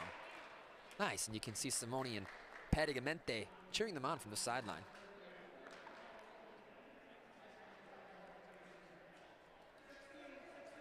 Sixteens here as we approach 21.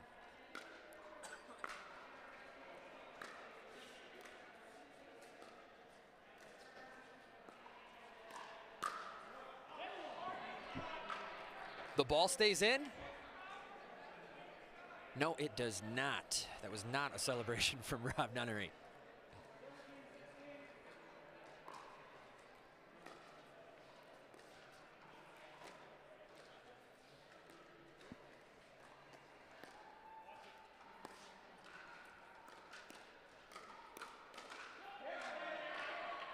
Nice, and an off-pace hands battle between Nunnery and Staxrud. Nunnery unable to keep it on court. 18, a little too close to 21 for my comfort. Gonna want to get that ball back right here, right now. Get those points while the rally scoring is in effect.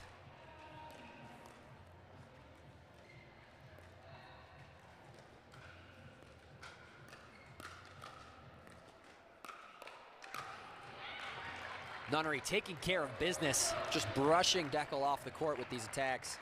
Boom, boom, yeah. Nunnery in control, in the driver's seat.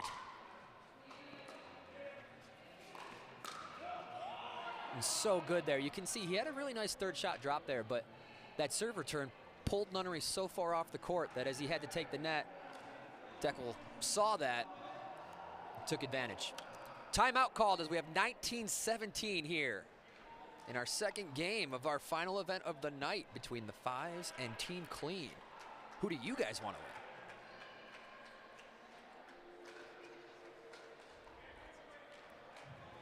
Both teams 1-0. Team Clean defeating the Hard Eights earlier today. That's a team that consists of Kyle Yates and Andre Diascu, to name a few. Both teams looking for the title this weekend, and I gotta say, Team Clean has transformed since the last events that we've seen them, since Austin earlier this year. They are a brand new team. Federico Staxrud is a huge attribution to the team, and they are maintaining a very good energy that I feel is gonna do them well and carry over into the remaining days of this weekend. But do not count Ben Newell and Rob Nunnery out, as we are still in a rally scoring situation here. The third is good. No earning opportunity for Ben. Oh, and Deckel. Nobody paused that ball like Deckel Bar. Ben Newell, third shot drive. Fifth shot drop, that's what we need. Ooh, a lot of patience here. These are some slower dinks. One dink, the equivalent of three, and perhaps a different. Oh, and off the net. A violent put away from Deckel Bar. Kicked off the net. It's over. Game point. Scores are locked. And there's that slap, setting them up for the put away. Critical side out. Ben Newell, ball in hand. Okay, now this is the scenario where we might not want to play around. I really hope that Ben Newell steers away from, five third shot drives in a row. One. And it only took one to give the side out to Federico and Deckel Bar. We're here at the tail end of the game, and he has lived and died by it. 2-point game. They're still in it here. Game point number 2. Here's a good ball.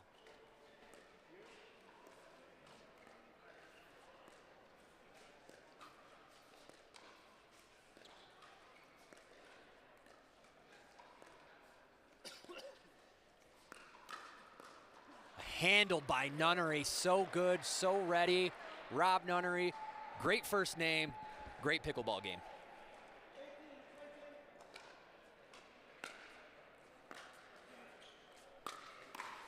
Nice, and a third shot drive from Nunnery as he takes the net.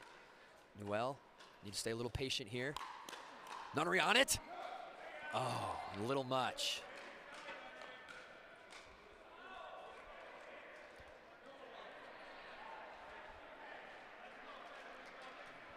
Another game point here in the hands of Stacksrud and Barr.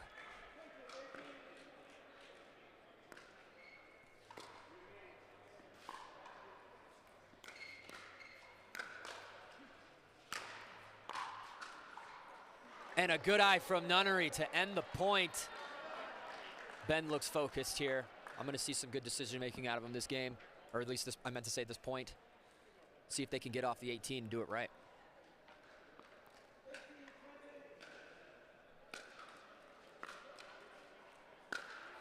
Oh, and a third shot drive into the net for a side out.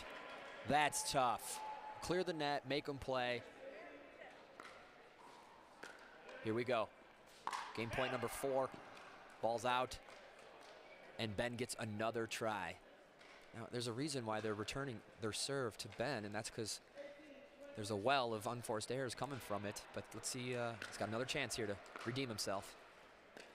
Goes for the drop. Follows it up. Go to the full neutral. There they are. Now it's anybody's point.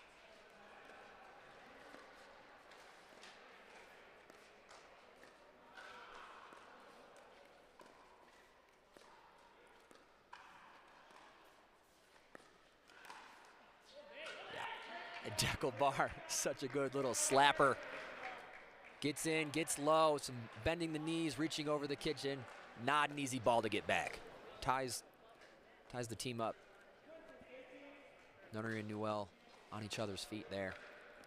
Game point number 33. Deckel does the get low, but Nunnery has none of it. Side out again. The breakdance move from Deckel Barr. We love it. He's gotten exceedingly good at it as he changes his level 3 feet when he does it. Here we go. Third shot from Ben Newell. A casual third shot drive. Oh, into the missed 5th.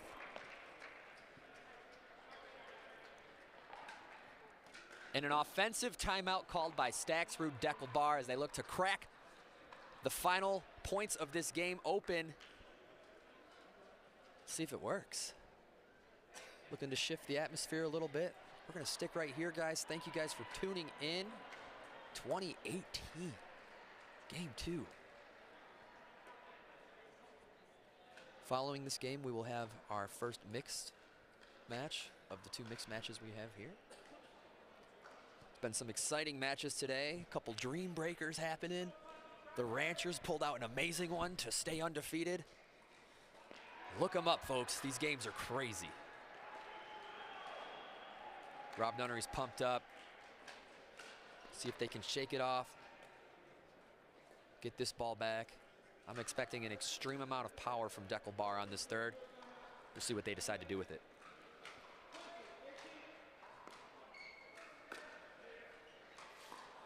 Goes for the third.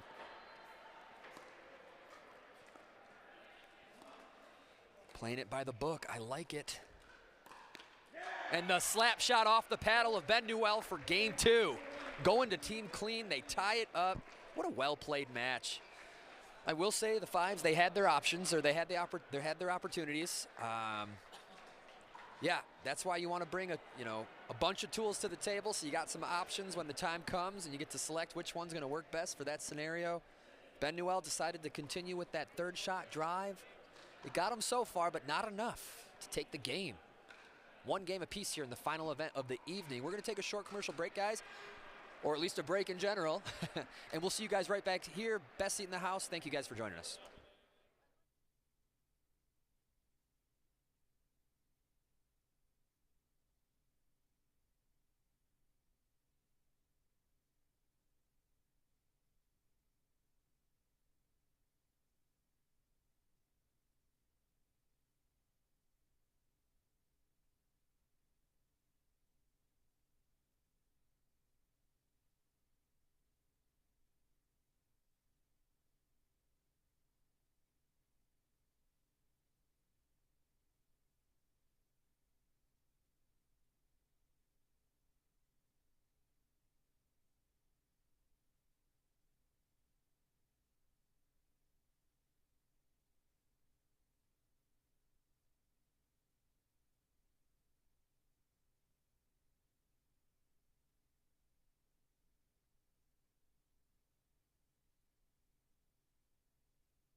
All right, and we are back with our final match of the evening here in day one of the MLP Columbus, Ohio event here at the Pickle and Chill facility. It's been fantastic. What a facility.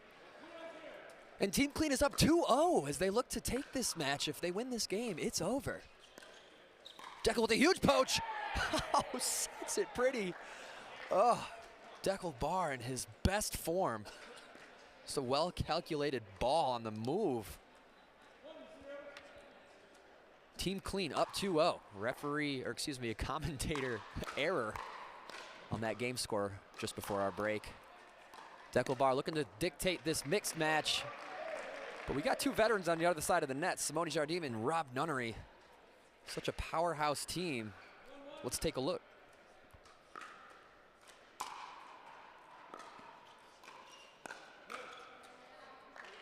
Is it me, or is Deckel Bar getting bigger as this match goes on?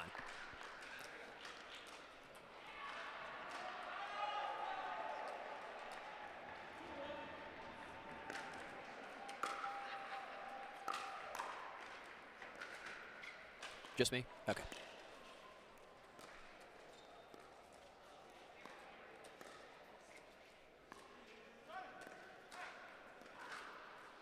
Oh, and a tough miss. That was going to be a good spot as Rob Nunnery was way out of position, or at least in a good position for a different ball. I like Regina Franco Goldberg's game. She does not get discouraged, and she plays the game very well.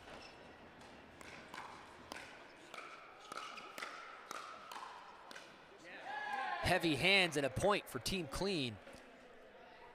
You know, when you play with such an influential player like Deckel Bar, you know, your role is to kind of keep him in the point and give him opportunities to end it. And Goldberg rises to the occasion and is exceedingly good at it. You'll notice that Nunnery and Simone kind of play a little bit more of a straight up positioning. Ah, tough ball. Good shots from Rob Nunnery. A critical game for the Fives as they need this one to stay in the match, as both teams battle to remain undefeated. Right on the baseline, that's the serve return. Oh, the Ernie dig followed up by the double Ernie. Let's go. 1 and 2. Thanks for coming, Deckel Bar. Arguably the best Ernier in the game of pickleball. Ernier, it's a noun.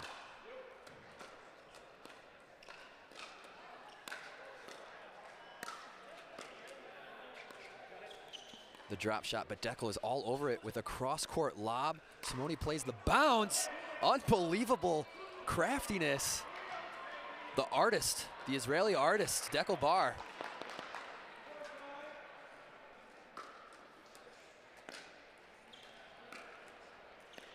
Nice drop from Regina for point. And just like that, the tide turns from 2-5 to 5-5. Deckel Bar to serve to Rob Nunnery.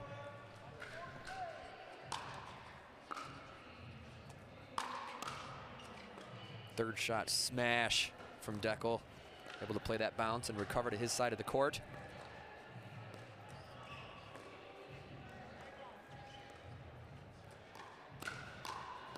Simone attacks the sideline. Again to Regina. Pushes them back. Nunnery with the heavy ball. Oh, and Simone off court. Everything they wanted. Props to Deckel and Regina for making him play that one more ball. 6-5 now. The off the bounce, the lob. Nunnery wants none of it. The Fives tied up, 6-6.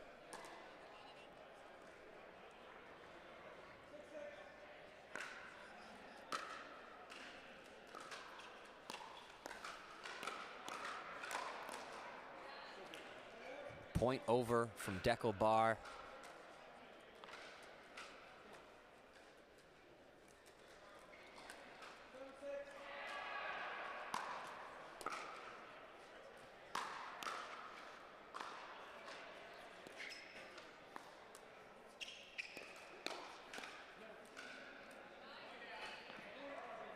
Ball is out. Another point for Team Clean. That drive from Deckle Bar, it starts with consistent. It's a controlled drive. Yeah, his is the hardest hitting one in the game, but it is still by definition a controlled drive. Matt Wright had a great segment talking about the third shot drive and how it's really a controlled drive. He did a great segment with Lucy on the Pickleball channel that you might want to look up. I really like the definitions and how they break it down. But Deckle Bar, you know, able to apply the miles per hour with it because he's just so good at it.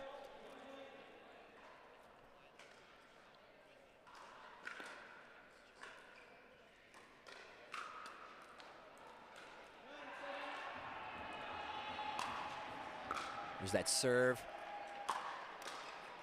And the third shot power smash. Can you even call it a drive?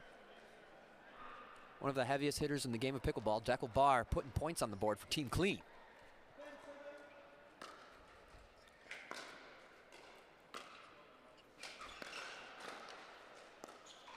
Getting big, only this time it is out.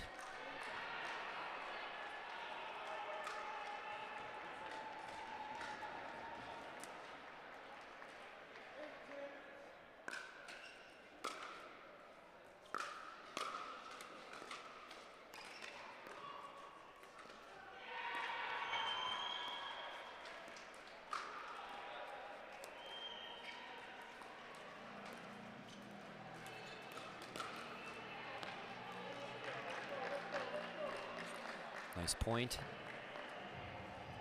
1 point game here.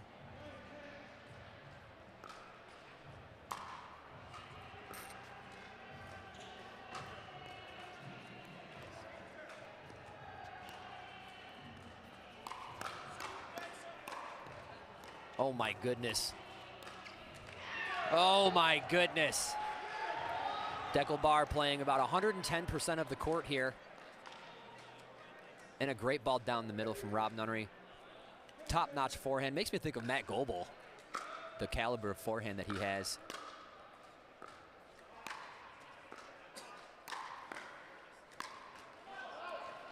A tough miss. Hitting the 11 for the fives first on the side switch here.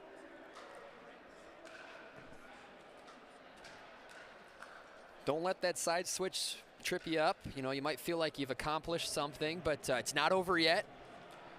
No time to rest, time to continue the push.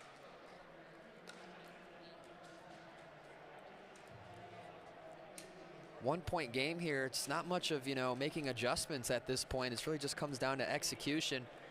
You know, Simone Jardim and Rob Nunnery are going to try to keep the ball away from Deckle Bar as much as they can. As impossible as a task as that is, but Simone knows better than anybody else. You can't just keep the ball away from him. That's where you become predictable. So she's got to be able to give the ball to Deckle without risk, which comes with kind of picking the right times to do that, putting the ball behind him when he's a little out of position. But they do have the ball in hand. They hit the 11 first, and they must win this game if they want to stay in this match. Rob Nunnery here to serve to Deckle Bar.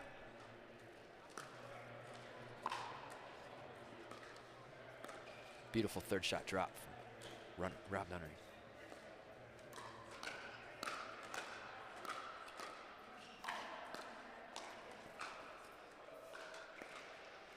Ooh. There it is. Such a great point for Rob Nunnery. He's looking so fresh, so healthy. It's what we like to see. You know, there's nothing like watching a player play their best, and he's one of our favorite players to watch.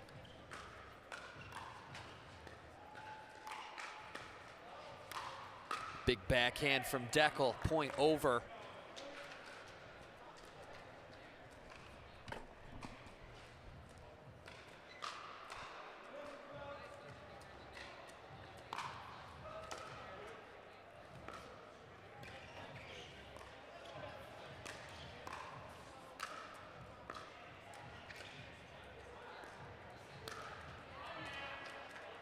Tough miss.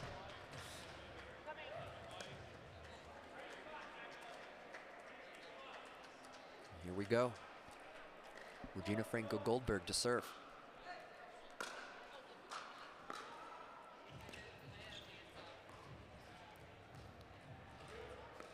There you go, Regina. A tough point. Deckelbar able to get that big on the court because he's just so uniquely good at getting back and still covering his sideline. However, he might be pushing that threshold of taking a little too much, which is leaving him, or at least his team, a little exposed and kind of keeping Regina Goldberg guessing on which balls she should and shouldn't take. Nice, even that point, Regina is forced to retreat off the sideline just to give him space. Deckelbar puts himself in kind of a singles game situation that might not be optimal. He's got to find that proportionate amount of court taking. And a missed third from Nunn. Side out. Close game, guys. 13-14. They're brawling it out here on Grandstand Court. Columbus, Ohio at the Pickle and Chill facility. Beautiful courts.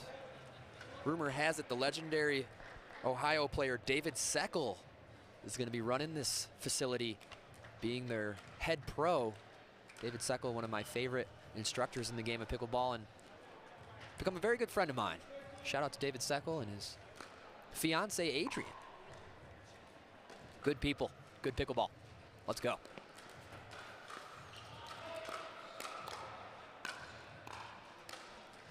Unbelievable that this point is still going.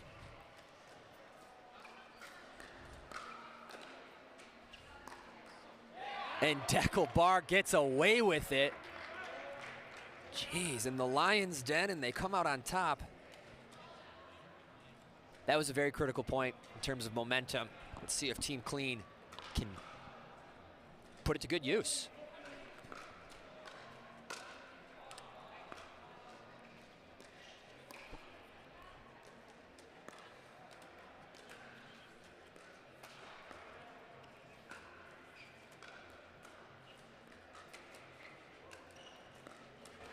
Little high. Ball is out. Rob Nunnery feels like he kind of got away with something there. It's time to stay dry. I'd love to hear a come on from Simone Jardine. I feel like if we heard just one come on, they wouldn't, there'd be no way that they lose this match. Maybe it might be this point.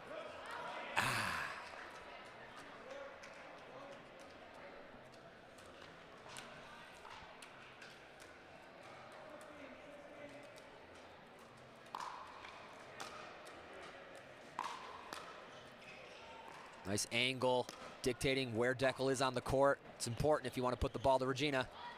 High ball. Deckel keeps him in it, gets huge, but unable to finish the exchange. Let's take a look here. Off the net just a smidge. Yeah, Nunnery's able to put that ball below the net on Deckel's volley, and well-earned point. Simone goes for the volley. Deckel with a huge Ernie. Unbelievable. Can we, oh my gosh, let's take a look at this again. Watch how he's able to place this ball so well. That is just a glorious Ernie. Welcome to pickleball, folks.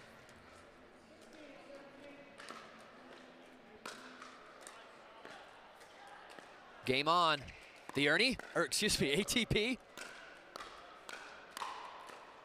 Boom. Good gracious, Deckelbar.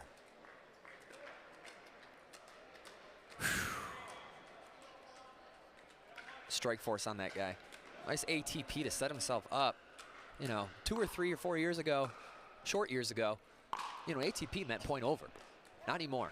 ATPs, for the most part, are getting brought back to the court. Nice point from the fives.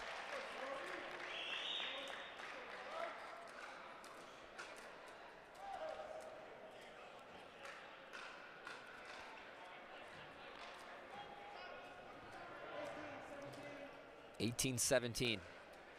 Game 3.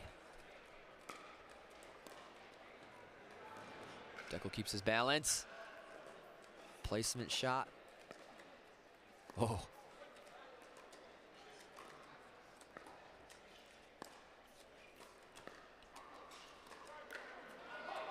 And they get away with that one with that backhand initiate from Deckel. Not everybody has that shot.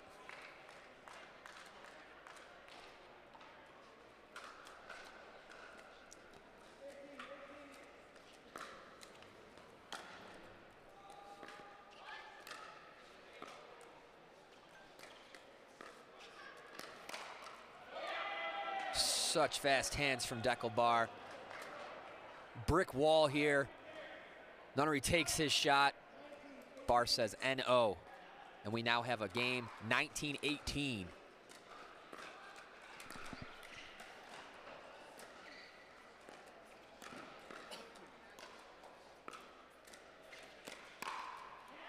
Ernie from none. Simone with a sneaky initiate, taking Deckel down. And here we go, the flashy 19-19. This is the craziest score you can see in the MLP right now, as one team, well, neither teams are locked, and one team will achieve a match point scenario. 19-19, the scariest score in MLP Pickleball. Boom, and that's it, just like that. A side out and a match point, or, yes, a match point opportunity. Regina Franco looking fired up. Let's see what they do with the third. Here we go.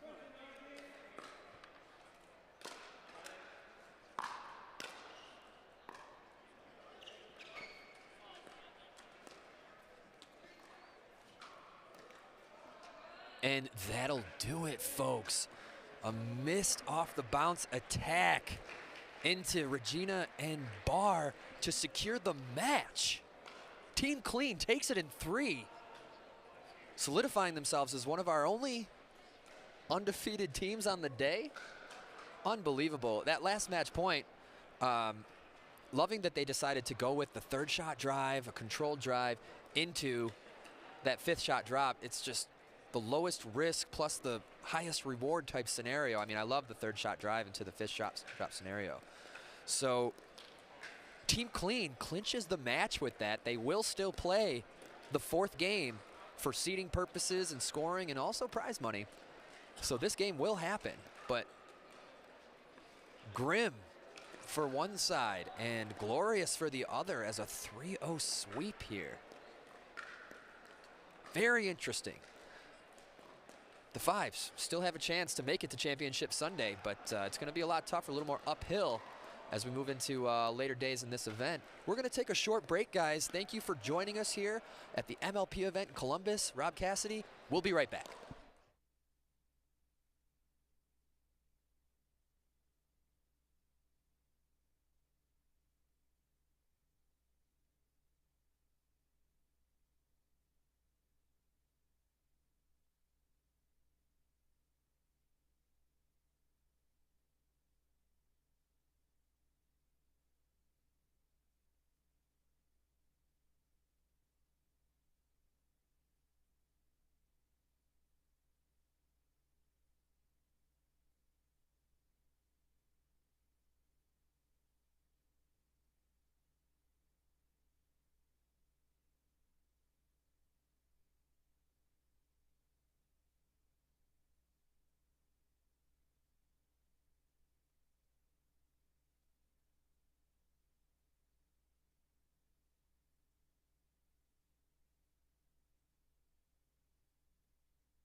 And we are back with Game 4 here at the MLP event, Columbus, Ohio, here at the Pickle and Chill.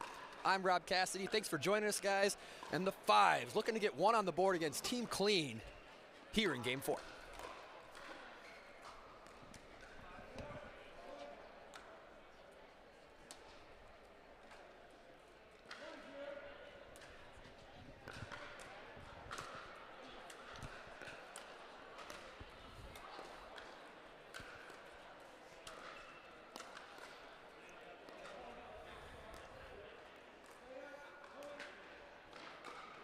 Thought he might have had a non-paddle touch there.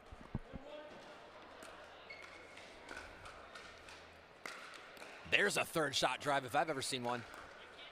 Oh, but Ben Newell sends it back even hotter. It's an interesting scenario we have here as Team Clean has already solidified the match. So this match is a little bit more for bragging rights. So it's a little bit more of a street brawl in that sense, but also for prize money. These guys are playing for hundreds of dollars for this game. The winning team receives just that. Ooh, ambitious third shot drop from Maggie Remenzi. Staxter loving his energy today. I know we mentioned it earlier, but it's not going away. I hope he can keep this flame lit all weekend.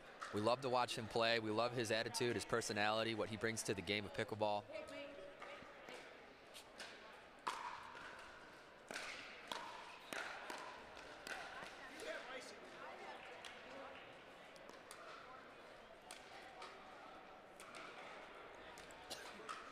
Padagamaite to serve here.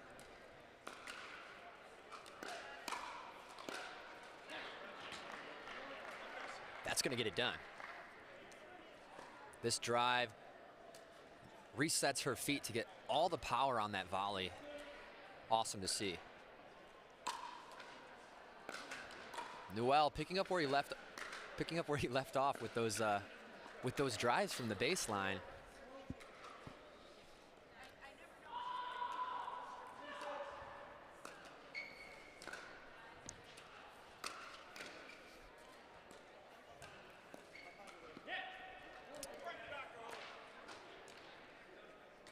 Casual miss from Lina here, as her weight was kind of going backwards as she hit that ball.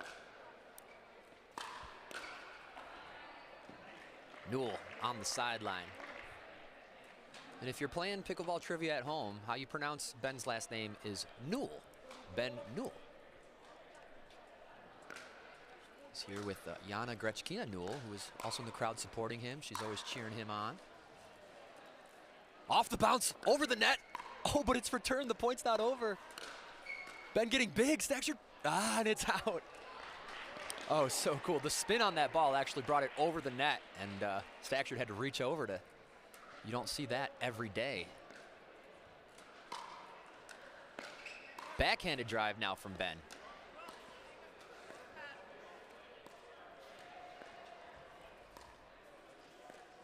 Relentless cross-court dinks from Maggie. The lob.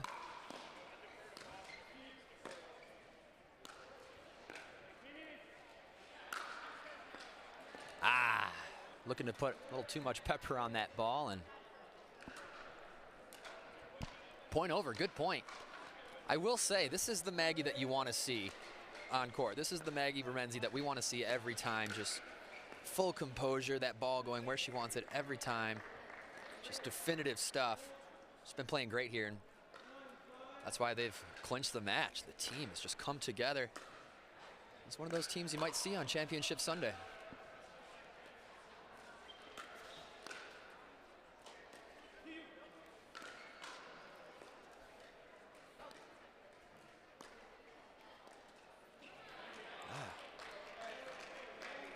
And a nice distributing dink from Maggie on the backhand of Lina. That's her second unforced error at the net this match, or this game rather. Fadeaway drop. Takes the net with the volley. I love it. Oh, catches her in an awkward spot.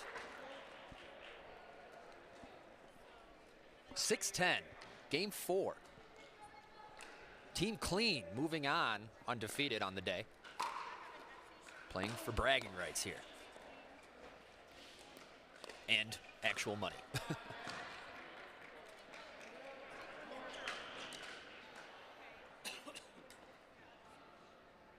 Love that play from Stackford as he reaches over the kitchen and swipes that ball. It's not coming back. Controlled third from Staxrud. And that gives the 5s 11. Fast-paced game we have here. Our earlier games in this match were within one the whole game. That happened at least twice earlier here.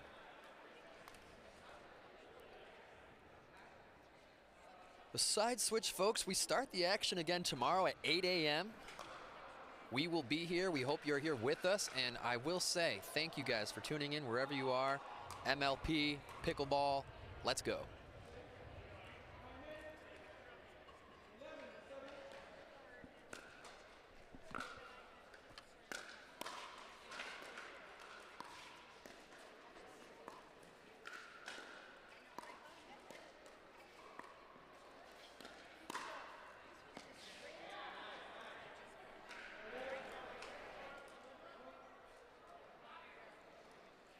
The Ernie is good, but the counter from Maggie Remenzi is better.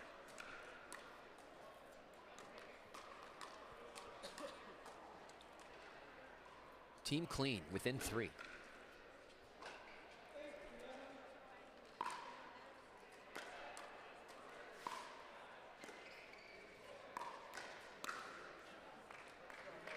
Nice point. Good energy from the 5s.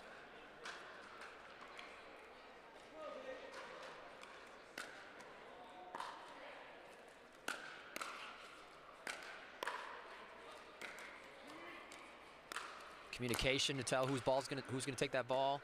Thank goodness. Safety first.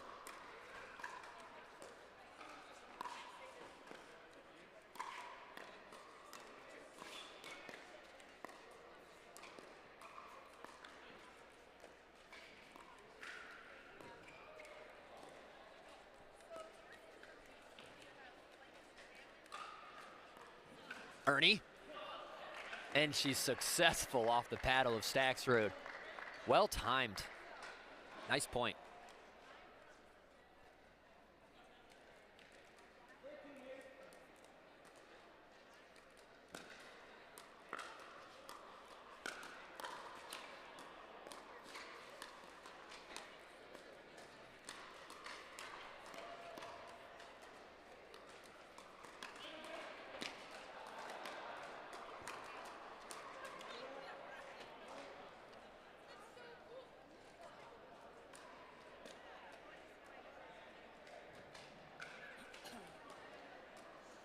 .913. This is probably the lowest stress level that Maggie and Federico will get to experience this weekend, as the matches have been tense thus far in day 1 of the MLP event here in Columbus, Ohio.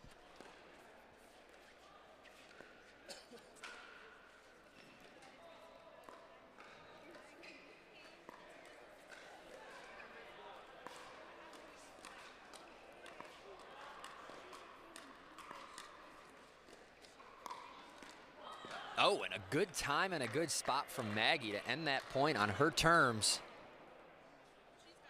Great spot. Ben did have to play that ball. That was staying in. 10-13. Third shot drive.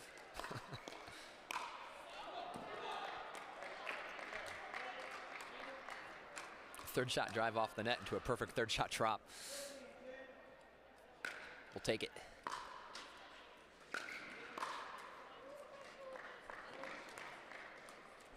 Successful point for Ben with the third shot drive.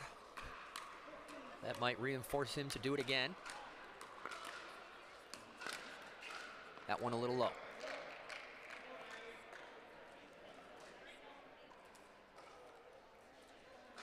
The man's committed. A slicey return from Patigamente. Forcing a tough third from Maggie. giving Ben Newell a nice little ball to backhand for point.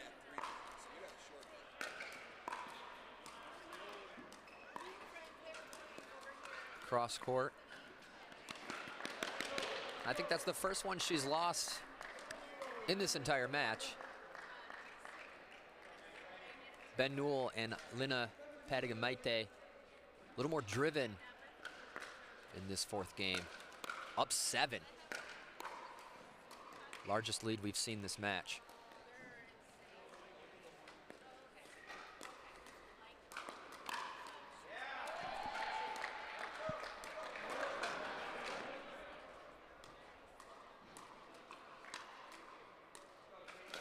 Maggie Remenzi all day putting that ball away.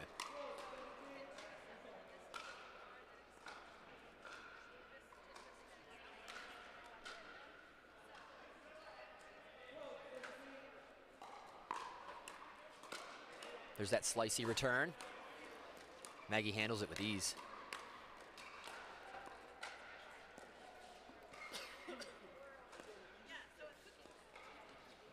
Big cross courts, backhand to backhand. And the jab from Maggie. That's it. That's gonna get it done. That's the pickle of pickleball right there.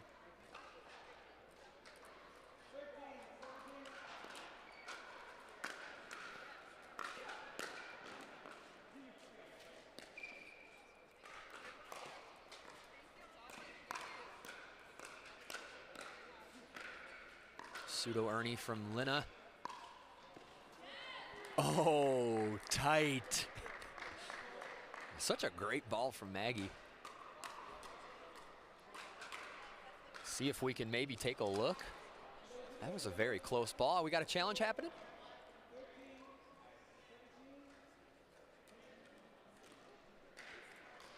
A timeout or a video review.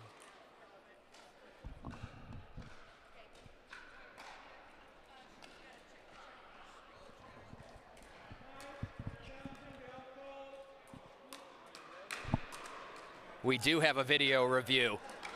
Oh, and that looks pretty pretty conclusive if you ask me. Oh, not so much. Let's take a look here, folks. Let's look together.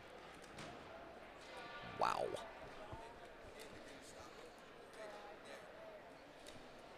Well, that's a good spot, but however, it's obviously not touching the ground where there's no conclusion to be made.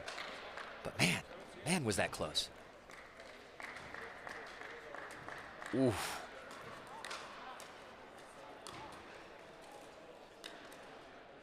Yes, there's only so many frames in this dang world. That was extremely close. For my human eyes, I would have to say inconclusive and have the call stand. My human eyes watching it in real time looked like it was in, but according to the video review, and the referees are going to overturn it. It was called in. Point for Maggie and Federico Staxrud. Now, I'm really in an honest opinion point right here. While I feel like the video footage was inconclusive, I do agree that the ball was in. 14-17, 3-point game.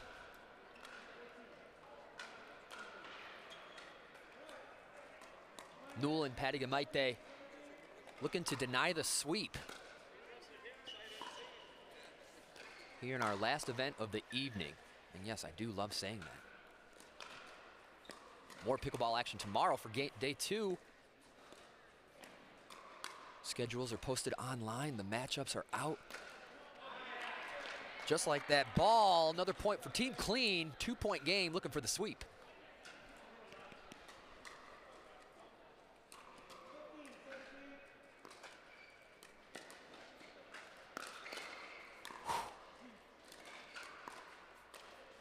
ATP defended.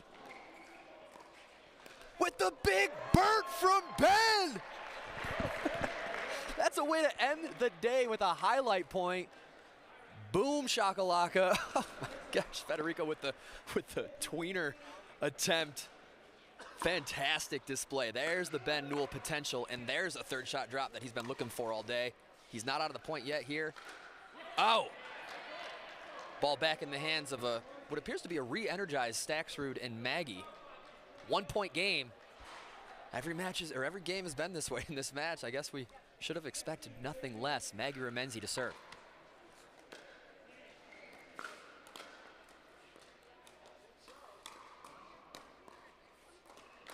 Ooh, awkward, tough miss from Padagamaite. And we have a tie game, I believe. 17-18, 1 point game, a timeout by the Fives as they try to fend off Team Clean, who I've gotten to watch both of their matches today. They are contenders for Championship Sunday, absolutely, hands down. If they can keep this up, which I believe they can, Ben Newell looking to get a win.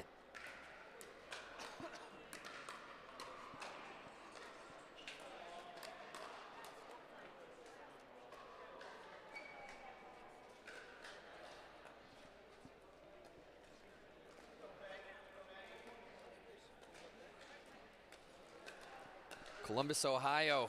It's gotten a little cold the last couple days. During the day, it's very nice. It's gotten a little cold at night, which is also nice. Very crisp.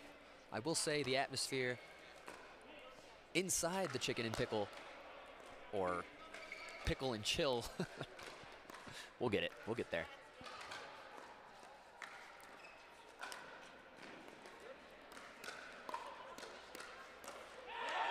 Very nice. Yeah, the climate in this Pickle and Chill has been very, very nice. It's optimal. It's not too hot. It's definitely not too cold. Very comfortable conditions. Play the good game of pickleball. Courts, the nets, all very nice. 4 players scrapping it out here. Ooh. Looking to reset. It's not over yet. And he lets the ball sail out. Dynamic, well played. The Fives had a 7-point lead. It is now reduced to a 1-point deficit. Staxrud showing off his single skills here. Oh, and a dirty slap to give him game point. 2018, tough place to be as both scores are locked. So on this side out, if there is a side out, no points will be awarded. Third shot drive. And it's out for game. Staxrud and Remenzi secure the sweep. 4-0, Team Clean defeat the Fives. Well played. Both sides of the net, great sportsmanship. And a thank you to our players for providing us with this awesome action, and also a thank you to the viewers at home for making this a big deal. Appreciate you guys for joining us. Hope you enjoyed the action, and there is more tomorrow on our day 2 here from Columbus, Ohio at the MLP event. Well, that's it for me, folks. Rob Cassidy signing off. Sleep well. We'll see you back here tomorrow morning. Thanks for tuning in, and good night.